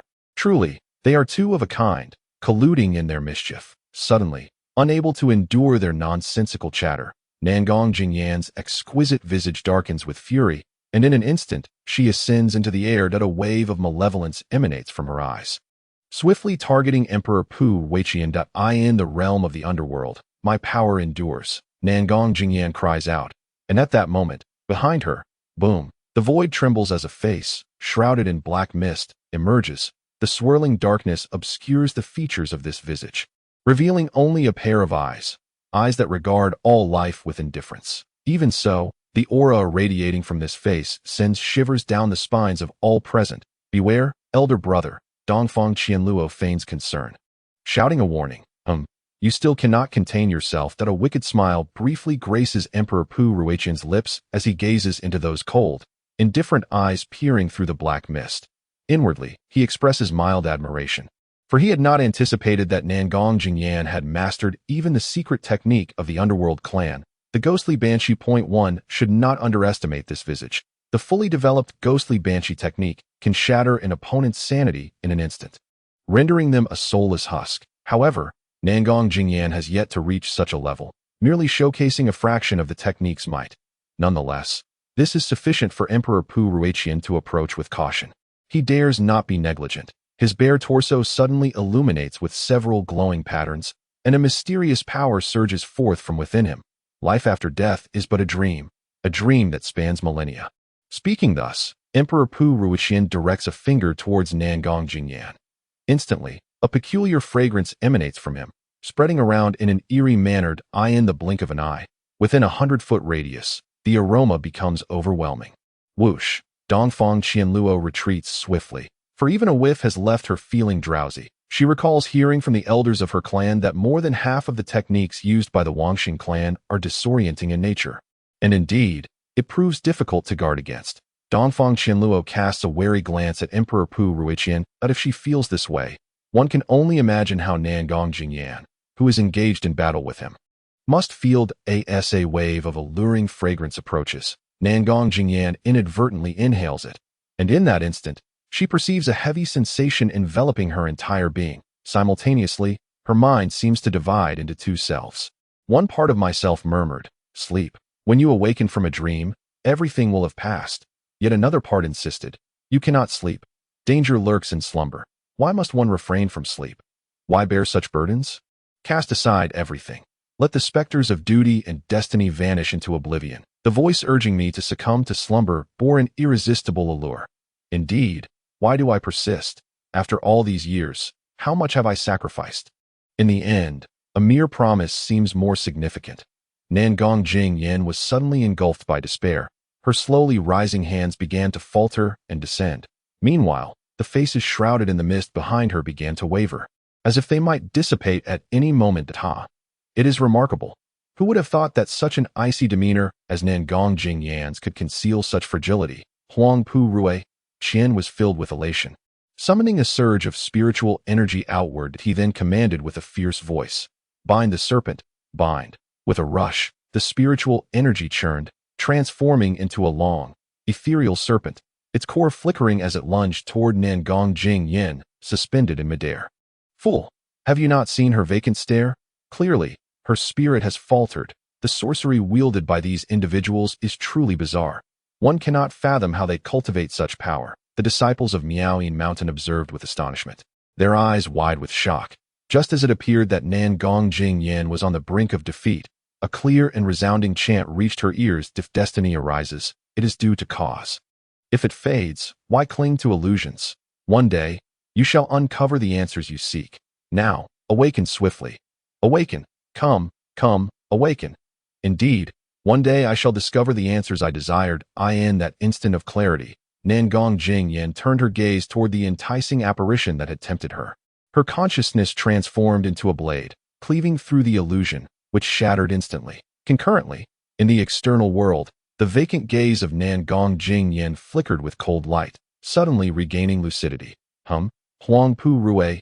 Qian was taken aback. Astonished. How could this be? Despicable. Nangong Jingyan shot him an indignant glare, and the previously dim faces behind her solidified once more. She then pointed at the serpent of spiritual energy approaching her. Unleashing a surge of icy power, shatter. Instantly, the serpent emitted a mournful cry, collapsing under the onslaught of the chilling force. Nangong Jingyan's gaze returned to Huang Pu Rue Qian, each word as frigid as ice. I had no desire to harm you, but your treachery has crossed my threshold. Thus, do not blame me for what follows. Her chilling words sent an inexplicable shiver of fear coursing through Huang Pu Rue Qian. What is she planning to do? In an instant, Nangong Jingyan's stunning visage regained its icy demeanor, and as her hand formed a seal, a powerful suction emanated from the faces behind her. The black mist that enveloped the visage was drawn in as if a great whale were swallowing water, all vanishing into the mouth of the face. Hiss! The onlookers recoiled in shock, some trembling and stammering in terror. A ghost. In that fleeting moment, countless disciples were left paralyzed, their souls shattered by the sight before their eyes. It was merely the absence of the mist that allowed the crowd to discern the true visage of that face. The reason for their terror lay in the fact that the countenance was indeed horrifying. Though it bore the features of a human, it was marked by a ghastly green complexion and menacing fangs. Beneath a pair of blood-red eyes that were surrounded by countless sharp protrusions, resembling a multitude of teeth, anyone who laid eyes upon such a face would inevitably be consumed by fear. This was, Oriental Qianluo's gaze trembled, revealing an expression of disbelief. Why, this is impossible. It must be a deception.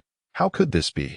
Huang Puruqian retreated in terror, as though driven mad, muttering incessantly to himself.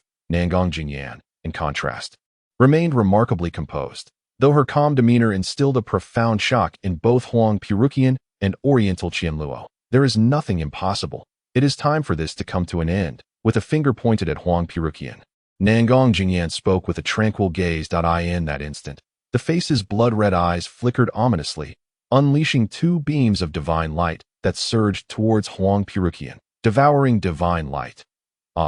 Oriental Qianluo, what are you waiting for? Huang Puruqian shouted loudly. Chapter 48. Wrath of Heaven and Resentment of Man. Huang Puruqian's words echoed. A sudden melody of a flute arose amidst the heavens and the earth. Oriental Qianluo could no longer contain himself, for the terror emanating from Nangong Jingyan made him acutely aware that if he allowed Huang Puruqian to be harmed by her, he would subsequently find himself facing Nangong Jingyan alone. Though he harbored no fear, he wished to avoid such an eventuality. The melody severed hearts and lamented partings, the lament of lost souls, a composition that resonated throughout the realm of cultivation, known far and wide in the land of Jiuzhou.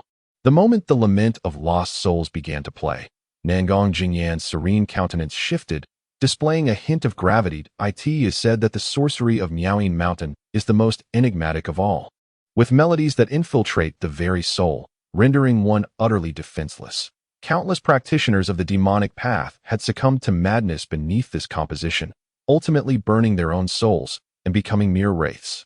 At this moment, Nangong Jingyan felt a profound understanding of this. Upon hearing the music, an overwhelming urge to ignite her own soul surged within her. This is dire.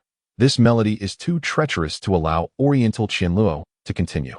With this thought, Nangong Jingyan pivoted, abandoning Huang Puruqian, her eyes alight with murderous intent, charging directly towards Oriental Qianluo. You wish to dispose of me first. The corners of Oriental Qianluo's mouth curled into a smirk. A glimmer of battle intent sparking in his eyes that it is said that the talent of the saintess of the underworld is unparalleled. Today, I, Oriental Qianluo, shall test whether the saintess of the underworld is indeed stronger. Or if I, the Prince of Bones, surpass her. Boom.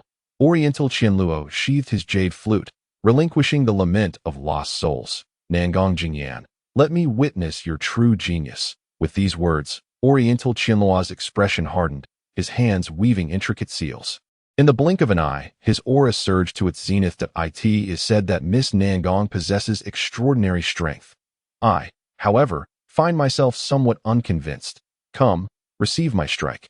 With that, Oriental Qianluo's figure suddenly split into three, each visage bearing the same expression, and then all three simultaneously pointed toward Nangong Jingyan, chanting in unison, Xuanhe buries heaven, swish. The moment the words left his lips, three ethereal rivers materialized before, to the left, and to the right of the advancing Nangong Jingyan. The waters surged and the waves rolled, as if they had truly descended from the heavens above. Once again, it was the enigmatic secret of Miaoying Mountain. Do not be deceived by the mere manifestation of spiritual energy. If one were to be touched by the river's waters, in an instant, they would be engulfed by the annihilating power of the Xuanhe. Banged at that moment, a sound of a heavy object crashing down resonated behind Nangong Jingyan, followed by the furious voice of Huang Pu Ruiqian. Nangong Jingyan, do you dare to harm me? I shall slay you. The rebirth curse, a wrath that stirs heaven and earth. The speaker was slow, yet the assailant was swift. Everything unfolded too rapidly. In the time it took for Nangong Jingyan to turn, the figure of Huang Pu Ruiqian, driven by rage, had already descended upon her. The terror of the divine devouring light left Huang Pu Ruiqian in a state of utter disarray. Born into nobility, he had always been lauded wherever he went. Had he not, at the crucial moment, torn apart a protective jade talisman bestowed by his father? In this moment upon Taiwan Mountain, a new withered bone would surely join the countless others. For the first time, he felt a genuine desire to kill Nangong Jingyan. Before him stood Dongfang Qianluo, capable of splitting into three forms, wielding unfathomable combat prowess. Behind him was Huang Pu Ruiqian, vowing to extinguish Nangong Jingyan in his fury. At this moment, all the disciples watched, secretly concerned for this remarkable woman. If such a woman were to fall here, even the heavens would weep for her. Yet, how could she possibly evade the lethal onslaught of two prodigies who stood on the cusp of profound mastery? Die. Now. Boom. The rebirth curse descended, accompanied by three streams of Xuanhe. Nangong Jingyan smiled, a smile that captivated heaven and earth, enchanting all present. After her laughter, a sword suddenly appeared in her hand, a long sword as deep blue and cold as she herself. The world momentarily froze, and as stillness lingered, a thick mist began to rise within a radius of 1,000 zhang. All these changes emanated from the sword in Nangong Jingyan's grasp, this divine sword, revered as a treasure by the Xutian Dao Sect, known as the breath of cold spirit.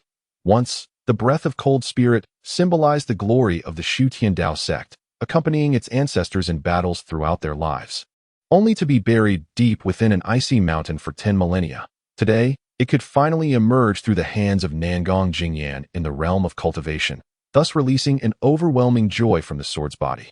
Zhun, the crisp sound of the sword echoed through the skies, resonating throughout the Taihuang Valley.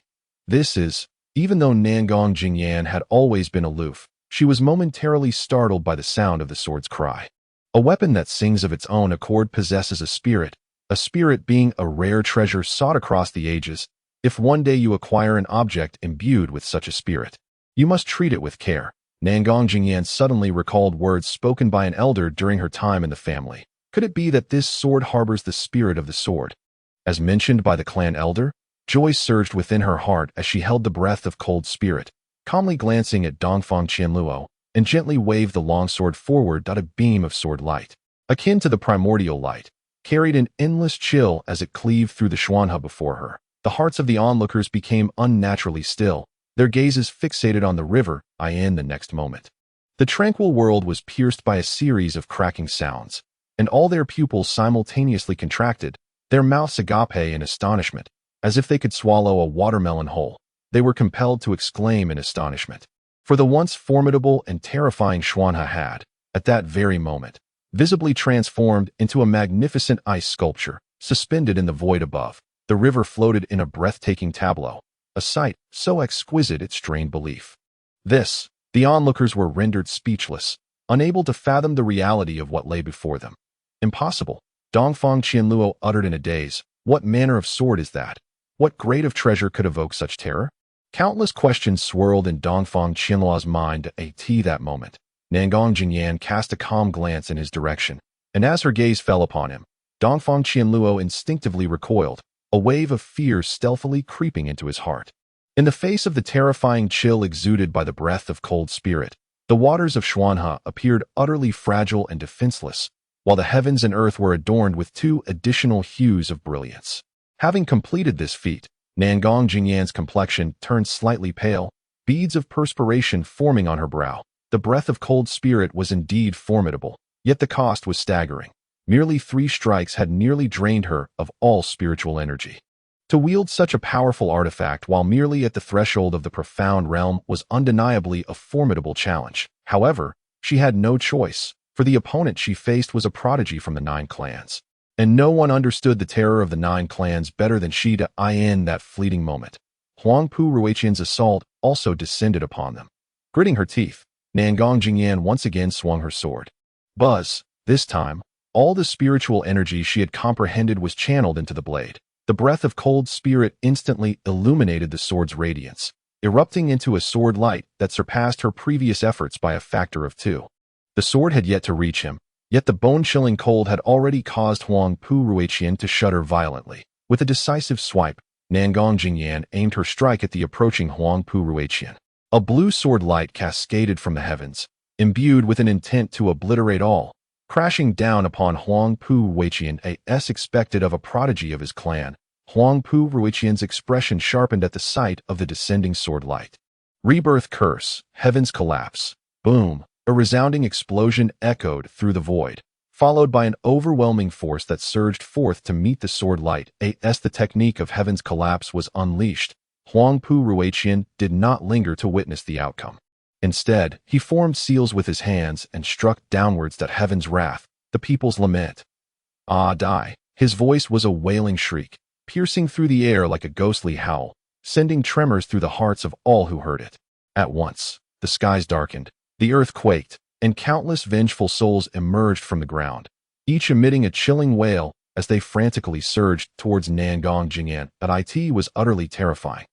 Hush, keep your voice down. For heaven forbid this senior brother hears. The disciples of Miaoying Mountain revealed expressions of dread, with the more timid among them shutting their eyes in fright, letting out terrified screams. How dare you? In the instant the vengeful spirits erupted forth. Nangong Jingyan's countenance shifted dramatically, and she admonished sharply. This is bad. Dongfang Qianluo's expression also changed drastically as he looked up warily at the sky. The once illusory heavens suddenly darkened, followed by the rumbling of thunder that pierced through the barriers of the illusion. Resonating throughout this desolate world, disciples of Miaoying Mountain retreat swiftly. Witnessing this scene, Dongfang Qianluo felt his scalp tingle in horror, his voice nearly a shout, while inwardly cursing. Huangpu Ruiqian, not only are you a fool, but you are also a madman.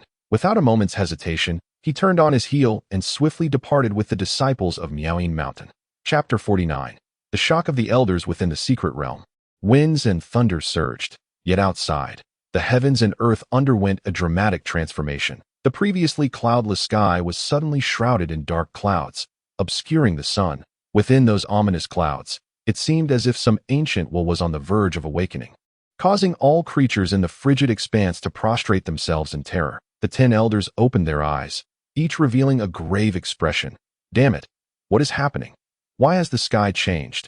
Mingwu, the first to break the silence, exclaimed, his gaze betraying a flicker of fear. The others fared no better than Mingwu. They were not mere disciples, but seasoned practitioners with millennia of cultivation, well acquainted with the mysteries of the cosmos. Under the celestial mandate, all beings are but ants. Everything in the world must abide by the will of the heavens. Those who align with it thrive, while those who oppose it perish. The masses must adhere to the celestial decree. For any transgression against divine will would invoke celestial upheaval and bring forth divine retribution. In that moment, they yearned to rush into the secret realm, eager to discover which insolent wretch had provoked the heavens and stirred the celestial will. Boomed out a bolt of lightning illuminated the horizon, followed by a deafening roar as a scarlet thunderbolt descended from the sky, piercing into the secret realm. Wherever it passed, the void was torn asunder, and the winds of the void descended, shattering all celestial energies. This spectacle startled the elders, prompting them to summon their treasures at once. However, their expressions soon relaxed, for the ominous clouds remained eerily still. Is it truly necessary to create such a commotion for just one calamity?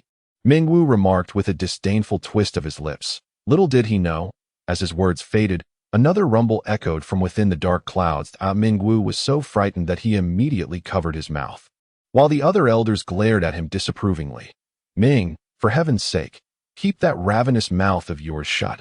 Mingwu dared not utter another word, silently praying to Do, please spare me. Treat me as inconsequential. His comical demeanor stripped him of all elderly gravitas, causing the others to shake their heads in amusement, unable to suppress their laughter. Whether it was the true essence of Mingwu's prayers that had taken effect, or the celestial will simply overlooked him. The ominous clouds soon dissipated, save for the fallen scarlet thunderbolt. Their gazes shifted toward the direction of the Tai Lingyuan's secret realm. Who had provoked the heavens? Were they courting death? While all this unfolded outside, the scene within the secret realm was starkly different. Upon witnessing the vengeful spirits scattered across the ground, their wails echoing in anguish, Nangong Jingyan was instantly consumed by rage. In that moment, her animosity toward Huang Purukian intensified. She could sense that these tormented souls had perished within this realm over countless years due to various reasons. They comprised both men and women, some scarcely in their teens, each pair of blood-red eyes brimming with a desperate yearning for life. Perhaps in their consciousness, they had yet to realize they were dead. Life endures as death arrives. The departed have vanished, not far away. Huang Pu Rue Qian wore a sinister expression. What nonsense about ancestral teachings? What divine retribution? None of it mattered. He was determined to make this woman, who had humiliated him, bear the price of her affront. Nangong Jingyan, prepare to experience the torment of 1,000 souls gnawing at you. Ha ha ha. Nangong Rue Qian, you have defied ancestral edicts and recklessly employed the soul passage technique of the rebirth clan. You shall surely face divine punishment. With that, Nangong Jingyan disregarded him entirely, instead forming hand seals and softly uttering words. Netherworld. As her words fell, a deep black hole manifested behind her. Its depths were unseen, yet the mysterious power within it was palpable. Supreme bliss. A hum echoed from the black hole, unleashing a surge of energy that formed an invisible aura. Countless vengeful souls were enveloped by this ethereal light, drawn into the abyss. This was a unique secret technique, the Netherworld's supreme bliss, created by the Netherworld clan over the past century.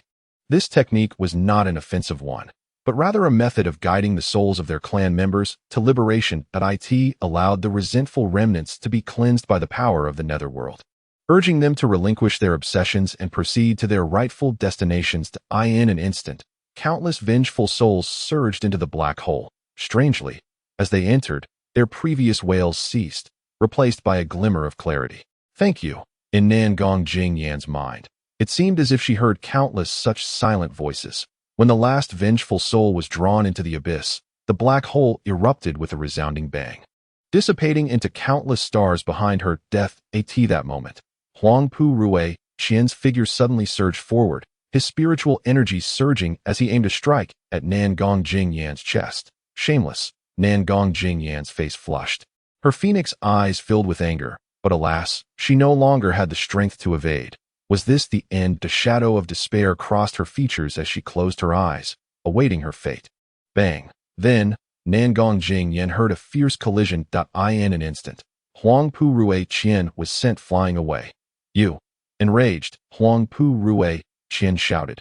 But just then, the sky above the secret realm shattered with a crack, and a bolt of purple lightning descended mercilessly, engulfing his figure. Ah. Nangong Jingyan, wait for my father. He will not let you and the Netherworld clan go unpunished. With that, the thunder roared, cleaving the earth open with a tremendous chasm, and Huang Pu Rue Qian's body plunged rapidly into the abyss, his fate uncertain. Whether he could survive the thunderstorm was no longer a concern for anyone. Boomed at a tremendous force instantaneously radiated outward. Nangong Jingyan felt her body grow heavy, as powerful arms suddenly pressed her against the ground. Wow. Meanwhile, far away in the depths of an abyss, a heavy object plummeted down, charred all over, barely discernible as a person. Yet, at this moment, this individual had lost consciousness, mercilessly swallowed by the unfathomable depths. Time passed, though its length was indeterminate, until Bai Fan slowly awoke, his eyes filled with terror. Amidst this endless contemplation, Bai Fan suddenly felt a pang of pain in his chest, prompting him to brace himself with his hands. However, as soon as he exerted force, Bai Fan froze, for what he touched was an area of softness. Instinctively, he tightened his grip, but as he turned his head, Bai Fan's body became rigid. Do you like it? Nangong Jingyan's eyes held a calmness tinged with indifference. Yet, buried within that indifference was a hint of shyness.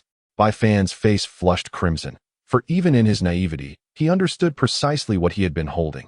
Hastily rising to his feet, he exerted too much force, aggravating his internal injuries, and he let out a muffled groan of pain.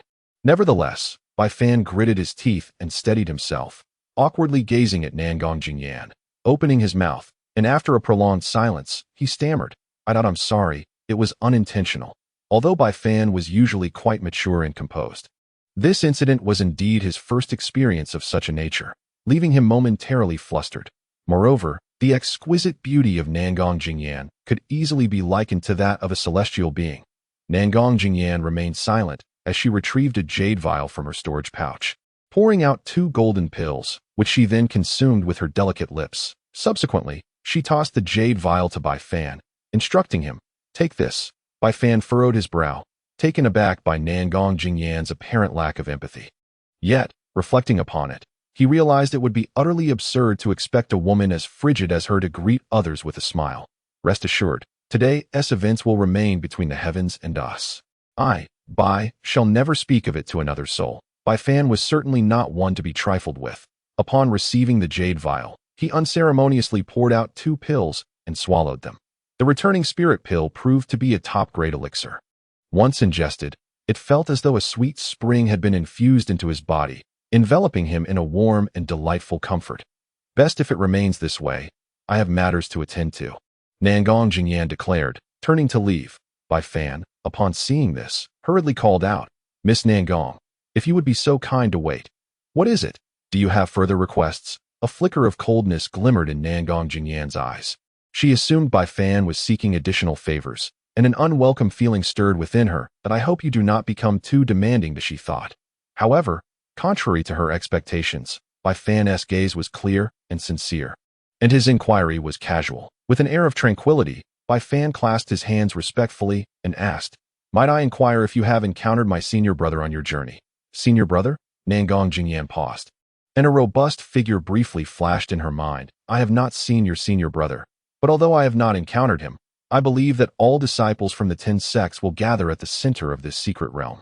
It stands to reason that your senior brother will likely be there as well." With that, Nangong Jingyan gracefully departed, leaving Bai Fan standing in place, head bowed. After a while, his gaze shifted towards the central area, softly murmuring to himself that in the central region, since my senior brother will be heading there, I shall follow him to take a glimpse. Chapter 50. Blood Rain in the Demon Sect, in the vast and boundless Tailin abyss. Bai Fan and Nangong Jingyan walked side by side, their conversation sparse, and even when they did speak, they deliberately steered clear of the previous awkwardness. Days passed, and Bai Fan occasionally observed a throng of individuals hastening towards the central area, their steps urgent, as if filled with an eagerness that could not be contained. However, Long Tingyu remained oblivious to Bai Fan's presence. Instead, he wore an expression laden with concern. Behind him stood several disciples of the Floating Light sect, each bearing a hint of trepidation etched upon their faces for reasons unknown. Among them was Long Tingyu himself, whose aura seemed diminished, his expression one of fear, as his eyes darted cautiously around him, seemingly in dread of something unseen. Not far away, disciples from the Qinglian Sword sect were gathered, with a young man standing prominently at the forefront, radiating a formidable presence. Strikingly, a vertical mark adorned his forehead, resembling a third eye at first glance. This individual was named Jianhe, the most powerful among the disciples of the Qinglian Sword sect present, having attained the late stage of the ethereal realm. Although he had yet to reach the threshold of the profound realm, his terrifying prowess as a swordsman was sufficient to stand shoulder to shoulder with those of the half-step profound realm. As Bai Fan scrutinized Jianhe, the latter seemed to sense his gaze and turned to look at Bai Fan.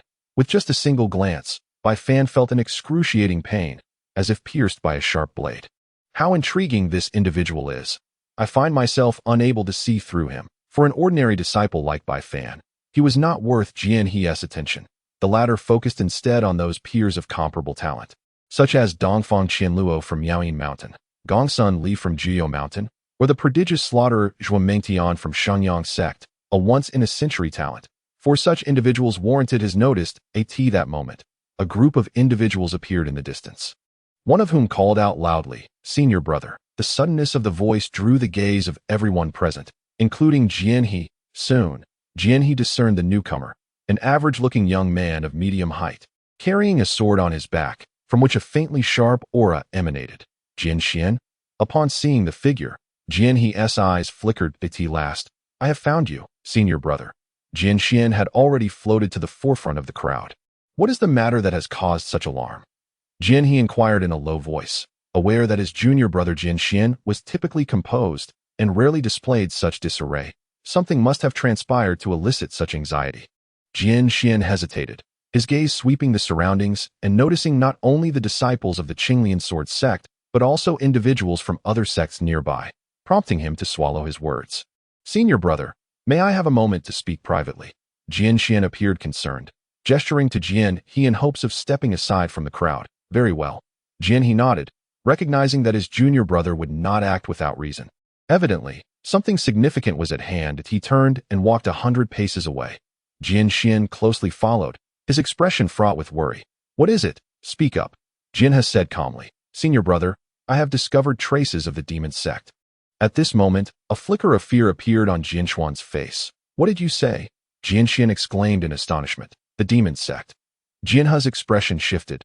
The demon sect was the most enigmatic of all on the Jiuzhou Continent, with traces found in nearly every corner.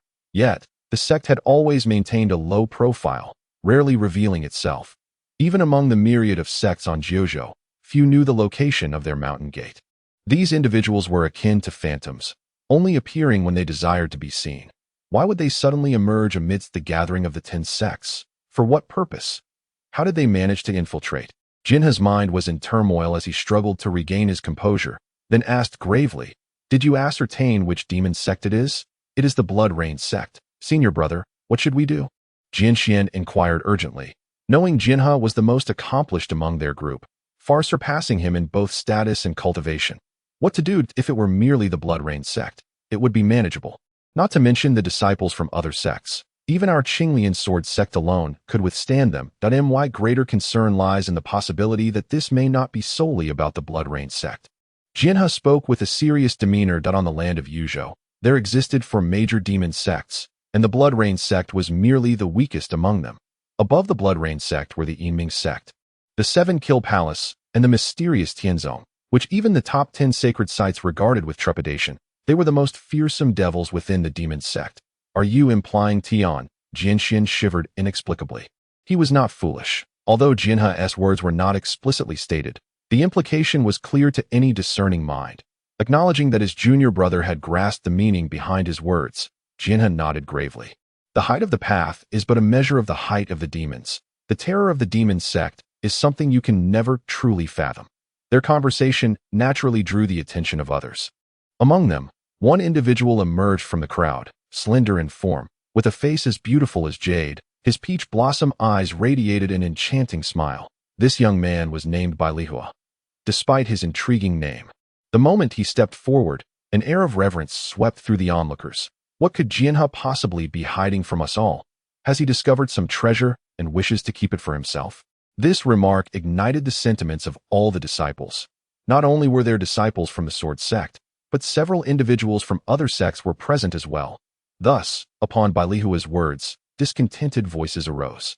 Jinhe, is there something that cannot be discussed in front of everyone? Why the secrecy? Indeed, has your Qinglian Sword Sect unearthed some legacy site? Bai Fan, observing the scene, lowered his head in silence. He recalled seeing Jianxian and others earlier.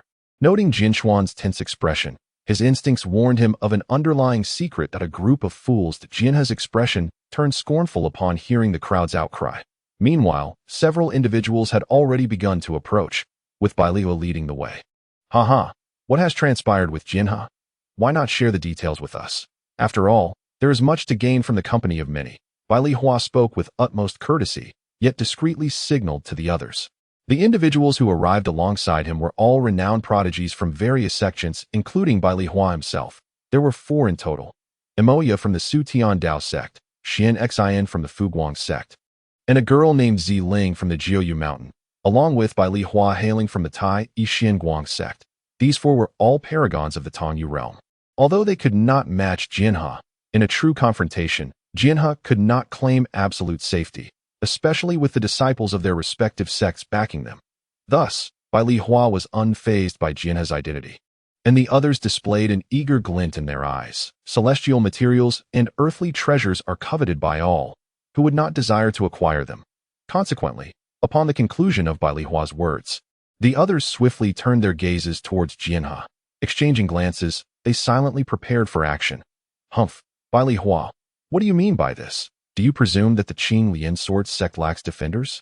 Jianhe sneered, while Jian Xian shot a glare at Bai Lihuo and the others, gritting his teeth as he demanded, "What are your intentions, disciples of the sword sect? Heed my command." With a swift motion, all disciples of the Qing Lian sword sect instantly wore cold expressions, their gazes dismissive as they regarded the 4, an air of murderous intent causing the atmosphere to freeze momentarily.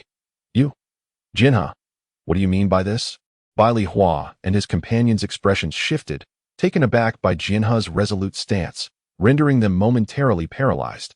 Observing their reactions, Jianhe internally scoffed, but gestured for his sect's disciples to remain still. Only then did Bai Lihuo and the others exhale in relief, while simultaneously reflecting that Jianhe truly deserved the title of prodigy. His composure alone warranted such an honor, irrespective of his cultivation. Bai Lihuo, you inquire about my meaning, yet I, Jianhe, am equally curious about your intentions." Jianhe's gaze bore into Bai Lihuo, his words laced with sarcasm. Bai Lihuo, feeling the awkwardness, forced a smile and replied, "Ha! Jian brother, do not misunderstand. My intention is merely this. Should your esteemed sect uncover any site of inheritance, we could study it together. More hands mean greater safety. Would you not agree? I trust you would not be stingy in this regard." I see that in that case, I must sincerely apologize, for I fear I must disappoint you. Bai Lihuo, should the traces of the demonic sect be deemed treasures, then Jianhe would willingly relinquish them. As Jianhe's words fell, the expressions of Bai Lihuo and the others instantly froze, their eyes widening in shock. Chapter 51. Each harbors their own thoughts. How could this be possible? Jianhe, surely you jest. Indeed, Tailin Yuan is a secret realm jointly controlled by our 10 sects. How could there be any trace of disciples from the demonic sect? Such a notion is utterly implausible. Not only did Bai Lihuo express disbelief, but Imoya too revealed a hint of skepticism towards Jianhe's words. Only Bai Fan, standing aside, appeared contemplative, recalling the tense expressions of Jian Xian and his companions earlier, and combining that with Jianhe's current statements, he surmised that this matter was likely true. With this thought, Bai Fan's heart subtly stirred with curiosity. The master once stated that upon the land of Jiuzhou, there exist 4 formidable demonic sects, their movements shrouded in enigma, with even the locations of their mountain gates appearing to be in a state of constant flux, making them exceedingly difficult to locate. Particularly notable among them is the Tianzong, the vanguard of the demonic path, which, in the words of my master, would not be easily matched even by the combined forces of the 10 sacred sites. If it is indeed the mysterious Tianzong that has intervened, then the emergence of traces of the demonic sect within the Tailin abyss is not beyond the realm of possibility. However, what could their purpose be for entering Tailin abyss? Could it be in pursuit of the legacy of the 100 refinements divine method, or do they harbor alternative intentions? At this moment, Bai Fan found himself utterly perplexed, while beside him, Nangong Jingyan slightly turned her head to regard Bai Fan, before quietly inquiring, "How credible do you find his words?" Nangong Jingyan appeared somewhat indifferent to the matter at hand, and her inquiry was prompted by a desire to discern the perspective of this young man, who had journeyed alongside her. Her intuition suggested that this seemingly tranquil and taciturn youth was far from being as simple as he appeared. Thus, she considered this an opportunity to test his wisdom, while also reaffirming her own impression of him.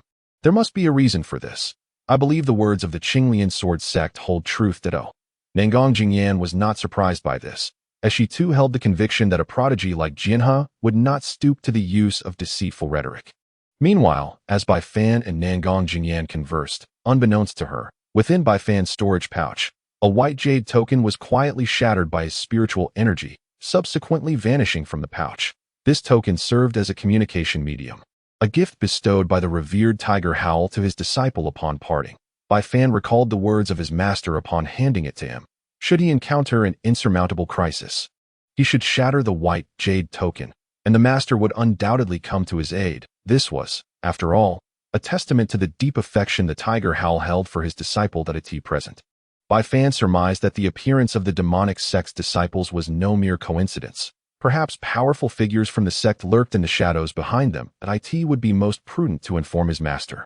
For he trusted his master far more than the ascendants of the 10 sections. He hoped that it was not too late, and that his third senior brother might avoid an encounter with the disciples of the demonic sect. If fortune did not favor them, and they did cross paths, then the remainder of his thoughts remained unvoiced. Yet Nangong Jingyan could distinctly sense an intense chill emanating from Bai Fan, as if it had silently surged forth from him. She cast a deep glance at Bai Fan, but refrained from probing further. Little did she know, at the distant Xutian Dao Sect, upon the shattering of the white jade token within Bai Fan's storage pouch, the Tiger Howl, who had been meditating in the grand hall of Xutian, abruptly opened his eyes with a detached demeanor. Following this, ripples distorted the air, and a beam of light materialized, swiftly coalescing into a white jade token that floated silently before the Tiger Howl. Master, disciples of the demonic sect have appeared in Tailin Yuan It that very moment. A whisper belonging to Bai Fan quietly infiltrated the ears of the venerable Hu Shao, causing his expression to suddenly darken with a chilling aura, revealing an astonishing intent to kill. Crack. The chair beneath Hu Shao disintegrated into dust the instant this murderous energy emerged. Furthermore, even the temperature within the Hall of Void Sky plummeted to an extreme. This sudden change elicited gasps of surprise from the people of Dao Su, who turned to their junior brother in confusion, asking, "Junior brother, what is the meaning of this?" "Oh, it is nothing," he replied, "just some blind fools disturbing my mood. No matter, I shall go and eliminate them." Restoring tranquility to the world, Hu Shao spoke. A disquieting smile crept across his face, and then he seemed to vanish into thin air, the bloodlight surging and instantly dissipating within the Hall of Void Sky. "Ah, Master Brother, what has happened to him?" Elder Fei Yu gently inquired of Dao Su, who merely waved his hand, a cold glint flashing in his eyes. How could he not discern that his junior brother's sudden change was closely tied to the events in Tailin Yuan? He understood his junior brother's character all too well. It was only when those dear to him were in danger that such an overwhelming killing intent would arise. That it seemed there must have been a disturbance in the secret realm of Tailin Yuan, and he hoped that those causing it were not from the 10 sects. Otherwise, given his junior brother's temperament, they would likely face annihilation. But if they must be killed, so be it. A millennium ago, Dao Su was powerless to save my junior sister, and that has become a lifelong regret, too late for remorse. Now, if anyone dares to cross my junior brother, they stand against Dao Su, against the entire Void Sky sect. Dao Su gazed into the distance, where he saw the solitary grave of his junior sister, as if she were before him. No matter, let him be. Dao Su closed his eyes, signaling Elder Fei Yu not to inquire further. And the entire Hall of Void Sky was enveloped in a profound silence. That, of course, it was not only the Void Sky sect that fell silent. The Tailin Yuan secret realm was also shrouded in quietude. For although he spoke softly, his words rang clear in everyone's ears, leaving them momentarily struggling to digest the shocking news, especially Bai Hua and her companions, who stood awkwardly in place. Their previously formidable presence now diminished. "What? Are you afraid?" He sneered slightly, his disdain for Bai Hua and her group evident. Though the disciples of the demonic sect are powerful, does that imply that disciples of the orthodox sect are mere clay figures? How pitiful that you dare to call yourselves the pride of the Dao. I, Jianhe, am truly ashamed to stand among you. Jian Xian, let us depart. With that, Jianhe turned and led the disciples of Qing Lian's sword sect away. leaving Bai Hua and her companions standing there with grim expressions, caught in a moment of indecision. "Brother Bai, what should we do?" Imoya asked hoarsely. "How should I know?" Bai Hua replied. "That insufferable Jian, he was clearly mocking us. Does he think only the disciples of Qing Lian Sword Sect dare to contend with the demonic sect, while those of Tai Yi Guang Sect do not? It is utterly despicable." In a fit of rage and humiliation, Bai Hua waved her hand, leading the disciples of the Tai Yi Guang Sect away in embarrassment. Upon witnessing this, Imoya could only turn to Xian Xin of the Fu Guang Sect and exchange a solemn glance with Zi Ling of the Jiuzhou Mountain. The response was a grave nod from both, and they subsequently departed with their respective disciples. Although they all appeared resolute in their disregard for the disciples of the demon sect, astute observers could discern the fear lurking in their eyes. This trepidation stemmed from the fact that, in the eyes of the cultivation world, the disciples of the demon sect were synonymous with bloodthirsty cruelty wherever a disciple of the demon sect appeared. It was often accompanied by scenes of unspeakable horror, akin to a hell on earth. "Let us depart as well." Nangong Jingyan, clad in a flowing white robe and skirt, moved gracefully away. As if undeterred by the presence of the demon sect's disciples, the pride of the 9 great clans forbade her from showing fear towards any existence, for that pride was deeply ingrained in her very blood and soul. "Ah, junior brother Bai, what a coincidence. Indeed, after several years apart, my esteemed senior brothers have all become prodigies. Congratulations to Bai Fan."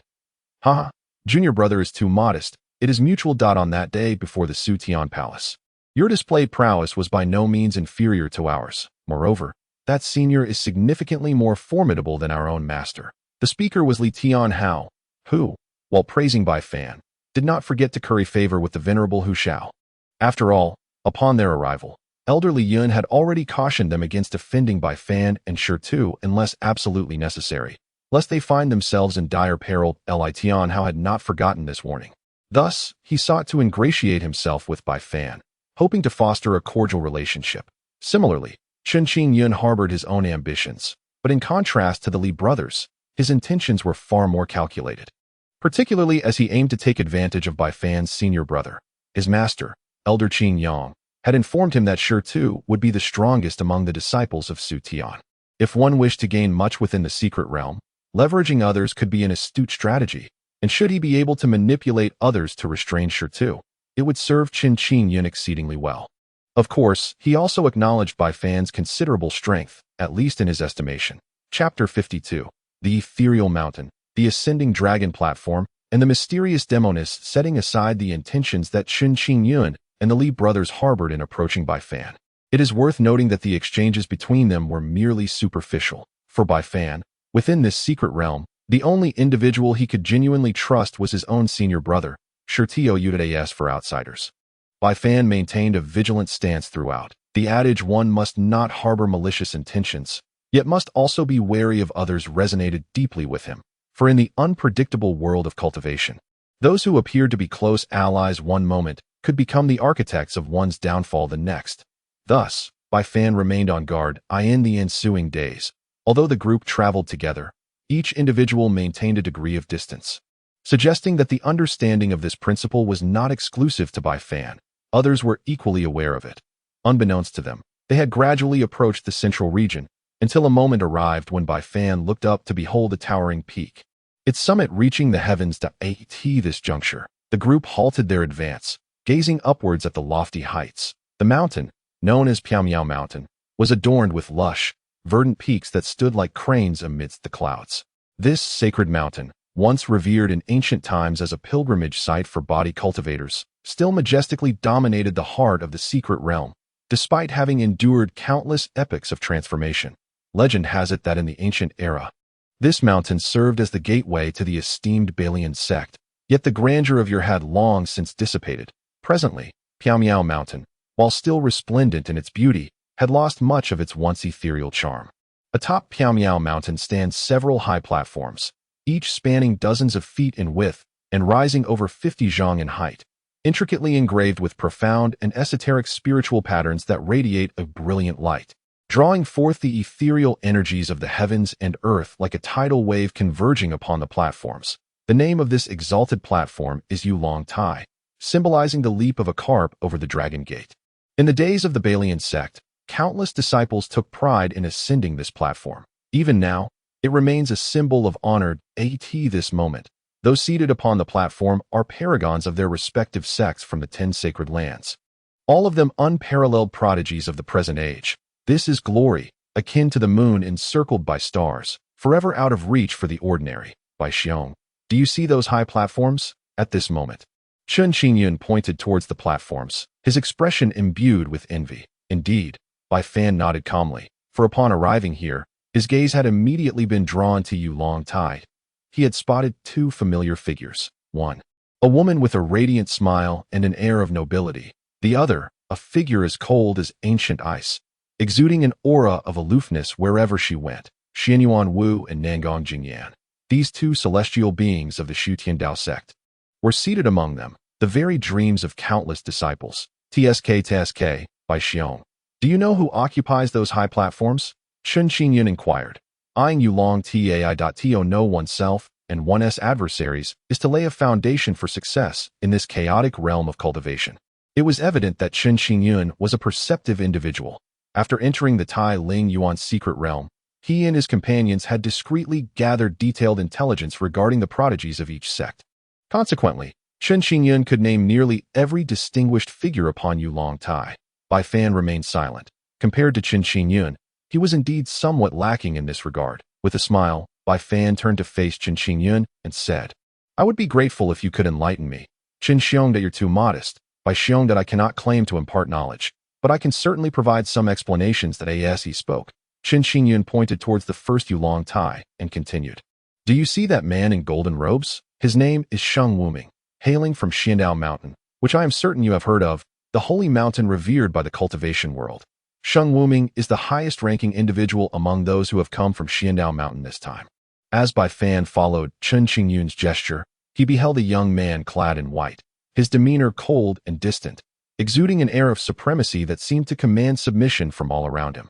He is formidable. This was not the first time Bai Fan had encountered Sheng Wuming. He had noticed him from the very beginning. On the second Yuelong platform stood a young maiden clad in a black dress, her countenance exuding a pure and innocent charm. She is known as Gongsun Li, and one must not be deceived by her unblemished exterior. She is the current nether young princess of Jiuzhou Mountain, a candidate for the next sect leader. Even the formidable Sheng Wuming would hesitate to proclaim a guaranteed victory against her. Chen Qingyun remarked with admiration, while Bai Fan's gaze shifted towards Gongsun Li. Nodding in agreement, Bai Fan had to concede that Chen Qingyun's words held considerable truth. The aura emanating from Gongsun Li was indeed formidable. As for the third and fourth individuals, I shall not elaborate further. They are both disciples of our Xutian Dao Sect, known as the Twin Pearls of Luoyue, Xianyuan Wu and Nangong Jingyan. TSK. One can only imagine how many male disciples fantasize about experiencing the allure of these two maidens. Chen Qingyun's gaze was fervently directed towards the two young women, though a greater portion of his attention was captured by Xianyuan Wu. Bai Fan shook his head, contemplating a taste of their allure. He chuckled inwardly, pondering the two girls. As for Xianyuan Wu, he had no qualms, but he mused that Nangong Jingyan, with her icy demeanor akin to a glacier, would likely bring swift demise to anyone daring to entertain such thoughts. What do you think of that girl, Xianyuan Wu?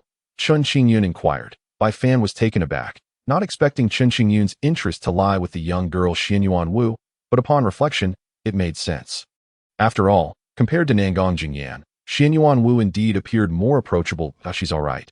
But what piques your interest in her? Bai Fan responded, redirecting the conversation. Not much, just a casual inquiry. Chen Qingyun chuckled, effortlessly shifting the topic elsewhere. He then proceeded to introduce Bai Fan to several other individuals on the Yuelong platform. Point one was a dashing young man from Tianyin Pavilion, named Ing Zhao, while another hailed from Shengyang Sect, adorned with 9 suns embroidered on his robe, named Tumun Zhantian. The appearances of Jian He and Dongfang Qianluo were not surprising to Bai Fan, as both possessed the combat prowess of half a step into the mystical realm. Thus, occupying 2 Yuelong platforms was hardly astonishing. Beyond these individuals, others could only gaze in admiration. Glory is not the sole pursuit for everyone. They awaited the forthcoming Balian Heritage event in a few days. At least, that was the case for Chen Qingyun. Otherwise, with his capabilities, securing a position on the Wulong platform should be effortless. As time slipped by. In less than half a day's span, the base of Piaomiao Mountain became densely populated with disciples from the 10 sects. They stood in anticipation, their fervent hearts ablaze with eagerness and curiosity towards the unknown that lay ahead. Little did they know, a vast web of conspiracy was silently closing in around them. 50 miles away, atop a mountain peak, a group of figures clad in garments of various hues stood silently at the summit. Before them sat 4 youths, each exuding a terrifying aura, their depths inscrutable.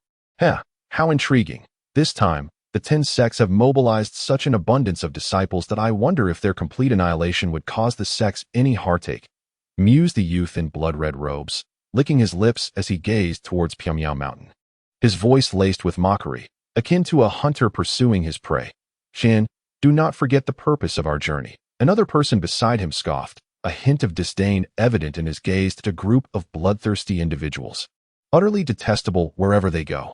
Qisha, what do you mean? Shuyan glared furiously at the young man who spoke, his demeanor suggesting that a conflict was imminent. What are you arguing about? Why are we here? Qisha, Qian, I do not care what your usual behaviors are, but in this place, we 4 sects must function as one that any disputes can wait until we leave this realm. Do as you please then. At that moment, another voice interjected ominously, revealing a fierce countenance. His merciless eyes flickered with a chilling flame. This individual hailed from the Yinming sect, known as Li Yuan. True to his name, his resentful gaze seemed to harbor a deep-seated hatred for the world. Humph, Li Yuan, who do you think you are? A twisted pervert, and yet you dare to dictate to me. Qisha, are you courting death? Qisha rose, an aura of murderous intent emanating from him instantly. Li Yuan, it appears that he does not appreciate your overtures. How about we join forces to eliminate this fellow? As he spoke, Shuyan licked his lips, as if savoring the taste of blood. Very well. Let me see if the son of Qisha sect lives up to the terrifying rumors that precede him. Boom. Li Yuan's aura shifted, instantly chilling the air, releasing a breath of half-step mysterious energy that caused many disciples of the demonic because it is truly breathtaking. So beautiful that it diminishes one's courage to gaze upon it, even for a fleeting moment. Yet, what is even more terrifying is that the instant this woman rises, a profound and oppressive aura suddenly envelopes the heavens and the earth. This weighty presence causes the bodies of all present, including the 3 from 7 kills, to sag under its might. Even they, who stand at the cusp of the profound realm, find their bones creaking under the unbearable strain that it is overwhelmingly powerful. This woman's mere aura eclipses the limits of the ethereal. Akin to that of a true master of the profound, Tio resist her. No. That would be tantamount to courting death. The 7 kills sect has grown increasingly arrogant over the years. It seems time has come to impart a lesson. The woman spoke in a cold tone, her words laced with indifference. Beneath this coldness, the young girl raised her arm and, with a swift motion, conjured a crimson whip that shimmered with ferocious power. With a whistling sound, it swiftly approached the body of 7 kills. 7 kills hesitated, an urge to resist flickering within him. But contemplating the consequences, he ultimately closed his eyes. Crack, boom, the whip struck him directly. And this contemporary scion of the 7 kills sect let out a muffled groan, his body flung like a lamb, crashing heavily to the ground. A trickle of blood seeped from the corner of his mouth. Yet defiance still shimmered in the expressions of the 2 individuals. Suddenly shifted, filled with trepidation as they stammered, "We dare not presume. All is at the discretion of Miss Jiu. We shall resolutely swear to follow her to the death." I sincerely hope that your hearts and minds are in accord, she replied. Now, all disciples of the demonic sect, heed my command. Until the emergence of the 100 Refinements sect's legacy, remain utterly silent. Should anyone dare to act recklessly, I shall extract their soul and refine their essence, ensuring they endure the utmost agony before their demise. That I trust that this incident will be both the first and the last of its kind. Upon finishing her words, the woman disregarded the crowd and resumed her seat, her gaze drifting far into the distance, towards the location of the mysterious cloud mountain as for the disciples of the demonic sect beside her. Even though they were accustomed to the specter of life and death, they were nonetheless shaken to their cores by her final proclamation. The extraction of souls and refinement of essence is considered one of the most horrifying forms of punishment within the demonic sect. Under such torment, existence becomes a fate worse than death, and thus, at that moment, no one dared to contemplate such a fate. Who could have imagined that the disciples of the four great demonic sects would, one day, be so intimidated by a mere girl, behaving with such submissiveness? Even if this tale were to spread, few would be inclined to believe it. Yet, the truth remains. The saintess of the celestial sect has never shied away from action. Nor has she ever encountered something beyond her reach. Below the mysterious cloud mountain, the crowd awaited in hushed anticipation, for in just one day, the legacy would be unveiled, and the long-vanished gates of the 100 Refinement sect would once more come into view. The ruins awaken every 1,000 years, and in the past, only the branch halls of the 100 Refinement sect had emerged. This time, however, various sects surmised that the long-hidden main hall could very well make its appearance. This is precisely why the 10 great sects dispatched numerous disciples for this occasion. After all, it is the main hall of the 100 Refinement sect, an emblem of an era from ancient times. Being the main hall, it is highly probable that many of the core legacies of the 100 Refinement sect are concealed within. Among these is undoubtedly the supreme technique, the 100 Refinements divine method, which enables one to transcend into the ancestor realm. The ancestor realm, for the present cultivation world, is an exceedingly distant prospect. The Jiuzhou Continent has not seen a powerhouse of the ancestor realm for 100,000 years. The underlying reason for this is the severance of countless legacies since ancient times, which has left subsequent generations trapped within the three heavens realm, expiring unfulfilled amidst the cosmos. Thus, the emergence of the 100 Refinements divine method represents a renewed hope for these individuals.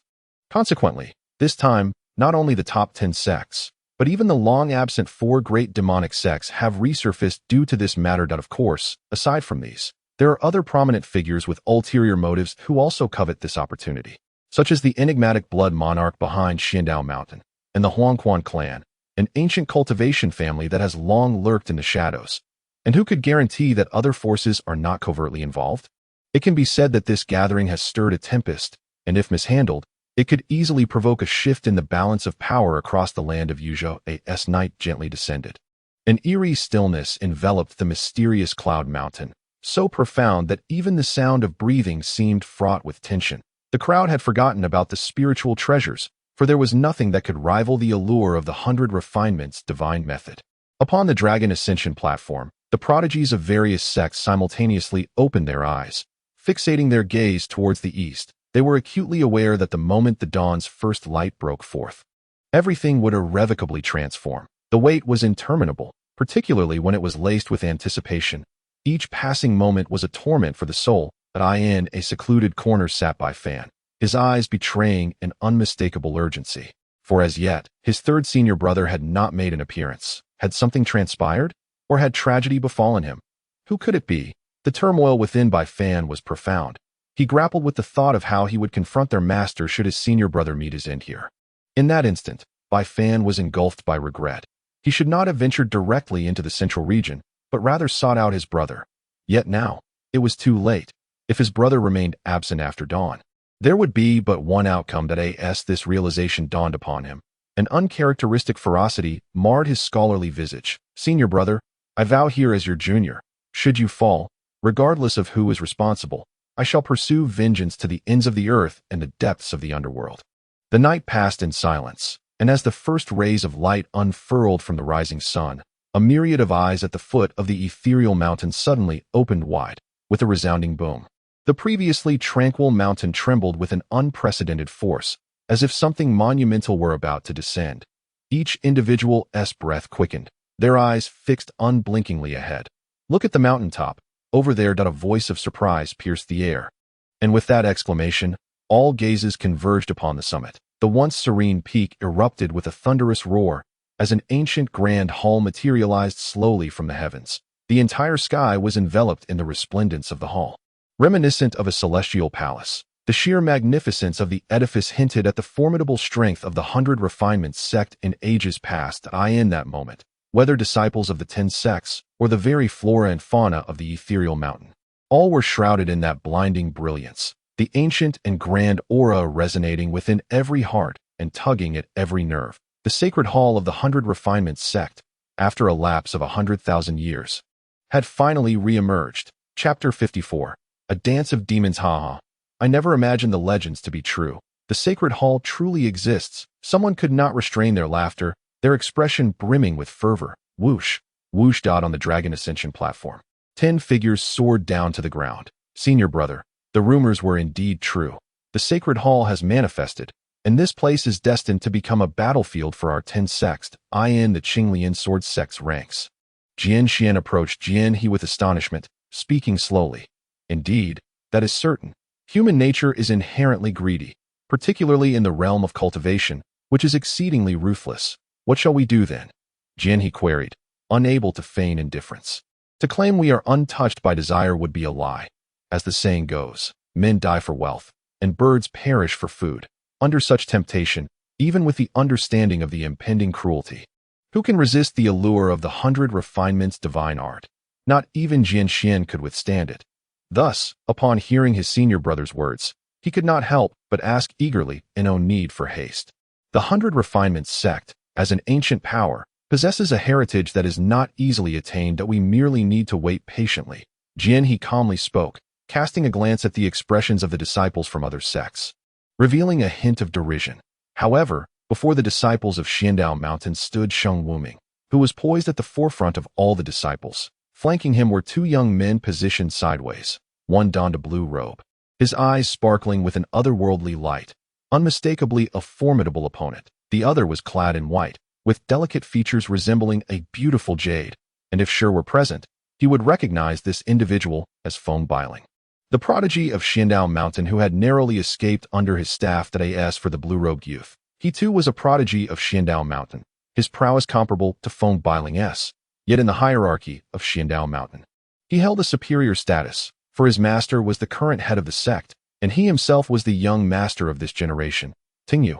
Nonetheless, at this moment, both Feng Bailing and Tingyu stood slightly behind Sheng Wuming, indicating that even this young master of Xiandao Mountain willingly followed Sheng Wuming's lead. Sheng Shixiao, now that the inheritance has been revealed, what shall we do next? Tingyu inquired, his eyes flickering with intensity. Tingyu was indeed a remarkable prodigy, exuding extraordinary pride. Yet when compared to Sheng Wuming, he dared not boast. Others may be unaware, but he understood that this Sheng Wuming, while superficially a named disciple of the ancestor of Xiandao Mountain, actually hailed from the distant Yunzhou. Yunzhou, among the 9 provinces, was the mightiest state, while Yuzhou seemed a barren land by comparison. There, sects flourished and cultivation thrived. Even a modest sect would vastly surpass any of the 10 major sects. Fortunately, Yunzhou was quite far from here. Otherwise, even a casual arrival of a powerful individual could easily upheave the cultivation realm of Yuzhou. What shall we do? Naturally, we shall slay anyone who stands in our way, be they human or Buddha. Sheng Wuming chuckled. Both Tingyu and Feng Bailing involuntarily shivered at his words. However, there was no urgency at present. With a knowing glance backward, Sheng Wuming seemed to be awaiting something. The disciples of other sects, one by one, approached their respective senior brothers. Clearly, as the prodigies from each sect gathered, the elders had discreetly imparted their instructions. The same was true for the Xutian Dao Sect. In the ranks of Xutian Dao Sect, there emerged a figure akin to a celestial body surrounded by stars. This individual, approximately 27 or 28 years of age, wielded a feather fan, exuding an air of grace and elegance. Many female disciples gazed at him with abundant admiration and affection. Yu Hao. This name within Xutian Dao Sect held significance second only to Yu Wuji. He was the second disciple of the Dao Su's master and the foremost among the Xutian 3 heroes. Were it not for the overshadowing presence of Yu Wuji, Yu Hao's renown would undoubtedly ascend to greater heights within Xutian Dao Sect. Yu Shixiang has arrived. Everyone, please quiet down, a female disciple exclaimed sweetly. Her words laced with flattery. Yu Hao smiled gently, radiating both composure and warmth. Yet, Bai Fan astutely perceived a fleeting glimmer of pride deep within Yu Hao's gaze. Greetings, Yu Shixiao. The other disciples expressed their respect, and Yu Hao relished the sensation of being the center of attention, feeling that his existence was irreplaceable. With a loud exclamation, the crowd erupted into laughter, many female disciples beaming with joy, their eyes scarcely leaving the handsome features of Yu Hao. Bai Fan remained silent. He perceived Yu Hao to be the epitome of superficiality, yet was astonished by the throngs of admirers he garnered. Just then, Yu Hao suddenly discerned Bai Fan's figure amidst the crowd. This was hardly surprising, as Bai Fan's attire was markedly distinct, not resembling that of the disciples of the Xutian Dao Sect, making him easily identifiable that I am Bai Fan. It is a pleasure to meet you. Senior brother you, Bai Fan introduced himself. I recall now. You are the young man who was taken away by Uncle Huishao 5 years ago.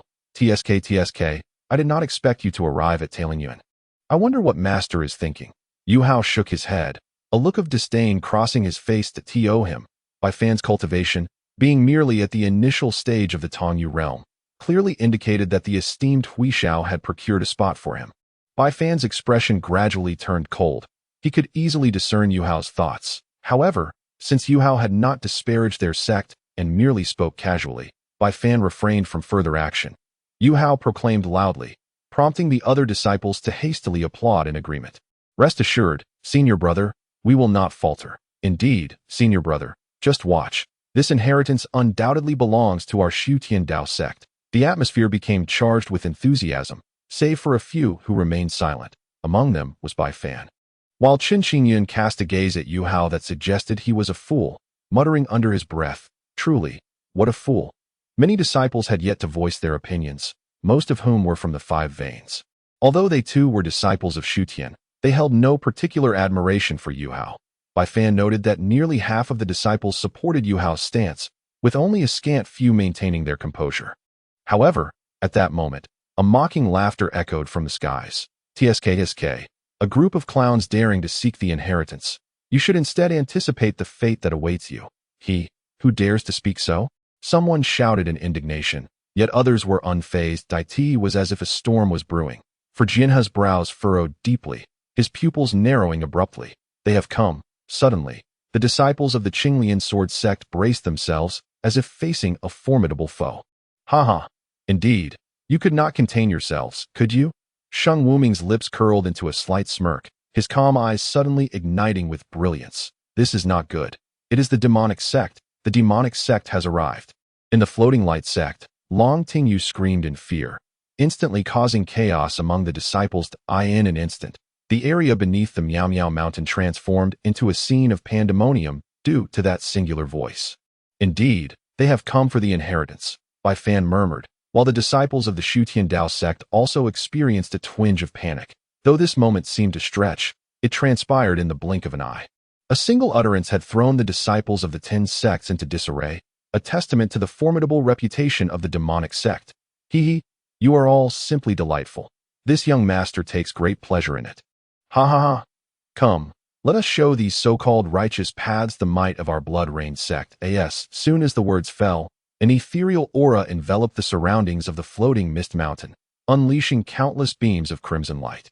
As the bloodlight dissipated, a multitude of disciples clad in blood-red robes revealed themselves. Their eyes sparkled with excitement, each one licking their lips, brazenly gazing upon the disciples of the 10 sects, as if they were viewing livestock destined for slaughter.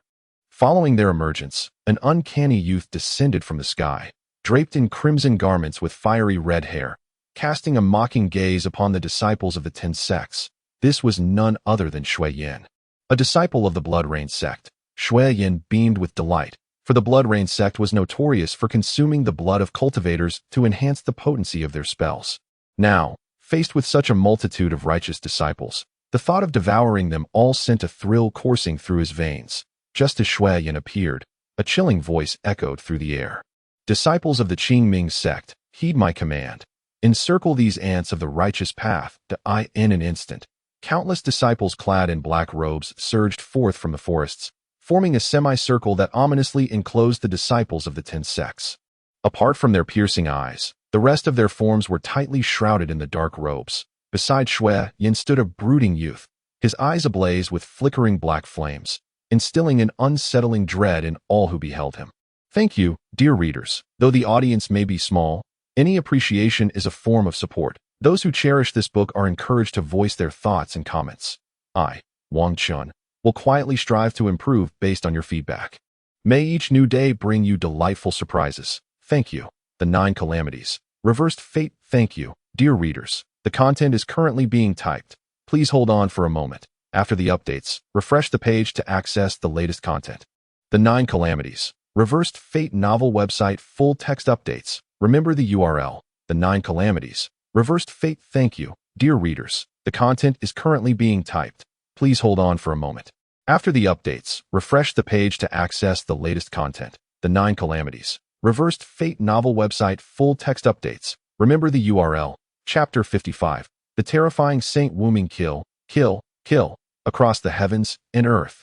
The temperature plummeted as the 7 Kills sect approached with a more brutal demeanor, led by the prodigy Qisha of the 7 Kills sect, wild and unrestrained. The air thickened in an instant, and the disciples of the 10 sects felt a palpable threat, as if the murderous intent radiating from the demonic cultivators of the 7 Kills sect sent shivers through their souls. The terrifying memories of the demonic sects that lingered in their minds began to amplify, spiraling out of control. However, not everyone succumbed to fear. The prodigies from each sect remained composed, their gazes steady, as prodigies, who among them did not look down upon their peers. Thus, even when confronted by the legendary horrors of the demonic cultivators, they maintained their poised. Is it just the 3 of you? At that moment, a prodigy stepped forth from the ranks of the Holy Sun sect, casting a disdainful glance at Qisha and Shuiyan. His eyes shimmered with combat fervor. Upon seeing him, a gasp of recognition rippled through the crowd. It is Tu Min Tian, the prodigious disciple of the Holy Sun sect. Ah, what a splendid spectacle awaits us. It is well known that the Saint Yang sect's Tu Min Tian possesses an extraordinary and monstrous talent for cultivation. As he steps forth, it appears he is poised to deliver a formidable display to the disciples of the demon sect, thus showcasing the grandeur of our Taoist lineage. What a commendable endeavor. Whispers circulate among the crowd, revealing an extreme confidence towards Tu Min Tian. It is said that the disciples of the demon sect are notoriously arrogant. Having witnessed them today, it is indeed as rumored. However, do they truly believe that the combined forces of the 3 major demon sects can extinguish the disciples of our 10 sects? Do they think all of our disciples are utterly inept? Within the depths of Jiuzhou Mountain, Gongsun Li casually sweeps her hair back, and a fierce glint ignites in her profound eyes as her movements command attention. The disciples of Jiuzhou Mountain cast cold glances in unison. Yet, the ire is not limited to them alone. The Tianyin Pavilion also stirs with unrest that it has been said that several extraordinary prodigies have emerged from the demon sect's Tongyu realm. I have longed to eradicate you, and now that you have arrived, it conveniently spares me the trouble of seeking you out individually. Inside the Tianyin Pavilion, a young man steps forward, wielding a chessboard artifact. His cultivation radiating power that subtly envelopes the 3 members of the 7 Kills. His words provoke the discontent of the bloodthirsty prodigy from the Blood Rain sect, Shuiyan, who licks his crimson lips and addresses the young man with chilling intent. Who are you? In the Tianyin Pavilion, the prodigy, Lung Quang, remains undaunted, boldly declaring his name, and no sooner has he spoken than a figure rushes towards him with unrestrained ferocity, for daring to insult my demon sect. You shall face death. This voice belongs to the prodigy of the demon sect, the 7 Kills, who despises any form of hesitation. Thus, as Shuiyan utters his inquiry, he has already launched his assault, targeting none other than the audacious Lung Quang of the Tianyin Pavilion. Kill, the 7 Kills, akin to a wraith, lets out a piercing howl, and in an instant, a bone spear adorned with deadly barbs materializes in his grasp. Infused with boundless murderous intent, the gleaming spikes emit a chilling radiance as they hurtle towards Lung Quang. The trajectory traced by the spear conjures a go. Do not speak recklessly if you do not understand. The Star Compass, a superior magical artifact, how could it possibly be driven in the realm of ethereal mysteries? If I am not mistaken, this should be a counterfeit of the Star Compass. Yet, despite being a mere imitation, its power should not be underestimated. From that previous collision, I could sense its might had already reached the pinnacle of spiritual treasures. Moreover, the bone spear is similarly formidable. Alas, it is unfortunate that I do not possess such a powerful artifact. Truly, one's talent dictates one's destiny, and I am filled with envy for them at that moment. The chessboard artifact radiated an intense brilliance, transforming into a pattern of black and white, and upon the board appeared numerous black and white pieces, which swiftly detached from the board, forming a formation around the 7 Kills. Little Zhou, invoking the celestial stars formation, uttered a cold, mocking laugh and proclaimed, "The stars are arrayed." Suddenly, those several dozen pieces scattered around the 7 Kills glimmered in concert, coalescing into a force of annihilation that a mere parlor trick. 7 Kills glanced at it, pointed towards the heavens, and recited incantations. In the 9 heavens there are stars, the abode of slaughter, presiding over life and death. The first form of the 7 kills star path, the sword of slaughtering catastrophe. Boom, the void trembled, followed by an overwhelming surge of spiritual energy from heaven and earth, which momentarily converged into a sword 100 zhang long. Behold how I shatter your celestial star formation, sword of slaughtering catastrophe, sever from me, swish. With 7 kills thunderous roar, the colossal sword surged forth towards the star compass. The void quaked, and countless gazes were drawn to the radiance of the giant sword. The 7 kills sect's technique was renowned throughout the cultivation world for its fearsome reputation. Meanwhile, the Yantian Pavilion, as one of the 10 sacred places, certainly possessed its own esteemed arts. Thus, this clash was not merely a battle, but a contest between the Tao and the demonic. Boom! The gigantic sword struck the celestial star's formation, erupting with a thunderous roar. The black and white pieces spun at high speed, unleashing terrifying forces of annihilation that clashed with the giant sword. Soon, the brilliance of the sword began to dim rapidly. Victory! Someone exclaimed. Brother Lung Kuang is indeed a prodigy, and the Yantian Pavilion is worthy of its sacred title. However, others furrowed their brows in concern. No, Lung Kuang is about to be defeated. Indeed, just as those words were spoken, the previously dimming sword light suddenly erupted with astonishing sword energy. Slaughter, slaughter, slaughter, slaughter, slaughter, slaughter, slaughter. 7 kills shouted the word slaughter 7 times, causing the sword light to shine brilliantly once more. Bang! The black and white pieces, which had once held the advantage, were instantly shattered by the overwhelming sword energy following the 7 utterances of slaughter. Yet this was not the end. The sword energy, after obliterating the pieces, descended directly upon the counterfeit star compass that a sharp crack echoed as this powerful counterfeit artifact revealed a fissure down its center. Not good. Lung Kuang shouted, preparing to retreat. Yet, in the fleeting moment of thought, the chessboard shattered explosively, and the remnants of sword energy ruthlessly struck him down.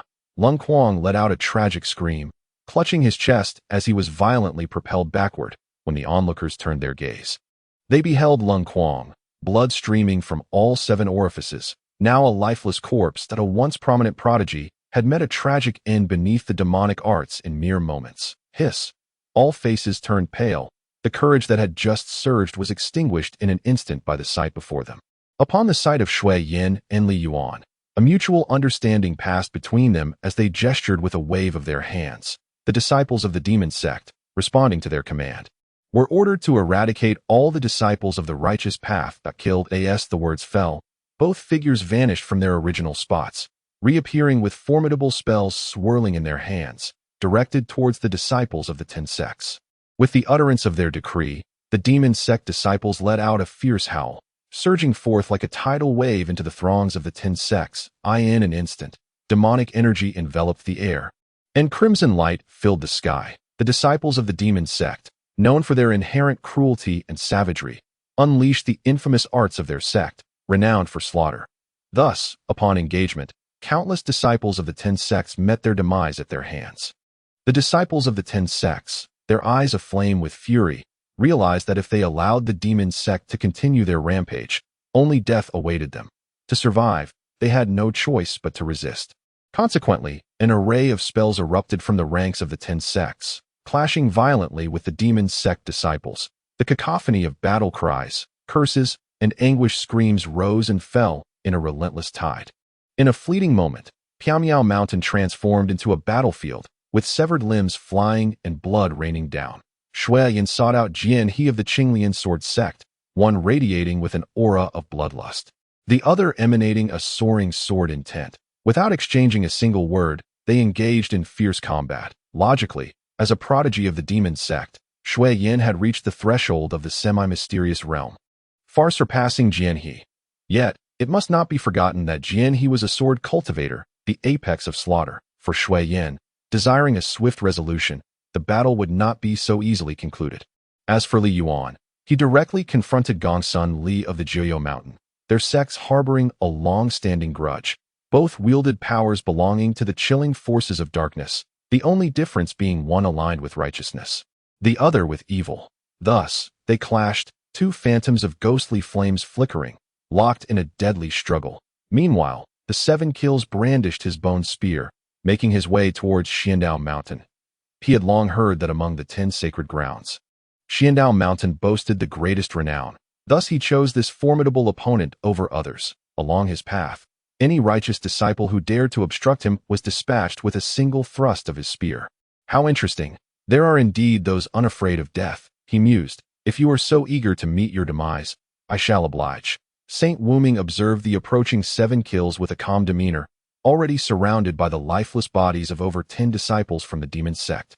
These were the very ones who had rushed towards him, seeking to claim his life. Alas, they had chosen the wrong target. The enigmatic young man known as Saint Wuming had yet to encounter anyone capable of forcing him to unleash his full power.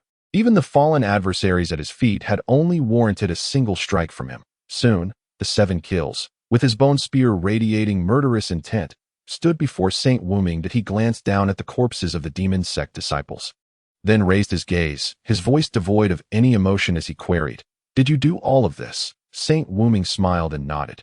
"Indeed, it was I. Merely some trash. By the way, your fate should not differ much from theirs." Saint Wuming spoke with such nonchalance, as if the formidable and terrifying 7 kills were merely a minor inconvenience in his eyes. Upon hearing this, the previously indifferent eyes of the 7 kills turned even colder. "You seek death." Whoosh! The bone spear whistled ominously, hurtling towards the forehead of Sheng Wuming, simultaneously infused with the terrifying spiritual power of the 7 kills half-step mystical realm. Sheng Wuming narrowed his eyes, observing the approaching bone spear expand in his vision. A smile crept across his face, and after a brief moment of mirth, he moved, stepping backward, causing his entire form to vanish in an instant. Where has he gone? Clap! A crisp sound echoed, yet it struck only the air. Nothing? How is that possible? The 7 kills found it hard to believe. Clearly, there had been a disturbance behind him, yet why was there nothing present? Just then, a mocking voice of Sheng Wuming rang in his ears. "It is over. You shall join them now." Suddenly, darkness enveloped the 7 kills, followed by a jade-like hand rapidly magnifying in his vision. Chapter 56. The Clash of Talents. Die? The voice of Sheng Wuming lingered in the air, seemingly imbued with a hint of enchantment, causing the 7 kills to forget to evade the approaching hand. "Alas, I had intended to enjoy a bit more rest, yet you, insufferable fellow, are utterly lacking in understanding of subtlety." This voice emerged abruptly, so out of place that even Sheng Wuming rarely displayed a hint of gravitas. He realized that the hand, poised to descend upon the head of the 7 kills, was now halted by a slender, white finger. With no time to ponder further, spiritual energy surged within him. He had meant to dislodge that finger with his own power, but to his astonishment, the finger remained steadfast. As unyielding as rock, that To compound matters. Sheng Wuming felt an immense force emanating from that finger, its intensity causing even him to pale slightly. Bang! Without hesitation, Sheng Wuming retreated swiftly, finding himself 10 paces back before daring to lift his gaze. It was then that he beheld, in shock, a graceful silhouette beside the 7 kills, one which had seemingly appeared from nowhere. The owner of this enchanting figure was obscured by a veil, presumably to conceal her true visage from others. "Who are you?" Sheng Wuming inquired warily, for he sensed a trace of danger emanating from this alluring presence. It had become rare for him to feel such a sense of peril from a peer, illuminating the possibility that this woman might possess a genuine cultivation that surpassed his own. When did such a woman emerge in Jiuzhou? Though Sheng Wuming was reluctant to acknowledge it, the truth was undeniable, and the weight of this realization struck him profoundly. "The scent of the blood art. Tell me, what relation do you have to that blood monarch?" Staggering back once more, Sheng Wuming could hardly conceal his astonishment.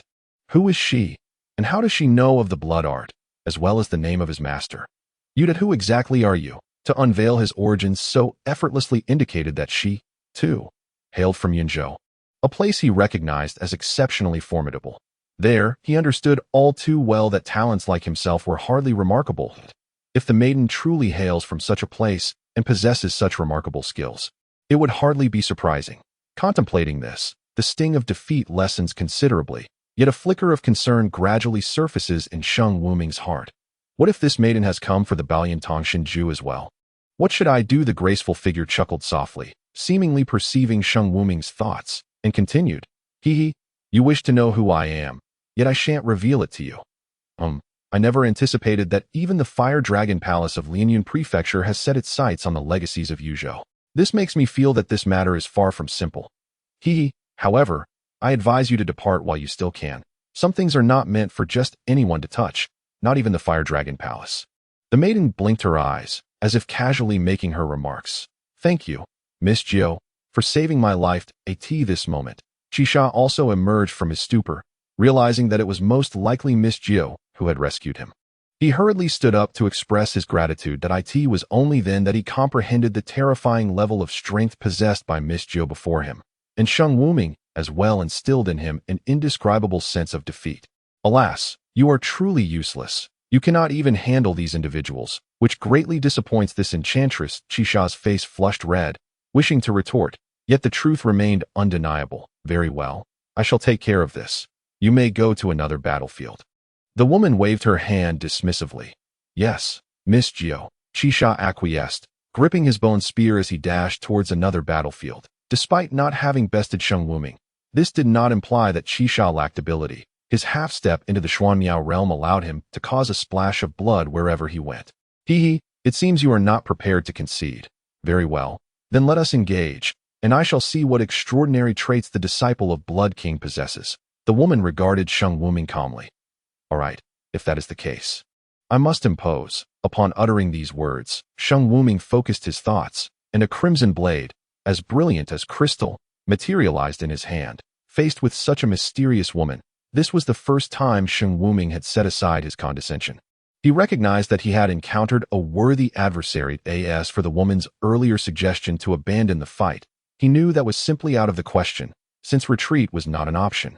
A battle was inevitable. He refused to believe he could not contend with the woman before him. A mid-grade magic weapon. The woman expressed slight surprise upon seeing the blade in Sheng Wuming's grasp. Yet, in that fleeting moment of astonishment, Sheng Wuming had already swung his blade toward her. With a dazzling flash, one stroke unleashed, the heavens and earth were adorned with a brilliant red glow, a spectacle so resplendent it seemed to transform into the most exquisite sight within the realm. How amusing! The woman chuckled softly. Then her figure glided forward to meet that radiant hue. Clang. Without the woman invoking any spells, she merely used her bare hands to catch the long blade within Sheng Wuming's incredulous gaze. Sheng Wuming's arm trembled. The blow felt as though it had struck against solid gold, nearly causing him to lose grip of his sword. Yet Sheng Wuming was not one to be easily subdued.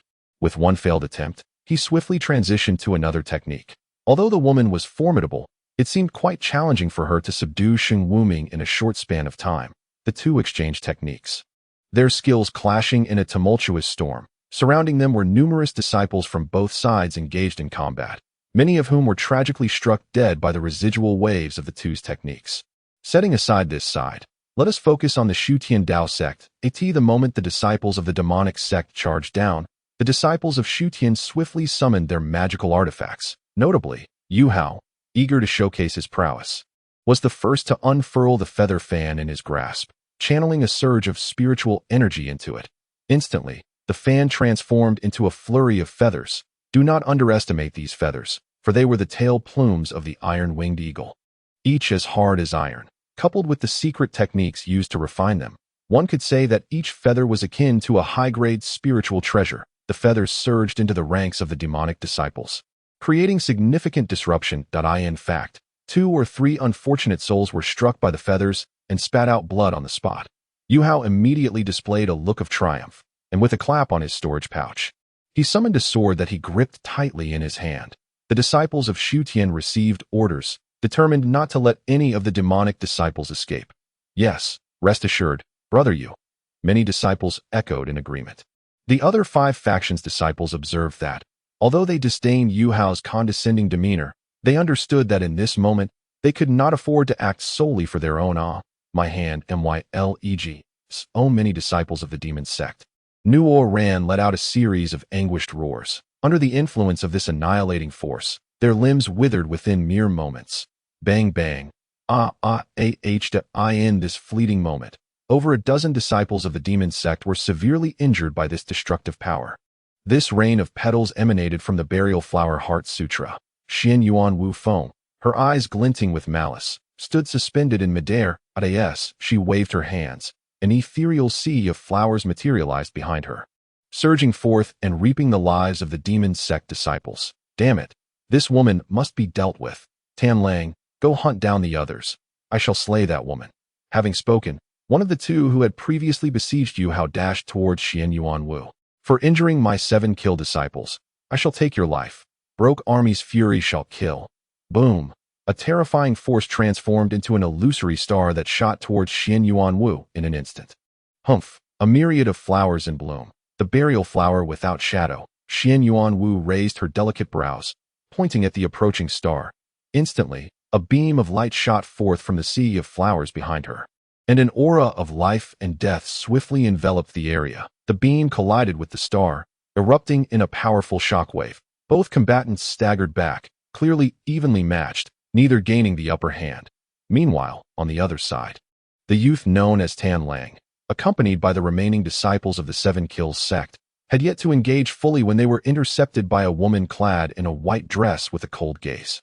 The one blocking their path was Nangong Jingyan, who now wielded the breath of cold spirit, her sword pointed at Tan Lang, her icy eyes seemingly capable of freezing time itself. That a profound sense of danger surged within Tan Lang. Leaving him no time to consider others, he hastily elevated his aura to its peak. In the 7 Kills sect, there are more than just one genius. Aside from 7 Kills, there are 2 other prodigies, Broke Army and Tan Lang. Broke Army was the one confronting Xian Yuanwu, while Tan Lang was the youth facing Nangong Jingyan. You are strong, but I, Tan Lang, shall not be defeated by you. You will not lose. For in my eyes, you are already a dead man. Nangong Jingyan replied calmly. Humph, sharp-tongued woman, let us see who dies first. Kill. With that, Tan Lang's eyes erupted with a chilling intensity as he charged towards Nangong Jingyan. Chapter 57. The ancient method displays its might. Tan Lang and Nangong Jingyan, one a peerless genius of the 7 Kills sect, the other the saintess of the Void Sky Dao Sect and the Yuming clan. Each of them was far beyond the comparison of ordinary individuals. Under usual circumstances, their battle would undoubtedly draw the attention of countless spectators. However, at this moment, none had the heart for it, as disciples of the 7 Kills sect had already surged forward. Chen Xingyun, Tian Feng, and Ji Shang. Upon seeing this, each made their move. Slay the heavens. Purple thunder hell.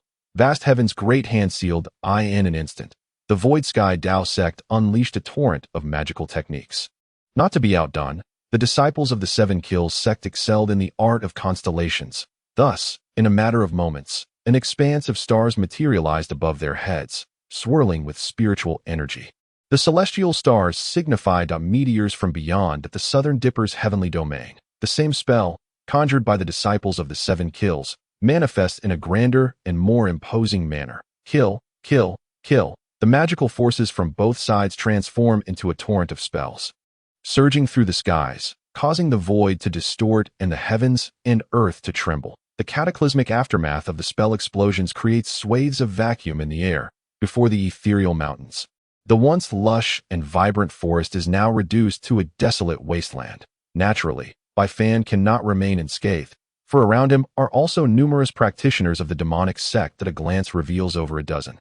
Each at the mid-stage of the ethereal realm, their faces contorted into menacing grimaces, some still bearing tattered remnants of the garments worn by disciples of the Void Sky sect, licking their lips as they gaze at Bai Fan. They emit that loathsome, sinister laughter this moment. Bai Fan's white robes are already drenched in blood, having slain several disciples of the demonic sect. With his initial cultivation in the ethereal realm, he has managed to vanquish mid-stage practitioners, a feat attributable to the golden spiritual energy coursing within him. Yet, even with such expenditure, Bai Fan feels no trace of fatigue. Rather, his fighting spirit intensifies. The ancient scripture of the mountains and seas rightfully earns its title as the foremost scripture of the ages. For even in its nascent stage, it enables Bai Fan to contend against foes of higher realms. One can only imagine how formidable it will become in the future. TSK, young lad, you possess remarkable prowess. Managing to slay several disciples of my demonic sect with only your initial ethereal realm strength. It seems your talents within that sect of 10 schools are indeed exceptional. Alas, you shall soon meet the same fate as those lifeless corpses, utterly torn apart by us. Blame your misfortune. One disciple of the Seven Kills sect mockingly regards Bai Fan, speaking leisurely, while another follows suit. Heh, brother Sun, this lad must have cultivated some extraordinary technique. Ha, we have stumbled upon a great fortune this time. Once we kill him, all his possessions will belong to us. Just the thought is exhilarating. The disciple's face beams with joy, never anticipating that this hunting game might yield unexpected rewards. Indeed, a rare occurrence. Bai Fan sighs and shakes his head. Does he truly appear so easily bullied? Brother, time is of the essence. The inheritance is about to commence. Let us not waste words and swiftly deal with him. Lest delays bring unforeseen changes. Someone grows impatient, fearing that the Seven Kills sect may chastise them for wasting time. Go on. Brother Sun, who spoke first, gestures with a wave of his hand. Yes, Brother Sun's words echo. A dozen figures surge towards Bai Fan. In the eyes of the demonic disciples, rules and the notion of one-on-one combat are mere trifles. They care only for the final outcome. Whoosh, whoosh, whoosh. The figures assail from all directions. One disciple, clutching a light seal, strikes towards Bai Fan's head. Two others wield magical artifacts, aiming for his back. Meanwhile, four disciples unleash spells towards Bai Fan's chest and surroundings. The remaining ones, grinning malevolently, wield their spiritual energy to sever any possible retreat for Bai Fan. Spells howl, spiritual energy surges, and at this moment, Bai Fan seems to be ensnared in a dire predicament. A potent sense of crisis compelled Bai Fan to summon every ounce of his spirit.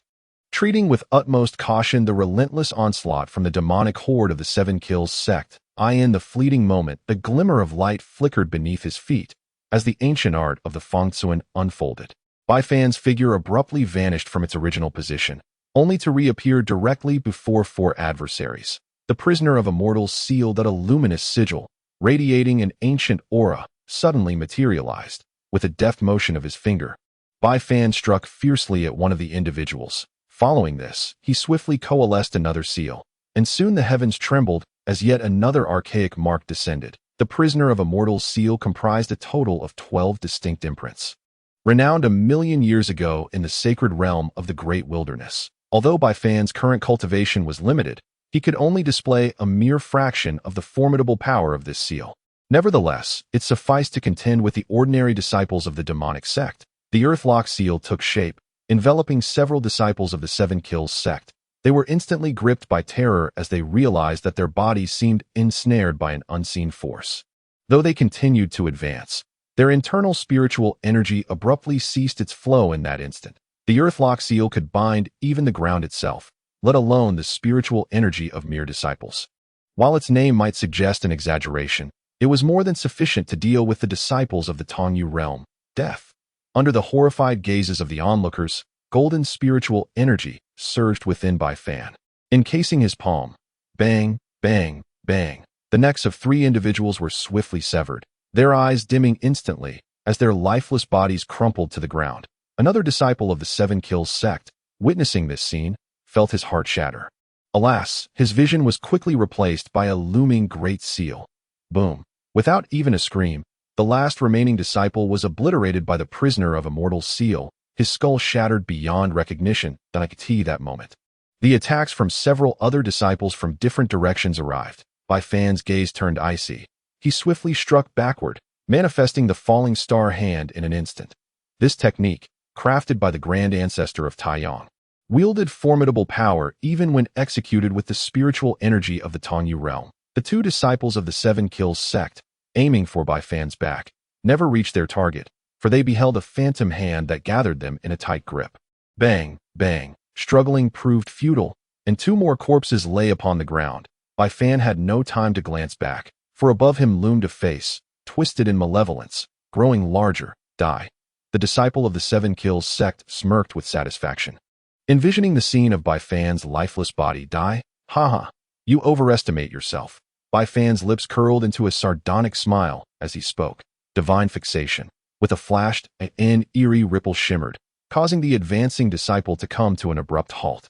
This phenomenon was not born of benevolence, but rather, at that moment, everything about him, including his consciousness, had inexplicably frozen. He was entirely unaware of his own immobilization, for his awareness had been entirely captured in that instant by the touch of divine fixation. Subsequently, Brilliant gold illuminated the scene as a fist enveloped in golden spiritual energy swiftly brought an end to the encounter. Thud, he collapsed, and as he fell, every bone in his body had already shattered. In just a few breaths, having slain 7 men, Bai Fan found himself breathing heavily. Ultimately, as a practitioner of the early Tongyu realm, achieving the instantaneous demise of 7 opponents had already reached the limits of his capabilities. At this moment, he felt utterly weakened. However, the remaining attacks were upon him. Despite the sudden onslaught from Bai Fan that had decimated half of the assailants, the remaining disciples of the 7-kill sect did not retreat. Instead, with expressions twisted in fury, they unleashed their assaults upon Bai Fan. Boom, boom, boom. Multiple spells mercilessly struck Bai Fan, propelling his body into the air, where he was violently thrown back several dozen feet. As he forcefully coughed up a mouthful of blood. He felt as though his very organs were shattering within him. Not dead? How is that possible? The remaining disciples of the 7-kill sect stared at Bai Fan in disbelief, as if struggling to comprehend the scene before their eyes. By heaven, is this still a human? One disciple could not suppress a curse, for in their view, Bai Fan was undeniably in a state of utter exhaustion, and it was inconceivable that he could survive such an onslaught. Yet, the reality was a resounding slap to their faces, echoing with undeniable clarity. Although they were oblivious to the reason behind Bai Fan's extraordinary resilience, he himself understood that his survival stemmed from his cultivation of the Bodhi Nirvana technique. The disciples of the Buddhist sect place great emphasis on self-cultivation, hence their techniques often intertwine with physical training methods. The sole distinction lies in the fact that physical training relies entirely on one's own bloodline to purify the body, whereas Buddhist practices nourish the body with spiritual energy. In comparison, physical training tends to be somewhat more robust. Nevertheless, the body transformed by Buddhist techniques excels in defensive capabilities over that of ordinary cultivators. Yet, Bai Fan was acutely aware that even though his physique surpassed that of an average person, he could hardly withstand a second such assault. Humph, whether he is human or not, he must be slain to avenge fallen comrades. Indeed, I refuse to believe he can endure a second strike. After voicing their sentiments, the group once again channeled their spiritual energy, swiftly condensing spells before them to ensure absolute certainty. They combined their full strength, amplifying it beyond measure. Instantly, the brilliance of the spells before them intensified, their potency magnified. The crowd shouted in unison, simultaneously pointing their fingers at Bai Fan. Boom, boom, boom. 8 spells, infused with the wrath of the 8 disciples of the 7-kill sect, tore through the void, carrying with them waves of annihilation as they viciously descended upon Bai Fan.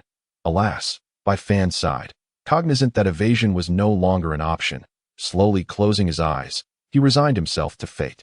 Just as it seemed that Bai Fan's life was about to reach its end, the air suddenly resonated with 2 piercing sounds of something slicing through space at a breathtaking sword light, emanating an endless chill, cleaved through the air and forcefully struck the 8 incoming spells in an instant. The atmosphere was filled with a cacophony of cracking sounds as the 8 spells disintegrated into a flurry of icy shards beneath the might of the sword light. Simultaneously, a massive shadow of a staff appeared above the heads of the 8 disciples of the 7-kill sect. Accompanied by the howling wind produced by the descending staff, 8 heads were smashed to pieces. Akin to watermelons bursting open, thud, thud, thud, the headless corpses fell to the ground, stirring up a cloud of dust. Subsequently, a figure as imposing as an iron tower landed heavily upon the earth. Chapter 58. The arrival of the 3 treasures' little junior brother. I have arrived, Shurtu exclaimed, sprinting towards Bai Fan with a large stick in hand. 3rd senior brother. Bai Fan opened his eyes, gazing at Shurtu in astonishment. He had not anticipated his brother's arrival at this moment. This is the Dingjin pill. If you consume it, your injuries will heal swiftly. Just as Bai Fan hesitated, a cool voice floated into his ears, Nengong Jingyan. Following this, a jade vial, enveloped in spiritual energy, gently descended before Bai Fan. Turning his head, Bai Fan cast a complex glance at Nengong Jingyan. This marked their second encounter. During their first meeting, he had rescued her, and now, the tides had turned, with Nengong Jingyan coming to his aid.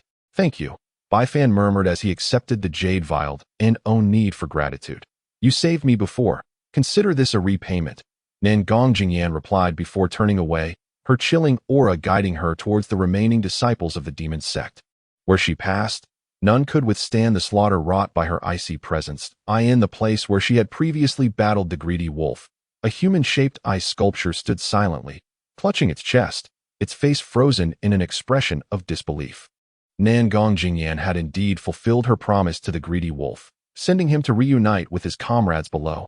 It was uncertain whether he should feel grateful or resentful. "Hey, little junior brother. Who is that girl? She looks rather charming," Shurtu inquired, scratching his head. "She is just a fellow disciple," Bai Fan replied, hesitating. He wanted to say she was a friend, but upon reflection, he realized they hardly qualified as such. Perhaps after today, their paths would diverge entirely. Oh, who are those people, and why are they fighting you?" Shurtu continued, pointing at the corpses of the demon sect disciples strewn across the ground, his face a mask of confusion. Bai Fan sighed, realizing that explaining the situation to his third senior brother would not be a simple task. After a moment's thought, he looked up and said, "Brother, to put it simply, they are villains, enemies opposed to our 10 sects." "Villains? Oh. Then don't go running off. Wait here for your brother to deal with them," Shurtu declared, turning on his heel and charging towards the direction of the demon sect disciples while shouting, "I'm going to take down the bad guys. Clear the way, or you might find yourselves flattened by my stick." Goodness, Shita's boisterous cries echoed like thunder, startling many disciples of the Xutian Dao Sect, who hurriedly stepped aside. In their hearts, they thought, "Where did this hulking figure come from? He's terrifying." Of course, some recognized Shurtu as a disciple of the tiger Howl Venerable and knew better than to provoke him. Thus, wherever Shurtu went, the disciples of the Xutian Dao Sect made way, clearing a path for him. Bang da bang, ah. The demon sect disciples, with cultivation levels only at the mid-stage of the Tongyu realm, stood no chance against Shita's formidable strength. It could be said that they met their demise upon contact. And in a cacophony of chaos, the demon sect disciples were thrown into disarray, many of them feeling that compared to Shurtu, they were the true righteous disciples. "Alas, my esteemed leader, wait for us. Here comes Su Wupao." Everyone clear the way. Just as the stones were being hurled with fervor, 2 figures swiftly emerged from the distant road. One was stout, and the other slender, one tall, and the other short. Even before they arrived, their voices had already echoed through the valley. Whooshed Menglong, and Su Wupao plunged directly into the crowd, observing that Shurtu was engaged in a skirmish with a group of disciples clad in black. They exchanged glances. "Wupao, what do you reckon Shurtu is up to?" Ma Menglong inquired of Su Wupao. "It seems, perhaps, he is engaged in a brawl," Su Wupao analyzed after a brief glance. "Indeed, I concur," Menglong remarked with a disdainful curl of his lip directed at the disciples of the demon sect. "So, what do you propose we do?" Su Wupao narrowed his eyes, a hint of malevolence brewing. "Excuse me, esteemed brothers, might we intervene?" At that moment, a disciple nearby, unable to stand idly by, nudged the shoulders of the two. Ma and Su, perplexed, turned to discover it was a junior disciple from their sect, nodding in acknowledgement. "Speak. What is on your mind?" They adopted an attentive demeanor. "Well, since you both are aware that a fight is underway, why aren't you two stepping up to assist?" The disciple probed, thinking to himself that they should take action instead of lingering about. Upon hearing this, Ma Menglong and Su Wupao simultaneously gave the junior disciple a thumbs up. "Splendid, very splendid. This junior disciple makes an excellent point. Wupao, we cannot simply stand by. We ought to aid our leader, wouldn't you agree?" "Indeed, it is imperative." With that, the two rolled up their sleeves and hurried 3 steps forward, glaring as they shouted in unison, "Go, leader! Go, leader!" Boomed. A cacophony of bodies collapsing echoed from the disciples of the Void Sky sect behind them. Just then, a figure darted past the crowd and swiftly arrived at Shurtu's side. It was Bai Fan. While others might disregard the third elder brother, he could not. Although the third elder brother possessed immense strength, his mental acuity lacked that of a typical individual. Thus, after consuming the elixir provided by Nangong Jingyan, he rushed over without hesitation. Upon arrival, the prisoner seal was unleashed, striking the head of a Qingming sect disciple who had been poised to ambush Shurtu. The once grinning disciple of the demon sect let out a wretched scream, bidding farewell to his final moments in this realm. But that was not the end. Following the demise of the disciple, Bai Fan radiated with golden light, channeling the Bodhi Nirvana technique, and in a flash, employed the footwork of the square inch to position himself behind two disciples of the Seven-Kill sect. Alarmed, the two hastily summoned their respective treasures. Point 1 conjured a luminous mirror, intricate patterns swirling upon its surface. Erupting into a protective light barrier, the other brandished a small flag, from which gusts of ominous wind surged forth, manifesting a cloud of black mist. Humph. Do you presume that with merely two low-tier spiritual treasures you can secure your safety? A jest. Bai Fan coldly regarded the pair. Clenching his left fist, golden spiritual energy enveloped his hand, delivering a tremendous strike upon the luminous mirror, which shattered under the immense force with a resounding crack. In his right hand, a sphere of golden flames materialized, and upon contact with the black mist, it dissipated entirely within the span of a breath. Death. Bai Fan coldly uttered a single word, then channeled his spiritual energy, directing it into the foreheads of the two individuals. Having completed this, Bai Fan approached a disciple of the Tianzong sect. This disciple was engaged in a fierce struggle, controlling a large net entangled with a boulder. Suddenly sensing movement beside him, he instinctively attempted to flee, but at that moment, Bai Fan's eyes sparkled with intensity. The hand of the falling star suddenly struck down upon the top of this man's head. Crack! The life force of this Tianzong disciple was severed on the spot. Simultaneously, the massive iron rod wielded by the boulder erupted with a burst of dark light. 5 disciples of the Demon Gate were caught off guard, struck in half by the rod, and perished instantly. Following this, as 2 other disciples of the Demon Gate were just gathering their spells, the boulder's enormous hands swiftly descended, directly dispersing their incantations.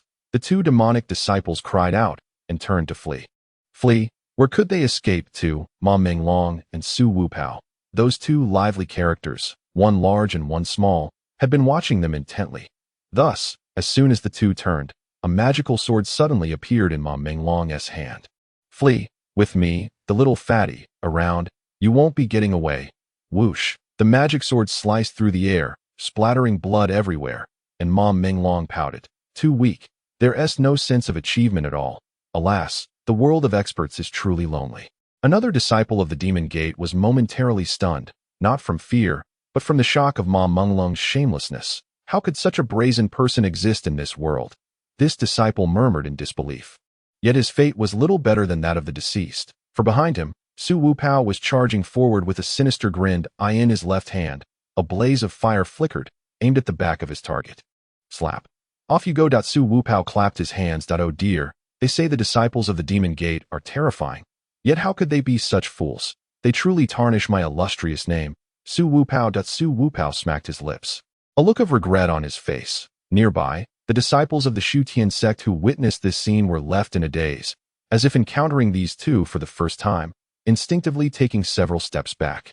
And in the many years to come, when Ma Menglong had ascended to the position of sect leader of the Xutian Dao Sect, and Su Wupao became the Grand Elder, whenever the mention of these 2 arose, people would still wear expressions of astonishment. If there exists anyone in this world more shameless than the unabashed, it must be sect leader Ma and Grand Elder Su. And if we were to delve even deeper, it would be an utter commitment to shamelessness. The fierce battle raged on, and at this moment, beneath the Miao Mountain, it had turned into a hellish realm, blood staining the flowers and grass, and severed limbs hanging from the treetops. All of this was due to the ancient sanctuary suspended in midair. Senior brother, be cautious. Suddenly, over at the Qinglian Sword Sect, an unforeseen event unfolded. Congratulations on the 70th birthday of our motherland. Today marks the 70th anniversary of our nation, a time of glorious prosperity and nationwide celebration. I also wish for our country to grow ever stronger, and for our people to become increasingly affluent. As a citizen of Huaxia, may the splendor of our China endure.